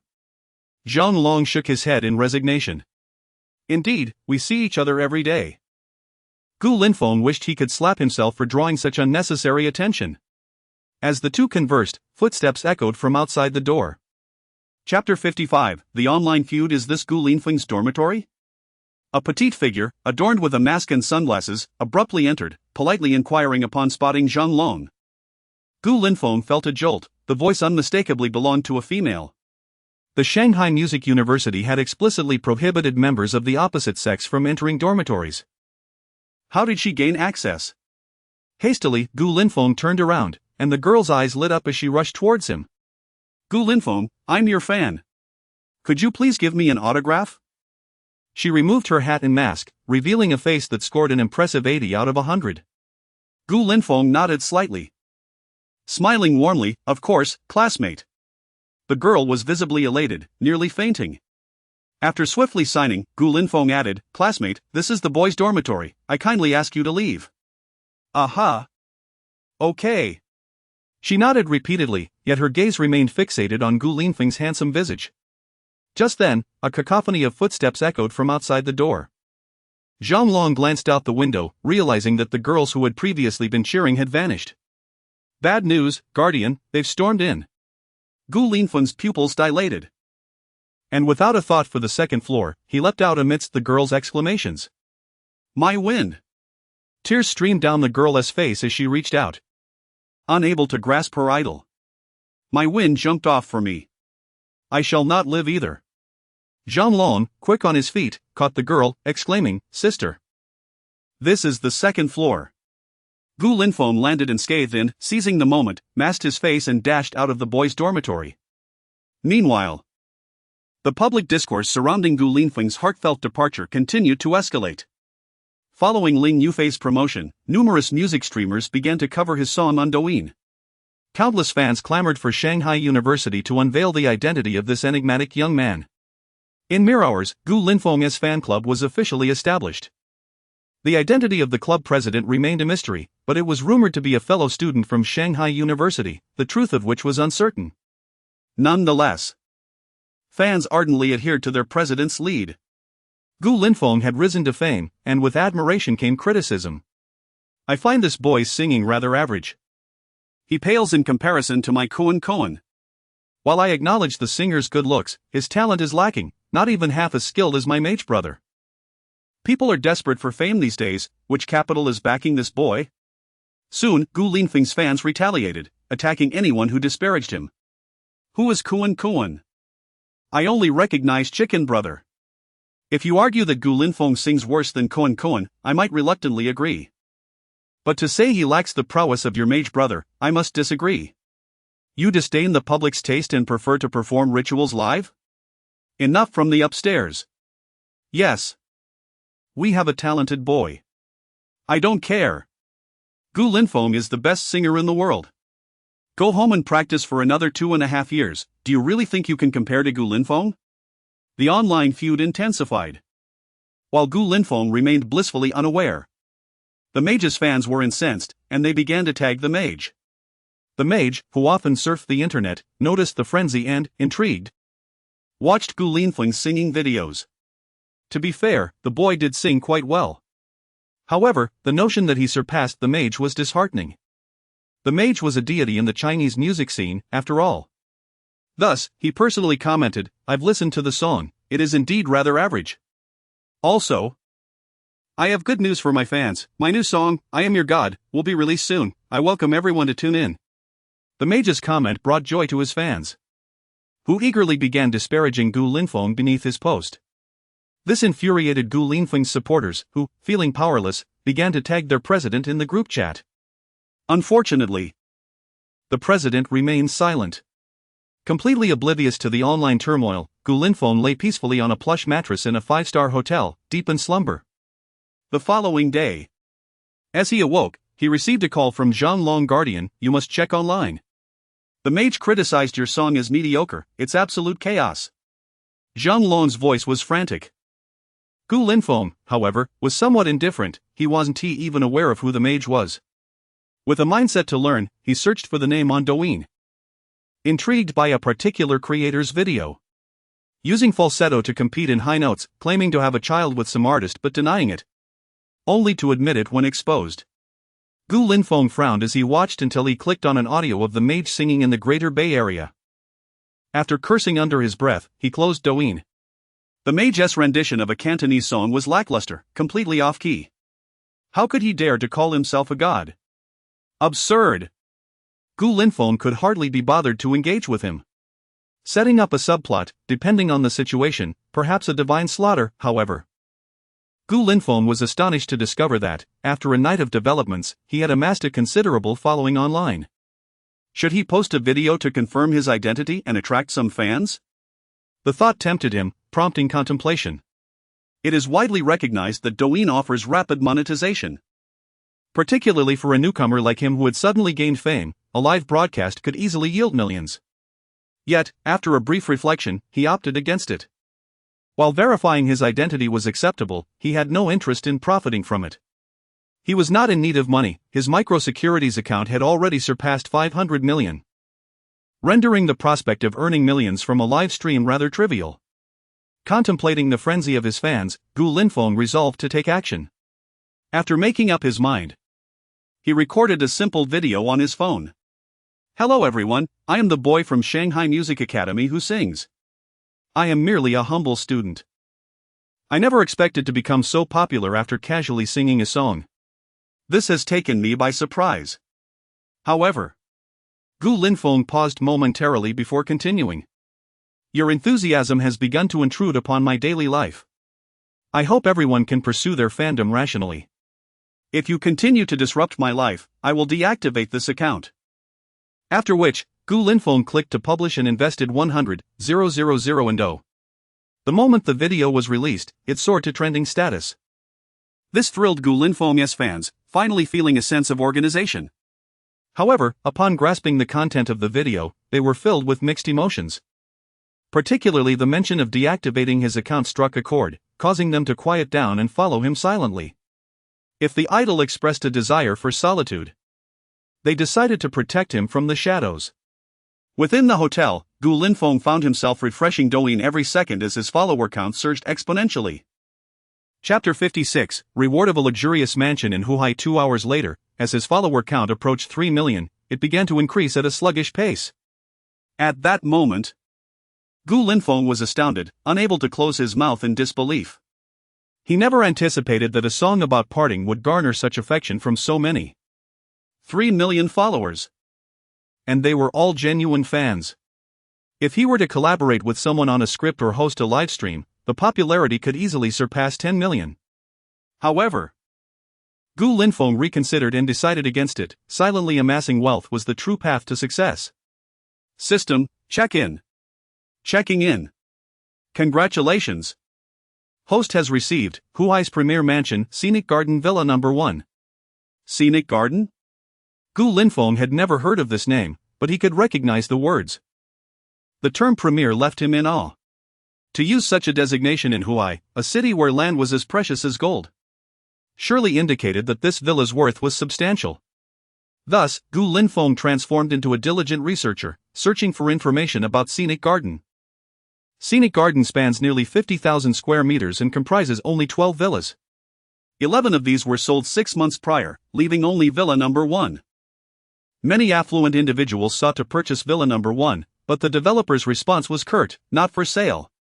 Wealthy buyers, humiliated, attempted to pressure the developer through various means, only to be thwarted by the mysterious forces supporting the developer. Consequently, Villa No. 1 remained unclaimed until now. Goodness, Scenic Garden. The price per square meter is nearly 200,000. Gu Linfeng hurriedly retrieved the property deed from the system's storage. The document indicated a construction area of 400 square meters. Gu Linfeng felt as if his mind was on the verge of collapsing. After a quick calculation, he deduced that the estimated value of Villa No. 1 reached an astounding 480 million. Of course, this price was merely theoretical. If he were to actually purchase it, the cost would undoubtedly exceed 1 billion. For this was the king of villas. No, it should be referred to as the emperor of mansions. System? Where is the key to the villa? Gu Linfeng quickly inquired in his mind. Please proceed to the scenic villa, someone will meet you for the handover. Wait. Gu Linfeng suddenly felt a pang of concern and pressed on. Would the sudden appearance of this property in my name provoke any issues? Rest assured. All funds and assets from this system are legitimate, have no worries. Since the system assured him, what was there to hesitate about? Without further ado, Gu Linfeng seized the car keys resting on the table and, after checking out, sped towards the scenic villa. On Huxin Road, Gu Linfeng expertly maneuvered his Lamborghini at breakneck speed towards the villa. As he neared his destination, he was entranced by the scenery outside the window. It was hard to fathom that amidst the concrete jungle of Huai, he could behold an abundance of trees and flowers in the heart of the city. The closer he got to the scenic villa, the more verdant the surroundings became. He even spotted ancient trees that required several people to encircle. Gu Linfeng couldn't help but wonder, how many years would one be sentenced for cutting down such trees? The car swiftly arrived at the entrance of the scenic villa. The bronze gates could not conceal the lush beauty within the garden, where numerous exquisite trees were faintly visible. Sir, this is a private residence, parking is not permitted. A young security guard, diligent in his duties, rushed over and saluted Gu Linfeng. The security personnel here were well trained and possessed a keen ability to recognize homeowners. The young guard was certain he had never seen Gu Linfeng or his luxury vehicle before. Wait, luxury vehicle? The guard scrutinized the emblem on the car, which turned out to be a Lamborghini. This ignited a flare of resentment within him. His girlfriend had ridden in a Lamborghini the previous month and had broken up with him via WeChat, claiming she had found love. Damn it, you found love? What about me? Am I just a backup? The guard's anger surged. He silently cursed every Lamborghini driver he encountered. I am the owner here, I just moved in. Gu Linfeng noticed the guard's fluctuating expression and frowned, turning to retrieve the property deed from the passenger seat. Unexpectedly, the guard scoffed upon hearing this. I know the homeowners here, I haven't heard of any villas being sold. If you want to take pictures, I suggest you go home and wash up. What? Dude. Didn't you see the property deed on the passenger seat? Aren't you afraid I might actually be the owner and report you? Gu Linfeng chuckled at the absurdity of the situation. He was driving a Lamborghini, yet someone dared to look down on him or even question him. I've seen plenty of people like you, some claim to be relatives of the owners, others say they're maintenance workers trying to fix plumbing. You, flaunting a property deed to deceive, are a first. The guard shook his head dismissively. Gu Linfeng frowned slightly and glanced at the guard's badge, which read Zhao Liang. Zhao Liang, is it? Here is my property deed, take a look. Gu Linfeng impatiently handed the deed through the window. Zhao Liang skeptically accepted the property deed. Flipping it open for a brief glance before erupting into laughter, tossing the deed back into the passenger seat. Buddy, you must be renting this luxury car, right? Zhao Liang's expression grew increasingly frosty. Why do you say that? Gu Linfeng inquired, intrigued. You think you can just make a fake deed? It specifically states Villa Number 1. And do you have any idea how many people covet it? Zhao Liang paused before continuing. If you had a deed for another villa, I might have let you in. But now? You should turn around and leave. He had initially contemplated hurling a few expletives at Gu Linfeng but ultimately thought better of it. As a cultured security guard, he was not the type to confront delivery personnel or assault homeowners. At this moment, Gu Linfeng was utterly befuddled, feeling a sense of absurdity. Here he was, holding a property deed yet being barred from entry by the guard. Is there any justice in this world? Dude, this deed has an official seal. Gu Linfeng persisted in his explanation, falsifying this is illegal. Oh, so you're quite bold, huh? Aware that it's illegal yet still daring to forge it. Gu Linfeng was momentarily rendered speechless. Fine, can I park here temporarily? Gu Linfeng pointed to a parking space at the entrance. No. Zhao Liang firmly rejected the request. The entrance also belongs to our scenic villa, you cannot park here if you're not an owner. I'll just be a moment. Well, Zhao Liang hesitated. However, the thought of his girlfriend being with someone driving a Lamborghini gnawed at him. Even if she suggested reconciliation, he had no intention of considering it. He later learned that the guy driving the Lamborghini had rented it and was discovered after causing an accident near the university due to a lack of funds for compensation. I'll say it again, please leave immediately. Do you dare to stop the homeowner? Do you still want to keep your job? In the distance, a panting figure rushed towards them. Chapter 57, I want to eat chicken. Manager, what brings you here? Zhao Liang stood at attention, greeting with a solemn expression. I am the manager here, do you think I cannot come? The manager glared at him resentfully and turned to address Gu Linfeng with a sycophantic tone. May I ask if you are Mr. Gu? Yes, that's me, Gu Linfeng replied without stepping out of the car, his tone indifferent. I am Zhang Yukai, the manager of Guanjing Garden. It is an honor to meet you. Seeing the reverence with which Zhang Yukai treated Gu Linfeng, akin to that of a long-lost father, Zhao Liang was taken aback. Could it be? He dared not entertain the thought further. His eyes darted around, and he quickly admitted, you are so extraordinary, handsome, and wealthy, with striking brows and bright eyes. You must be the owner here. I was blind earlier, and I apologize. Please forgive my minor transgression. Gu Linfeng waved his hand impatiently. Enough. I preferred your earlier defiant demeanor. Please revert to that. Zhao Liang was momentarily stunned, wondering what peculiar preference this owner had. But his expression swiftly morphed back into the gloomy look he had worn upon their first encounter. Ahem. Zhao Liang cleared his throat and said earnestly, please move your car. Parking is not allowed here. You bastard. Zhang Yukai fumed. Gu Linfeng reached out from the car window to tug Zhang Yukai back, taking a keen interest in Zhao Liang. This security guard is quite commendable, very dedicated. While it might be said he was dedicated, it was more accurate to say he was sweet-tongued, given that he was addressing the handsome and wealthy owner. As Zhao Liang stood there anxiously, Gu Linfeng invited Zhang Yukai into the car. Zhao Liang hurriedly opened the gate, exhaling a sigh of relief. It seemed this distinguished individual bore him no ill will, and he couldn't help but chuckle to himself. After all, he was merely a security guard, how could he possibly capture the owner's attention? As the Lamborghini slowly glided past, Gu Linfeng deliberately lowered the window. Little brother, I truly am the owner of Villa Number 1. Yes, of course. Zhao Liang thought to himself, you're so impressive. You can claim to be the owner, or even my father, for all I care. The security guards at Guanjing Garden earned a modest salary of 15,000 a month. If he lost this job, he wouldn't know where to weep. The Lamborghini gradually drove away. Inside, Zhang Yukai, with a sycophantic demeanor, suggested, should we? Before he could finish, Gu Linfeng interrupted, let it be. It's not easy for anyone out here, one should show mercy when possible. Mr. Gu, you truly broaden my horizons. My admiration for you flows like an unending river.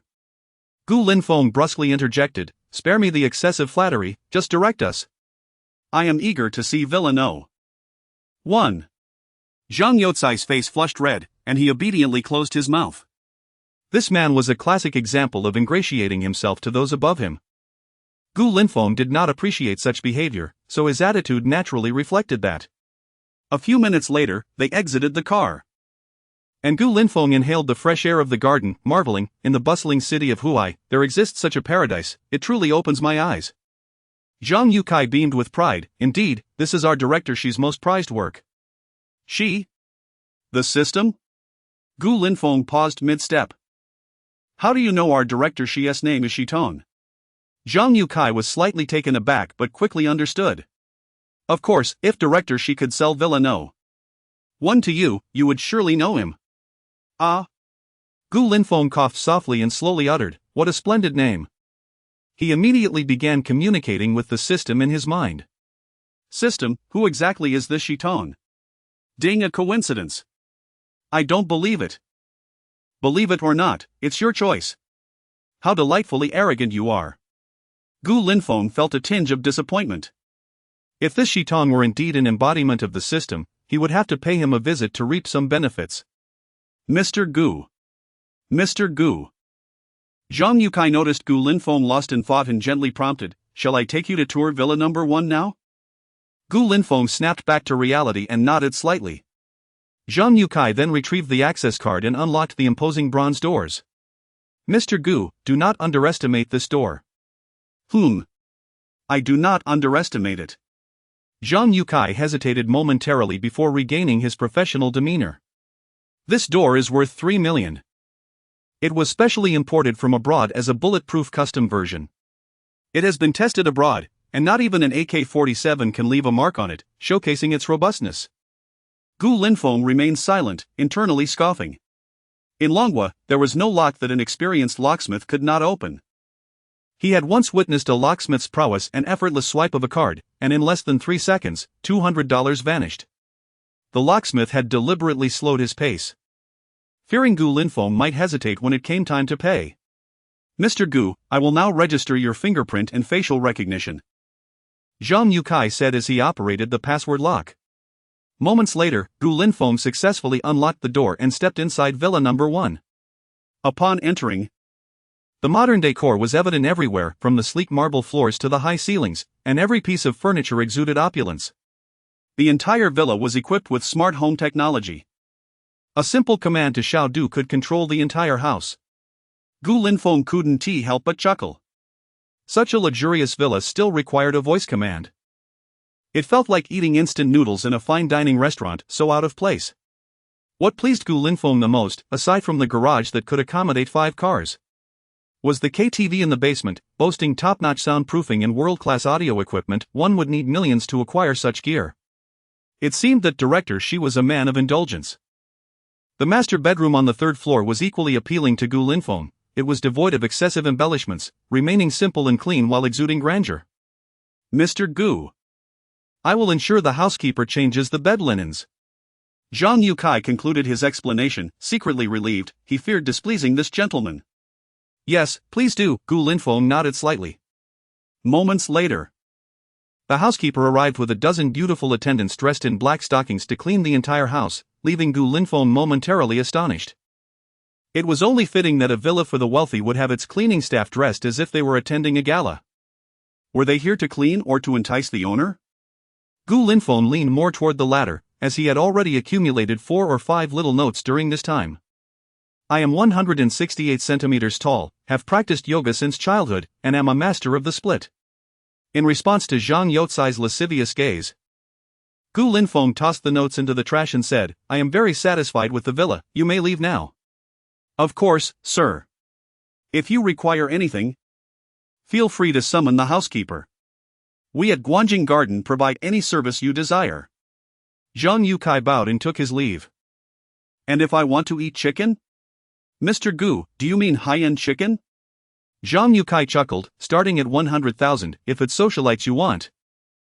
They come free of charge, just let them in for a photo op. Gu Linfeng felt a wave of frustration wash over him. I meant I want to eat chicken. Chicken meat. Zhang Yukai awkwardly replied, Guanjing Garden offers meals 24 hours a day, you can always ask the housekeeper to place an order. Just leave. Gu Linfeng waved his hand impatiently. Zhang Yukai hastily excused himself, disappearing without a trace. Chapter 58. What? The wealthiest man in Huhai has come to acknowledge me? In Villa Number 1, Gu Linfeng luxuriated on the sumptuous king-sized mattress, emitting a contented sigh. This is the life of the affluent, truly delightful. After indulging on the bed for a while, a hint of drowsiness washed over him, and he succumbed to slumber upon the soft mattress. Meanwhile, in a dilapidated rental unit in Huhai, Zhao Jinshan lay sprawled on the bed, engrossed in scrolling through Douyin. His eyes glimmering with interest as he perused videos of elegant women in sheer black stockings. Shunzi, we're running low on money. Perhaps you should consider finding a job? Zhang Shumi anxiously wrung her hands, casting a hesitant glance at the idle Zhao Jinshan. Work? Zhao Jinshuan's lips curled in disdain as he abruptly set down his phone. His anger flaring. You wretched woman! If you hadn't insisted on selling the old house, would I be reduced to renting this shabby place? Do you have any idea how much we received after the demolition of that house? He sat upright, taking a swig from a beer bottle. 5 million. I've never seen so much money in my life. If it weren't for your illness compelling the sale, I'd be a millionaire by now. Zhang Shumi muttered softly. That illness was just appendicitis. Besides, it wasn't my decision to sell, you lost the house in a gambling debt. Shut up. How dare you talk back? Zhao Jinshan seized the beer bottle and struck it against Zhang Shumi's head, shattering it and causing blood to trickle from her forehead. Zhang Shumi endured the pain in silence, seemingly accustomed to her husband's violence. Zhao Jinshuan's fury soon subsided as he lay back down, resuming his scroll through Douyin. Hello everyone, I am Gu Linfeng. The algorithm of Douyin was perplexing. Despite Zhao Jinshuan's evident preference for slender legs, it presented him with handsome male figures. I detest this kind of pretty boy. He muttered under his breath, preparing to swipe away the screen when the pendant around Gu Linfeng's neck caught his eye. What is this? Shumi, come here. Zhao Jinshan commanded. Zhang Shumi hesitated, fearing another outburst. Come here now. He barked, and she reluctantly approached. Look at the pendant this kid is wearing. Does it ring any bells? Initially fearful, Zhang Shumi's expression shifted upon seeing Gu Linfeng's face and the pendant inscribed with the character Gu. This is the child from the Gu family? Indeed, it is.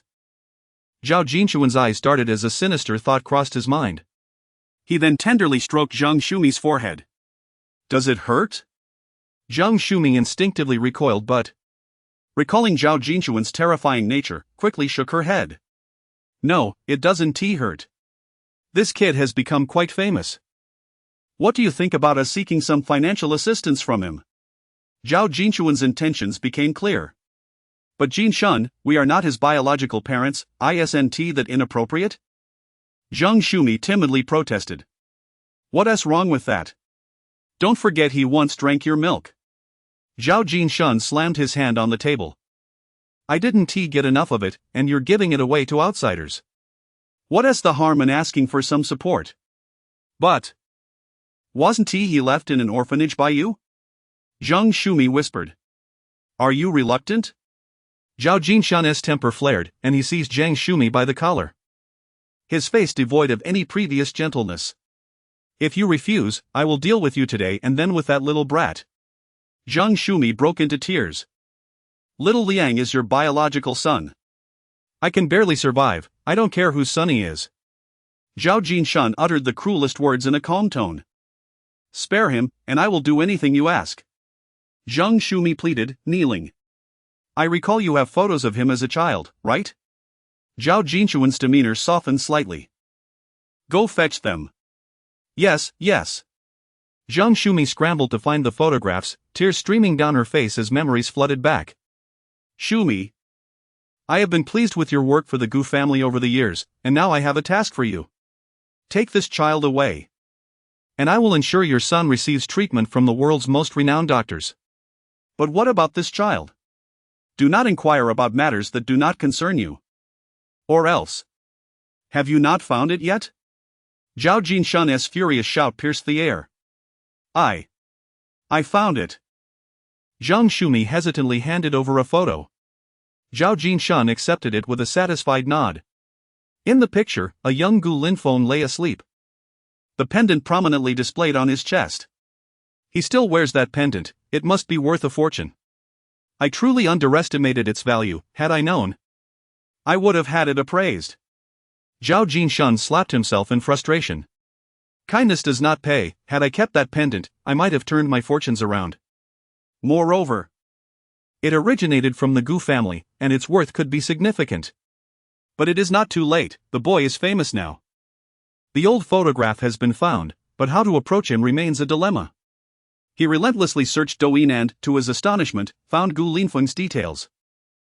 First-year music student at Shanghai University, Gu Linfeng. Get the blood off your face. Zhao Jinshun envisioned a brighter future. Dreaming of the lavish life that awaited him as long as he could latch onto this source of wealth.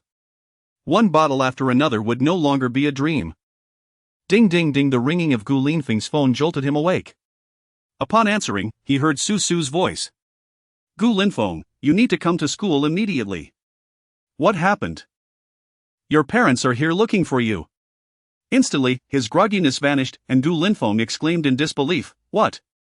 The wealthiest man in Shanghai has come to acknowledge me? What wealthiest man? Your parents look quite ordinary to me. Hurry here. Su Su replied, exasperated. After hanging up, Gu Linfeng rubbed his temples, attempting to shake off the confusion. My parents are looking for me to acknowledge me? He murmured, struggling to believe it. However, Su Su's tone did not suggest she was joking. Bewildered, he lost all desire for sleep, grabbed the car keys from his bedside, and hurried to Shanghai University. Chapter 59, Gu Linfeng denies his parents? As Gu Linfeng parked his car at the base of Su Su's office building, he hurried towards the office without even locking the vehicle. Perhaps it was merely a figment of his imagination, but he felt the glances of the students in the corridor were somewhat peculiar. To his dismay, he spotted the girl who had asked for his autograph in the dormitory. Upon seeing him, she hastily lowered her head. Consequently, he slowed his pace. A group of girls whispered at the staircase corner. Have you heard? Gu Linfeng's parents came to the school. I overheard some music department students saying Gu Linfeng is an orphan. Where could his parents possibly come from? That's unclear. But I believe Gu Linfeng's parents must not be well off. His mother is wearing clothes that are over a decade old, adorned with flowers. No way. Gu Linfeng drives luxury cars and wears designer clothes. If he's so wealthy, why doesn't he spend on his parents? And where does Gu Linfeng's money come from? Could it be? Gu Linfeng's expression darkened as he chose to ignore the gossiping girls and strode towards the office. Inside, he could hear the furious voice of Zhao Jinshun. Where is my son? Why hasn't he come to see me? Has fame made him forget his biological father? Mr. Gu, please calm down. My surname is Zhao. Alright, Zhao Dad. Gu Linfeng's interest peaked. He had no idea he had a father with the surname Zhao. Bang! Gu Linfeng kicked the office door open. So you're Zhao? The room fell into an abrupt silence. Zhao Jinshan, smoking a cigarette, froze in his spot. While Zhang Shumi became emotionally charged upon seeing Gu Linfeng, exclaiming how strikingly similar they looked. Zhao Jinshan swallowed hard, startled by Gu Linfeng's imposing presence. Gu Linfeng. I am your father, Zhao. Before he could finish, Gu Linfeng delivered a resounding slap. I am your ancestor. Enraged, Gu Linfeng confronted the old man. You dare come to school to swindle recognition? After years of navigating this world, others call me father, and today, you seek to exploit that? I am furious. The slap left Zhao Jinshan stunned. Outside the office, a crowd had gathered, predominantly women. Zhao Jinshuan's complexion shifted dramatically. Seeing the throng, he quickly shouted. You are all Gu Linfeng's classmates, right? You witnessed him strike me. I am his biological father, and he dared to hit me. Uncle. You don't resemble Gu Linfeng at all, a girl instinctively remarked, with others nodding in agreement. Zhao Jinshan, with his triangular eyes, goatee, and pockmarked face, did not seem genetically capable of fathering someone as handsome as Gu Linfeng. Yet, undeterred, Zhao Jinshan produced a photograph from his pocket. Look at this picture. This is Gu Linfeng. How could I have his photo if I were not his father? Gu Linfeng was taken aback. This old man was quite cunning. The photo circulated among the students as they compared it to the younger version of Gu Linfeng, and they collectively nodded in agreement. Gu Linfeng? I never expected you to be this type of person. What type of person? Gu Linfeng inquired, perplexed. Now that you're wealthy, you forget your biological parents? Yes. Someone lamented. I once idolized you, but how could you treat your parents this way? Whoa, my idol has fallen. The cacophony of voices caused Gu Linfeng to furrow his brow. Susu shouted urgently, everyone, quiet down and let Gu Linfeng speak. Initially, Susu had doubted Zhao Jinshan and his wife's claims, but upon seeing the childhood photograph of Gu Linfeng, she chose to believe. Old photographs do not lie. And the pendant in the picture matched one that Gu Linfeng possessed. At that moment, her disappointment in Gu Linfeng grew. Poverty at home is not terrible. What is frightening is the lack of courage to face the truth. But I am an orphan, Gu Linfeng replied with a faint smile. His calm voice echoing in the office. Even if I deny it, what does it matter? His words struck like thunder. Indeed, Gu Linfeng is an orphan. So what about these parents? Susu realized her folly, recalling that she had read Gu Linfeng's file, which explicitly stated his status as an orphan. Zhao Jinshan shot a fierce glance at Zhang Shumi. Reluctantly, she spoke, it was my fault, I accidentally lost him when he was young. You all heard that. Right? She lost him by accident, and now that we've found him, you still refuse to acknowledge us? Zhao Jinshan feigned a heartfelt demeanor, forcing out a few tears. What an exaggerated performance. You claim it was me who lost him? I am curious how you managed to lose me at an orphanage. You didn't lose me on the street or in the restroom, you specifically left me at an orphanage? Or were you deliberately abandoning me? Gu Linfeng continued to question. Feigning confusion. Zhao Jinshan had not anticipated that this young man would be so obstinate. Yet, in his eagerness to extract money from Gu Linfeng, he took a few steps back and pointed to his clothing, saying, Forgive me, son, we were too poor to raise you, and your mother was ill. I had no choice but to send you to the orphanage. At this juncture, Zhao Jinshan wiped away his tears, we could have sold you. But we chose not to because we still had a conscience, hence sending you to the orphanage. Seeing Gu Linfeng's skepticism, Zhao Jinshan exchanged a knowing glance with Zhang Shumi. She reluctantly added, He speaks the truth. Your mother has a scar from when she was ill during your birth. Would you like to see it? Zhao Jinshan, wiping his tears, bellowed, I apologize, but I still do not believe you. Your claims are utterly absurd. Gu Linfeng shrugged, you can fool the gullible. But we are all adults here. So, how much do you want? Gu Linfeng's directness left Zhao Jinshan flabbergasted. He had deceived children for money before. But he had never encountered such a brazen and willing target. After contemplating, Zhao Jinshan extended 5 fingers. 500,000? Gu Linfeng inquired. Zhao Jinshan shook his head. 5 million? Zhao Jinshan nodded. Are you out of your mind? You think you deserve 5 million? Look at yourself in the mirror. With your appearance, you don't even deserve to be sold for that amount. Gu Linfeng's sharp tongue left the crowd astonished. Have you ever seen 5 million? Just speaking it out loud is ridiculous. Even if you were sold off to some faraway place, you wouldn't be worth that much. His words left Zhao Jinshan speechless. Gu Linfeng, visibly irritated, grasped Zhao Jinshan by the collar. You think you can con me? Come with me to the hospital, we shall confirm our blood relation. No, let us do a DNA test. Zhang Shumi's expression shifted, and she urgently pleaded, You misunderstood, old Zhao is just drunk. Please don't take it to heart. We'll leave right now. Zhao Jinshan felt a strong grip tightening around his neck, making it hard for him to breathe. At that moment, security personnel arrived, witnessing Gu Linfeng's formidable stance, leaving them paralyzed with fear. Throw this fraud out.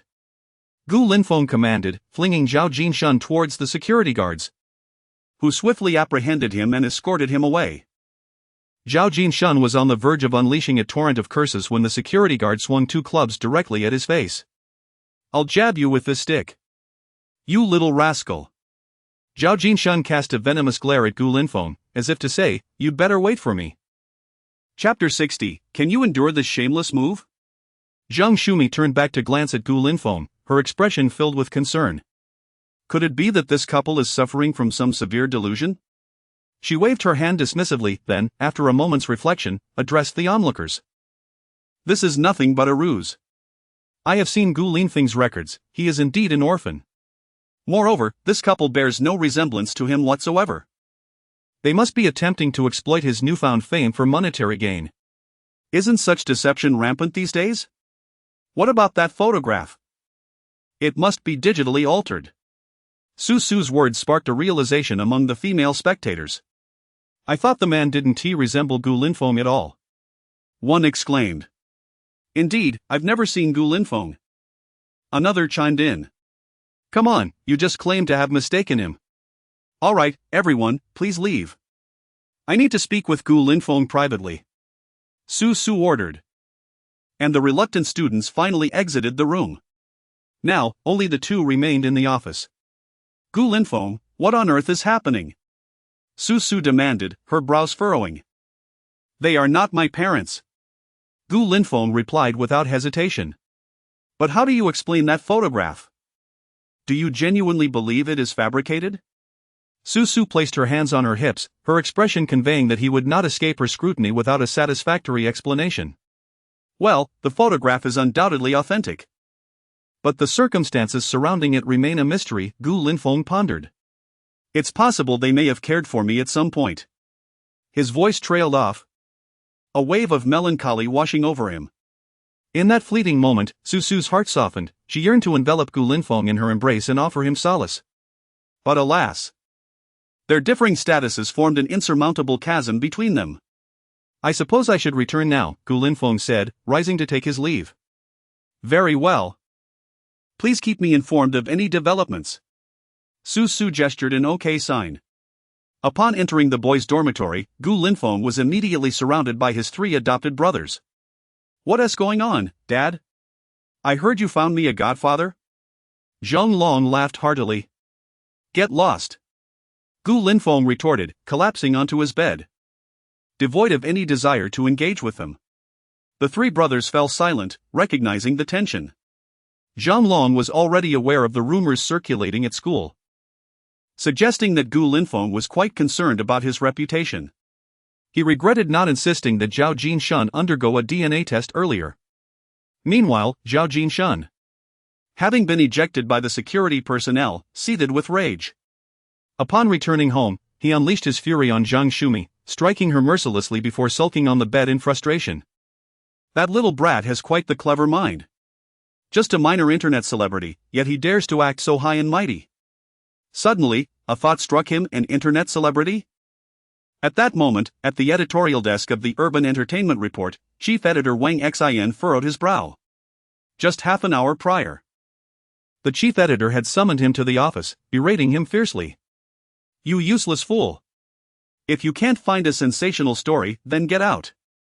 Wang Xin, utterly disheartened, slumped in his chair and opened Douyin, hoping to unearth a golden nugget amidst the sea of mediocrity. Indeed, it felt like searching for gold in excrement. The news on Douyin was a mixed bag, showcasing both acts of social justice and the darker aspects of humanity. With early discovery, one could easily unearth a sensational story. After scrolling through several videos, one caught his attention: a man holding up an ID card in a selfie. Another case of online real name reporting. Douyin is practically becoming a disciplinary committee. Wang Xin thought irritably, ready to scroll past, when the subsequent words jolted him awake. "I, Zhao Jinshun, am reaching out to a vast audience for help. 18 years ago, due to family circumstances, I abandoned my child at an orphanage. I am guilty, and I regret it. However, now that my wife and I are aging, we long to see our child again. I recently learned that our child is studying at Shanghai Music University, yet to my dismay, he refuses to acknowledge us despite his newfound wealth. I am guilty, but my wife is innocent. Look at her, she is now contemplating suicide due to our child's rejection."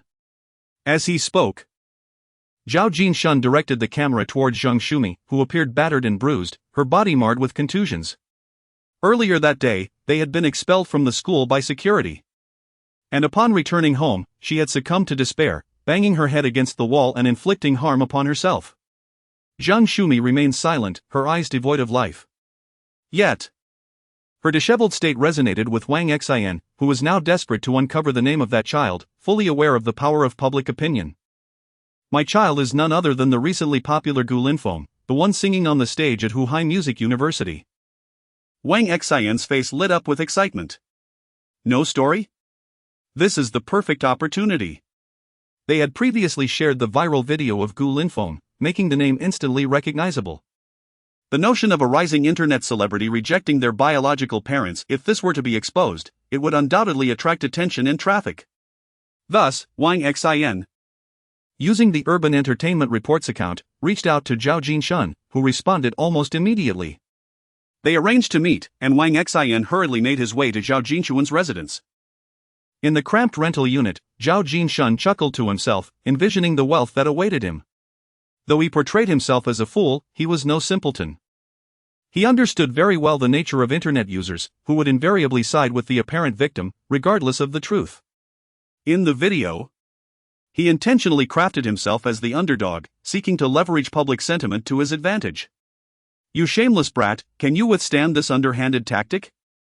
Jinshun, don't make a mistake." Zheng Shumi, despite her agony, urged him not to overstep. "Feeling frisky, are we?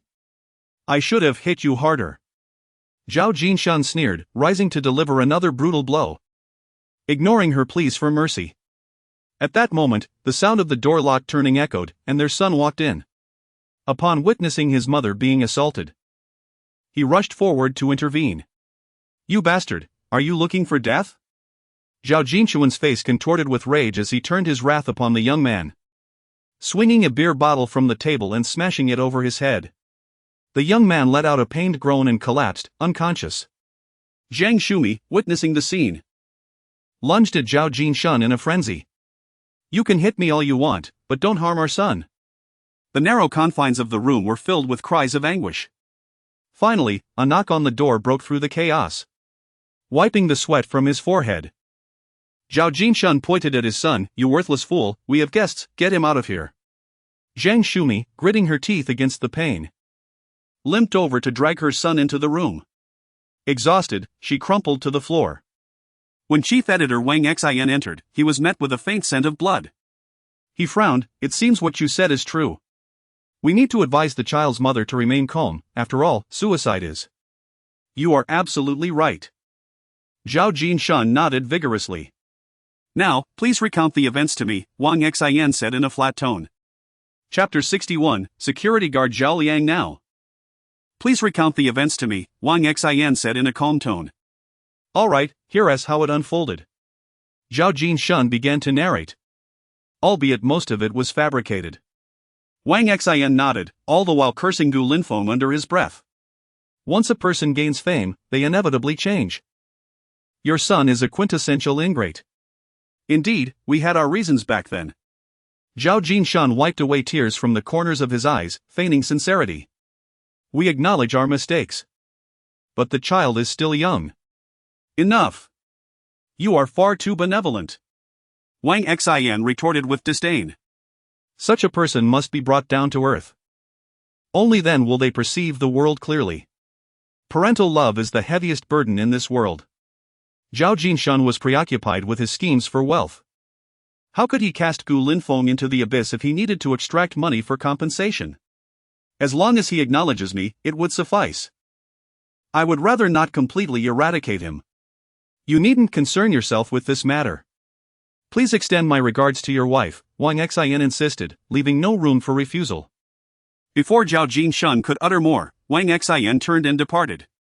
Once he had left, sounds echoed in the room. Their son was assisting Zhang Shumi out. What are you doing? He exclaimed. My mother is in this condition because of you. I'm taking her to the hospital. The young man wiped the blood from his forehead, seemingly unfazed. Absolutely not. Don't you realize that going to the hospital incurs expenses? Zhao Jinshan stepped forward, forcibly pulling Zhang Shumi aside. It hurts, but my mother. The young man appeared intimidated by Zhao Jinshuan's presence. Zhao Liang, mother is fine. You should return to work. Zhang Shumi smiled weakly, her appearance pitiful. Zhao Liang's fists clenched tightly. Years of fear had rendered him incapable of resistance.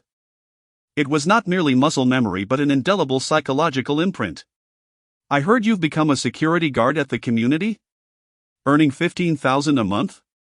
Zhao Jinshan laughed heartily.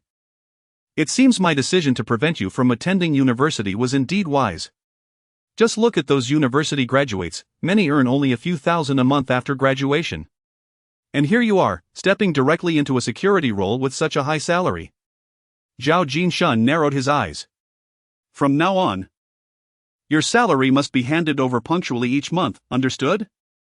If you dare to hide any, I will break your mother's legs. I understand. The young man's tightly clenched fists relaxed, yet he still dared not resist. Help mother back inside. Zhang Shumi gazed at Zhao Liang with maternal affection, as if she could endure any pain for her son. Once back in the house, Zhang Shumi hesitated before addressing her son, Liang. Your father is up to no good again. You must go to Shanghai Music University and find someone named Gu Linfeng. Be cautious. Gu Linfeng? Li Liang felt a sense of familiarity with the name. Suddenly, he recalled the latest registration information from the homeowners. The owner of Villa No. One was indeed named Gu Linfeng. Mother, are you referring to the tall, handsome one with a pendant around his neck? Do you know him? Zhang Shumi appeared increasingly pained, beads of cold sweat forming on her brow. Yes, the owner of the villa I am at is named Gu Linfeng. Li Liang looked at his mother with concern. So you know each other, you must hurry, but remember to keep it from your father. That man is an old beast, he is not my father. Zhang Shumi hushed him, lower your voice, don't let him hear. However, she could no longer endure and fainted completely.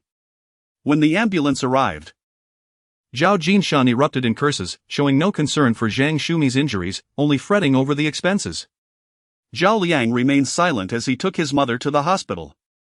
After his mother was wheeled into the operating room, he anxiously inquired with a colleague and found Gu Linfeng's phone number at the homeowner registration desk. After a moment's hesitation, he dialed. At that moment, Gu Linfeng, lost in thought, received the call. This number has been marked by 158 individuals as a delivery service. I haven't ordered any delivery. Gu Linfeng initially intended to decline but ultimately chose to answer. Is this Mr. Gu? Yes, who is this? Gu Linfeng was taken aback. I am the security guard Zhao Liang, my mother is Zhang Shumi, and my father is. My mother asked me to inform you that Zhao Jinshan, that old beast, has contacted the media to target you. Gu Linfeng instantly recalled the young security guard at the villa's entrance, never anticipating such a connection. Why are you telling me this? Gu Linfeng asked, astonished. Zhao Liang understood the weight of his wealth. Such matters of public denunciation could not be explained in mere words. He was curious about why Zhao Liang stood on his side. Perhaps it is out of conscience. He is a vile creature, but my mother and I are human. Zhao Liang's tone remained calm. Suddenly, an urgent voice echoed through the phone. Who is the relative of the patient Zhang Shumi? The patient is in critical condition due to severe renal hemorrhage and requires immediate emergency care. I am. First, you need to pay. But I have no money. Upon hearing this, Gu Linfeng could no longer remain passive. He shouted urgently, Where are you right now? Zhao Liang, initially at a loss, grasped the phone with newfound urgency. Mr. Gu, I'm at the First People's Hospital. Wait for me. Gu Linfeng hung up, rushing out of the dormitory under the puzzled gazes of Zhang Long and others. When Gu Linfeng arrived at the hospital, he found Li Liang sobbing on the ground. Why are you crying? I've already paid all the fees. Gu Linfeng exclaimed, pulling Zhao Liang to his feet. Thank you. Zhao Liang said, about to kneel. Oh. That's unnecessary. Gu Linfeng immediately interjected, a man's knees are worth more than gold. But I have no idea how to express my gratitude. Gu Linfeng waved his hand but then noticed Zhao Liang's head was bleeding profusely. What happened to your head? It's from that old beast. Zhao Liang forced a bitter smile. Why would he hit you, his own son? Gu Linfeng felt a wave of sympathy for the young man before him. I don't know. Zhao Liang shook his head vigorously. And your mother's injuries? Surely inflicted by that old beast. Zhao Liang clenched his teeth in rage. Have you never considered resisting? Gu Linfeng was perplexed. I am afraid. Gu Linfeng was taken aback, afraid? But thinking it over, it seemed he had been oppressed since childhood, leaving a psychological scar that made resistance seem insurmountable. Have you never contemplated overcoming that fear? How can I overcome it? Gu Linfeng scoffed, an eye for an eye. But I. Don't make me look down on you. Gu Linfeng patted Zhao Liang's shoulder. You need not repay the medical expenses. Instead, reflect on how to resolve the trouble with your father. Of course, you could also seek my assistance. Sending your father to prison is merely a matter of my word. Zhao Liang's expression shifted, his thoughts returning to his mother in surgery. Gritting his teeth, he asked. What should I do? Gu Linfeng glanced at the overhead camera and pulled him into the stairwell, whispering, This is what you should do. Chapter 62, The Revenge of the Zhang Family. Gu Linfeng had departed. Moments ago, Zhang Long had called, informing him that the Urban Entertainment News had reported on Zhao Jinxuan's recognition of Qin, which had already stirred public opinion online. Gu Linfeng's phone buzzed incessantly. Luo Wan had even called directly, Gu Linfeng, people online are slandering you, and that. Gu Linfeng replied in a gentle tone. Just a bunch of clowns. Then perhaps you should refrain from coming to school for a while, the media has gone absolutely wild, asking a myriad of questions. Understood. After hanging up, Gu Linfeng could not help but smirk, feeling an even greater disdain for Zhao Jinshan. A tree that sheds its bark is doomed to die. And a person who loses their shame is invincible. It seemed that Zhao Jinshan was driven mad by the prospect of money. At that moment, Zhao Jinshan was hosting a live stream at home. Thank you to my loyal fans for the rockets. And a heartfelt thanks to my dear father for the beer. Zhao Jinshan beamed with joy, astonished by the popularity Gu Linfeng had garnered. Within 10 minutes of starting the stream, his viewership peaked at over 100,000. With gifts flooding in. Thanks to Zhang Jiejun for the contribution. Zhao Jinshan, ever the opportunist, recognized the value of such gifts and stood up to express his gratitude. I lack talent, but allow me to showcase a 3-second beer chug. The audience hurriedly urged him to reconsider. A netizen, Zhang Jiejun, bluntly commented in the chat, You fool. You'll get banned for drinking beer. Ah, my apologies. Just a bit too excited. Zhao Jinshan couldn't suppress his grin. Zhang Jiejun interjected, Stop stalling. Hurry up and tell us the story of your recognition. Alright, I'll share it now. Zhao Jinshan glanced at the prepared script and began to denounce Gu Linfeng's actions. Today, I approached Gu Linfeng to acknowledge our relationship, and do you know how he treated me? He slapped me right across the face. Just look at my cheek. It's still swollen. Had it not been for familial ties, I would have long severed ties with him. But my forbearance was met with his ruthlessness. He commanded the school security to throw me out. My backside still aches, I've even aggravated my hemorrhoids. The audience erupted with righteous indignation, berating Gu Linfeng as an ungrateful wretch.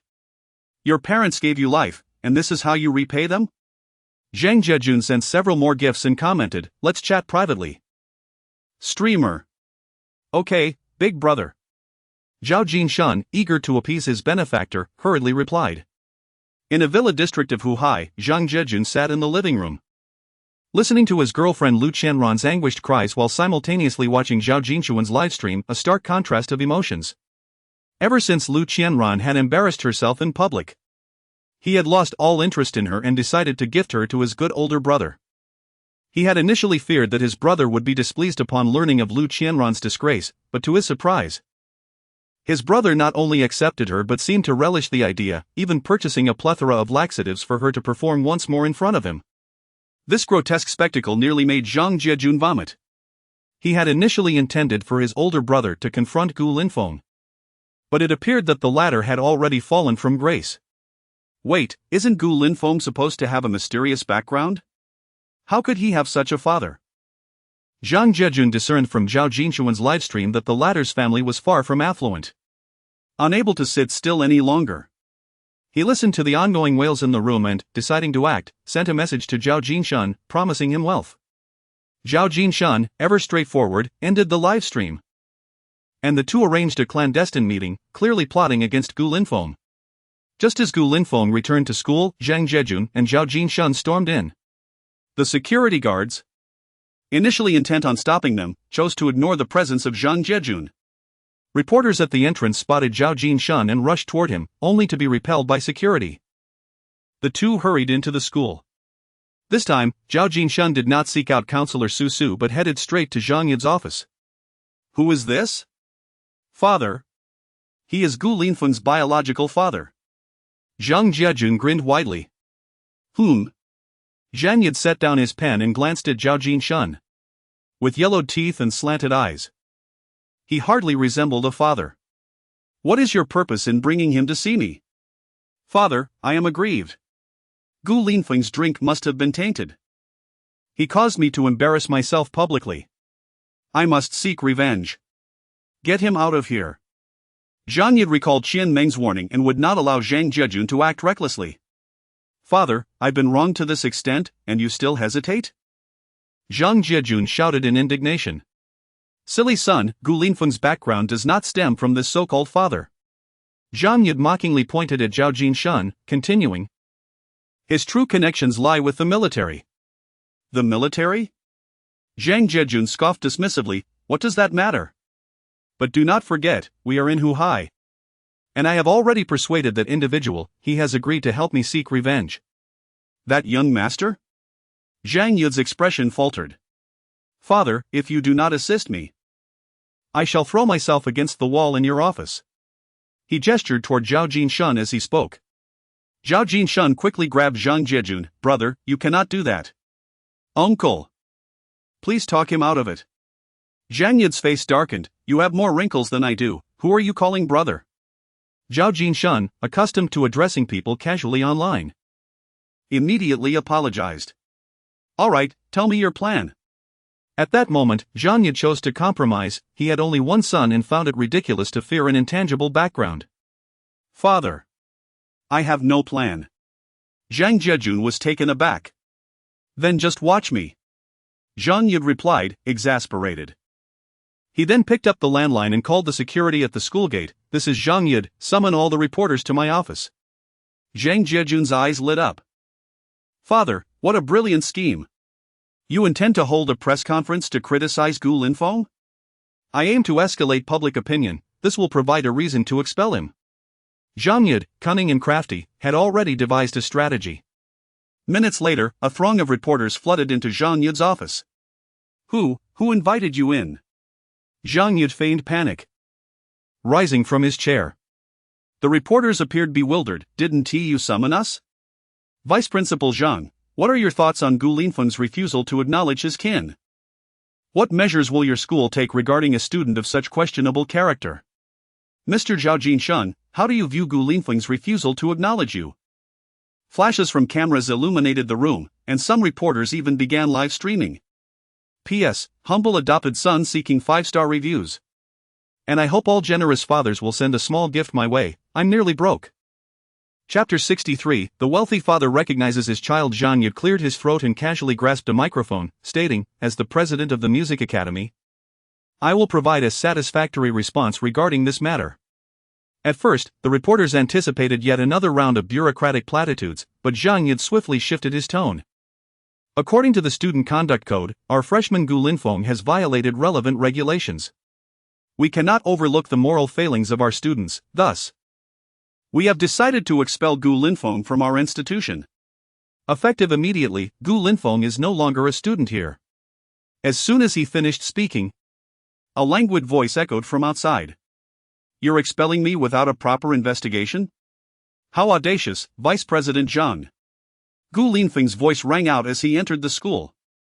Coincidentally encountering Gao Xinrui, who anxiously informed him about Zhang Yi's live interview with the reporters. Realizing the gravity of the situation, Gu Linfeng hurried over, only to overhear the decision of his expulsion. In the corner, Zhao Jinshun shuddered, hastily retreating. Are you still afraid of your own son? What a coward! Zhang Junjie shoved Zhao Jinshun forward towards Gu Linfeng. Oh, it's you again?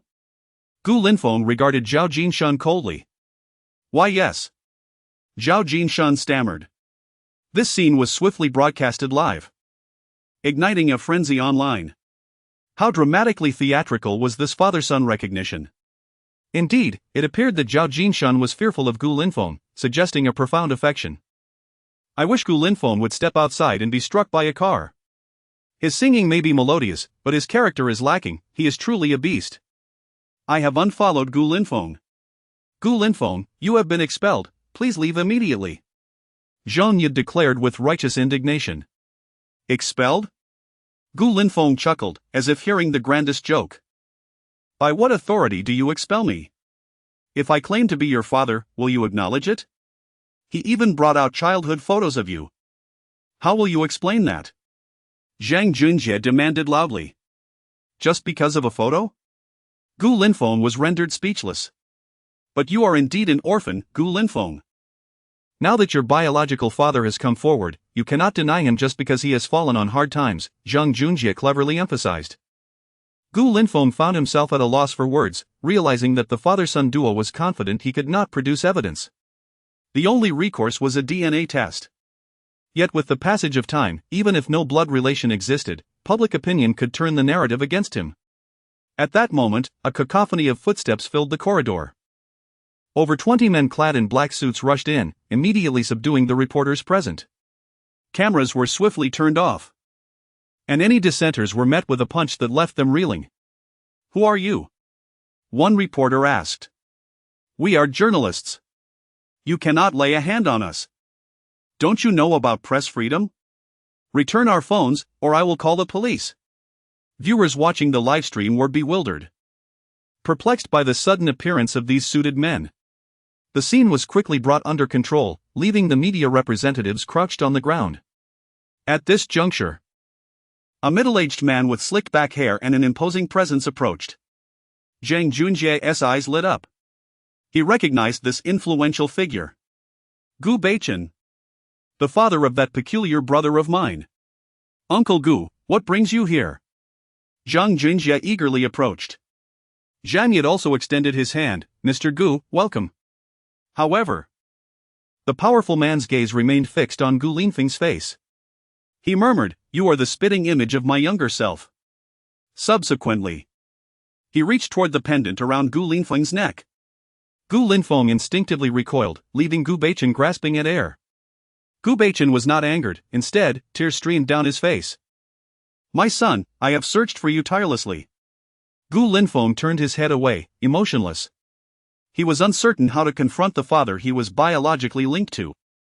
He had once fantasized about this moment, yet when it arrived, he felt a profound calmness. The room fell silent in astonishment. What does Mr. Gu mean by this? I understand now, Gu Linfeng's biological father must be Gu Baichen, as they share the same surname. My goodness, I am utterly bewildered. Gu Baichen is Gu Linfeng's biological father. Then who is Zhao Jinshun? At that moment, Zhao Jinshun trembled upon seeing Gu Baichen, fear coursing through him. While Gu Baichen publicly held the title of the wealthiest man in Huai, he possessed many hidden identities. Eliminating this nameless individual would be akin to squashing an ant. Son. Are you still angry with me? Gu Baichen's voice trembled. I have been searching for you all these years. Gu Linfeng sighed, reluctantly calling out, Dad. Oh. My dear son. Gu Baichen exclaimed, eager to embrace Gu Linfeng, only to be deftly evaded. He found the situation overwhelming. Zhang Junjie was left in a stupor. Gu Linfeng actually called Gu Baichen Dad? Then who is his peculiar brother, Gu Nanling? He had never heard that Gu Nanling had another sibling. Zhang Yude's face turned ashen. His hands clenched tightly before releasing. He remembered the events surrounding the Gu family. Gu Baichen indeed had a son who went missing 18 years ago. Fearing his wife Wu Yuzhen might become despondent, he adopted Gu Nanling as his son. With the rightful heir returned, Gu Nanling's position was rendered obsolete. Zhang Yude lamented for his son's future and his own prospects. Son, how do you wish to handle these people?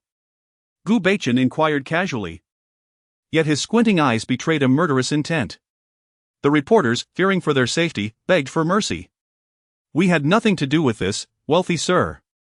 Gu Linfeng replied coolly.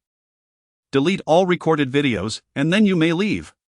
The suited men swiftly operated the reporters' devices, erasing the videos entirely. Close your mouths. If I learn of anyone who dares to leak this, I will end their life. In that moment, Gu Baichen's dominant aura surged forth. Truly, Gu Baichen was a man of formidable presence, his words carrying weight. Gu Linfeng nodded in agreement. He had no intention of revealing his identity just yet, preferring to leave an air of mystery in this world. The reporters, silent as mice, slinked away, while Zhao Jinshun buried his head in his pants, attempting to feign ignorance. Where do you think you're going? Gu Linfeng's voice thundered next to Zhao Jinshun's ear. Chapter 64, Clarification of Events. Do you believe me if I say I took a wrong turn? Zhao Jinshun stood awkwardly in place, hesitating to move. Do you think I believe you? Gu Linfeng responded with a swift slap, spinning Zhao Jinshun around 3 times. Dizzy and disoriented, Zhao Jinshun felt as though he was seeing his great-grandmother. Son, how should we handle these people? Gu Baichen inquired, as if discussing a trivial matter. Upon hearing this, Zhang Yude was filled with dread. Gu Baichen, a prominent figure in Huai, could easily dispose of a mere university vice president with a single word. Moreover, the Gu family wouldn't even need to intervene directly. Those eager to curry favor with them would act on their own accord. Realizing this, Zhang Yude's legs weakened, and he collapsed to the ground. It was all my doing, and my son had nothing to do with it. Please spare him. He repeatedly bowed his head. Father. Zhang Junjie choked out, feeling a wave of emotion. It was indeed a touching display of paternal affection. Gu Linfeng observed with amusement. Gu. Young master. I was wrong. Please treat me as inconsequential and let me go. At this moment, Zhang Junjie was devoid of any desire for revenge. He merely wished to quell the Gu family's wrath. You have certainly caused me quite a bit of trouble. Gu Linfeng, adept in the art of wielding power through intimidation, seized the opportunity to put on a show while Gu Baichen was still present. With a resounding slap, Gu Linfeng showcased his signature move, capturing the moment on his phone. Zhang Junjie, embarrassed, attempted to evade, but the unyielding gaze of Gu Baichen sent a shiver down his spine. Uncle Gu, I am a good friend of Gu Nanling. For the sake of young Master Gu, please show me mercy. Zhang Junjie reluctantly mentioned his connections. You and Nanling are brothers? Gu Baichen paused, shaking his head. How could Nanling have a brother of such poor character? Do not tarnish his reputation. Gu Linfeng looked at Gu Baichen in confusion, as if questioning who Gu Nanling was. During his online searches about the Gu family, he had not encountered any information regarding the next generation. The year you went missing, your mother fell ill with worry. To brighten her spirits, we adopted Nanling together. Gu Baichen felt an immense satisfaction when speaking of Gu Nanling. Oh, he is an adopted son. Gu Linfeng nodded thoughtfully. Linfeng, after all, he is your brother. Refrain from mentioning the term adopted at home. Gu Baichen affectionately ruffled Gu Linfeng's hair. Once you enter the Gu family, we are all family.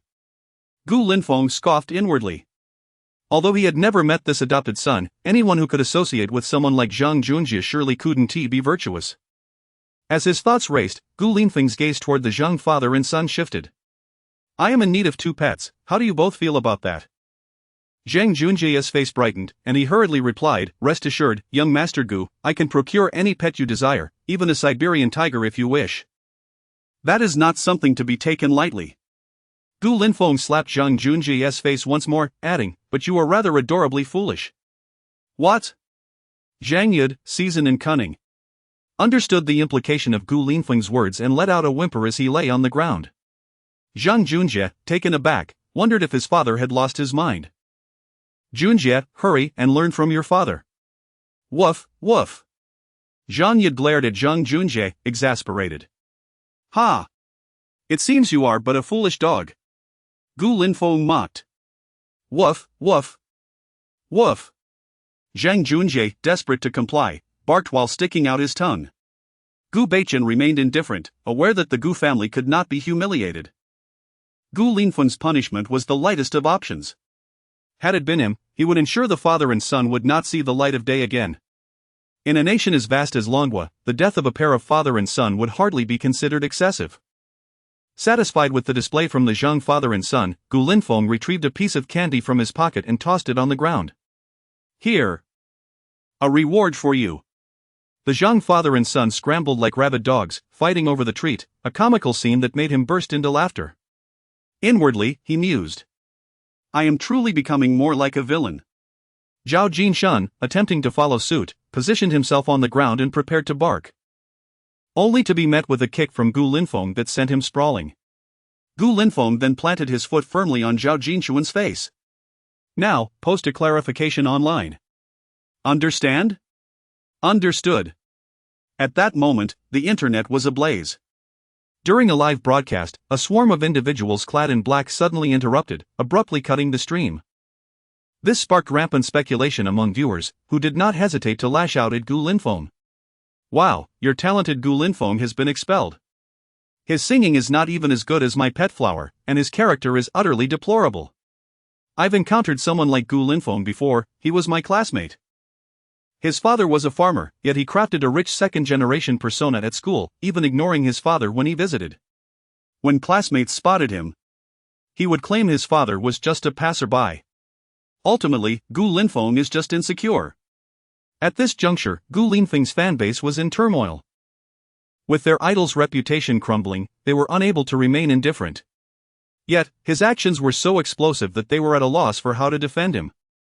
Coincidentally, a fan who followed Zhao Jinshan came across his recent video. Ladies, Zhao Jinshan has issued a clarification, hurry and check it out. What?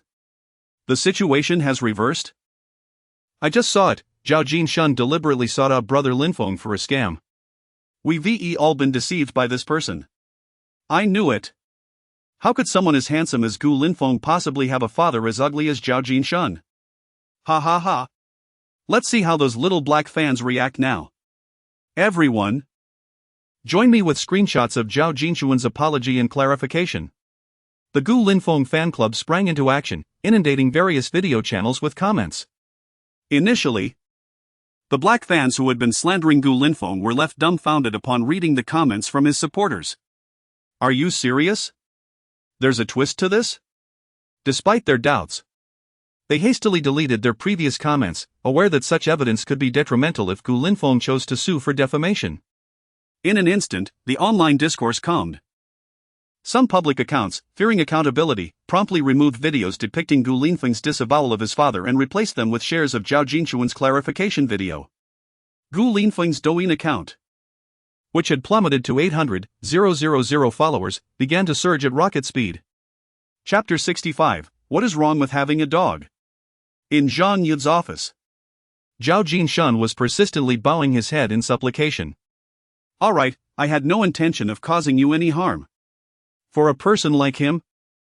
Gu Linfeng could hardly muster the energy to engage. He deemed it best to leave him to those who truly needed him. Thank you, Gu, thank you.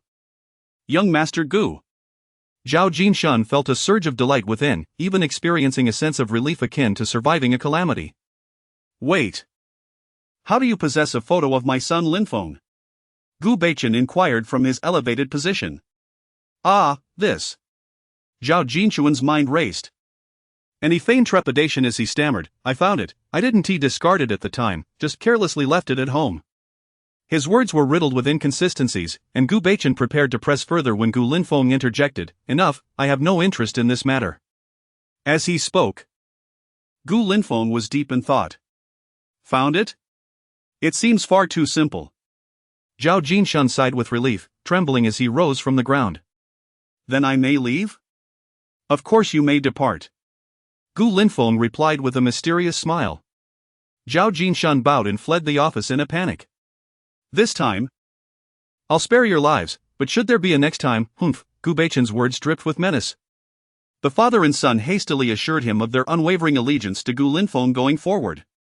Having concluded their business, Gu Beichen looked at his son, who had been lost to him for 18 years, with satisfaction. Son, I missed you. Dad, I missed you too. The two did not embrace, they merely clasped hands together. To be honest, Gu Linfeng felt no affection for the man he referred to as his father. The word dad was uttered only after suppressing his discomfort. All right. Let us return home, Gu Beichen said with a sense of contentment. Together, they exited the office. Outside, over 20 men in black suits uniformly declared, Welcome home. Young master. Gu Linfeng paused, inwardly scoffing, What? Have I become a crooked-mouthed dragon king? Welcome home, young master? Why not welcome the Dragon King back to his throne? Fortunately, these men had cleared the entire office building, and no one heard this exceedingly melodramatic proclamation. Gu Linfeng followed Gu Beichen down the stairs, where a fleet of luxury cars awaited them. Leading the pack was a Rolls-Royce Cullinan, adorned with the license plate who was 00001, followed by a dozen black Land Rover Range Rovers. Such a display was indeed impressive. By the Cullinan, a middle-aged man resembling a butler respectfully opened the door. You must be the young master? The butler, around 50 with graying hair, looked at Gu Linfeng with eyes full of affection. This is Butler Huang Xiandong. You may call him Uncle Huang. Gu Beichen introduced. Hello, Uncle Huang. Ah, to see the young master in my lifetime is truly fulfilling. Huang Xiandong's voice quivered with emotion. Old Huang, at your age, refrain from speaking of death so readily. Gu Beichen remarked helplessly, You should find a wife and enjoy a warm family life. Alas! At my age, who would still look at me? Huang Xiandong chuckled self-deprecatingly. Have the madam, the miss, and Nanling been informed? Gu Beichen did not linger on this topic. They have been notified, the madam is preparing a banquet to welcome the young master home. Then let us return. Gu Beichen smiled slightly, ushering his precious son Gu Linfeng into the Rolls-Royce. Gu Linfeng opened his mouth, intending to mention that he had a car, but thought better of it and settled into the back seat of the Cullinan. As he closed the door, he found it surprisingly heavy. This was the bulletproof version, priced at 5 times that of the ordinary Rolls-Royce Cullinan, nearing 50 million. Sensing Gu Linfeng's bewilderment, Gu Beichen took the initiative to explain. He felt a twinge of pride, hoping to astonish his son with the extravagant price. However, to his surprise, Gu Linfeng merely nodded in a nonchalant manner. Old Huang, let us head back. Gu Beichen believed his son must be overwhelmed with excitement, otherwise, how could an ordinary person not be astonished by such a price? In Zhang Yud's office.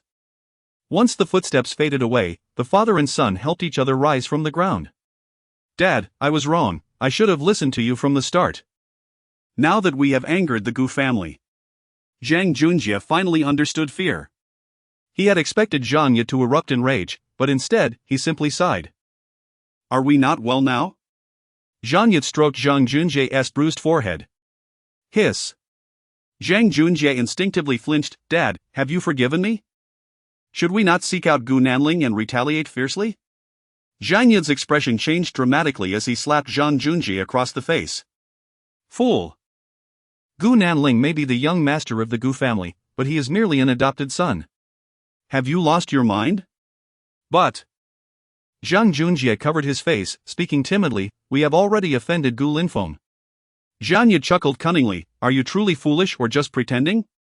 With Gu Linfeng's return to the Gu family, Gu Nanling's standing is threatened. However, having been absent for 18 years, how could Gu Linfeng possibly rival Gu Nanling? Do you think I am foolish? What do the people of Longwu value most? Naturally, it is bloodline. An adopted son daring to compete with a biological son on what grounds? Having lived nearly 50 years, Zhang Yat understood the significance of biological lineage to a family. So you mean we will truly become dogs to Gu Linfeng? Zhang Junjie's eyes widened in disbelief. What is wrong with being a dog? Zhang Yat barked playfully, from now on.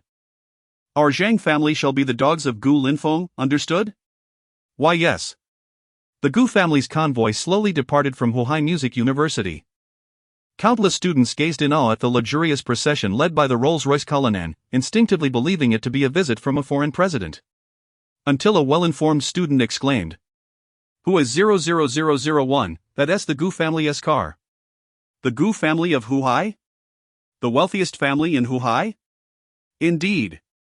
Why would the Gu family come to our school? I heard the media rushed into the vice principal's office moments ago regarding Gu Linfeng's refusal to acknowledge his father. Now that the richest man has arrived. And he bears the surname Gu, could it be? Impossible. If Gu Linfeng were truly a child of the Gu family, how could he possibly attend our music academy? Shouldn't he be studying finance or business management at Qingbei? What if the Gu family's son has a penchant for music? Just go away. Important matters must be emphasized thrice. 5-star ratings. 5-star ratings. 5-star ratings. Chapter 66, Justifiable Defense at Shanghai Hospital, a family member of Zhang Shumi exclaimed. The patient has awakened and wishes to see you. In the corridor, Zhao Liang excitedly rose to follow the doctor into the patient's room.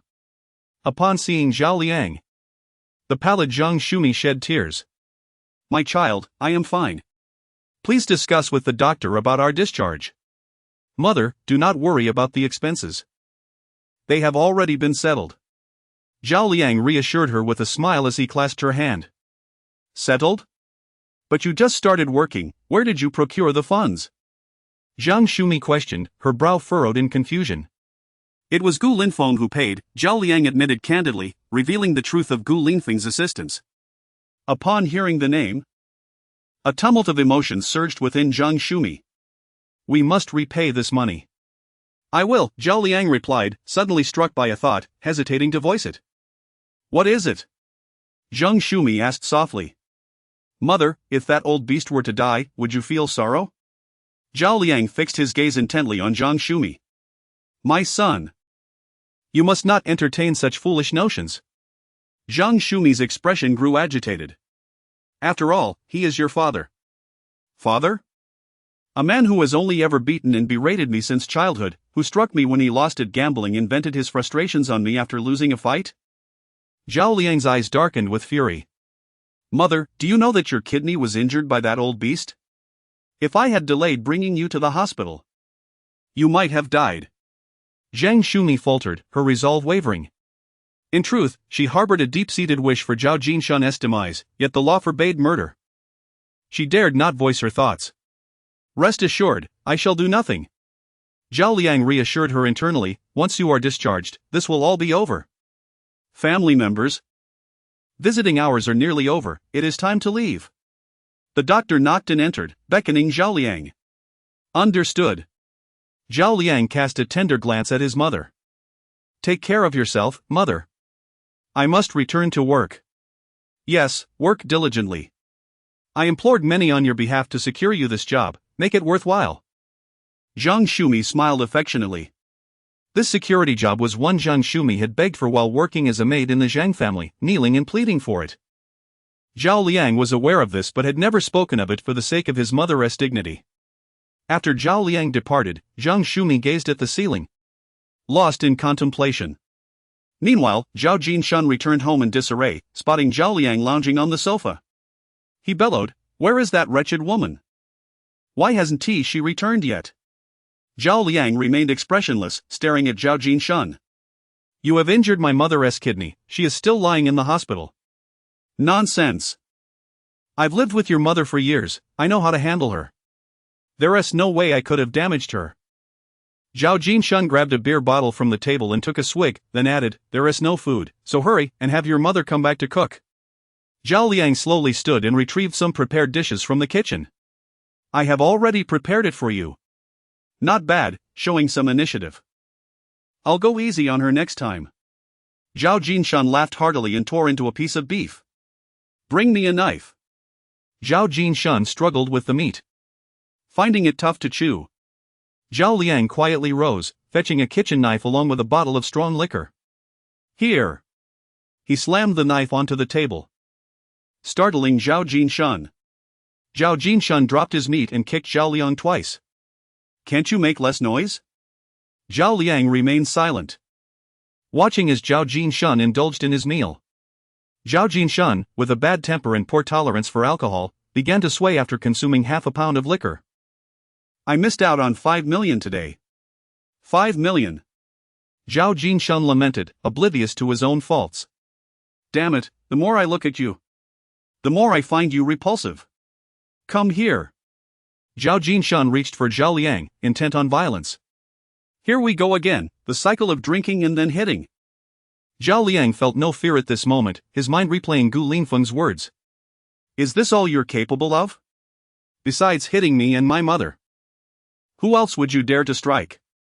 This statement was laden with insult, trampling Zhao Jinshun's pride. Enraged, Zhao Jinshun rose and unleashed a flurry of punches and kicks upon Zhao Liang. "I'll teach you to speak back. I'll beat you to death." Zhao Liang gritted his teeth, remaining silent. Seeing Zhao Liang's stoic demeanor only fueled Zhao Jinshun's rage, and after exhausting himself, he brandished the kitchen knife, threatening, "Do you believe I won't kill you?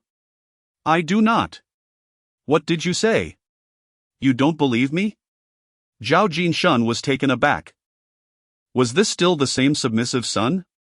Zhao Liang rose from the floor, pointing to his own neck. "If you're so brave, go ahead and stab here. If you don't, you're a coward. You." Zhao Jinshun hesitated, fear creeping in, though his pride as a father was wounded. Zhao Liang scoffed. "You are nothing but a waste. A parasite living off others." In a fit of rage, Zhao Jinshun, knife in hand, struck Zhao Liang across the face, causing blood to spatter. Zhao Liang did not retaliate, but continued to taunt, "Didn't he eat today? Is this all the strength you have? If you have the guts, use the knife." With bloodshot eyes, Zhao Jinshun let out a primal scream and lunged at Zhao Liang with the knife. However, he aimed for Zhao Liang's arm rather than a vital area. Zhao Liang's arm was cut, blood soaking through his clothing. Zhao Jinshun appeared to regain his senses and was about to lower the knife when unexpectedly Zhao Liang seized the blade and slashed it towards Zhao Jinshun's neck. "Remember not to abuse again in your next life. And while you may not dare to kill, I certainly will." The blade flashed, and Zhao Jinshun clutched his neck in horror as blood gushed forth. He could not fathom that his once docile son would dare to take his life. With a clatter, the kitchen knife fell to the floor. Zhao Liang glanced at the newly installed surveillance camera and smiled. He then made the decision to turn himself in. The police arrived swiftly, discovering Zhao Jinshun's lifeless body and promptly apprehended Zhao Liang.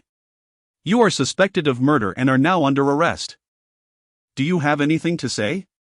the officer stated solemnly. "I do. He attacked me first, I was afraid, so I defended myself." "Do you have any evidence?" "The surveillance recorded everything." The police, skeptical, reviewed the footage, which clearly depicted a case of justifiable defense, though the audio was absent, leaving only the visuals. The video showed Zhao Liang being repeatedly assaulted by Zhao Jinshun, who had raised the knife before Zhao Liang countered. The scenario mirrored the infamous Kunshan incident. Though the officers felt sympathy, they reported to their superiors, who in turn informed Deputy Director Qian Meng. Qian Meng promptly instructed to treat Zhao Liang well and assured that this case would indeed become a classic example of justifiable defense. To his dying day, Zhao Jinshan would remain unaware that everything had been orchestrated by Gu Linfeng. Chapter 67 Arrival at the Gu family. Gu Linfeng sat in the car, receiving a text from Qian Meng regarding Zhao Liang's patricide case. As for Zhao Jinshan, this was merely poetic justice. A man's fists are meant for conquering realms, not for striking at wives and children. For such a scoundrel, death would be a merciful reprieve. Noticing Gu Linfeng's furrowed brow, Gu Baichen inquired, "Are you nervous about seeing your mother soon?" Gu Linfeng shook his head. Gu Baichen sighed. After all, it was only natural to feel estranged after not seeing her for over a decade. By the way, Lao Huang, thank you for your diligent investigation over the years. Now that Linfeng has returned, you can take a well-deserved break. Master, it's no trouble at all, it is my duty. Huang Bo replied with a smile. Uncertain if it was merely an illusion, Gu Linfeng detected a fleeting glimmer of resentment in Huang Bo's eyes, a momentary flash that he keenly observed. An alarm bell rang in Gu Linfeng's mind. Huang Bo seemed somewhat off. Having never met this steward before, Gu Linfeng found his gaze unsettling. Suddenly, a realization struck him. From the snippets of conversation between Gu Baichen and Huang Bo, it was evident that Gu Baichen had entrusted the task of locating him to Huang Bo. With Gu Baichen's command, Huang Bo undoubtedly wielded formidable resources. Yet why had he been unable to find him? Perhaps he had never genuinely searched at all? There was something amiss. Gu Linfeng sighed internally. This was the drawback of a prominent family: excessive intrigue and scheming. After 2 hours of travel, they finally arrived at the Shi Mountain Royal Manor. Situated in the suburbs of Huai, far from the city center, this vast estate spanned an astonishing 180 acres and cost 17 billion to construct, with nearly 2 billion spent on decoration alone. The manor showcased European castle architecture, complete with a man-made lake spanning over 10 acres. Truly opulent. It seemed that only the Gu family could afford such a magnificent estate in Huai. Gu Baichen was pleased to see Gu Linfeng's astonished expression. See? Isn't it extravagant? The Cullinan slowly came to a halt before the castle. Huang Bo exited the vehicle and opened the door. Gu Linfeng politely nodded and expressed his gratitude. Huang Bo, however, became overly formal, insisting that Gu Linfeng was too kind. What a talented performer. I wonder when you'll slip up. Gu Linfeng smirked. At that moment, 4 or 5 individuals emerged from the castle, led by a beautiful woman. Upon seeing Gu Linfeng, tears streamed uncontrollably down her face. You're back, you're back. This woman was none other than Gu Linfeng's mother, Wu Yuzhen. Behind her stood 2 women and a man. The taller woman, in her mid-20s, donned a white business suit, exuding a cold demeanor. Though she attempted to address him as brother, she merely recited, "Welcome home." The other woman possessed a star-like visage, her sweet appearance unmistakable. Gu Linfeng recognized her as Gu Xinyu, a rising star of the post-00s generation. Why return after all these years? Gu Xinyu huffed, her attitude starkly contrasting her previously crafted innocent image. Second sister. You shouldn't speak of brother that way, he didn't disappear on purpose. Gu Nanling defended his brother. Still, brother, it's nice to see you. Gu Xinyu draped her arm around Gu Nanling's, smiling charmingly. Wu Yuzhen frowned discontentedly, commanding, "Xinyu, quickly apologize to your brother." "Sorry, brother." Gu Xinyu pouted, though irritation brewed within her. "It's all right, second sister, I don't mind." Gu Linfeng forced a smile, suppressing his distaste. "This is your eldest sister, Gu Xingcheng." Wu Yuzhen introduced, gesturing towards the icy Gu Xingcheng. She nodded slightly in acknowledgement. "Here is your brother, Gu Nanling." Gu Baichen interjected enthusiastically, clearly fond of the adopted son. "Hello, I'm your brother, Gu Nanling, you can just call me Nanling." Gu Nanling beamed, radiating youthful exuberance. "Oh, hello." Gu Linfeng smiled faintly, extending his hand for a handshake. He scrutinized this nominal brother, noting his handsome features and sunny disposition, which brought forth a sense of spring. One couldn't help but acknowledge that this foolish younger brother was indeed blessed with good looks. However, Gu Linfeng sensed that beneath the surface, there was nothing of substance to him. The banquet is ready, let us head inside. Wu Yuzhen appeared satisfied with the brotherly camaraderie, her lips curling into a smile. Let us go, I'll take you to eat. Gu Baichen patted Gu Linfeng's back as they entered the castle. Upon stepping inside, Gu Linfeng couldn't help but exclaim, this decor is truly astonishing. The resplendent interior of the castle rivaled that of an ancient imperial palace. TCH, country bumpkin. Gu Xinyu muttered under her breath. Gu Linfeng chose to overlook it, even ignoring her entirely, but Gu Baichen's expression darkened, raising his hand as if to strike. Just then, Wu Yuzhen exclaimed urgently, he is still a child, why would you hit her? Her tone was sharp, filled with alarm. Gu Baichen's hand froze mid-air, and he awkwardly cleared his throat. Xinyu, if you speak like that again, I won't hold back. Let us see you try. Gu Xinyu was unafraid of her father, even leaning closer to his hand. Her rebelliousness was beginning to frustrate him. Dad, please don't be angry with second sister. Gu Nanling intervened, holding Gu Baichen's arm. Gu Baichen relented with a snort, withdrawing his arm. All right, let us all gather for dinner. Wu Yuzhen interrupted the tense moment. A long dining table was laden with exquisite delicacies, including Australian lobster and king crab. Naturally, Gu Baichen took the head of the table. Linfeng, feel free to sit anywhere. Gu Linfeng chose a seat next to Gu Baichen, closest to the head. The previously stoic Gu Xingqing finally displayed some emotion, coldly stating, that is my seat. Is it not acceptable for your brother to sit there, especially since he just returned?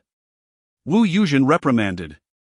As Gu Linfeng began to rise, Gu Nanling pressed him back down. Eldest sister, brother just returned and isn't familiar with the family rules, can we let it slide for today? Gu Nanling suggested tentatively. Gu Xingqing remained silent, seeking another spot. Gu Linfeng's expression was unreadable, though internally he scoffed at the excessive family protocols, even a meal required hierarchy? Seeing everyone seated, Gu Baichen was content with this seemingly harmonious yet secretly scheming assembly. Let us raise our glasses to celebrate Linfeng's return to the Gu family. Reluctantly, everyone lifted their glasses, while Gu Nanling poured himself a full glass of red wine, declaring, now that brother is back, mother can finally rest well. This toast is for you, brother. He then downed it in one gulp. A loving expression returned to Wu Yuzhen's face. Nanling, drink slowly. Chapter 68, The Divergent Thoughts of the Gu Family. Cough. It seems that Gu Nanling was choked by the red wine, and he suddenly began to cough violently. Beside him, Gu Xinyu hurriedly pulled out a napkin. Her eyes filled with concern as she wiped the wine from the corner of his mouth. Gu Linfeng frowned slightly, feeling somewhat superfluous in this family. At his age, he ought to learn to take care of himself. Gu Baichen sipped his wine and remarked with displeasure. However, the only response to Gu Baichen's words was a roll of the eyes from Gu Xinyu. This is my brother, why do you need to meddle? As if accustomed to this dynamic, Gu Baichen fell silent, his gaze lingering on the wine in his glass. Observing this, Gu Linfeng once again raised his glass, feeling honored to be part of this family. He spoke little, keeping his words concise, regardless of how the others at the table perceived him. He drank it all in one go. Ha, a wild boar cannot appreciate fine grain. That is Roman Conti, over $1 million per bottle, and you drink it like this? Gu Xinyu scoffed. This woman had reached the pinnacle of double standards, when her so-called brother Gu Nanling gulped down his wine. She did not criticize him but instead fussed over him, yet when it came to Gu Linfeng, she deemed him a wild boar for drinking the same way. Gu Linfeng couldn't help but wonder who was truly the brother here. Wu Yuzhen cleared her throat. Xinyu, can you not keep your mouth shut even while eating? If you continue to speak nonsense, then just leave. As soon as she finished, Gu Xinyu hurriedly stood up like a child caught misbehaving. Gu Linfeng realized that Gu Baichen was indeed under the thumb of his wife, having no standing in this family. All right, sit down and eat, Wu Yuzhen said with a tone of satisfaction towards her second daughter. This time, Gu Xinyu was much more compliant. Linfeng, why don't you share your stories from these past years? Wu Yuzhen's gaze softened. Well, I grew up in an orphanage, then became a soldier. And I just returned to Huhai recently. Now I'm attending Shanghai Music University. You and I are alma mater? Gu Xinyu exclaimed in surprise. It was then that she truly noticed Gu Linfeng. With an utterly handsome exterior, he could easily make a mark in the entertainment industry. Wait. Why do you look so familiar? Gu Xinyu scrutinized Gu Linfeng closely. Gu Xingqing, putting down her cutlery, turned her gaze as well. Oh, I remember. Didn't you sing a song? What was it called? Blossoms Blooming? Gu Xinyu suddenly enlightened. Farewell Blossoms Blooming is indeed my song. Oh dear, I must toast to you. Gu Xinyu raised her glass and took a small sip. Is this even a toast? Gu Linfeng politely downed half a glass. Look how kind I am to you. So dear sister, can I ask you for a favor? Gu Xinyu said with a beaming smile. Please, dear sister, speak. Gu Linfeng sensed something amiss. Your song has been quite popular lately, would you be able to gift it to me? Gu Xinyu bluntly stated. Absolutely not. Gu Linfeng coldly replied. Gu Xinyu was instantly taken aback. Having lived so long, this was the first time someone had dared to refuse her. Look at how stingy you are. Do you think I, Gu Xinyu, lack songs? I could easily have a ghostwriter produce 10, no, 100 songs of your type by tomorrow if I wished. Then go find a ghostwriter. If Gu Linfeng had encountered this so-called sister with such an attitude when he first entered the Gu household, he might have actually considered giving her the song. But since she was so presumptuous, he would not grant her any favors. Alright, it's just a song. If you truly want it, I can have President Wang from the entertainment company allow you to choose any song from the catalog. Gu Baichen proclaimed with authority. Ugh. Gu Xinyu was infuriated by her newly returned brother for not giving her any face in such a setting. Alright, let us eat. Wu Yuzhen took the initiative to serve Gu Linfeng a piece of rib. Gu Linfeng, still uncertain of the situation, decided to go with the flow. Brother, you should eat more of this beef. Gu Nanling also served food to Gu Linfeng. Sorry, I don't eat beef. At the dining table, the members of the Gu family held their own thoughts, while Gu Linfeng devoured his meal with enthusiasm. While others had barely made a dent in their food.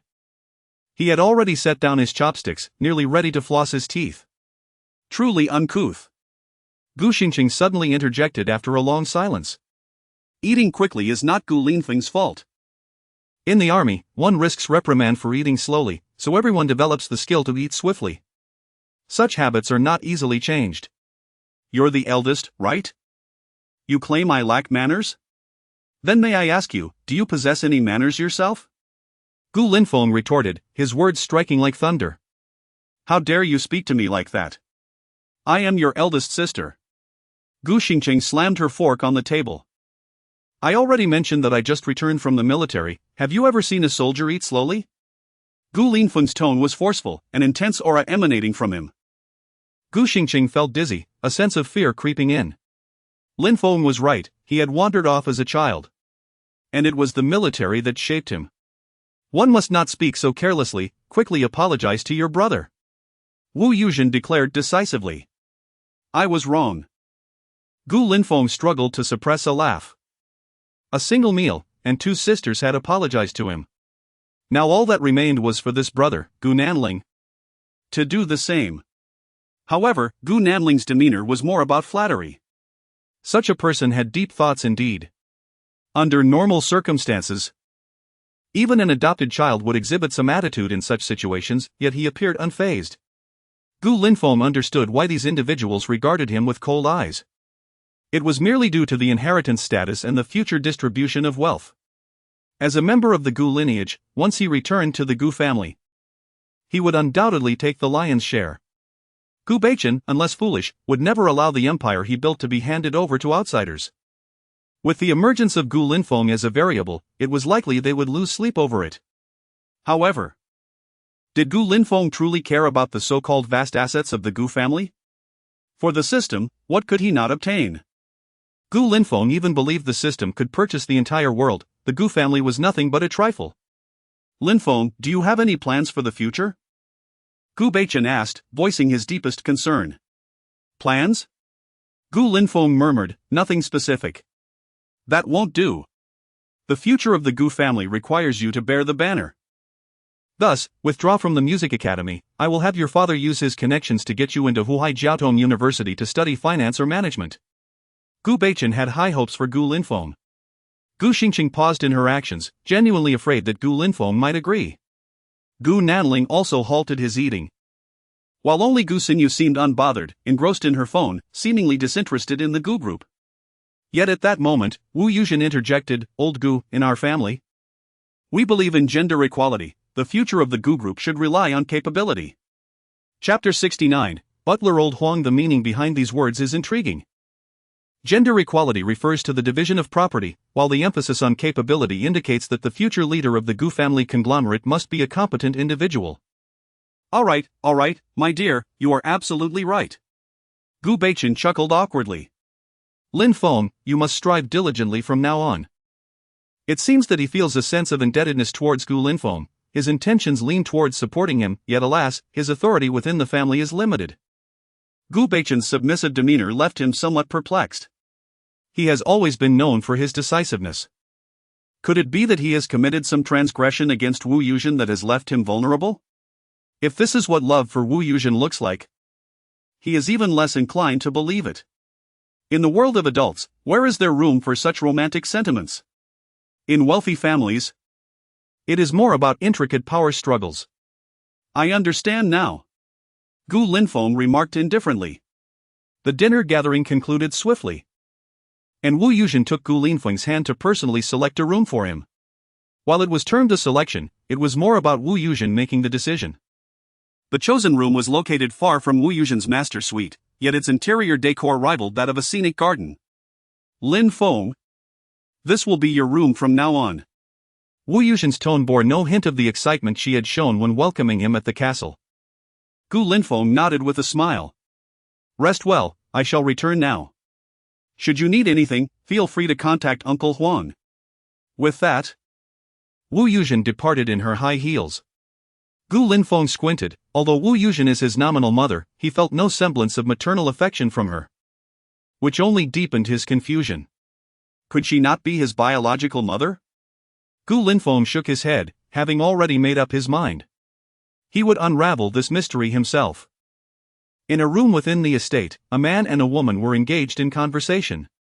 How did that old fool manage to locate Gu Linfeng? The woman whispered, her voice laced with irritation. I had no idea he would be scrolling through Douyin, and by sheer coincidence, he stumbled upon the video of Gu Linfeng with the pendant. The man replied, his tone resigned. At this point, we must deal with what needs to be resolved. The woman stated coldly. It might already be too late. Then let it be a matter of no witnesses. The following day, Gu Linfeng rose early. System, sign in. Sign in successful for today. Congratulations to the host for receiving an infinite evasion card X1, infinite evasion. Ah, you cannot hit me, can you? Just say, are you angry? Note, automatically activates in the face of lethal danger. What a splendid item. This is indeed a life-saving tool. Gu Linfeng beamed with joy. Just as Gu Linfeng finished his morning routine, Uncle Huang knocked lightly on the door and entered. Young master, the master and madam request your presence for breakfast. Ah. It's Uncle Huang. I understand. Gu Linfeng replied politely, slightly unaccustomed to the title. As he walked out, Gu Linfeng casually inquired, how long have you been working here? Uncle Huang? Young master, I have been here for nearly 30 years. Uncle Huang appeared to be lost in reminiscence, a smile inexplicably gracing his lips. I held you when you were just born, time flies, and now you have grown so much. Oh? Gu Linfeng feigned nonchalance. Then how did I end up lost? Ah? Uncle Huang faltered. Could you tell me about it? I'm quite curious. Gu Linfeng pressed on. Did the madam and master never mention it to you? I fear it would not be proper for me to speak of it. Uncle Huang seemed deeply hesitant to discuss Gu Linfeng's disappearance. Then could you tell me about my brother, Gu Nanling? Gu Linfeng shifted the topic. Uncle Huang pondered for a moment before nodding. Young Master Nanling is 18 this year and is in his first year at Jiaotong University. He is the adopted son of the madam. Uncle Huang's eyes sparkled as he spoke of Gu Nanling. I watched young Master Nanling grow up, and I hope you can take care of him in the future. He is a good boy. Ah, he is my foolish younger brother. If I don't care for him, who will? Gu Linfeng jested, unafraid that Uncle Huang would catch the underlying meaning. Young Master Nanling is quite intelligent. He gained admission to Jiaotong University based on his own merits. So do not underestimate him. Uncle Huang, who had been smiling, lost his enthusiasm upon hearing Gu Linfeng's remark.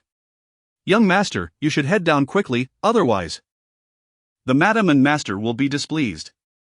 Gu Linfeng quietly acknowledged and strode out of the room.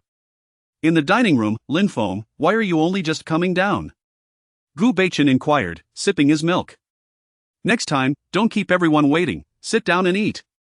Wu Yuzhen, clad in a wine-red suit, exuded elegance. Gu Linfeng nodded and took a seat a bit farther away from the table. Gu Linfeng, have you considered my request from last night to send me that song? Gu Xingyu fiddled with her phone, not even bothering to look up. I want to send it. He resolutely refused. In that case, I won't let you off easily. I bought that song for $1 million. Gu Xingyu declared, raising her head. You've never seen so much money, have you? Well, I haven't. Gu Linfeng thought to himself, stifling a laugh. What airs does this so-called second sister carry? Just because she has lived in this home for over 20 more years than I? Alright, if Linfeng doesn't want to sell, then he doesn't have to. You, as the elder sister, are both coercing and enticing him. What do you intend to do? Wu Yuzhen remarked, slightly annoyed. Oh come on, I was just teasing him. Gu Xingyu pouted. Such jokes should be kept to a minimum in the future. Wu Yuzhen set down her napkin and wiped her mouth. You all continue eating. I have a meeting at school that I must attend. With that, she rose and exited. A few minutes later, after finishing breakfast, Gu Linfeng suddenly remembered an important matter. His Lamborghini had not been driven here, and the distance to the school was considerable. Noticing Gu Linfeng's predicament, the usually stoic Gu Xingcheng unexpectedly spoke up. Are you heading to school? I can give you a ride. Thank you very much. Gu Linfeng expressed his gratitude. No need, big sister, I can drive brother. Gu Nanling chimed in, cheerfully waving the key to his Porsche. Gu Linfeng felt a chuckle bubble up. Was it a guise to offer him a ride? Or simply a display of wealth? Was this to showcase his position in their parents' eyes? Though Gu Linfeng is the biological son, does he not receive as much favor?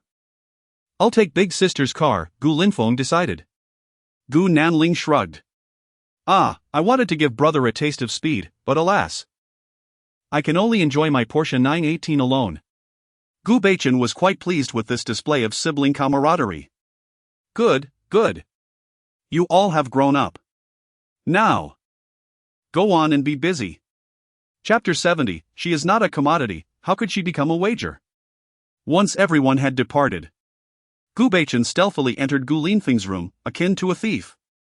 He then delicately used tweezers to search for strands of hair on the pillow. Evidently concerned that Gu Linfeng might not be his offspring, Gu Linfeng settled into a silver Bentley, following his elder sister Gu Xingcheng. The car's interior was filled with a delightful fragrance, reminiscent of subtle jasmine. As Gu Xingcheng drove with an impassive expression, an uncomfortable silence enveloped them. To ease the tension, Gu Linfeng pulled out his phone and began scrolling through Douyin. Could you lower the volume? Gu Xingcheng shot him a glare. Oh, understood.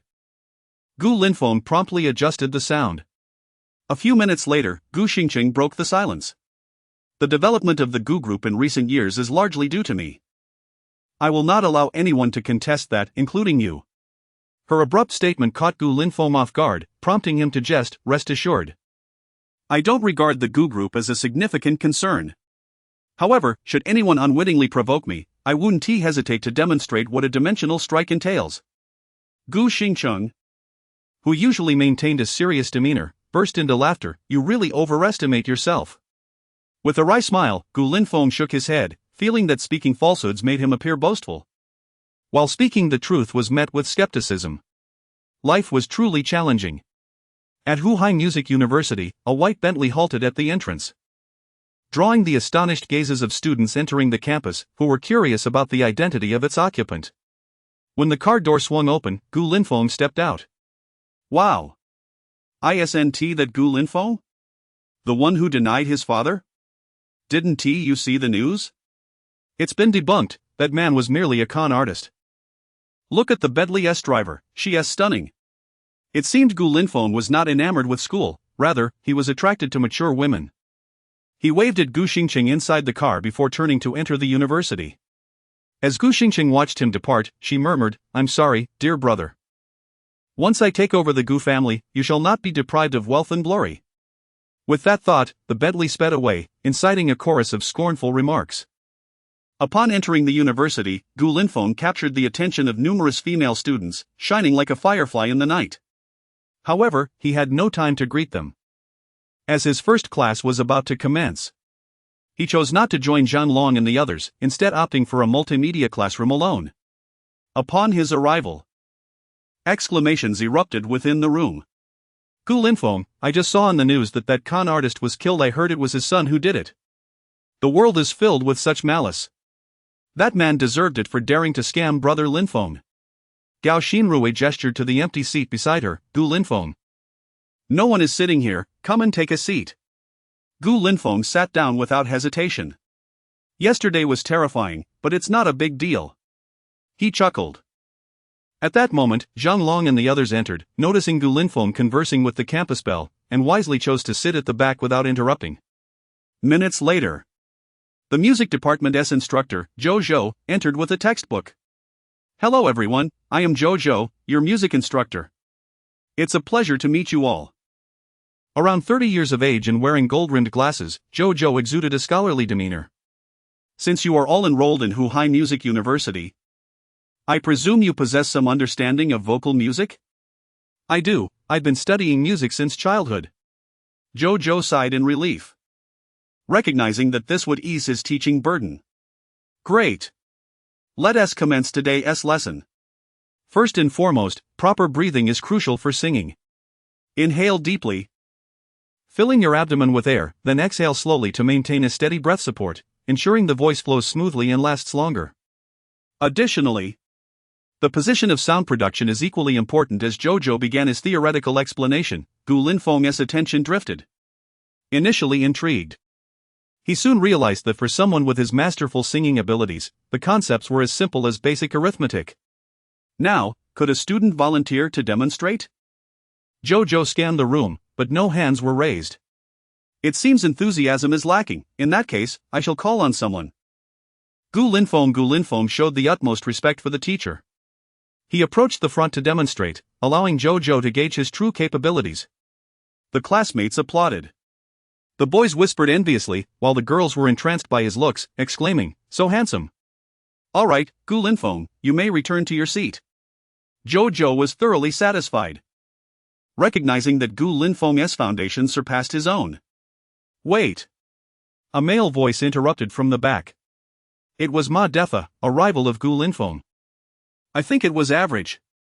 Why don't we have a competition? Each of us can perform a popular song."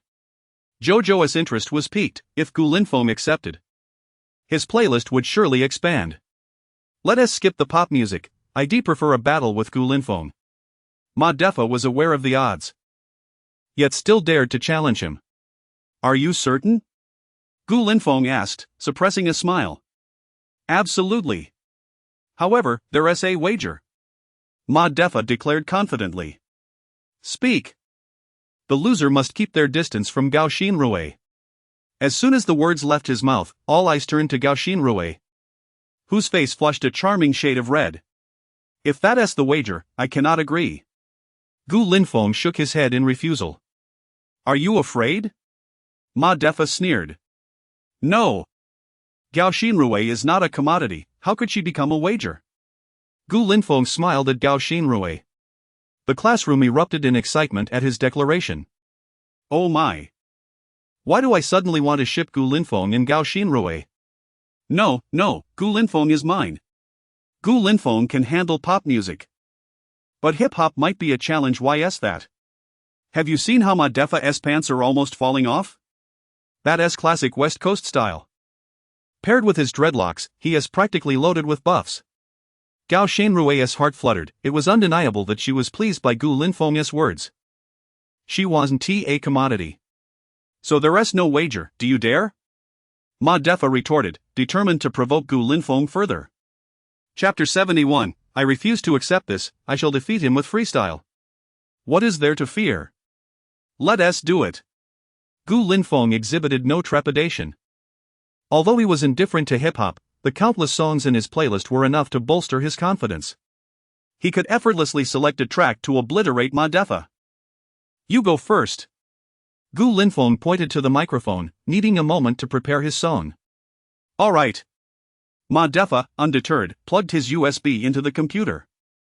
As the music began to play, he turned to Gao Shenrue, proclaiming, Shenrue, I will show you who reigns supreme. Gu Linfeng couldn't help but think how juvenile this was. As the beat dropped, Ma Defa quickly got into the groove. Yo yo yo. Catch the ball. Hey. I'm clad in Bulgari. Driving a Ferrari. Hurry up and kneel before me for some cash. Upon reaching this line, Ma Defa provocatively pointed at Gu Linfeng, inciting a chorus of boos from the audience. Gu Linfeng gaped in disbelief. What is this nonsense? Cars, houses, and money? If those three attributes were sealed away, this song would be utterly void. As the song concluded, Ma Defa wore a smug grin, gazing down at Gu Linfeng as if to say, you still have time to beg for mercy. Gu Linfeng looked at Ma Defa, then at his classmates. And back at Ma Defa, smirking, could it be that mere single rhymes count as rhymes? Laughter erupted throughout the classroom. Today's college students had a modicum of understanding when it came to hip-hop. The simplicity of Ma Defa's lyrics, where only the final word rhymed, made it a prime example of the most rudimentary form of rhyme. Do you even understand? This is called returning to the essence. If you think you can do better, then step up. Ma Defa's face turned ashen. I'm coming. Gu Linfeng inserted the USB he had manifested from the system into the computer, carelessly tossing Ma Defa's aside like refuse. The music began to play. The students in the audience instantly felt a surge of energy. Jojo even began swaying to the rhythm. Gu Linfeng did not start with a yo but instead declared, here is a song titled My Sky, dedicated to you all. Yeah, goodbye my love, I want to say goodbye, goodbye my past, I want a new life. Goodbye my tears, my falls and failures, goodbye to that reckless youth. Goodbye my troubles, no longer alone, goodbye my cowardice, no more cries. In the endless night, when all seems to be crumbling, at least I still have dreams. And I'm moved for you. In My Sky. As the song concluded, Ma Defa was left dumbfounded. Wait, buddy. Is it really that you can sing pop songs well enough, but this hip-hop is on another level? He was in shock. This is too beautiful. This song is even better than the flowers that bloom at parting. Can Gu Linfeng release an uncompressed version? I would love to fall asleep to it. This song is so invigorating, how could you even sleep after hearing it? As Gu Linfeng began singing, Jojo felt a tremor in his pupils. Though he was a pop music teacher, he had dabbled in hip-hop as well, and Gu Linfeng's My Sky was evidently destined to be a masterpiece. Coupled with the lyrical superiority, it was 1,000 times better than Ma Defa's trifles about cars, houses, and money. It was a complete annihilation. Ahem. I believe the outcome is now quite apparent, isn't it? Jojo coughed, refraining from declaring a winner to spare Ma Defa's dignity. Gu Linfeng, do you have any freestyle? Ma Defa retorted, unwilling to concede. Gu Linfeng smirked, I recall the last person who asked if I had freestyle is now behind bars. Hiss, how audacious. If Toothpick Guy were to hear this, he would surely be infuriated. However, Gu Linfeng's words were explosive. Jojo shook his head, Ma Defa, you've already lost. It's time to stop this nonsense. But Ma Defa stubbornly squatted down like a child, I refuse to accept this, I must defeat him with freestyle. He perfectly replicated a comical scene from a certain variety show, aka Chop Grandpa. Jojo finally lost his temper, barking, get down. Unbeknownst to anyone, 2 tears rolled down Ma Defa's cheeks, tears born from shattered pride. His once cherished song had been effortlessly vanquished. Ma Defa's demeanor was despondent. Gu Linfeng felt a pang of sympathy. Ma Defa, don't be disheartened, you've already triumphed at the starting line, after all. Those rappers don't possess your level of education. His words, meant to console, only deepened Ma Defa's sorrow. So you're saying that a college graduate rapper is inferior to a vocational school student? Let us extend our gratitude to both students for their splendid performances. Let us give them a round of applause. Jojo clapped. All right, Gu Linfeng, return to your studies. Gu Linfeng basked in the limelight like a superstar as he returned to his seat. You're amazing! Zhang Long shouted passionately. Gu Linfeng feigned ignorance, feeling somewhat embarrassed. Gao Xinrui quietly inquired, may I post the song you just sang online? Of course. Fantastic. Jojo resumed his lecture, while Gu Linfeng drifted into slumber. Yes, he was truly dreaming. A feeling long absent returned to him. Gao Xinrui heard the sound of snoring beside her and stealthily snapped a photo. She intended to use this picture as her wallpaper. In this moment, she felt blissful. Today's trending topics were rather mundane. Until Gu Linfeng's fans received a video of him singing from their leader, who disliked cilantro. And the fan group erupted. This isn't just my sky, this is my deity. As soon as this song was released, the entire hip-hop circle had no competition. Leader, can we ask our idol to record a high-quality version? I long to hear the uncompressed version. My sky, through the fan shares. Soared to the trending list, climbing to the top in just an hour. Countless onlookers, initially indifferent, found themselves enamored with this hidden gem the moment Gu Linfeng opened his mouth. Soon, a multitude of hip-hop artists began sharing and even commented. Eager to be mentored by Gu Linfeng. An avalanche of record labels extended olive branches to him. Gu Linfeng was once again thrust into the spotlight. His Douyin followers surged. P.E.S. Today, did you attend school?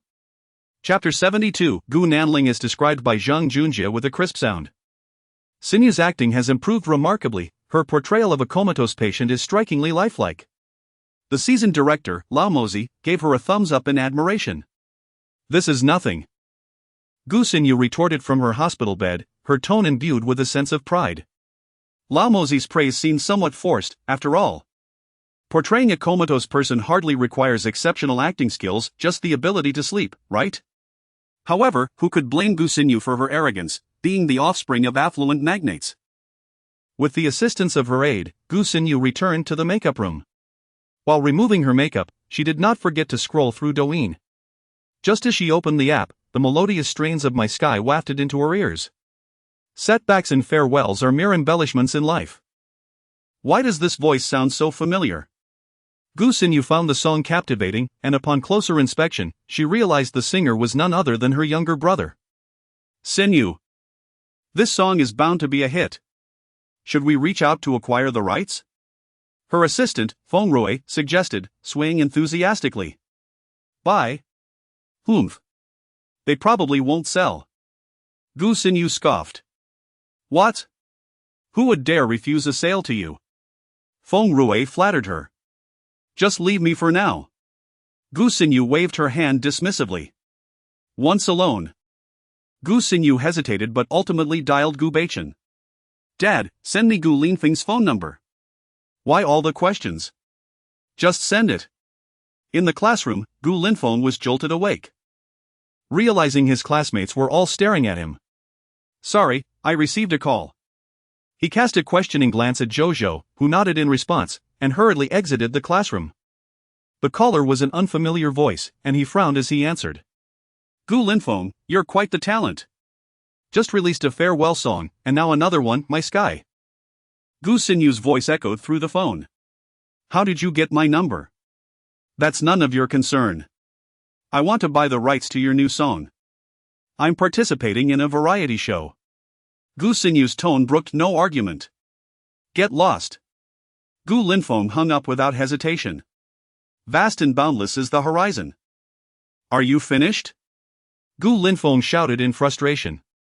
This variety show is crucial, I'm competing against foreigners, and I can't afford to lose. Gu Xinyu exaggeratedly insisted. You know Yi Helan, right? A renowned singer in the country, she is almost driven to despair. I must make a stunning debut as a substitute. And what does that have to do with me? Gu Linfeng refused again and hung up the phone. Subsequently, Gu Xinyu frantically called back. But every attempt was met with rejection. Eventually, Gu Linfeng, thoroughly exasperated, blocked her number, and at last, the world fell silent. At that moment, Gu Xinyu was on the brink of fury. Ever since she gained fame, being hailed as the nation's darling, she had never endured such treatment from a man. Gu Linfeng, you rustic buffoon. Just you wait. Once class was over, Gu Linfeng exchanged pleasantries with Zhang Long before retrieving his Lamborghini and dialing Zhang Junjie. Zhang Junjie was reveling in his merriment, enjoying the company of 2 women and 1 man.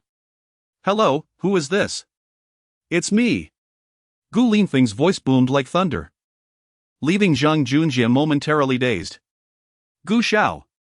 Hello. I'm at Old John S. Steakhouse by the school, you have 5 minutes to get here. Alright. As soon as the call ended, Zhang Junjie hurriedly dashed out. Gu Xiao, love me. Get lost. Zhang Junjie dressed hastily and rushed out the door. 5 minutes later, Zhang Junjie burst into Old John S. Steakhouse, panting and disheveled. 4 minutes and 58 seconds, good, you're on time. Gu Linfeng glanced at his watch, gesturing for him to sit. Take a seat, I need to ask you something. I think I'll stand. Zhang Junjie complied obediently, remaining on his feet. Now, tell me about Gu Nanling. Gu Linfeng got straight to the point. Gu Xiao, yes, your brother, do I really need to explain? Are you questioning me? Gu Linfeng's eyes narrowed, emanating an intimidating aura. Woof woof. Under the pressure of Gu Linfeng's menacing demeanor, Zhang Junjie, in a moment of panic, began to speak in dog language. Speak in human language. All right. Gu Xiao, let me tell you this, Gu Nanling has some peculiar habits. Every woman he has been with ends up in the hospital needing stitches. Moreover, he has a collecting obsession. Always keeping a hair from each encounter to make into a brush. What kind of nonsense is that? Gu Linfeng exploded in anger. That's what I know. Zhang Junjie protested, feeling wronged. And what do you think of this person? A smiling tiger, he appears sunny but is exceedingly sinister. Zhang Junjie pondered, then continued. I met him at a bar, he had his eye on a girl, but she had a boyfriend, so he threw money around. He threw money at the girl? No, he threw money at the boyfriend. Gu Linfeng gasped in astonishment. Why would he give money to the guy? To drug the girl and then be with her boyfriend. Gu Linfeng clenched his teeth in rage. Gu Nanling truly is a scoundrel. How is this any different from the ruffians of ancient times who abducted women? Do you know any more dirt on him? Gu Linfeng pressed on. Zhang Junjie shook his head. I'm not sure, I just recently got into his circle. Gu Linfeng contemplated for a moment. From now on, I want to be informed of any news regarding Gu Nanling, understood? Why yes, understood. Zhang Junjie gulped nervously, nodding fervently. He was genuinely frightened, Gu Linfeng was terrifying. Satisfied. Gu Linfeng nodded and shifted the topic. By the way, what about Lu Qianran? Zhang Junjie hesitated, struggling to find words. Speak. Gu Linfeng commanded coldly. I gave her to Gu Nanling. She is probably in the hospital now, Gu Nanling is quite deranged. She won TB out for at least 10 days to half a month. Zhang Junjie fell to his knees, pleading, Gu Xiao, I'm sorry. Please spare me. I won T dare again. Zhang Junjie assumed that Gu Linfeng was still concerned about Lu Qianran, hence his trepidation. Why would I blame you? I commend you. Gu Linfeng patted Zhang Junjie on the shoulder. You did well. Keep it up. Thank you, Gu Xiao. Zhang Junjie wiped the sweat from his forehead. Now, get lost. Gu Linfeng waved his hand dismissively.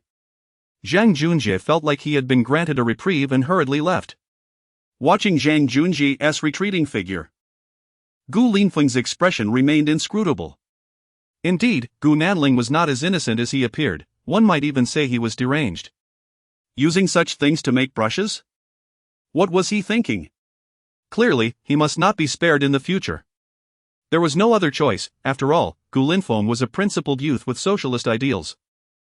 Such scum must be dealt with severely to prevent them from becoming a menace to society. Chapter 73. Alas, it simply cannot be done. Glancing at the time on his watch, Gu Linfeng noted that it was still early. He rose and made his way back to the university. With an elective class scheduled for the afternoon, he donned a mask to avoid being recognized. The day passed in a haze. And soon he was driving his Lamborghini straight to the hospital.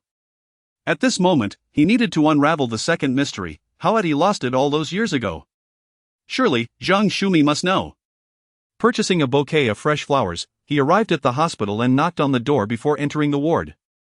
The doctor had just finished checking Zhang Shumi's vitals and, upon seeing Gu Linfeng, expressed his displeasure, saying, "The patient has had a kidney removed. Shouldn't you family members stay to care for her?" Gu Linfeng awkwardly nodded in response, feeling a twinge of shame. How could he have forgotten such an important task as hiring a caregiver? Upon his arrival, Zhang Shumi's demeanor shifted dramatically. Why are you here?" she stammered. "I came to see you and to ask you something," Gu Linfeng replied candidly. Sensing the tense atmosphere, the doctor misjudged the situation and, after advising Gu Linfeng to be mindful of time, left the room. Now, it was just the two of them. I have nothing to say." Zhang Shumi bit her lip, sensing what he was about to inquire. "Do you think I wouldn't know? It was you who took me away from the Gu family all those years ago, wasn't it?" Gu Linfeng placed the flowers in a vase and seated himself calmly. Zhang Shumi's pupils dilated. She trembled as she uttered, You already know?" "I guessed," Gu Linfeng replied in a low voice. "But judging by your reaction, I must have been correct." Realizing Gu Linfeng was merely toying with her, Zhang Shumi shook her head vigorously. "I don't know, please don't ask me. I truly know nothing." Gu Linfeng remained unperturbed, pulling out his phone to show her the video of Zhao Liang's arrest. "Watch this and then consider whether you wish to tell me the truth." Zhang Shumi accepted the phone with a look of confusion. Upon seeing the news, she appeared as if struck by lightning. "My son, how foolish he is," she lamented, recalling Zhang Junji's last request for her to take care of their child. Strangely, she felt a sense of relief at Zhao Jinchuan's death, regretting only her own weakness that had ruined her son's future. Gu Linfeng sighed inwardly. However, there is often a dark side to those who are pitiful. Despite Zhang Shumi's circumstances, her actions bore a striking resemblance to those of human traffickers, the only difference being the distinction between choice and coercion. "Do not worry. I can get your son out." Gu Linfeng conveyed a cryptic message, fully aware that Zhao Liang would undoubtedly be exonerated, though the news had not yet divulged this. "You have a way to free my son?" A glimmer of hope finally appeared in Zhang Shumi's eyes. "There is a way." Gu Linfeng sensed her skepticism. Zhang Shumi, desperate and resigned, was willing to gamble on a faint glimmer of hope for her son, even at the cost of her own life. Taking a deep breath, she recounted. "When Zhao Liang fell ill, it required a substantial sum for treatment. I had no options left. I sold the old family home. Yet the money was still insufficient, so I resorted to borrowing." Just then, the door swung open at an inopportune moment. 3 men in white coats entered the room. "Zhang Shumi, it's time for your infusion," rasped one masked male doctor. "Wasn't that just done? Why another?" Zhang Shumi asked in confusion. "Her condition has worsened." "Stop stalling." Gu Linfeng furrowed his brow, sensing something was amiss. Click. Gu Linfeng's ears perked up. He recognized that sound all too well. It was the unmistakable click of a gun's safety being disengaged. "You are not doctors, who are you?" Gu Linfeng shouted. "Now that you've figured it out, you can die." As the 3 men raised their weapons, they opened fire in unison. Bam! Bam! Bam! Faced with 3 ominous gun barrels, Gu Linfeng, despite his extraordinary physical prowess, felt no confidence in evading the onslaught. As the bullets approached, he braced himself for death. Ding! Detecting that the host is about to face lethal danger, the item card for infinite evasion is automatically activated. Activation successful. However, just as the bullets were about to pierce his flesh, His body began to move uncontrollably, twisting and turning as countless bullets whizzed past him, embedding themselves in the walls. This bizarre scene left Zhang Shumi in shock, her hand instinctively covering her mouth. The three assassins were momentarily stunned, having executed numerous assassination missions, yet this was the first time they had witnessed someone dodging bullets. It was utterly beyond comprehension. Alas, it simply cannot be done. Gu Linfeng smirked, mocking the three assassins with a flourish. This item card was beyond extraordinary. In a flurry of movement, the three men discarded their handguns and revealed submachine guns from beneath their lab coats, unleashing a barrage of bullets. Gu Linfeng, now exhilarated, was eager to test the limits of his advanced evasion. A storm of bullets rained down upon him, twisting his body like a pretzel.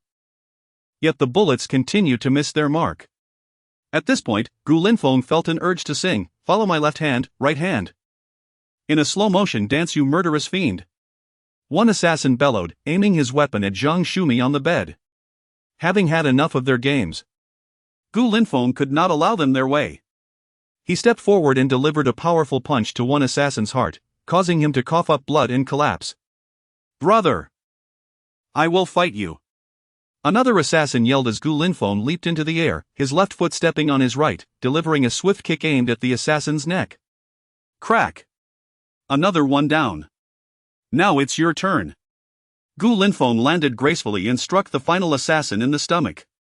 The man spasmed and crumpled to the ground, rendered incapable of continuing the fight. Gu Linfeng approached the only remaining live assassin and effortlessly removed his mask. A stranger's face stared back. He had never seen this man before. "Who sent you?" Cough, cough, "How did you dodge the bullets?" The assassin replied, evading the question. "I didn't dodge. Your aim is simply atrocious." Gu Linfeng retorted, exasperated. You must be joking." The assassin began to cough violently, black blood seeping from his mouth as he succumbed to death. Poisoned? A professional killer?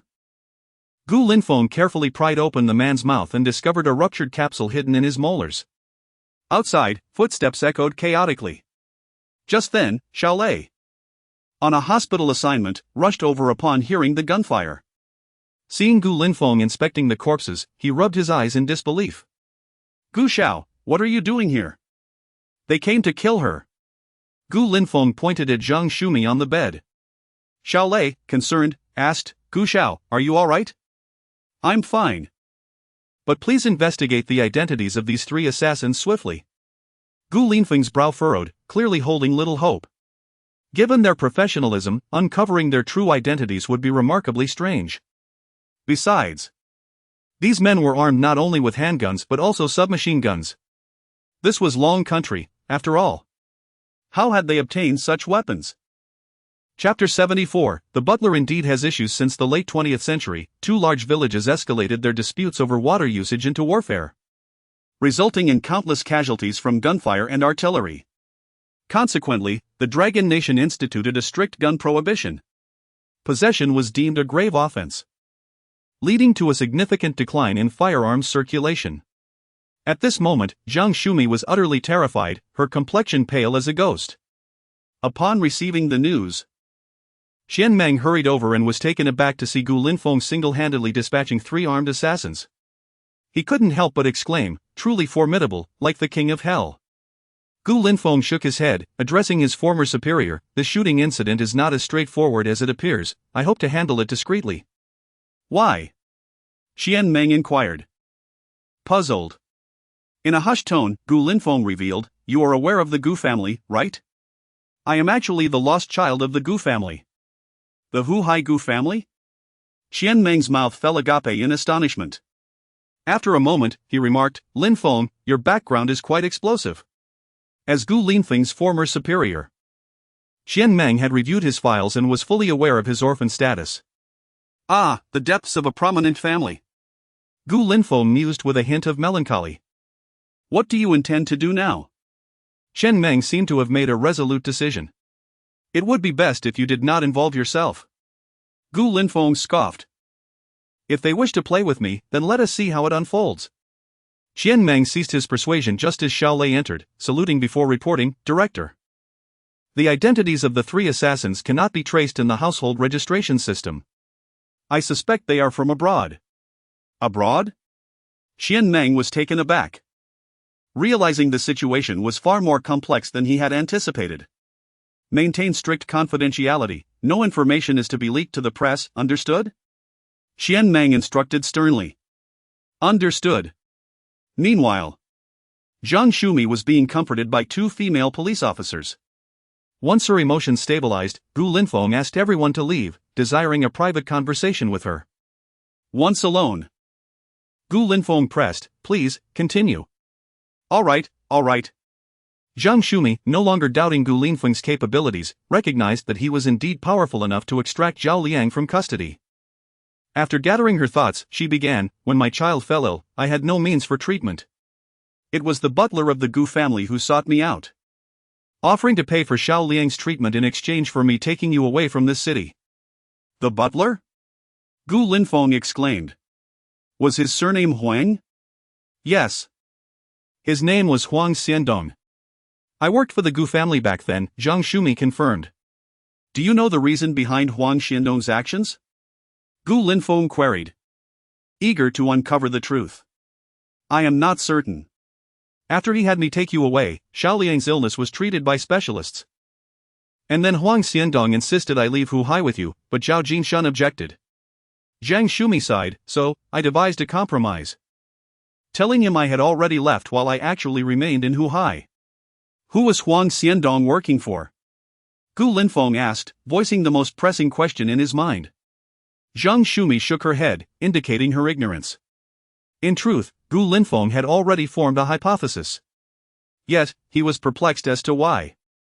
Despite the ferocity of a tiger not preying on its kin, his own family would act in this manner. Given that he was the sole male heir of the Gu family. Putting aside his thoughts, Gu Linfeng turned to Zhang Shumi, you cannot remain in the Dragon Nation. I will provide you with funds to enable your son to take you abroad. But I am unfamiliar with life overseas, Zhang Shumi hesitated. At such a critical juncture, you still ponder this? If you stay in the Dragon Nation, you will inevitably meet your demise. Gu Linfeng's voice turned icy. Then. Very well.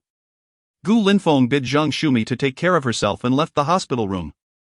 Outside, Qian Meng was smoking. Indifferent to the no smoking signs plastered on the hospital walls. Old leader, I need your assistance. Gu Linfeng approached with a grin. Go ahead, I'm listening. I hope Zhao Liang can be released today. Qian Meng extinguished his cigarette, contemplating the difficulty of the request, but ultimately stated, it's feasible. He can be released at any time. Thank you. Gu Linfeng reflected before deciding to be forthright with Qian Meng, Zhang Shumi is the one who took me away as a child. Now, someone wants to kill her. She cannot remain in the Dragon Nation. I will ensure Zhao Liang and she can leave the country to find Lao Go. Lao Go? Qian Meng chuckled. That fellow is said to be a kingpin in Myanmar, aren't you worried about them being sent there? Leader, you jest. Lao Go runs a security company in northern Myanmar. Not a scam operation. Gu Linfeng retorted, exasperated. Very well, I will arrange for their departure. Qian Meng resolved, choosing to stand by Gu Linfeng. Excellent. Inside the detention center, the police informed Zhao Liang, you are free to go. As they unclasped his handcuffs. Zhao Liang, bewildered, questioned, but there hasn't even been a trial. How am I being released? You've been granted bail. You are now under release conditions, the officer kindly explained upon noticing Zhao Liang's confusion. Thank you, government. Zhao Liang expressed his gratitude repeatedly. As he stepped out of the detention center, Zhao Liang inhaled the fresh air, squinting against the bright sunlight. Just then, a black Passat honked at him from a distance. Curious, Zhao Liang approached. Are you Zhao Liang? The window of the Passat slowly descended, revealing Xiao Lei's face. I am. Zhao Liang nodded. Young Master Gu instructed me to tell you to take your mother abroad immediately. Do not return without his command. Xiao Lei gestured toward the back seat. Get in. Okay. Zhao Liang hesitated before climbing into the car. Xiao Lei produced an envelope containing a phone number for Lao Go and a card with 10 million. This is all from young Master Gu.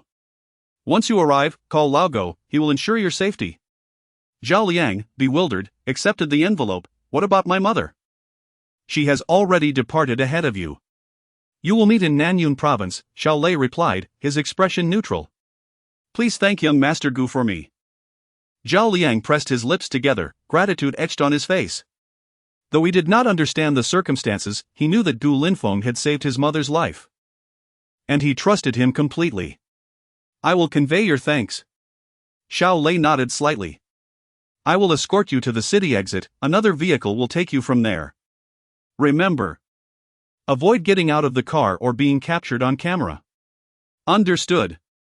Zhao Liang affirmed, nodding earnestly. Chapter 75, Here is 100 million. Spend it wisely. After Gu Linfeng had finished all his tasks, he drove his Lamborghini back to the royal manor in Xishan. Upon reaching the entrance, he was halted by the security personnel, who promptly allowed him passage upon recognizing his face, greeting him with utmost respect. He parked the car at the entrance and made his way into the castle. Linfeng, you're back! Gu Beichen exclaimed with a radiant smile. Approaching him with genuine warmth, how was school today? It was all right, Gu Linfeng replied, taken aback. That's good to hear. Is the money sufficient? Here is 100 million. Take it. Gu Beichen said, stealthily producing a bank card and handing it over. Gu Linfeng shook his head, I have enough money. Is it the same? This is your pocket money from your father. Be a good boy and take it. Gu Beichen transformed into a doting father. Gu Linfeng was astonished. Sensing Gu Beichen's enthusiasm for him was even greater than the previous day. What is going on? Has paternal love awakened overnight? The reason for the sudden change was that Gu Beichen had secretly taken a strand of Gu Linfeng's hair from his room for DNA testing, confirming that Gu Linfeng was indeed his biological son. Thus, the tender paternal scene unfolded. Ah, so you're secretly giving Linfeng money, are you? Gu Xinyu stormed in, her tone fierce, snatching the bank card away. Xinyu, this is your younger brother. What's wrong with giving him a bit of pocket money? Gu Beichen's expression darkened. Does mom know about this? Gu Xinyu retorted fearlessly. Well, just keep it from your mother for now. Gu Beichen, in front of his daughter, had completely transformed into a devoted father, speaking in a very humble tone. Gu Linfeng shook his head helplessly, wondering where the image of the wealthy tycoon had gone. At that moment, Gu Nanling and Wu Yuzhen entered together. Oh, what is happening here? Wu Yuzhen asked with a smile. Mom, let me tell you, Gu Xinyu began, eager to report. Xinyu, Gu Beichen gestured, attempting to silence her. Mom, I caught Dad secretly giving Linfeng pocket money, and this card has 100 million in it. What should we do? Gu Xinyu brandished the bank card. Is this true, Gu? Wu Yuzhen's expression changed. Indeed, dear. Is it not normal for a father to give a little pocket money to his child who has just returned? Gu Beichen lowered his head like a guilty child. Wu Yuzhen remained silent, taking the bank card from Gu Xinyu. You give him this much pocket money right after he returns? What if he gets spoiled? Wu Yuzhen's tone was calm. Yes, you're right. Gu Beichen nodded vigorously. The money is confiscated. Wu Yuzhen's face was cold. Yet she turned to Gu Linfeng. Linfeng, you don't blame mom, do you? Why would I blame you? I'm not short on money. Gu Linfeng smiled. Brother? Is that Lamborghini outside yours? Gu Nanling suddenly interjected. Gu Linfeng nodded, yes, it's mine. He shook the keys in his hand. Gu Xinyu, with keen eyes, noticed the watch on Gu Linfeng's wrist. Patek Philippe? Gu Linfeng, you're quite the hidden gem. Gu Xinyu was slightly surprised. As the daughter of a billionaire, she lacked for nothing and naturally looked down on a watch worth a few million. However, the fact that Gu Linfeng could afford it through his own means irked her immensely. Wu Yuzhen was also mildly surprised. It seemed she had underestimated her son. Since you're not short on money, then let this money go to Nanling. Wu Yuzhen smiled as she passed the bank card to her younger son. Thank you, Mom. You're so kind. Gu Nanling affectionately hugged Wu Yuzhen. Wu Yuzhen beamed with joy. Gu Linfeng, however, looked at Gu Baichen, responding only with a helpless smile. With a discreet glance, Gu Linfeng announced, "I'll head back to my room now." He then walked towards the staircase on his own. "Mom, look at Gu Linfeng. He clearly doesn't regard you at all, just walks away." Gu Xinyu complained indignantly. "Mom, brother has just returned and isn't accustomed yet, please don't be angry," Gu Nanling kindly advised. Wu Yuzhen said nothing, instead affectionately ruffling Gu Nanling's hair. Upon returning to his room, Gu Linfeng was about to lie down and relax when he suddenly noticed the sheets were slightly wrinkled. "Has someone been here?" Gu Linfeng, with a keen eye, could detect the slightest details in his surroundings. Considering Gu Baichen's attitude towards him, a realization dawned upon him. It made sense. If Gu Linfeng were in Gu Baichen's position, he would also seek confirmation from relevant authorities. Knock, knock, knock. There was a knock at the door, and Gu Baichen entered. "Son, are you settling in well?" "It's all right," Gu Linfeng gestured to the sofa, "let us sit and chat." "Sure." Gu Baichen took a seat by himself. "I'm quite curious about how I was lost all those years ago." Gu Linfeng initiated the conversation after sitting down. Gu Baichen shook his head. "I'm not entirely sure, but it was likely the doing of a rival." "Fortunately, you're back," Gu Linfeng replied with a smile. "I see your status in this family is rather low." Gu Baichen's expression darkened, that is out of respect for my wife. Gu Linfeng merely smiled in response.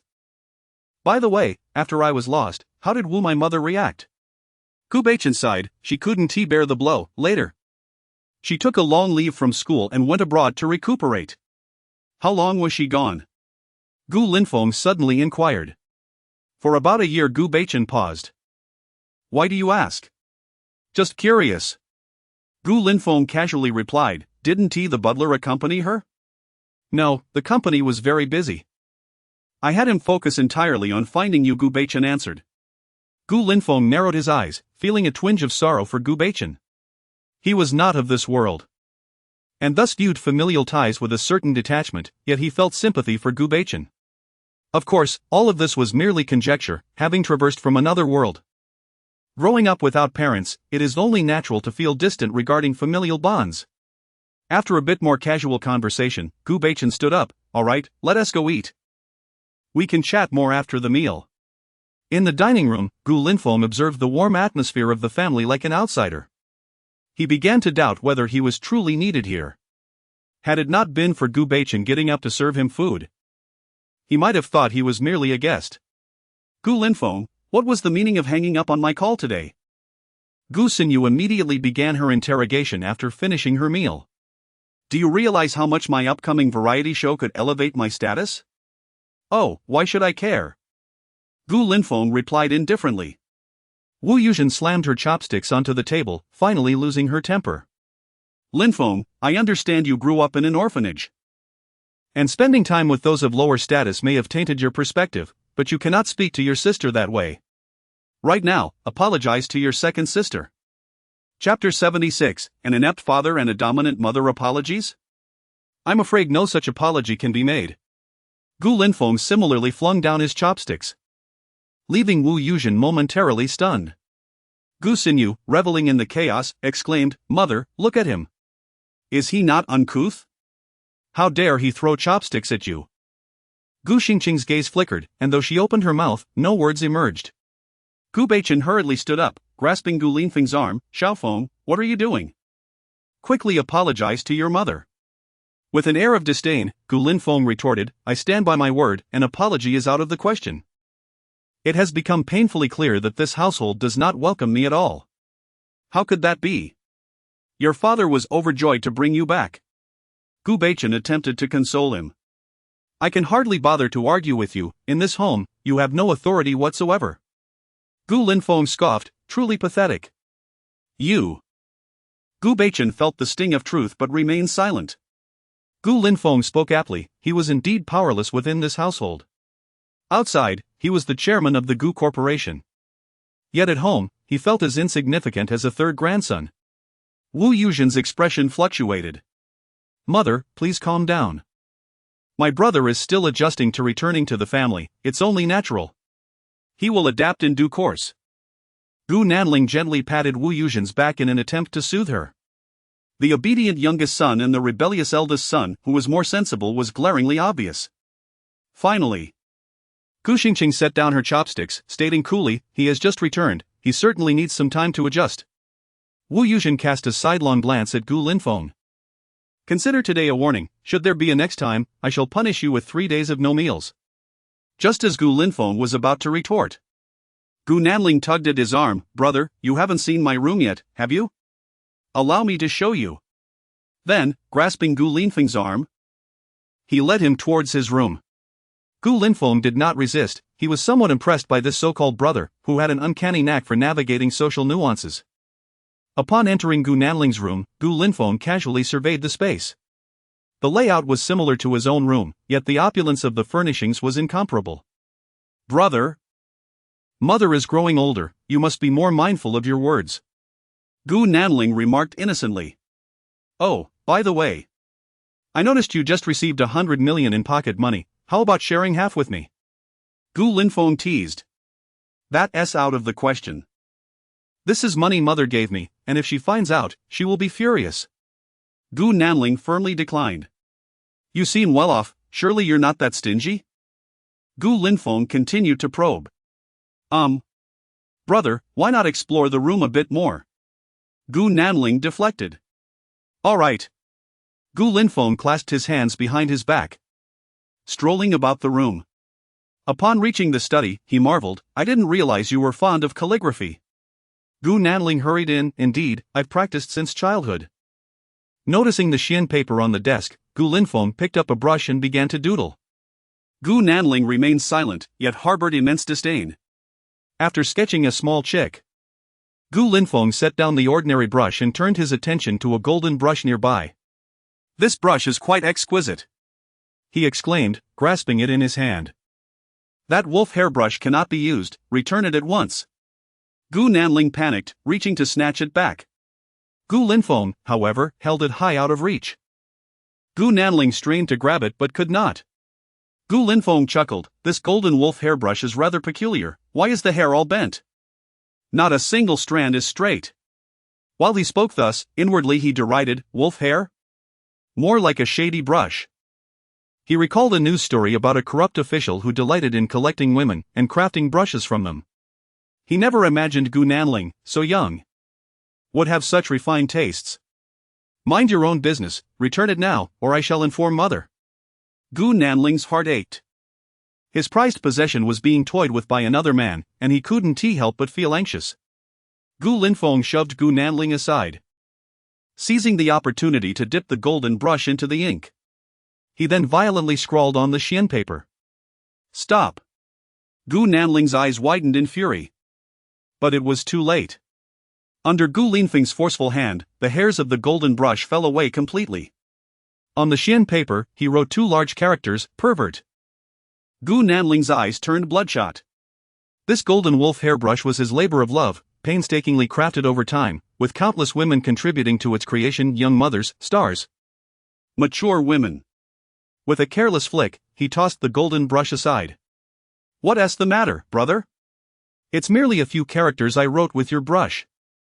Why are you so agitated?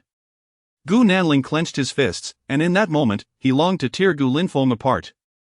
Unfazed by Gu Nanling's feelings, Gu Linfeng continued to explore the room. Oh, I didn't realize you had such a fascination with specimens. He laughed, pointing at a peculiar album on the wall. Please leave my room immediately. Gu Nanling hurried after him. What sort of specimen is this? It looks oddly like meat. Is that beef? Gu Linfeng chuckled.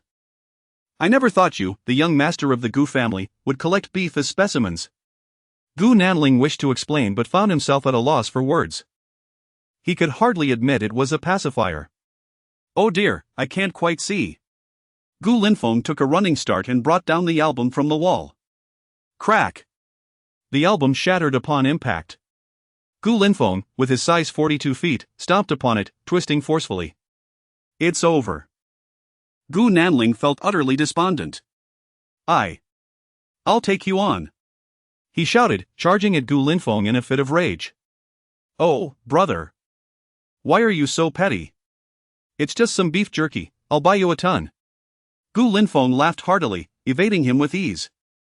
Gu Nanling, exhausted from his indulgences, soon found himself panting for breath. "I won't play eagle catches the chick with you anymore, I have things to do. I'll take my leave." Gu Linfeng turned and departed, leaving Gu Nanling standing there in stunned silence. Once Gu Linfeng had left. "No!" The background music swelled. Snowflakes drifted down. Gu Nanling knelt on the floor, cradling the golden wolf hairbrush in one hand and the shattered album in the other, as if he could hear the sound of his heart breaking. "What is Nanling doing in there? That sound is utterly heartbreaking," Gu Beichen remarked, massaging Wu Yuzhen's shoulders in the room, surprised. "Perhaps he lost at a game." Wu Yuzhen replied dismissively. "By the way, we must not spoil the children. I'm quite displeased that you gave Linfeng money without consulting me today." "I know." Gu Beichen seemed to recall something, saying, "Though Nanling and Linfeng are a year apart, they share the same birthday. I wish to prepare a surprise for Linfeng tomorrow." "Very well, do as you wish," Wu Yuzhen replied nonchalantly. "Enough of the massage, I shall check on Nanling." Wu Yuzhen, feeling a twinge of concern for Gu Nanling, brushed aside Gu Beichen's hands and headed outside. Chapter 77, The Shop Worth 3 billion. Upon entering Gu Nanling's room, Wu Yuzhen furrowed her brow. "What are you doing?" Gu Nanling was kneeling on the floor, tears streaming down his face. Seeing Wu Yuzhen enter, he quickly wiped his tears and spoke in a flustered manner, "Brother is back. I was afraid you might neglect me in the future, and I felt a bit sad." "Good son, do not worry too much," Wu Yuzhen said with a pained expression. "You will always be my precious son." "But I am merely an adopted child." Gu Nanling's spirit sank. "What nonsense are you speaking? You will always be your mother's good son, and—" Wu Yuzhen opened her mouth, hesitating to continue. "And what?" Gu Nanling scratched his head. Nothing at all." Realizing she had misspoken, Wu Yuzhen hurriedly clarified. "What I meant is that your position in your mother's heart is of utmost importance, no one can shake that."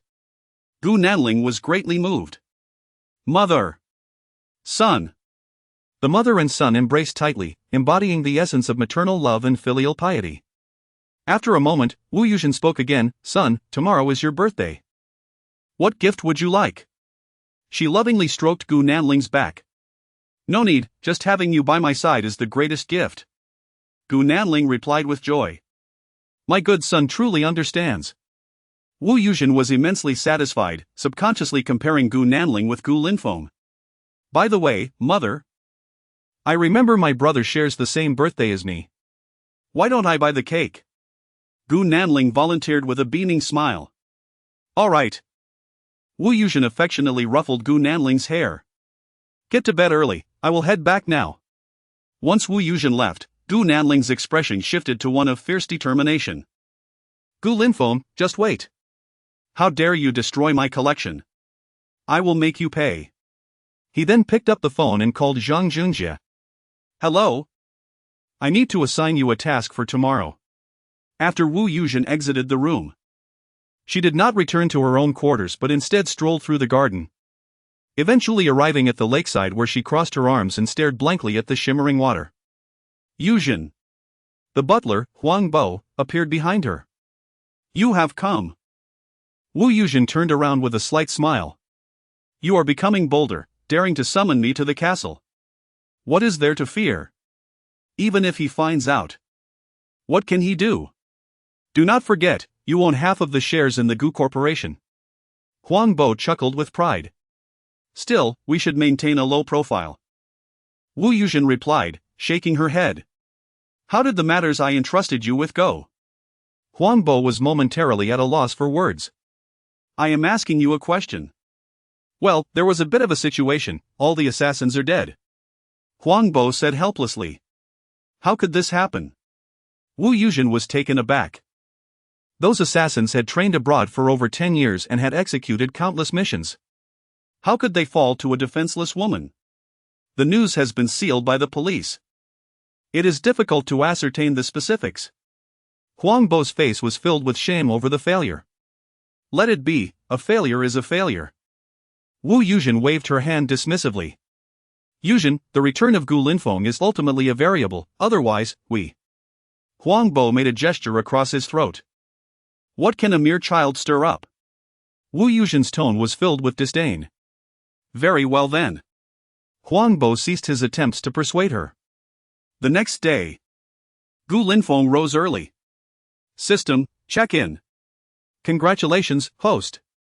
You have acquired the ownership of 58 retail shops on the luxury commercial street in the city center. Total value, 3 billion. Gu Linfeng was slightly taken aback. Retail spaces on a luxury commercial street were worth their weight in gold. Those who could rent such spaces were all top-tier luxury brands. Suddenly, his phone rang. Hello? Who is calling? Is this Mr. Gu? I am Ming Hongtu, the general manager of Tianyao Property. I would like to report to you in person. Gu Linfeng understood. It seemed another character arranged by the system was on the way. Let us discuss this later, he said before hanging up.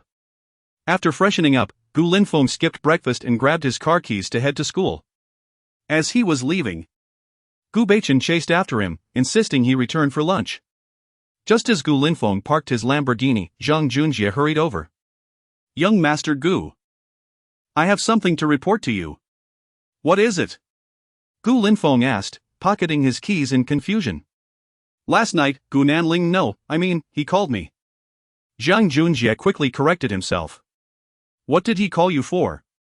Gu Linfeng chuckled, having destroyed Gu Nanling's collection the previous night, feeling quite pleased.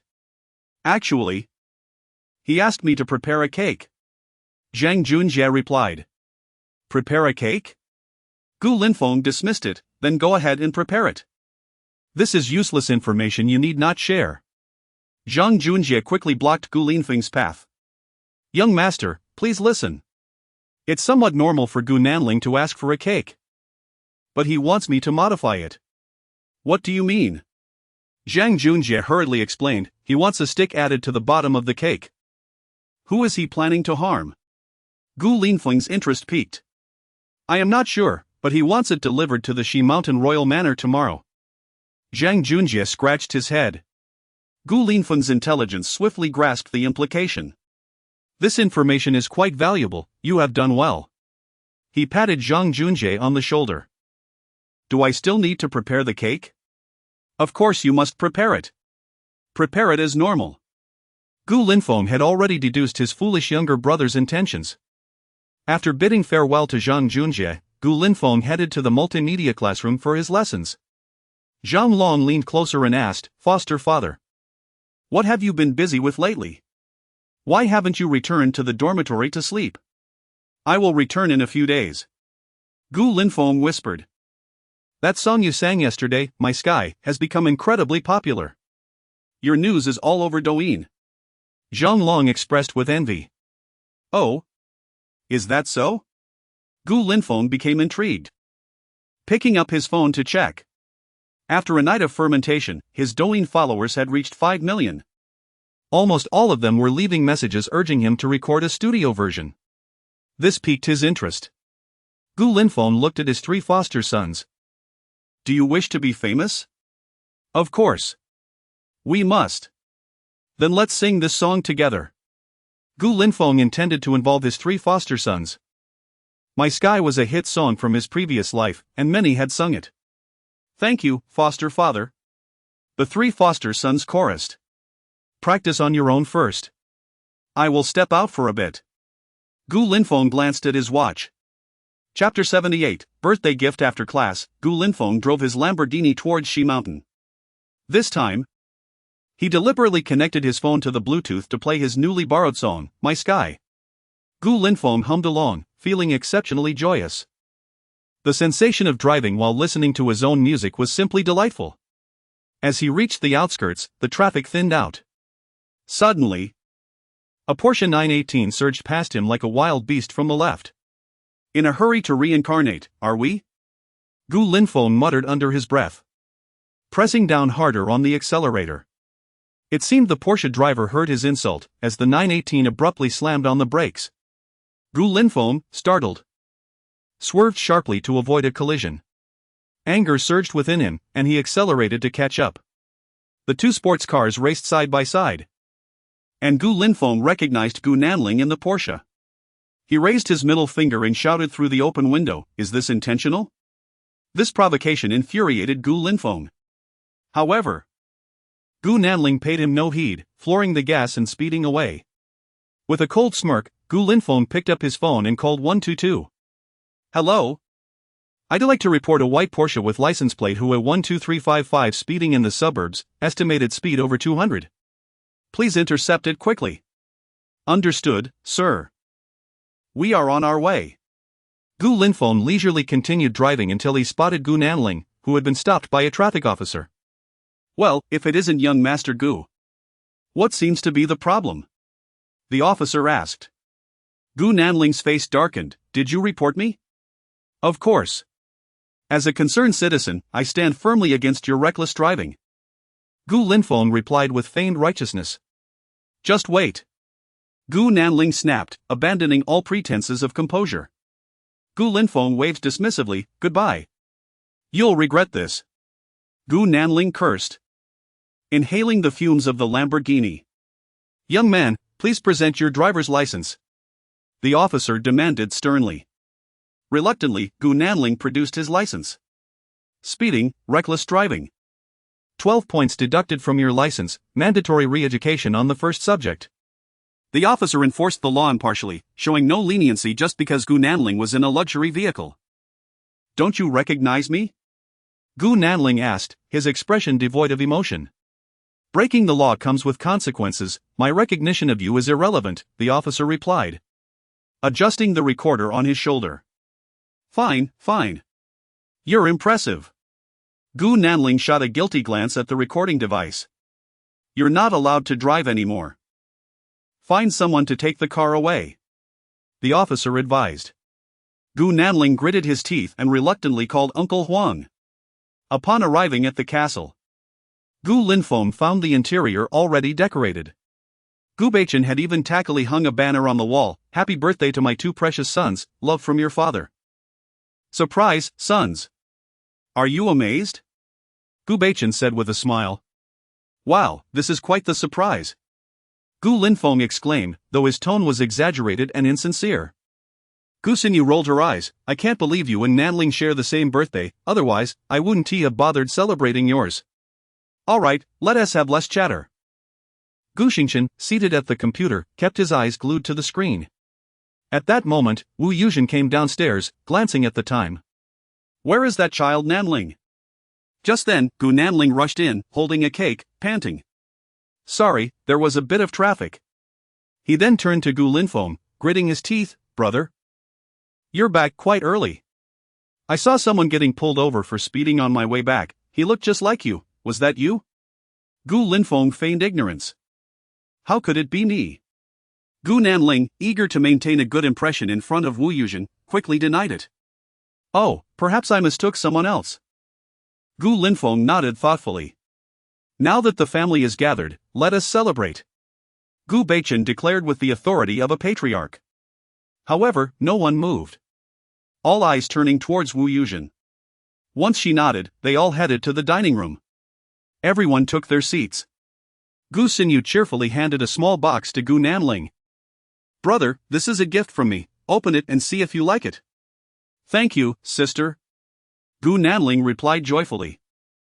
Inside was a Vacheron Constantin watch valued at around 3 million, a true masterpiece from the brand. "And Linfeng's gift?" Gu Baichen asked, furrowing his brow. "Oh, of course I prepared something." Gu Xinyu grinned, pulling out a similarly wrapped box.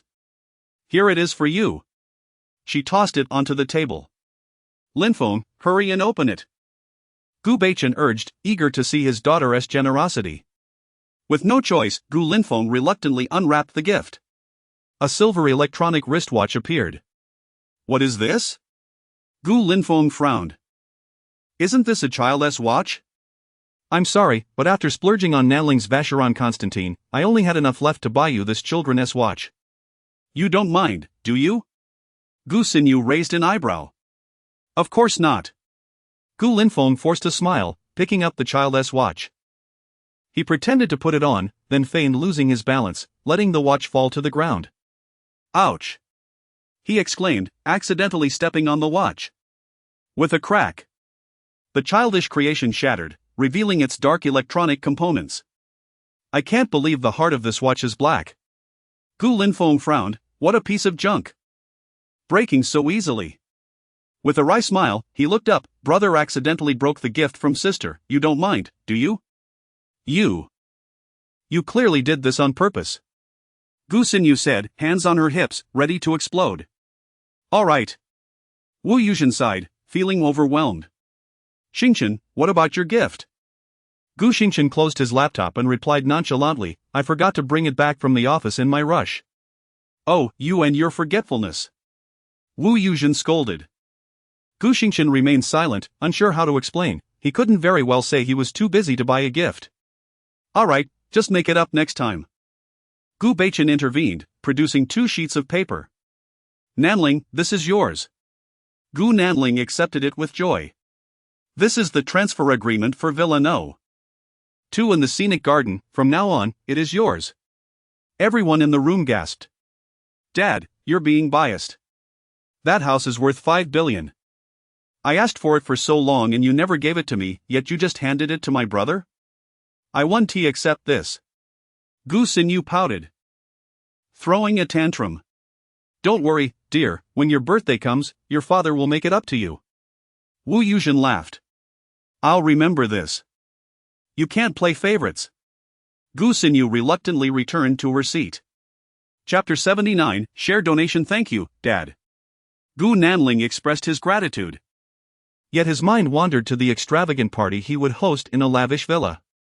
Gu Linfeng, however, maintained a stoic expression. After all, he resided in Villa Number 1.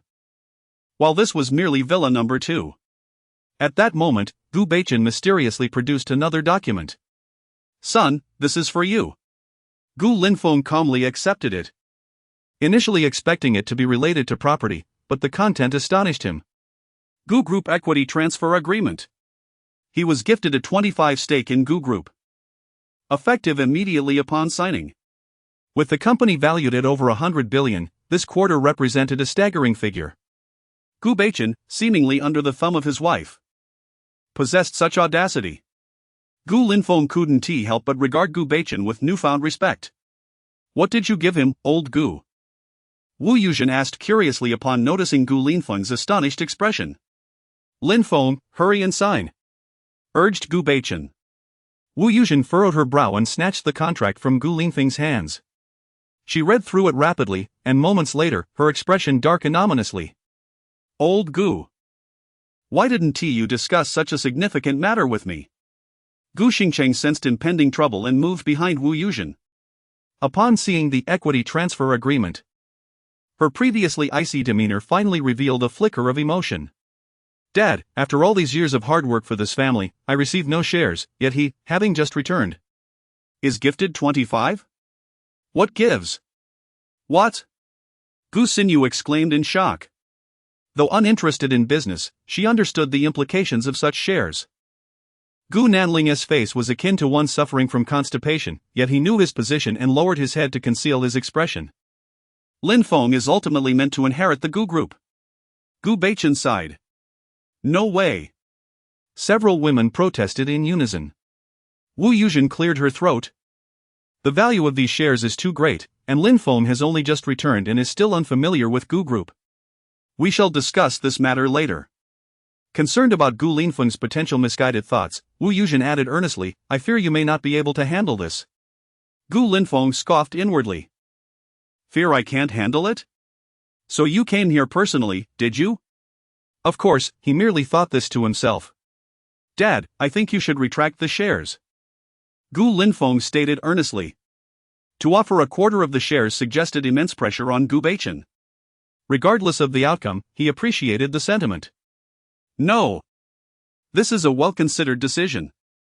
Gu Beichen insisted solemnly. Old Gu, don't forget that I own half the shares of the group. Wu Yuzhen exclaimed, standing up in agitation. But don't forget that incident from years ago. Wu Yuzhen's expression darkened further. Mentioning that incident, Gu Beichen's eyes dimmed, casting a resigned glance at Gu Linfeng before returning to his seat in despair. In that moment, he appeared to age a decade, losing the aura of a formidable businessman. How pitiful. Gu Linfeng mused, curious about the nature of that past incident and its magnitude to bring such a man, sharing a name with the domineering CEO Gu Beichen, to this state. Let us put that matter aside and continue. Wu Yuzhen clapped elegantly, as if nothing had transpired. Bring everything in. Gu Linfeng was taken aback. What gifts required such pomp? Steward Lao Huang entered with 4 or 5 servants, carrying boxes. After placing the boxes down, Wu Yuzhen first retrieved a document from one, tenderly handing it to Gu Nanling. Initially downcast, Gu Nanling's face brightened upon seeing the document. "Thank you, mother," he exclaimed, glancing at it. He soon realized it wasn't the equity donation agreement, but rather a property transfer agreement. Commercial Street Property Transfer Agreement. Nanling, you've grown up. It's time to venture into your own business. This is a prime storefront in the commercial street. Think about what business you might like to pursue and hone your skills. Wu Yuzhen's eyes crinkled with joy. Thank you, mother. Though feeling a bit disheartened, Gu Nanling dared not show it. Mom, please don't tell me the remaining gifts are for Gu Linfeng? Gu Sinyu's jealousy surged as she eyed the towering boxes. Linfeng just returned. What's wrong with a few more gifts? Wu Yuzhen waved her hand for Gu Sinyu to sit. Linfeng, open and see for yourself. All right, Gu Linfeng replied, crouching to lift a box. As he unwrapped it, he discovered a gift box labeled Linfeng's first birthday gift. Inside lay a golden longevity lock. This is what you should have worn at your 1-month celebration, but you were no longer with the Gu family then, so I'm making it up to you now. Wu Yuzhen explained with a smile. Gu Linfeng said nothing, moving on to the second gift, which left him speechless. It was a piece of children's clothing. I knitted this for you, Wu Yuzhen proclaimed, moved by her own sentiment. At that moment, Gu Sinyu ceased her complaints about favoritism, stifling laughter behind her hand. Even Gu Xingxing frowned. One by one, the gifts were unwrapped. Wu Yuzhen elucidated the significance of each until the last gift was revealed, a car key. Mom knows you have your own car, but you bought that one yourself. Wu Yuzhen clarified. This is a gift from me. You can keep this one and leave the sports car aside. Gu Linfeng stared blankly at the Volkswagen key in his hand, silently questioning whether this favoritism was excessive. Gu Nanling cruised out in a Porsche 918 while he received a Volkswagen? Adding it all up, Wu Yuzhen's gifts didn't even amount to 300,000. Mother. Brother is so overjoyed he can't even speak. Gu Nanling seized the moment to strike. Gu Beichen's expression darkened, wanting to explode but holding back, letting out a huff as he turned away. Chapter 80, The Cake You Purchased, How Was I to Know It Contained Something? Linfeng, do you like the gift? Wu Yuzhen inquired with a beaming smile. Yes, I absolutely adore it. Gu Linfeng's face twitched.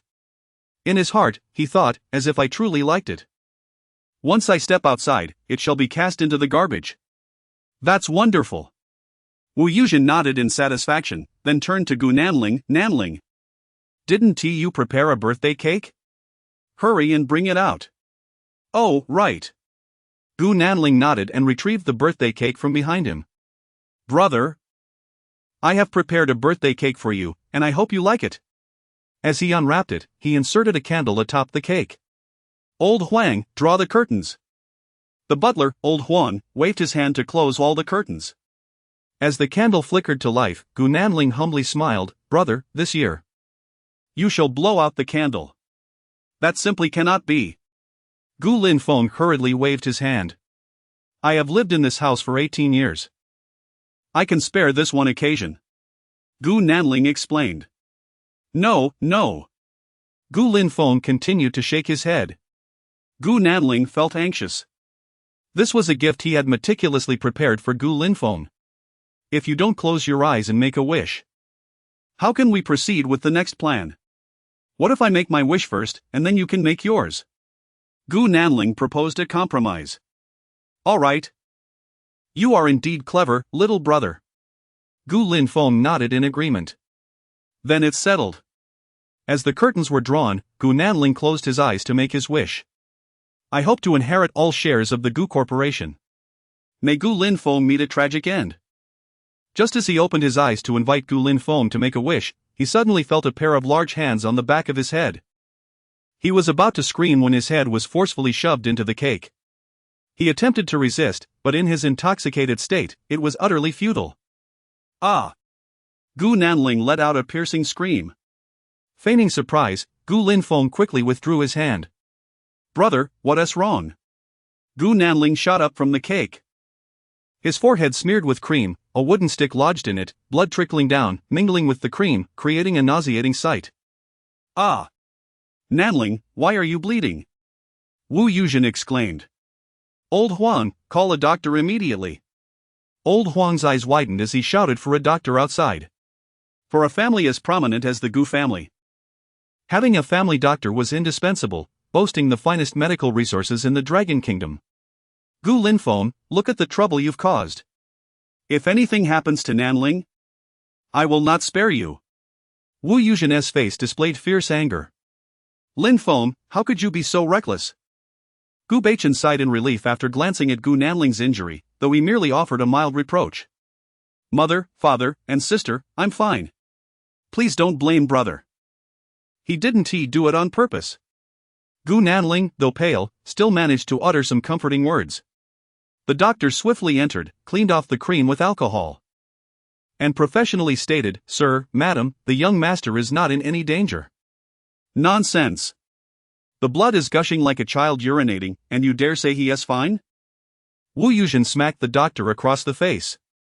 Blood flows like a river, and you make a comparison to a child's urine. Gu Linfeng stifled a laugh in his heart. Quick, stop the bleeding. The doctor, not daring to say more, instructed his assistants to begin suturing the wound. I don't need anesthesia. Gu Nanling shouted. For someone who relied on his intellect, anesthesia would numb his brain, which was absolutely unacceptable. Nanling is truly strong. Well done. Little brother. Gu Linfeng stood off to the side, observing like a spectator. 10 minutes later, Gu Nanling's wound was stitched up, drenched in cold sweat. Yet, one had to admit, this so-called brother was indeed tough, not uttering a single sound. My son, my heart aches so much. Wu Yuzhen wept as she embraced Gu Nanling. It's nothing, it's just a few stitches. Gu Baichen reproached Wu Yuzhen for making a mountain out of a molehill. Do you understand? If it had been a few centimeters off, your son would have lost his eyesight. Wu Yuzhen released Gu Nanling and yelled at Gu Baichen. He is fine, isn't? Gu Baichen muttered under his breath. Ignoring Gu Baichen, Wu Yuzhen, in a fit of rage, approached Gu Linfeng and slapped him once more. Gu Linfeng effortlessly dodged. Are you still going to evade? Wu Yuzhen roared in fury. Why shouldn't I evade? Gu Linfeng sneered, I didn't purchase this cake, how could I know it contained a stick? As he said this, he felt a twinge of regret, wishing he had aimed a few centimeters higher. If so, Gu Nanling would become a pirate captain. My foolish younger brother would also lose an eye. Nonsense. Wu Yuzhen cursed vehemently, you uncouth child, do you dare argue with me? With that, she picked up the knife meant for cutting the cake and lunged towards Gu Linfeng's chest. Gu Linfeng did not dodge, allowing the cake knife to pierce his chest. Put. Blood splattered onto Wu Yuzhen's face. The knife fell to the ground as Wu Yuzhen regained her composure. Why didn't you evade? Because I'm not afraid. Gu Linfeng's tone was chillingly indifferent. Why aren't you afraid? Not afraid is simply not afraid. Wu Yuzhen panted heavily, this time I shall let it go, if there's a next time, you're out of the Gu family. Out of the Gu family? Gu Linfeng burst into laughter, mockingly looking at everyone in the room. At that moment, he was ready to explode. Since I returned, have any of you treated me as a member of the Gu family? My son, how could you think that? Gu Baichen's face contorted with pain. Look at your pathetic self, close your mouth. Gu Linfeng shouted in frustration. You. Gu Baichen hesitated, pondering Gu Linfeng's words. realizing they held some truth. He indeed had been quite pathetic. Just a few days after returning, you've grown wings? Gu Xinyu taunted, her heart racing with excitement. You have no say in this matter. Gu Linfeng shot a fierce glare at Gu Xinyu, directing his words at Wu Yuzhen, on my birthday. You give to foster son a property worth billions, while you give me, your own flesh and blood, nothing but trash. How biased can you be? Your treatment of me makes me extremely curious. What exactly did I do wrong? Gu Linfeng pointed at Wu Yuzhen, whose face had turned ashen, and continued to press. Did I disturb the tomb of your ancestors, that you harbor such hatred towards me? His words struck like thunder, leaving the Gu family in a state of shock. How dare Gu Linfeng speak so boldly? Gu Xingqing glared. Gu Linfeng, you've lost your mind, apologize to your mother immediately. The eldest sister, lacking any presence, finally spoke up, yet her words demanded Gu Linfeng to apologize. Apologize? Gu Linfeng laughed again. What if I refuse? Readers, wouldn't this deserve a 5-star review? Additionally, regarding Gu Linfeng's background, rest assured, there will be a reversal. Your current speculations are nearly all incorrect. Chapter 81, Severance of Ties. Leave the Gu family right now without an apology. Wu Yuzhen exclaimed, her astonishment giving way to incredulity as she struggled to comprehend how this child, whom she had only recently found, dared to speak to her in such a manner. Was it too lenient to demand his departure from the Gu family? Gu Linfeng scoffed, do you want me to return the life I owe you? After all, am I not your progeny? He shook his head dismissively, no, how could I possibly return a life? Instead, since my blood flows through your veins, I shall return your blood. Disregarding the pain coursing through his body, Gu Linfeng retrieved his phone, opening a calculator amidst the puzzled gazes of the Gu family members. The human body comprises approximately 7 to 8% blood. When you bore me, I weighed at most 7 or 8 gene. Therefore, I owe you. He began tapping on his phone, lifting his gaze moments later. I shall return you 6 liang and 4 fun of blood. And considering the knife you plunged into me, I must account for at least 4 liang lost, so I will return you 6 liang. A grin spread across his face. The onlookers found themselves in a state of utter bewilderment, having never witnessed someone bargaining with themselves. Gu Linfeng chuckled inwardly, lamenting that had he been a woman, he could have sent monthly care packages of sanitary products as a form of restitution. Do you believe this will sever your ties with the Gu family? You are delusional. Wu Yuzhen thundered in rage. I am born free, I shall go wherever I please. Gu Linfeng declared, his lips curling into a confident smirk. Rest assured, I will regularly donate blood at the central blood station to repay you. Is it my blood you desire? Wu Yuzhen fumed. Then what else could it be? Gu Linfeng teased. Do you wish for my life instead? Spare me the futile arguments. From this moment forth, I, Gu Linfeng, formally sever all ties with the Gu family. His declaration elicited a myriad of reactions. Gu Nanling silently cursed him as a fool, envisioning himself at the helm of the Gu Corporation. Gu Xingqing felt a pang of guilt, while Gu Xinyu was the most blunt, exclaiming, Splendid! Your departure from the Gu family is for the best. This way, no one will contest our shares. Gu Baichen attempted to appeal to familial bonds. Son, I have finally found you. How can you so easily sever ties with us? Gu Linfeng sighed. Had you been more assertive, perhaps I would not have faced such injustices. This is a notification, not a negotiation. Gu Linfeng stated firmly. Give up that hope, I shall never agree. Gu Linfeng called for the butler to fetch paper currency, declaring, I need a formal document right now. Delighted. Huang Bo moved to comply, but was halted by Gu Baichen. You dare. Old Huang, disregard him, fetch the paper and pen now. Let us see how much trouble Gu Linfeng can stir outside. Wu Yuzhen's tone was calm and collected. Understood, madam. Huang Bo disregarded Gu Baichen's murderous glare and hurried off for the materials. Gu Linfeng wasted no time, he took the pen and began writing.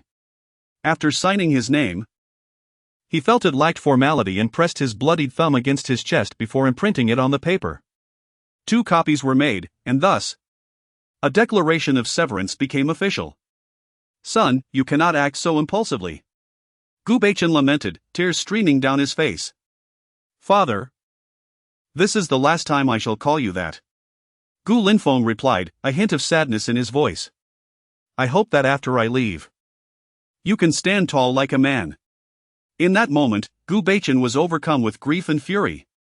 Here, take this. Gu Linfeng tossed one copy to Wu Yuzhen. Not so fast. Gu Xinyu interjected, what is this? It holds no legal weight. If you're so capable, post this online. Would you dare? Very well, as you wish. Gu Linfeng took out his phone and began recording. Friends, those who know me are aware that I am an orphan. Yet ironically, my biological parents are the Gu family, the wealthiest in Huai. Having been found in recent days, this family has suffocated me, prompting me to make the following declaration. First, I renounce my status as the heir of the Gu family. Second, I formally sever all relations and dealings with the Gu family. This video serves as proof. If I violate this, may heaven and earth condemn me. His last statement rang out powerfully, illustrating the fervor of his resolve to leave the Gu family behind. At that moment, Gu Baichen appeared as a withered old man. Upon clicking send, Gu Linfeng approached Gu Nanling, his eyes filled with mischief. My foolish younger brother, is this what you wished for? Brother, you misunderstand. I do not wish for you to leave the Gu family, even after you nearly blinded me. I harbor no resentment. Gu Nanling's expression shifted to one of desperation. You cannot leave, how shall I survive without you? In that instant, Gu Nanling seemed to embody a dramatic actor, perhaps having watched countless performances in his leisure. Ah! Continue your charade. Gu Linfeng waved dismissively, preparing to walk away. Wait! Wu Yuzhen called after him, halting his steps. What now, madam? Gu Linfeng turned back. Since you have severed ties, you should remove the pendant from your neck. Wu Yuzhen stated with a stoic expression. Very well. Gu Linfeng unhesitatingly removed the pendant and tossed it onto the table, striding toward the exit. He possessed nothing but flesh and blood and the pendant inscribed with the Gu character. Leaving the old castle without a backward glance, Gu Linfeng entered his Lamborghini, driving off into the horizon. What the future held was uncertain, yet in that moment, he felt an exhilarating sense of liberation. The title of heir to the Gu family held no value in his eyes. With the system by his side, wherever he went would be his domain. The video of Gu Linfeng's severance of ties, featuring Gu Baichen and Gu Xinyu, created an uproar upon its release. I never imagined Gu Linfeng was the lost heir of the Gu family, nor that he would sever ties. What has become of this world? Why forsake the heir to a billion-dollar empire to dwell among the lower echelons? Lower echelons? Have you seen someone with nearly 7 million followers in the lower echelons? Oh! I'm heartbroken. Brother Linfeng, fear not, I am willing to stand by your side through it all. Could you privately message me your location? Hey! You're practically throwing your pearls before swine. I am a classmate of Gu Linfeng, no wonder the tycoon's convoy was near ours the other day. He is indeed the lost child of the Gu family.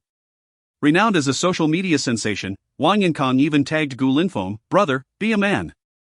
Countless onlookers flocked to Gu Xinyu, the Star's Douyin account, eager to glean information about Gu Linfeng's identity. Yet Gu Xinyu replied, Gu Xinyu once was, now is not, and will never be. Such resoluteness stirred the curiosity of many onlookers, prompting speculation about the grave circumstances that led Gu Linfeng to sever ties with the Gu family. Chapter 82, Recording a Song at Gu Family Manor.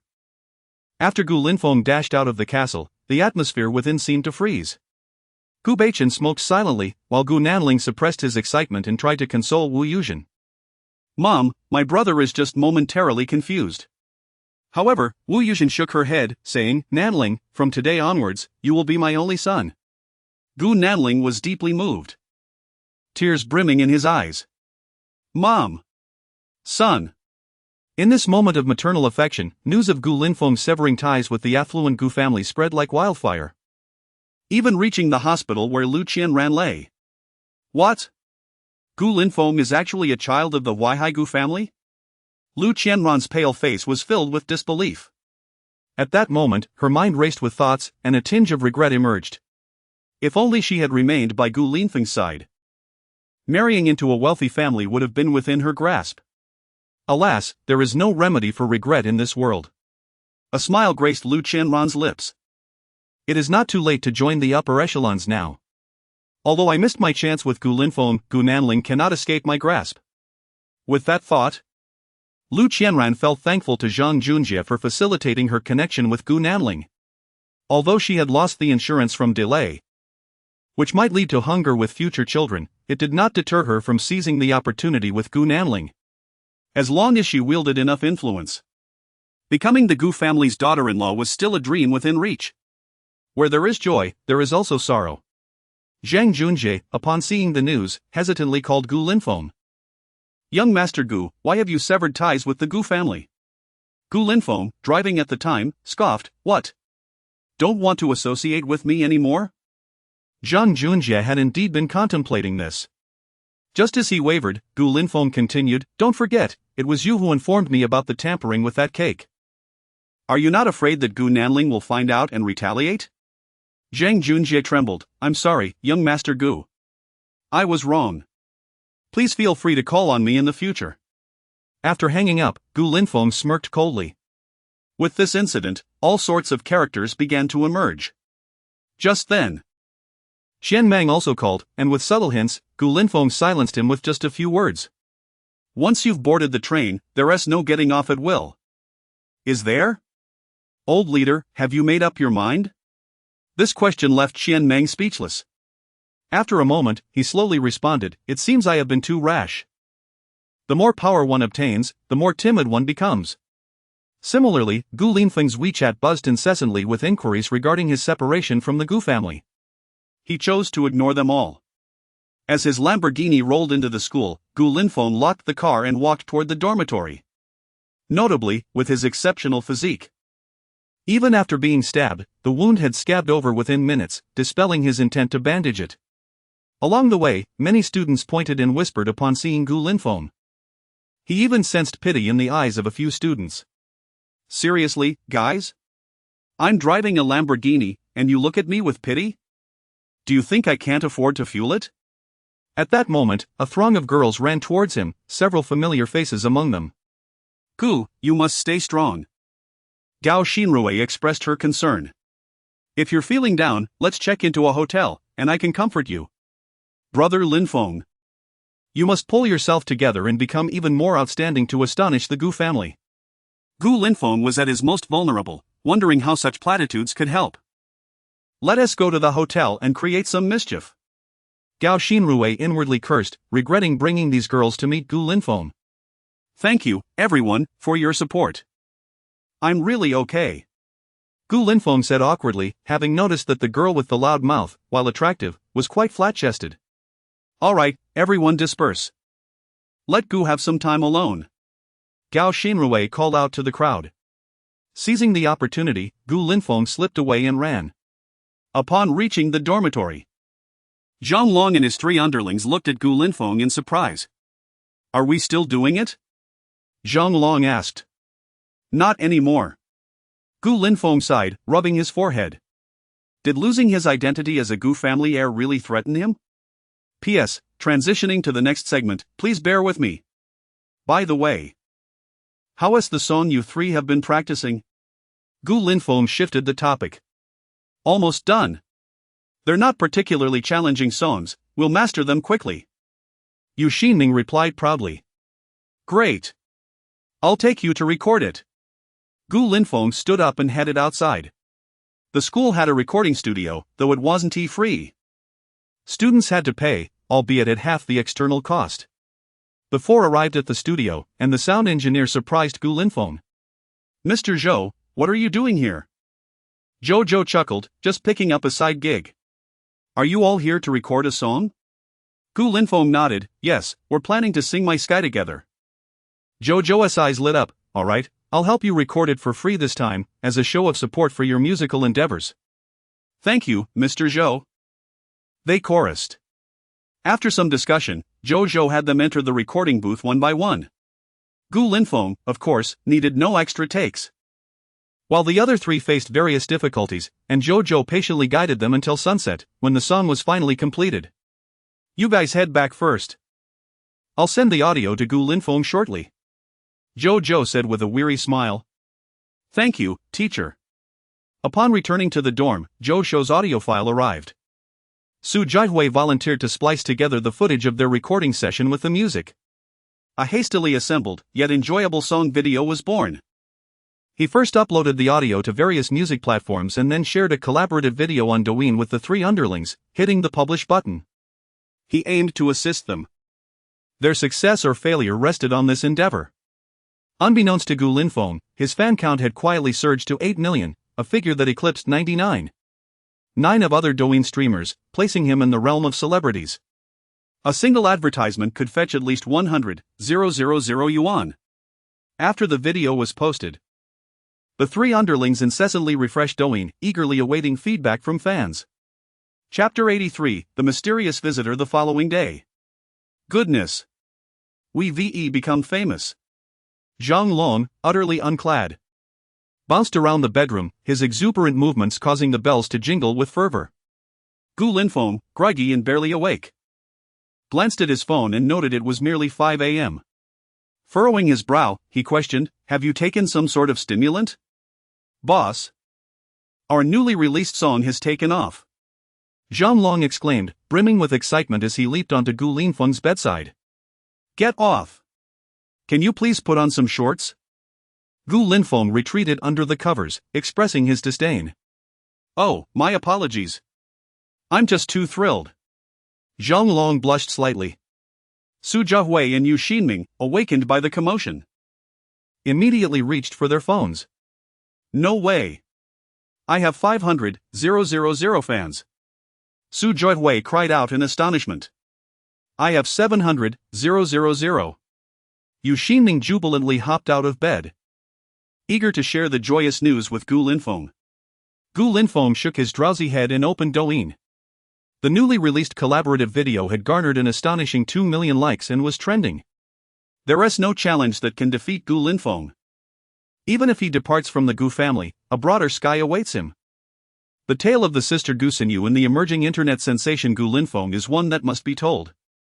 Simultaneously, countless netizens began to comment, "Gu Xinyu, esteemed star, what are your thoughts on your brother's song My Sky?" "What brother? If he is not my brother anymore, what does it matter?" Gu Xinyu retorted. "With 20 million fans, what is so impressive about him? Gu Linfeng has nearly 10 million fans from just 2 videos. Is he going mad? Please. A mere insect shaking a tree. A small Gu Linfeng is unworthy of comparison with Gu Xinyu. In terms of creativity, she far surpasses him. Oh, the one upstairs must be a sycophant of Gu Xinyu. What right does a star who relies on purchasing other songs have to compare with Gu Linfeng's originals?" Gu Linfeng glanced at the comments and chose to ignore them. Noticing it was still early, he scrolled through the trending topics. Of the 10 trending topics on Douyin, he occupied 3, while the remaining 7 were dominated by Mango TV.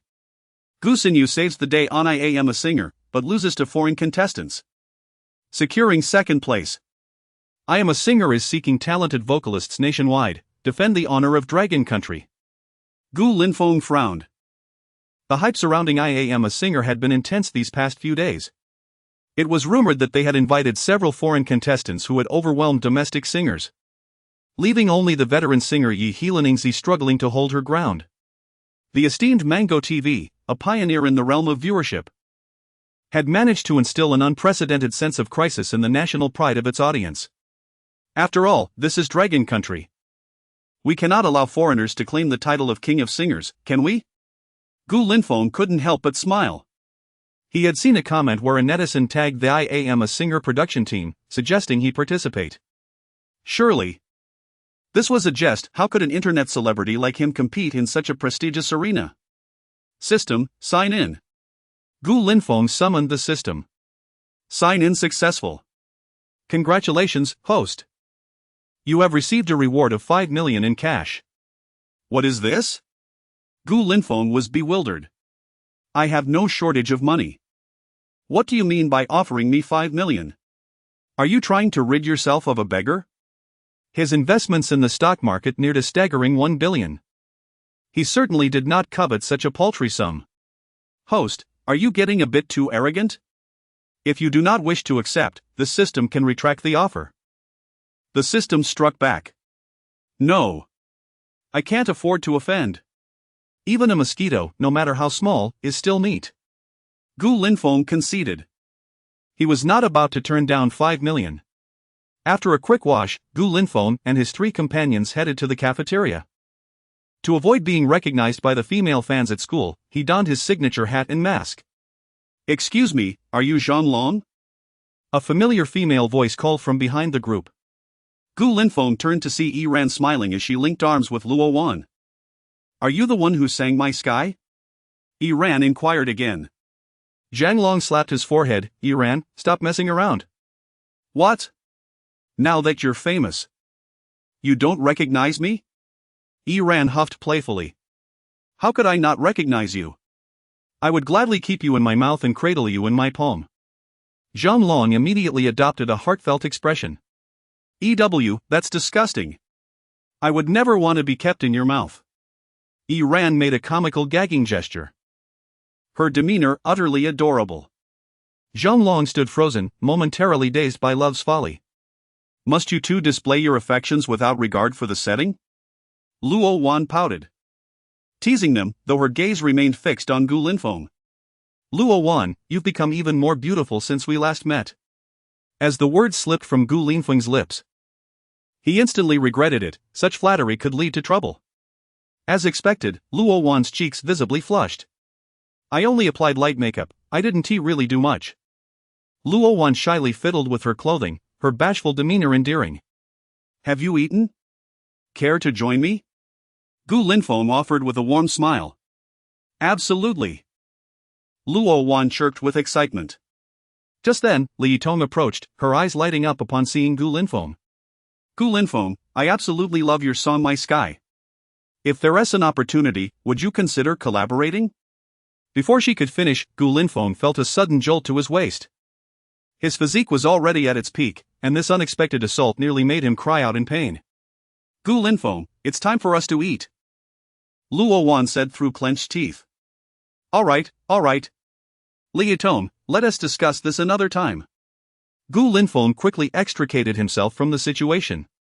As he observed the retreating figures, a hint of intrigue flickered across Li Yitong's youthful face. What an interesting man. After their meal, under the persistent gaze of Luo Wan, Gu Linfeng made a hasty exit. The women below were like tigers, they were not to be trifled with.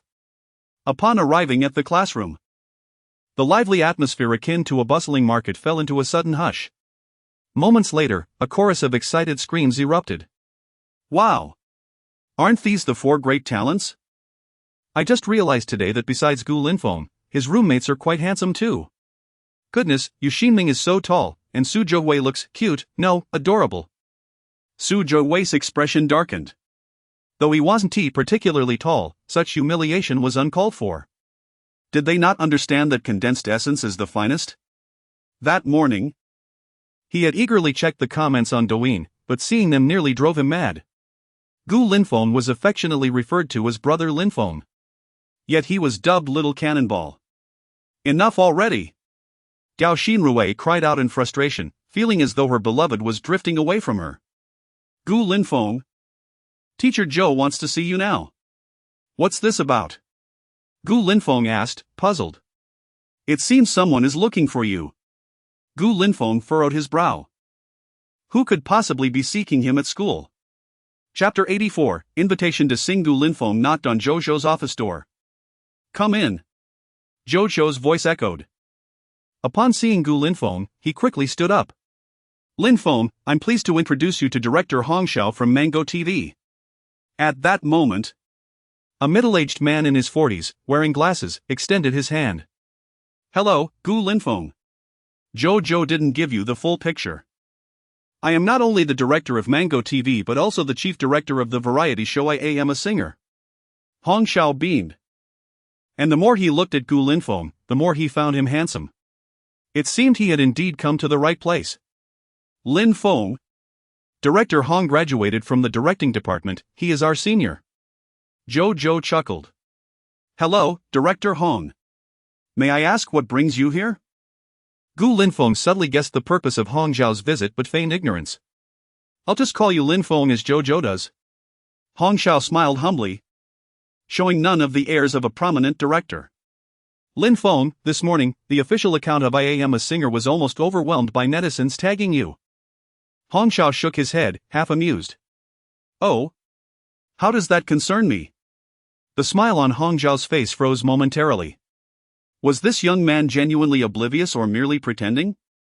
However, considering the traffic Gu Linfeng could bring to I Am a Singer, he patiently continued, of course, these netizens hope you can join I Am a Singer and fight for national honor. Fearing that Gu Linfeng might decline, Hong Xiao took a bold approach, but unexpectedly, Gu Linfeng merely shook his head at the suggestion.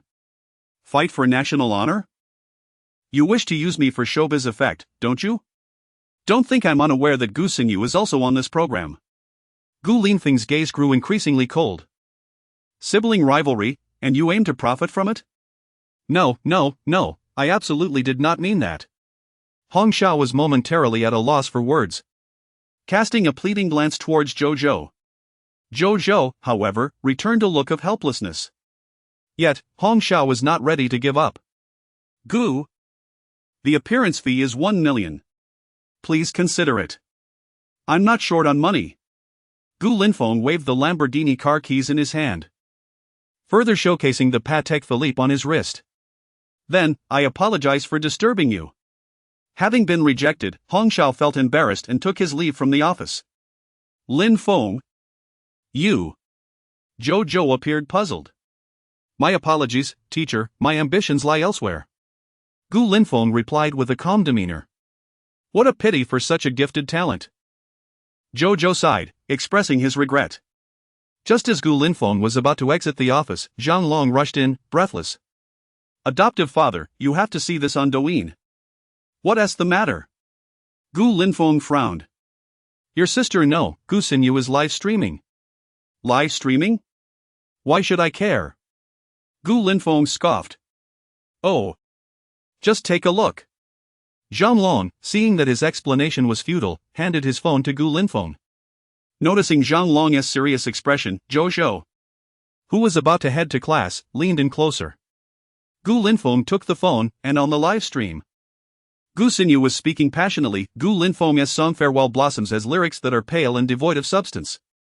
I truly cannot comprehend why his fans adore him.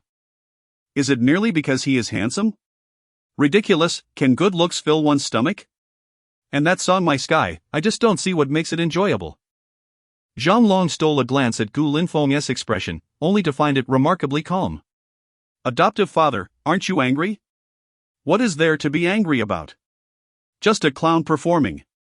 At that moment, Gu Xinyu continued to belittle Gu Linfeng on the livestream. I just appeared on I Am a Singer, and he will never get the chance. Some might ask why he will never make it. Ha ha.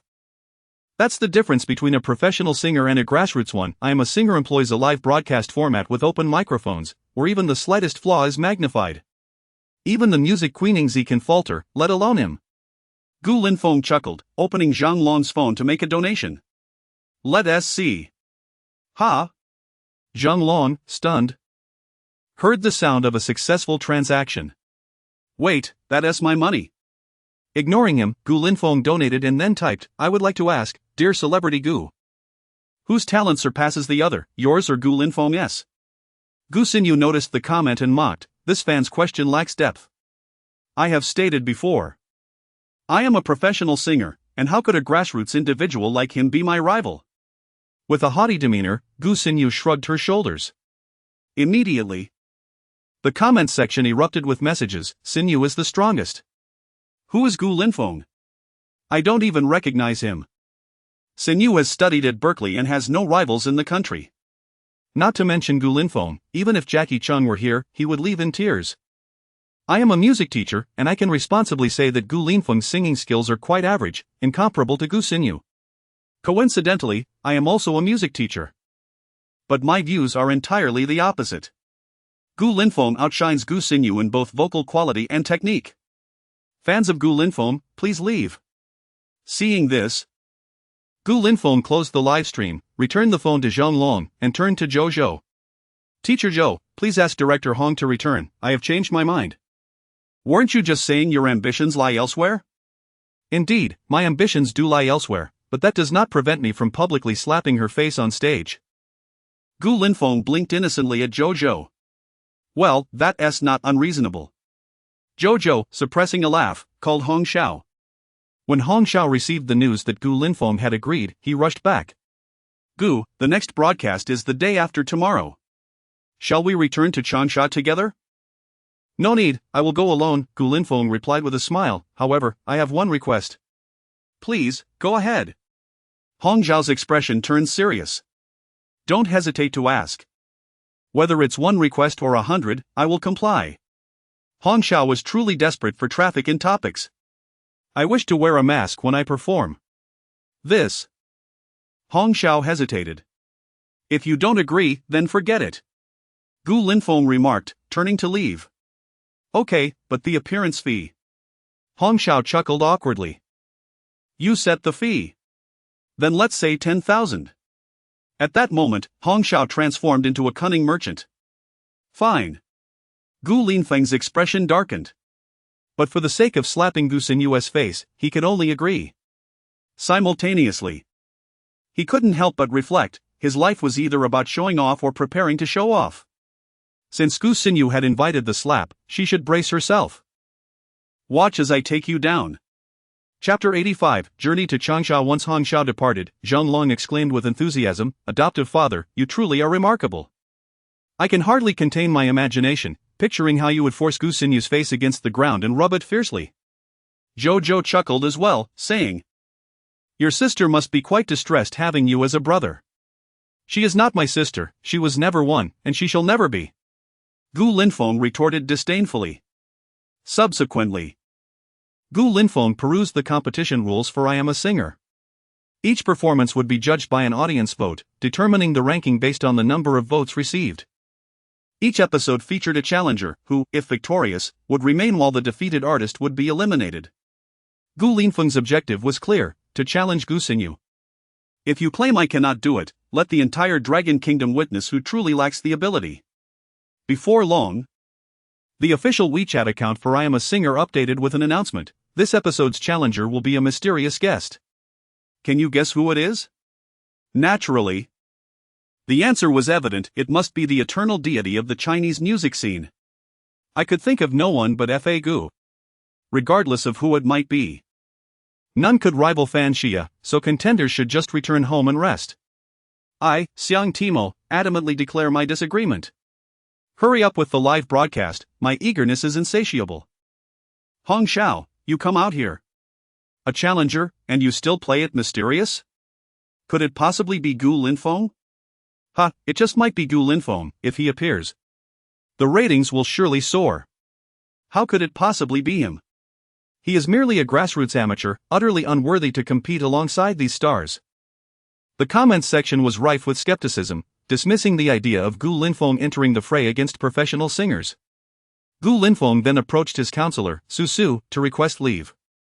Counselor, my dog just had puppies, I wish to take leave to see them.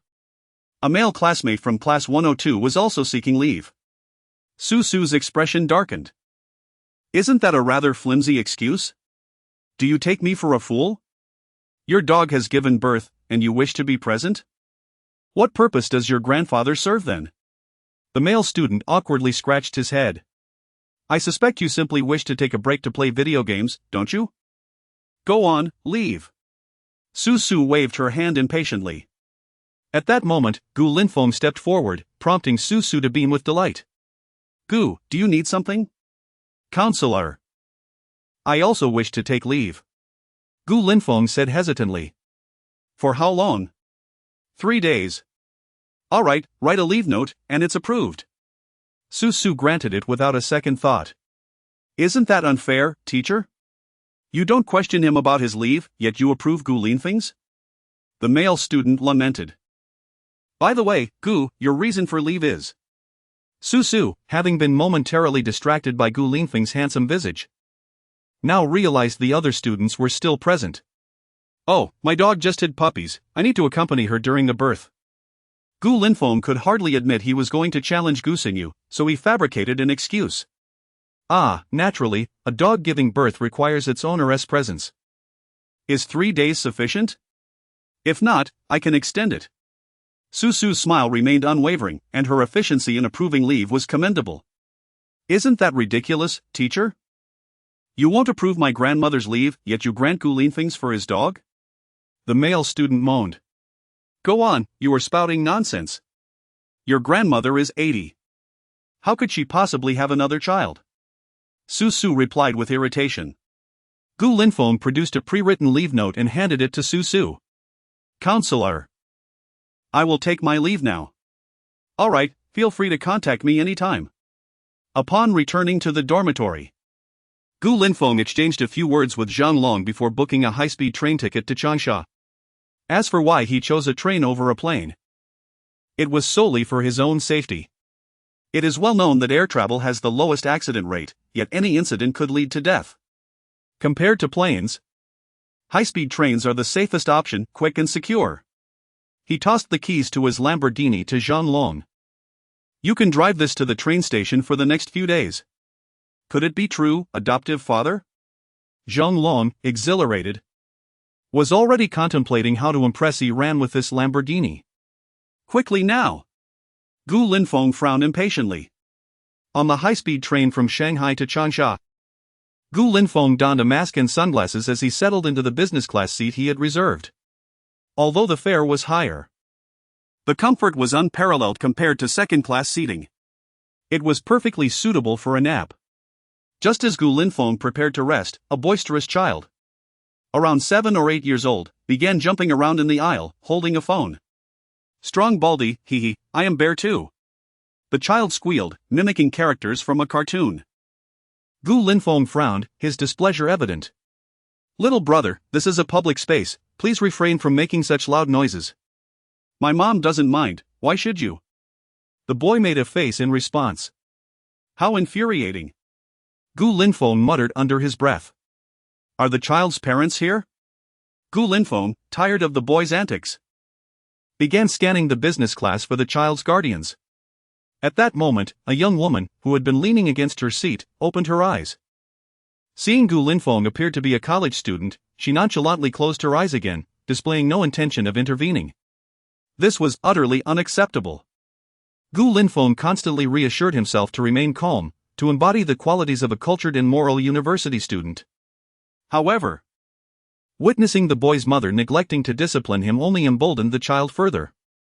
He dashed through the business class, sticking out his tongue and taunting, I make you mad. I make you mad. How absurd. Gu Linfeng inhaled deeply and called for the attendant, excuse me. Fortunately, the attendant was checking tickets and promptly approached upon noticing a request from a business class passenger. Sir, how may I assist you? This little brat is jumping around. Aren't you going to do something about it?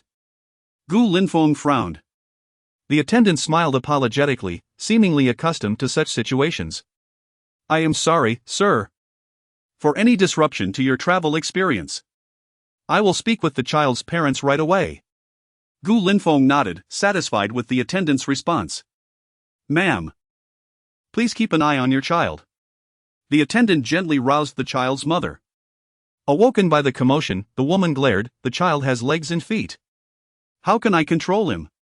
Am I supposed to tie him to the chair? If you can manage him, go ahead, just let me sleep.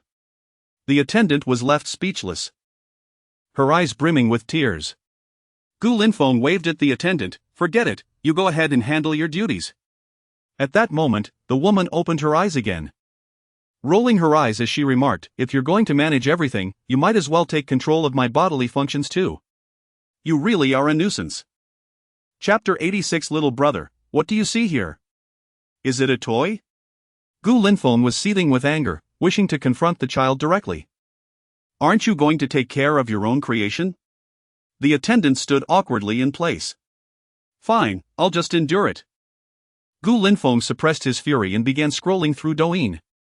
The attendant cast an apologetic glance at him. As she was not an enforcement officer, she could merely offer reminders in such situations. If the passengers ignored her, there was little she could do. A woman, seemingly oblivious, produced an eye mask from somewhere and leaned back against her seat. The troublesome child was now fully unleashed, bouncing in front of Gu Linfeng and intermittently shrieking. Gu Linfeng felt an impulse. He truly wished to toss the child out of the door when the high-speed train came to a halt. "Hey, what are you playing?" the little boy exclaimed. "I have a name, I'm not just hey." Gu Linfeng replied impatiently, putting down his phone. The boy's eyes sparkled with mischief as he concocted yet another tormenting idea. "Ah!" The boy took a deep breath and began shouting directly into Gu Linfeng's ear. "Stop, stop, stop." Gu Linfeng conceded defeat.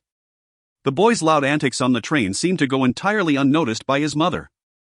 "Little brother, let uncle show you a treasure." Gu Linfeng had a sudden inspiration and randomly found a streamer on Douyin, gifting a virtual item. The special effect of the gift captured the boy's attention immediately. "Wow, that's so cool. Let me play," he exclaimed, reaching out for Gu Linfeng's phone. "To send gifts, you need the phone password, do you know it?" Gu Linfeng smiled mischievously. "Of course. I know my mom's bank card password and her phone password. Otherwise she wouldn't let me play with her phone." The boy proudly brandished his mother's device. "You know the password? Then don't blame me for being rude." Alright. I'll teach you." Gu Linfeng handed the phone to the boy and began showing him how to send gifts. He, this is fun." The boy beamed as he sent gifts. Gu Linfeng's heart sank. Each gift cost 3,000 yuan, and within a minute, the little rascal had sent 60,000 yuan had earned him a few acknowledgements in the live stream. "Why does it say insufficient balance?" The boy pointed at the notification on the screen. "Oh. Insufficient balance means you need to recharge." Gu Linfeng gently coaxed. "Then recharge it, I want to keep playing." The boy insisted, his tone leaving no room for argument. To vent his frustration, Gu Linfeng demonstrated how to recharge right in front of the boy. After successfully recharging, the boy gleefully resumed sending gifts. A few minutes later, another notification appeared, insufficient balance. "Why is it out again? Hurry and recharge." The boy tugged at Gu Linfeng's arm, shaking it side to side. Seeing his opportunity, Gu Linfeng snatched the phone back. "Give me my phone back." The boy crossed his arms defiantly, clearly intent on continuing his mischief if Gu Linfeng didn't comply. Shoo! This is my phone, if you want to play, go use your mother's." Gu Linfeng waved him away as if swatting a fly. The boy immediately plopped down on the ground, wailing. "You bad guy, give me back my phone. I still want to send gifts." The woman remained silent, seemingly in a deep slumber. "Are you silly?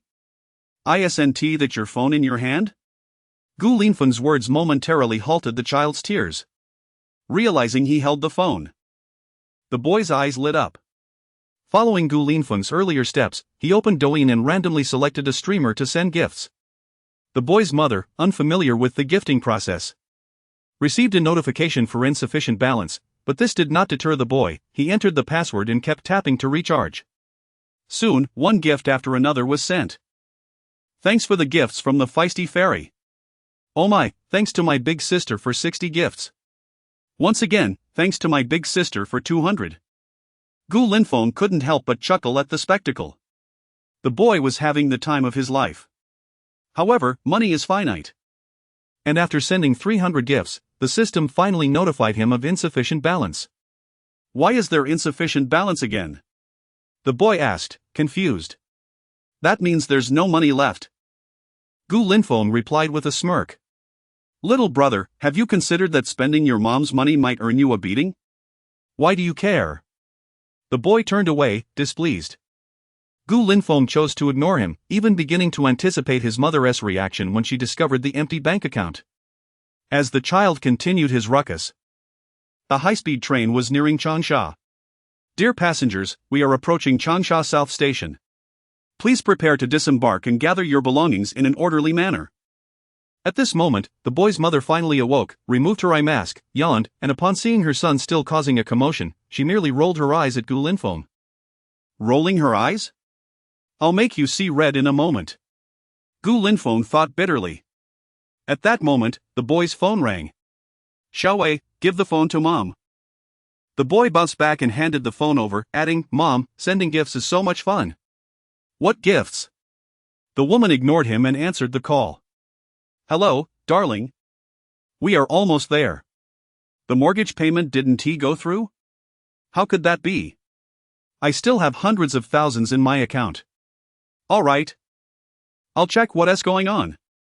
After hanging up, a flurry of text messages caught her attention. Your ICBC account has been debited 5,000. Your ICBC account has been debited 5,000. Your ICBC account has been debited 5,000.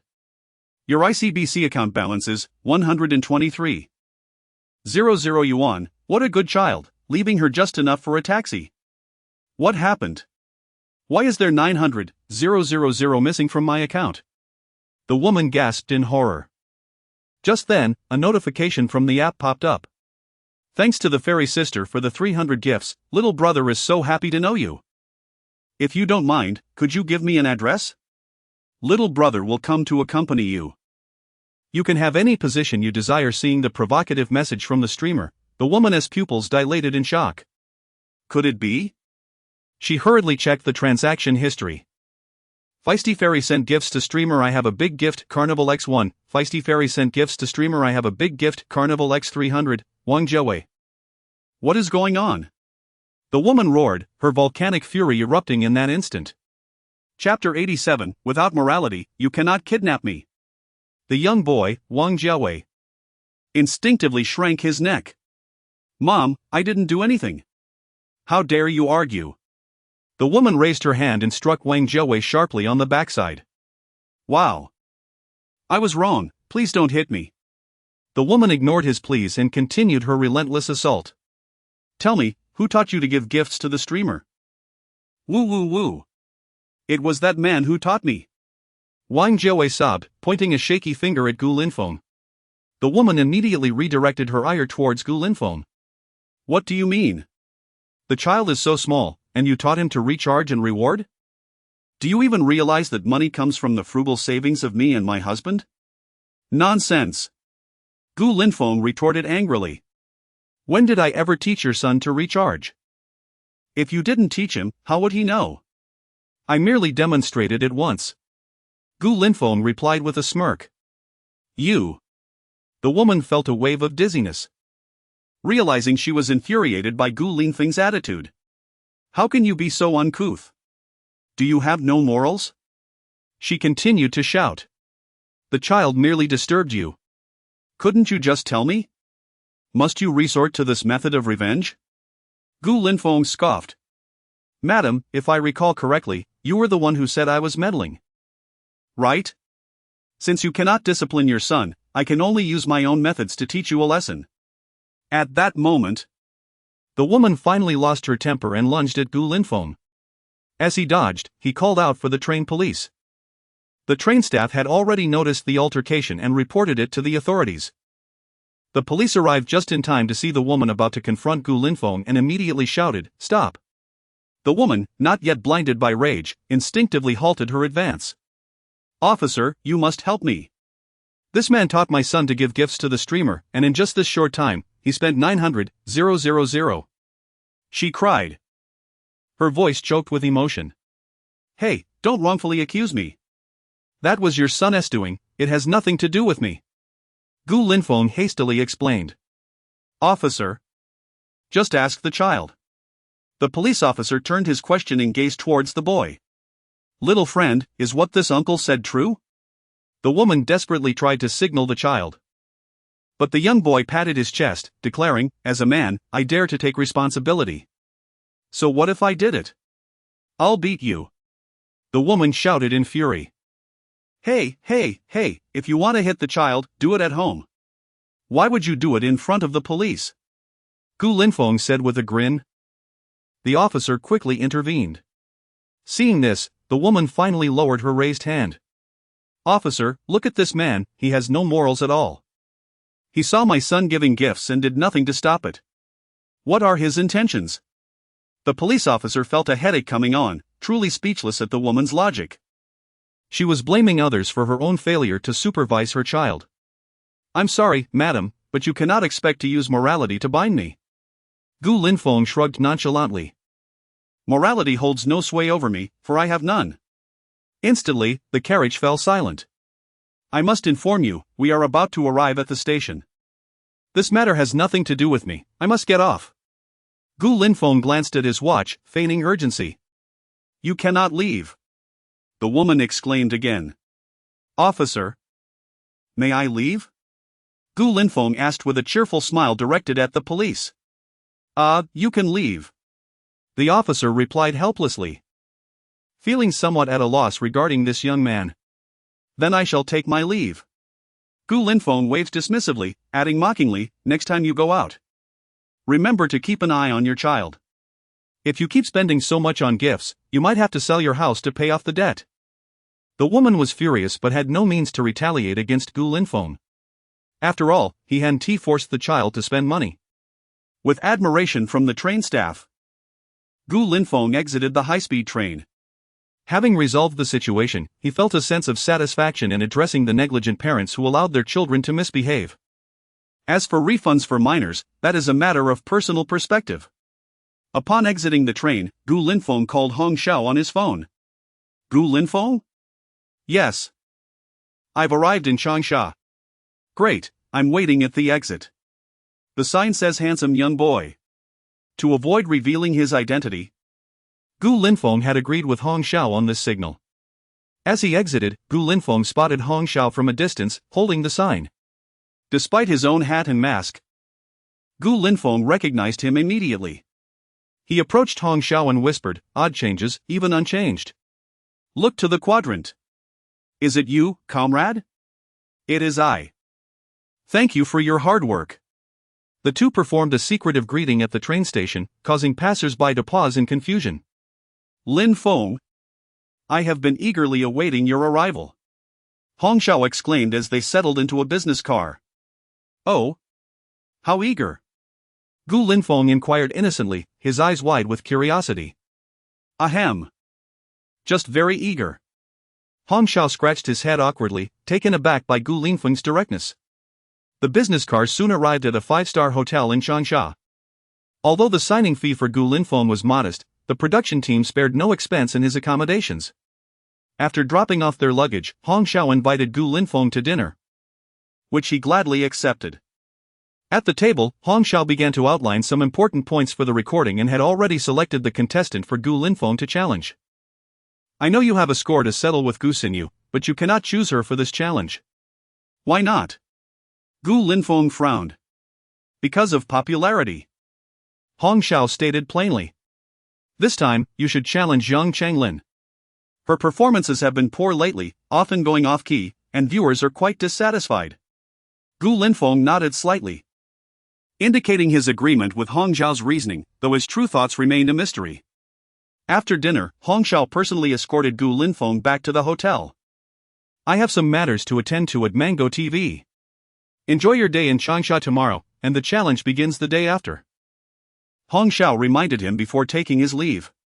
However, just as he reached the door, he seemed to recall something and turned back.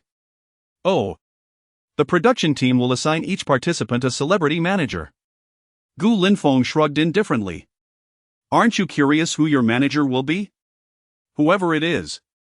Gu Linfeng flopped onto the big bed, letting out a comfortable groan. Noticing Hong Xiao hadn't left yet, he frowned and said, remember to close the door when you leave. Hong Xiao? Come on, I'm the director. What happened to respect? Chapter 88, The Lost Child After a Brief Morning Routine. Gu Linfeng lay on his bed, bidding peace to his several adopted sons before gradually drifting into slumber. The following day, Gu Linfeng stretched lazily and rose to draw back the curtains of the floor-to-ceiling windows, allowing sunlight to flood the room. System, sign in. Sign in successful. Congratulations, host. You have acquired proficiency in world languages. Proficiency in world languages. Upon use, one can master all languages globally, including any minor dialects and regional vernaculars of Longua. How astounding! Gu Linfeng's childhood dream was to become a diplomat, but he ultimately chose to abandon that path, primarily due to the formidable challenges posed by foreign languages. System, activate proficiency in world languages. In an instant, an influx of memories surged into Gu Linfeng's mind. Moments later, he regained his composure, his lips moving as if possessed. How are you? I am fine. A few minutes later, Gu Linfeng returned to normalcy. His confidence soared, and he even contemplated inviting a foreigner to engage in conversation at an English corner. After a quick freshening up, Gu Linfeng donned his sunglasses and stepped out. Having ventured out, he intended to explore the scenic beauty of Changsha and indulge in its culinary delights. Speaking of food, this was among Gu Linfeng's few passions. The renowned stinky tofu of Changsha had long piqued his interest. Hailing a taxi, he spoke to the driver in Mandarin, "Master, take me to the most authentic stinky tofu." The driver's eyes flickered momentarily. "All right." After a ride of over 10 minutes, the vehicle traveled further away, the roads becoming increasingly desolate. "Master, are you taking me out of the city?" "Oh, young man, you're not from around here. The most authentic stinky tofu is in the outskirts." Casting a glance at the ever-increasing fare, Gu Linfeng let out a cold chuckle and abruptly switched to the local dialect of Changsha. "Are you blind? You dare to cheat me?"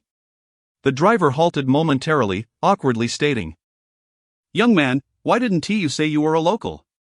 I thought you were just a tourist." "Even so, you shouldn't deceive outsiders," Gu Linfeng retorted, suppressing his anger. "Ah, this is quite the predicament. Just pay the starting fare, and I'll head back." The driver lamented, feeling the pinch of disappointment. He had expected a lucrative fare but had instead encountered a local. "This is a pain I shall never forget. Being overcharged over 100 yuan while traveling in this city." Gu Linfeng nodded slightly, choosing silence but secretly admiring the system's reward of language proficiency. The driver's bewildered expression revealed that he couldn't even comprehend the local dialect. Now, that was truly authentic.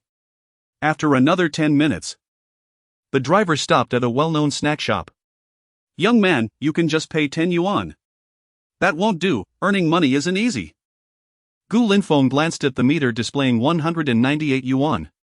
"Here, 200 yuan. He cheerfully handed over the cash. The driver's face brightened. "You're quite generous. But please issue a receipt, my company will reimburse it." "Sure, no problem." As the driver accepted the money, he handed Gu Linfeng a receipt. Exiting the vehicle amidst the driver's grateful gaze, Gu Linfeng noted the license plate and promptly dialed the mayor's hotline. "Hello.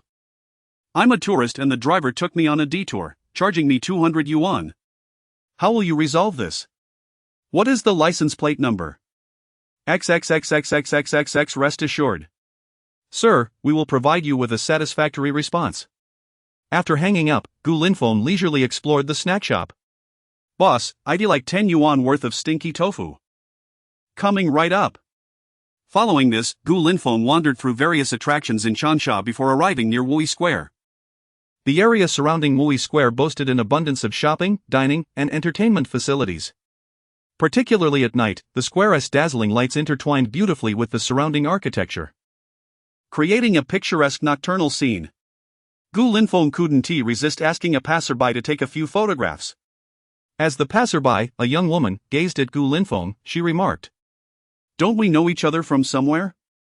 This pickup line felt rather cliché to Gu Linfeng, causing him to instinctively don a mask. "You're thinking too much. I'm not trying to flirt with you." The young woman rolled her eyes, returning the phone to Gu Linfeng before striding away in her high heels. However, she couldn't shake the feeling that the man seemed oddly familiar. As Gu Linfeng strolled, he suddenly heard an anxious voice from afar. Upon listening closely, he realized it was in English. "Excuse me, my phone is dead, and I've lost contact with my friends. Could I borrow your phone?" The faces of the men and women being addressed were blank, and even the young people who understood some English scratched their heads in confusion. Her words were too rapid to comprehend. With a desire to assist, Gu Linfeng stepped into the crowd and spoke fluently in English. "What can I help you with? I'm lost. Can you take me to the hotel?" Gu Linfeng examined the speaker closely. She appeared to be a foreign woman in her 20s. Slightly more mature due to the rapid development common in foreigners. He couldn't help but admire her. She perfectly aligned with traditional Chinese beauty standards, tall with toned skin, radiating health with her sun-kissed complexion. "Of course, where are you staying?" Gu Linfeng smiled. "I'm at the Hilton Hotel." "Thank you so much," the woman exclaimed gratefully. I lost my friends and couldn't reach them, and I have no money to call for help. By the way, what is your name? Gu Linfeng asked in fluent English. My name is Vanya. What about you? Vanya inquired curiously. Suddenly, it dawned on Gu Linfeng why this woman seemed familiar. She was the young artist who had performed at the Grammy Awards. Despite her youth, her talent in the international music scene was undeniable, which explained her remarkable achievements at such a young age. You can call me Lei Feng. Gu Linfeng believed there was no need to disclose his real name while doing good deeds. Lei Feng? I'll remember that. Vanya replied with an elegant smile. All right.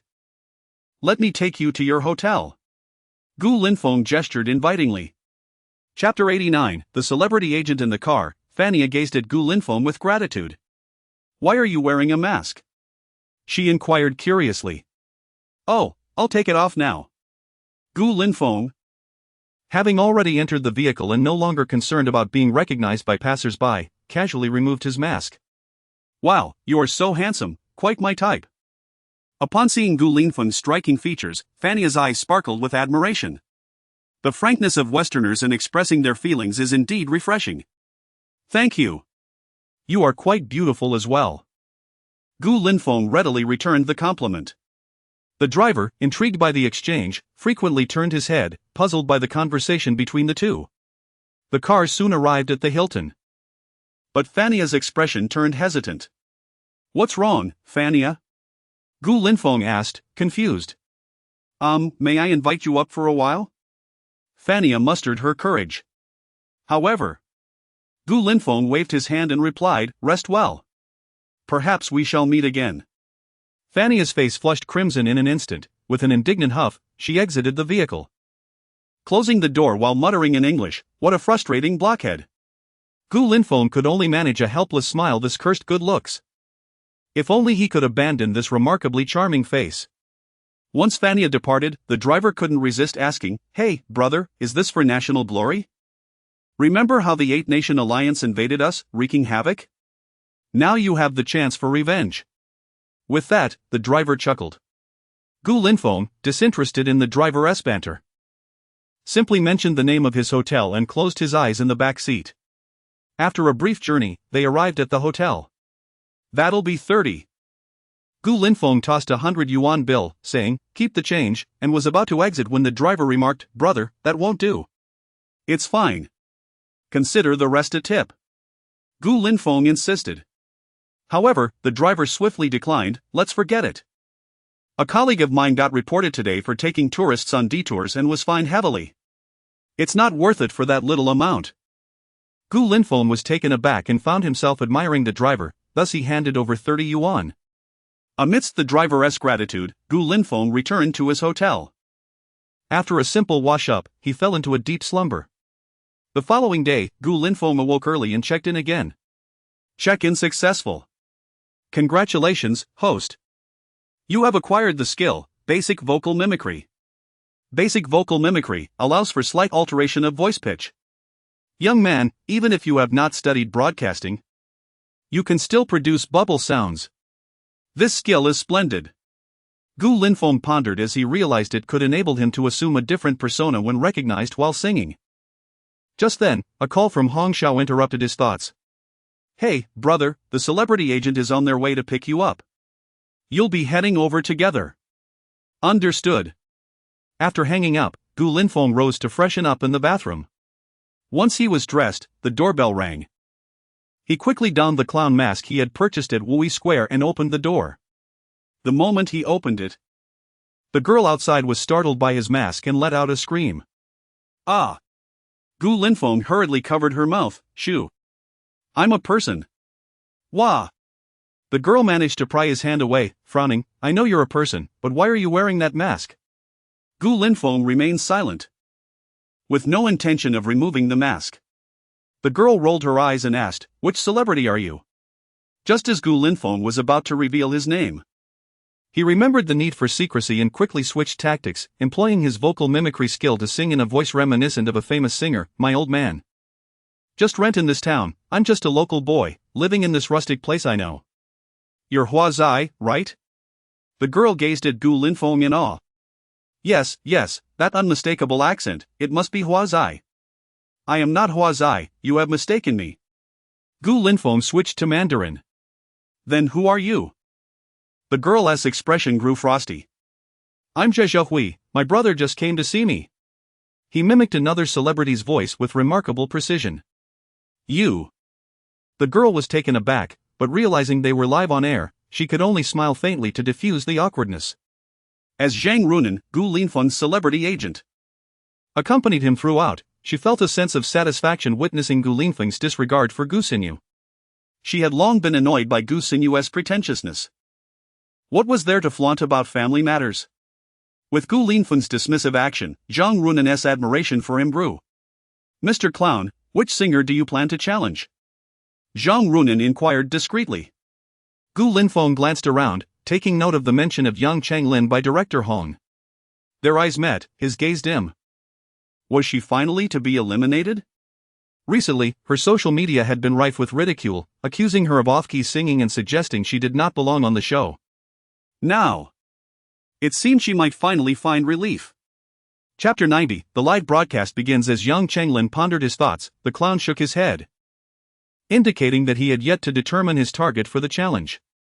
In the lounge, while the stars whispered and speculated about Gu Linfeng's true identity, the chief director, Hong Xiao, entered the room. He winked at Gu Linfeng and cleared his throat, announcing, "Ladies and gentlemen, the live broadcast will pause for 5 minutes.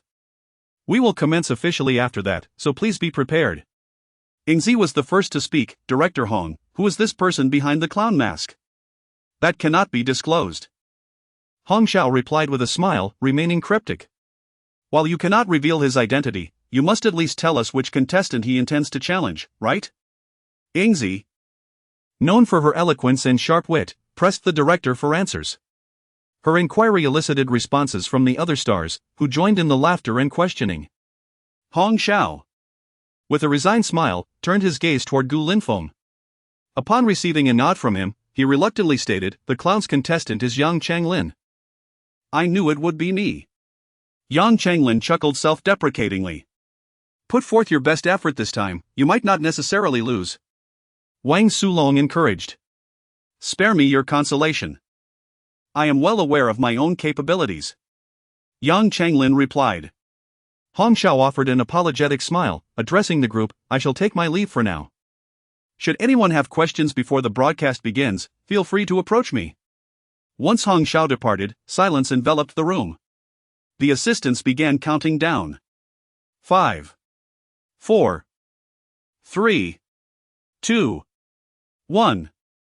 The live broadcast officially begins. With the assistant's command, the previously languid stars straightened up, their faces adorned with radiant smiles. On stage, the host initiated the sequence of events.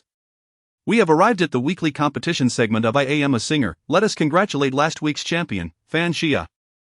The competition continued, and the host introduced a mysterious challenger. Suddenly, a striking image of Gu Linfeng donning a clown mask appeared on the big screen. While the online audience was prepared, the live audience was taken by surprise, erupting in gasps. What is happening? Am I not at I Am a Singer but rather Masked Singer? Is the production team playing tricks, deliberately creating suspense? Whoever saves the day at this moment must be of considerable stature, we shall see during their performance. A clown? Seriously? This is Longhua. Who do you intend to scare with that mask? This deserves a poor rating. I can't believe it, my daughter was watching TV.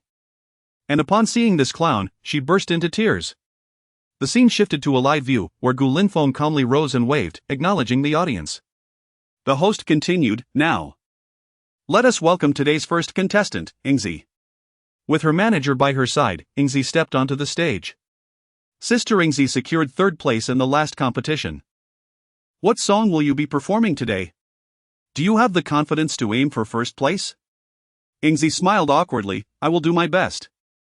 Although she was a renowned domestic singer, facing 2 Grammy winners left her feeling uncertain. Over the years, her songs had become repetitive, and the audience was growing weary. Aspiring for first place felt akin to chasing a mirage. Scattered applause arose from the audience, allowing Yingzi to commence her performance. Taking a deep breath, She nodded to the sound engineer as the music began. After only a few seconds, viewers in the live stream remarked, "Ingzi is recycling old material again. I am almost sick of the day does not understand the night's darkness. Can't she sing an original song for a little surprise?" It seems Ingzi has run out of inspiration. She hasn't produced any noteworthy songs in years. As the music played, Ingzi began to sing softly, without the right to possess each other. Only during dawn entwined with the night is there a fleeting overlap. The day and night merely alternate without exchange. Unable to imagine each other's worlds, we still persist in waiting in our respective places. You will never understand my sorrow, just as day does not comprehend the darkness of night. The audience erupted in applause, granting Ingzi the respect she deserved. As her song concluded, the host returned to the stage, announcing, "Let us cast our votes for Ingzi's rendition of The Day Does Not Understand the Night's Darkness." While the audience felt the song lacked novelty, a majority still pressed the voting buttons. After a brief moment, the host revealed the results, 200 votes, with Ingzi receiving 158. Ingzi bowed in gratitude before descending the stage, her expression somber. Next up was Hai Liemu with his song Your Thousands of Mountains and Rivers. As he began singing, Gu Linfeng, backstage, struggled to suppress laughter. "I once waited for you, because I believed in what you said about the countless rivers and mountains. Now, I can no longer love you. Let the warm sun protect you." The audience flooded the live stream with comments. "What a brilliant use of phlegm resonance in singing. Quite impressive. But I have two small suggestions. Be cautious of the phlegm's placement, it must not reach the microphone. I run a KTV. And every time customers sing Hai Liemu songs, I have to chase them away due to complaints about phlegm on the microphone. I truly admire his journey from a driver to a star, it is genuinely inspiring." The votes were cast, and Hai Liemu garnered 132 votes, displaying only a humble smile in response. Next, it was Yang Chenglin's turn, yet his performance remained inconsistent, yielding only 120 votes. At that moment, as the results were announced, Yang Chenglin realized he could conclude his stint on I Am a Singer prematurely. 120 votes, any artist could surpass that. In the lounge, the stars gathered to chat. While Fan Xia and Xiang Timo, unfamiliar with Lungwa's language, smiled awkwardly yet politely. Fan Xia's gaze remained fixed on Gu Linfeng, who was hidden beneath the clown mask. Feeling an uncanny sense of familiarity, as if she had encountered this kind-hearted stranger yesterday. Yet, their voices seemed to belong to two different individuals. "Fan Xia, it is your turn," an assistant called in English. "All right, I understand." As Fan Xia stepped onto the stage in her elegant gown, the audience erupted in awe. "Wow! She truly is a stunning beauty." In this world, though cultures and languages may differ, beauty transcends all boundaries, and today, Fan Xia shone radiantly. I am curious about the song she will present. Chapter 91, the contestant I challenged is. On stage, Vanya could not comprehend the host's words. Yet the audience below reacted with great enthusiasm, brandishing numerous support placards. Having only participated in a single episode of I Am a Singer, she had already garnered a plethora of fans in the Dragon Kingdom. This trip had proven to be immensely rewarding.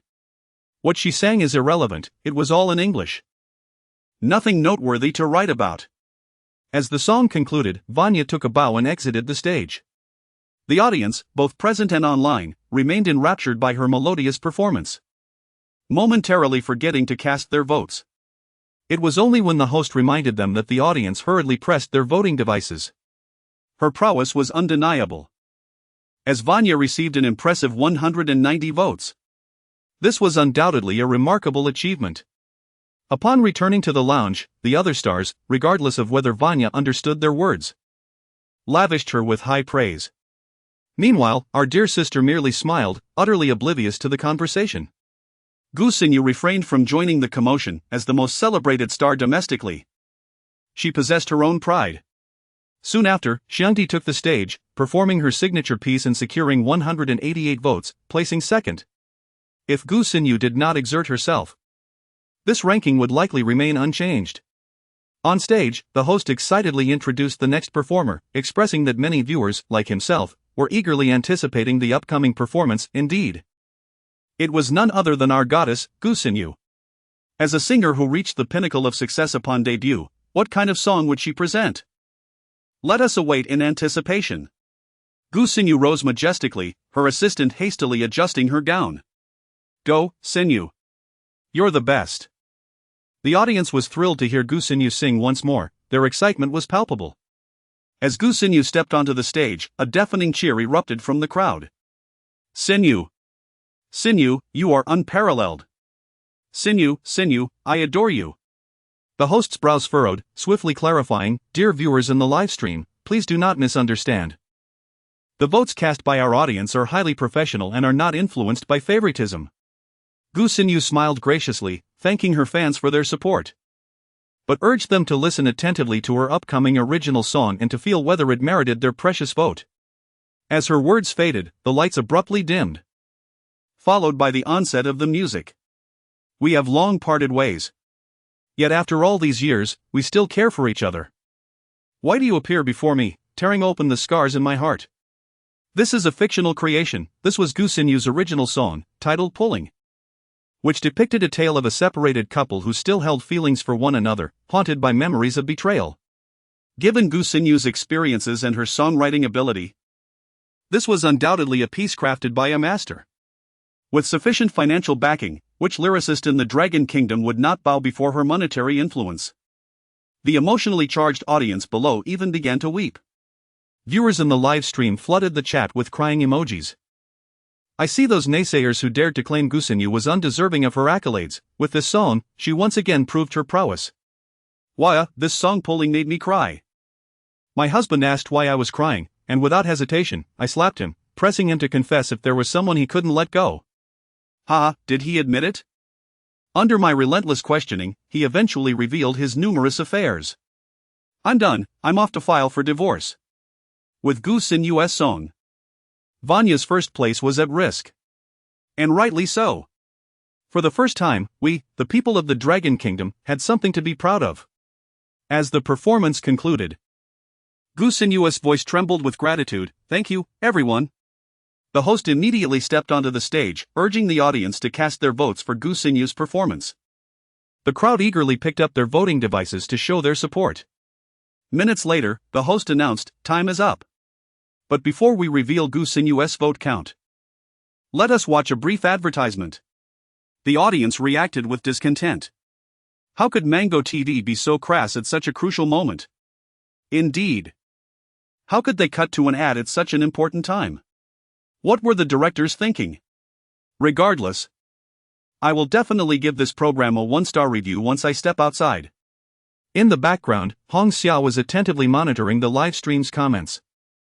Seeing countless netizens criticize him for the poor timing, he could only smile wryly. He did not wish to conduct his variety show in such a manner, but the investors had offered far too much. After enduring a few agonizing minutes, the live stream returned to the I Am a Singer stage. Welcome, dear audience, to I Am a Singer. Now, we shall reveal Gu Xinyu's vote count. Let us count down together. 5, 4, 3, 2, 1.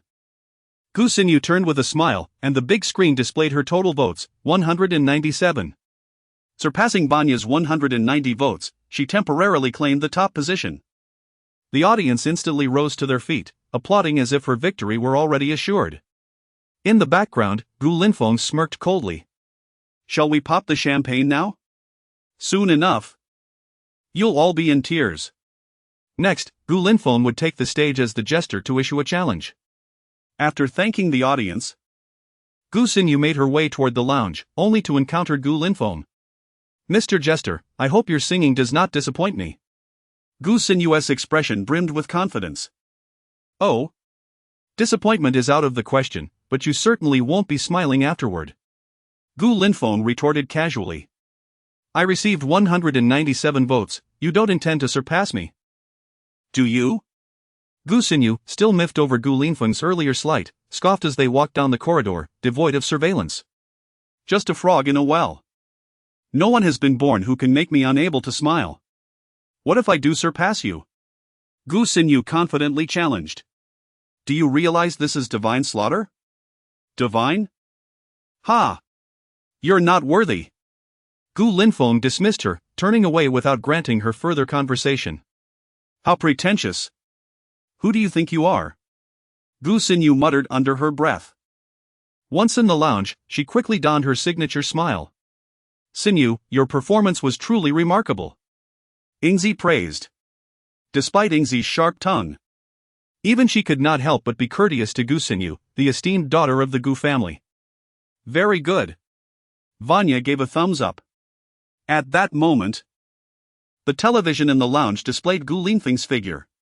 The host inquired, Mr. Jester, which contestant do you wish to challenge?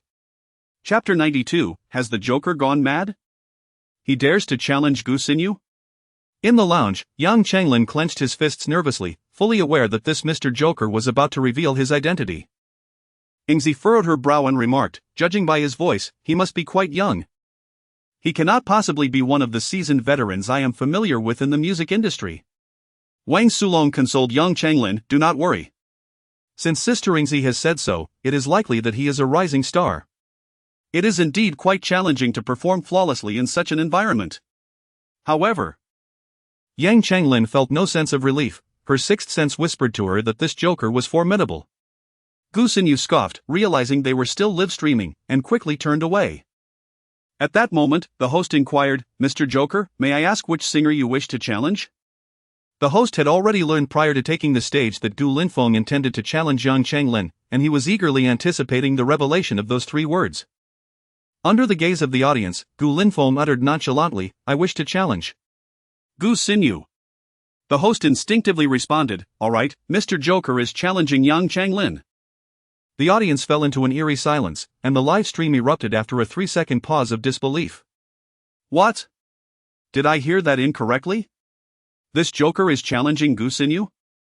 This is clearly not following the script. The host had just mentioned Yang Changlin. What a scandal! Merely succeeding in challenging Yang Changlin would have been impressive enough. But daring to take on Gu Xinyu? That was sheer arrogance. Gu Xinyu herself was taken aback. She had assumed the Joker was merely jesting to gain her attention, never expecting him to be so audacious as to genuinely challenge her. Was the 197 vote count not sufficient to intimidate him? The most astonished in the lounge was Yang Changlin. She had been informed by Hong Xiao that she would be challenged. Yet she never anticipated that this Joker would deviate from the script and choose Gu Xinyu. At that moment, Yang Changlin could not help but think, could it be that this Joker has feelings for me? Otherwise, why would he let me off the hook? Backstage, the director remarked, why has the challenge singer suddenly changed? The assistant director chuckled, only to be met with a darkened expression from Hong Xiao. Change the script? This kid is completely ignoring the script. What? He did not follow your instructions? The assistant director was aghast. This situation was a complete production mishap, catching the directing team off guard. Should we interrupt the live stream? The assistant director timidly suggested. Interrupt? If we do that, it would imply we have a script. Hong Xiao retorted with a bitter laugh, pointing at Gu Linfeng on screen. Let him proceed, let us see how he falters. At that moment, Hong Xiao's impression of Gu Linfeng plummeted to an all-time low. Meanwhile, the performance continued. The host, swallowing hard, asked again, Mr. Joker, are you certain you wish to challenge Gu Xinyu? I am certain. Gu Linfeng's voice rang out powerfully. This left the host at a loss, as the director's team had yet to provide any instructions through the earpiece. Faced with the situation, he could only muster the courage to say, then please prepare, Mr. Joker. With that, the host exited the stage. Gu Linfeng took the microphone and preemptively stated, I understand that my choice of Gu Xinyu as the challenge singer may bewilder you, even leading some to think I am overestimating my abilities. However, I have no desire to explain myself. All explanations lie within the song. The audience erupted in applause, admiring the Joker's audacious attitude that inspired silent cheers of encouragement. Although the audience favored Gu Xinyu, they had been trained by Mango TV not to cast votes blindly. In this competitive program, prowess was paramount. At Shanghai Music Academy, Joe activated the projector in the multimedia classroom. I have imparted so much musical knowledge to you, I hope you can remember it well. Next, Let us observe how singers perform without auto-tuning on Mango TV's I Am a Singer. Jojo was aware that Gu Linfeng was set to perform today. And though he felt frustrated, he also found solace in the idea of enjoying a drink and some snacks while watching his students compete. Yet, he had to conduct class. To make the most of it, he decided to relax a bit during the lesson while keeping an eye on the performance. Just as Gu Linfeng was asked by the host who he intended to challenge, Jojo had expected him to choose a less formidable opponent. However, when he heard that he was challenging Gu Xinyu, he could no longer contain himself. The students below were equally taken aback. This guy is quite the show-off. Thinking he can challenge Gu Xinyu. Who does he think he is? Ma Defa, dressed in his typical West Coast style with half-exposed shorts, began to critique. I believe this joker can win. Zhang Long, knowing the identity behind the mask, immediately countered, if he wins, I will eat an old 8 special burger on the spot. Ma Defa boldly declared. I will be waiting for you to do so. Zhang Long chuckled. Back on stage, Gu Linfeng nodded to the sound engineer. As the audience awaited in anticipation, the music began. Ah, the prelude is rather mundane. Indeed, I feel it is quite ordinary. The audience chuckled at the seemingly foolish joker. What does he have to compare with Gu Xinyu? As the rhythm of the music shifted, Gu Linfeng began to sing, We are all brave. Your forehead wound, your differences, your faults. There is no need to hide. At this point, the audience furrowed their brows slightly. This is rather average. Backstage, Gu Xinyu scoffed, expecting the joker to be a master of disguise. But instead finding him to be just a boastful fool. A joker is just a joker. At Shanghai Music University, Ma Defa proudly raised his head. Zhang Long. It seems you are about to lose. Zhang Long simply smiled mysteriously, confident in Gu Linfeng's abilities, certain he would not fall short. This was the trust of a child in his father. On stage, Gu Linfeng remained undeterred, immersed in his song. He had great faith in this piece. In his previous life, this song had swept the nation, there was no reason it would fail him now. When I present this song, The Lone Brave, can you withstand it? Gu Xinyu? My dear patrons, please do encourage me to update, and if you could spare a 5-star rating along with a small gift, I would be immensely grateful. For I am utterly famished and on the verge of fainting. Might I witness the strength of my esteemed patrons? Chapter 93, Did Gu Linfeng win or is there a hidden agenda? At this moment, the song continued to resonate, your tattered doll, your mask, yourself. They proclaimed to tame every beast with light. They vow to mend your wounds, no one loves a jester. Gu Linfeng's voice gradually soared. Loving you as you traverse dark alleys, loving you in your defiant stance. Loving you for confronting despair without shedding a tear.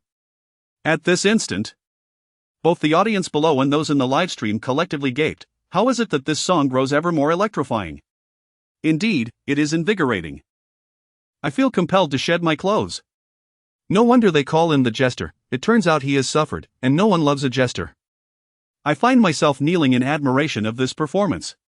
It is so mesmerizing. This song demands careful appreciation, I fear for Gu Xinyu's position.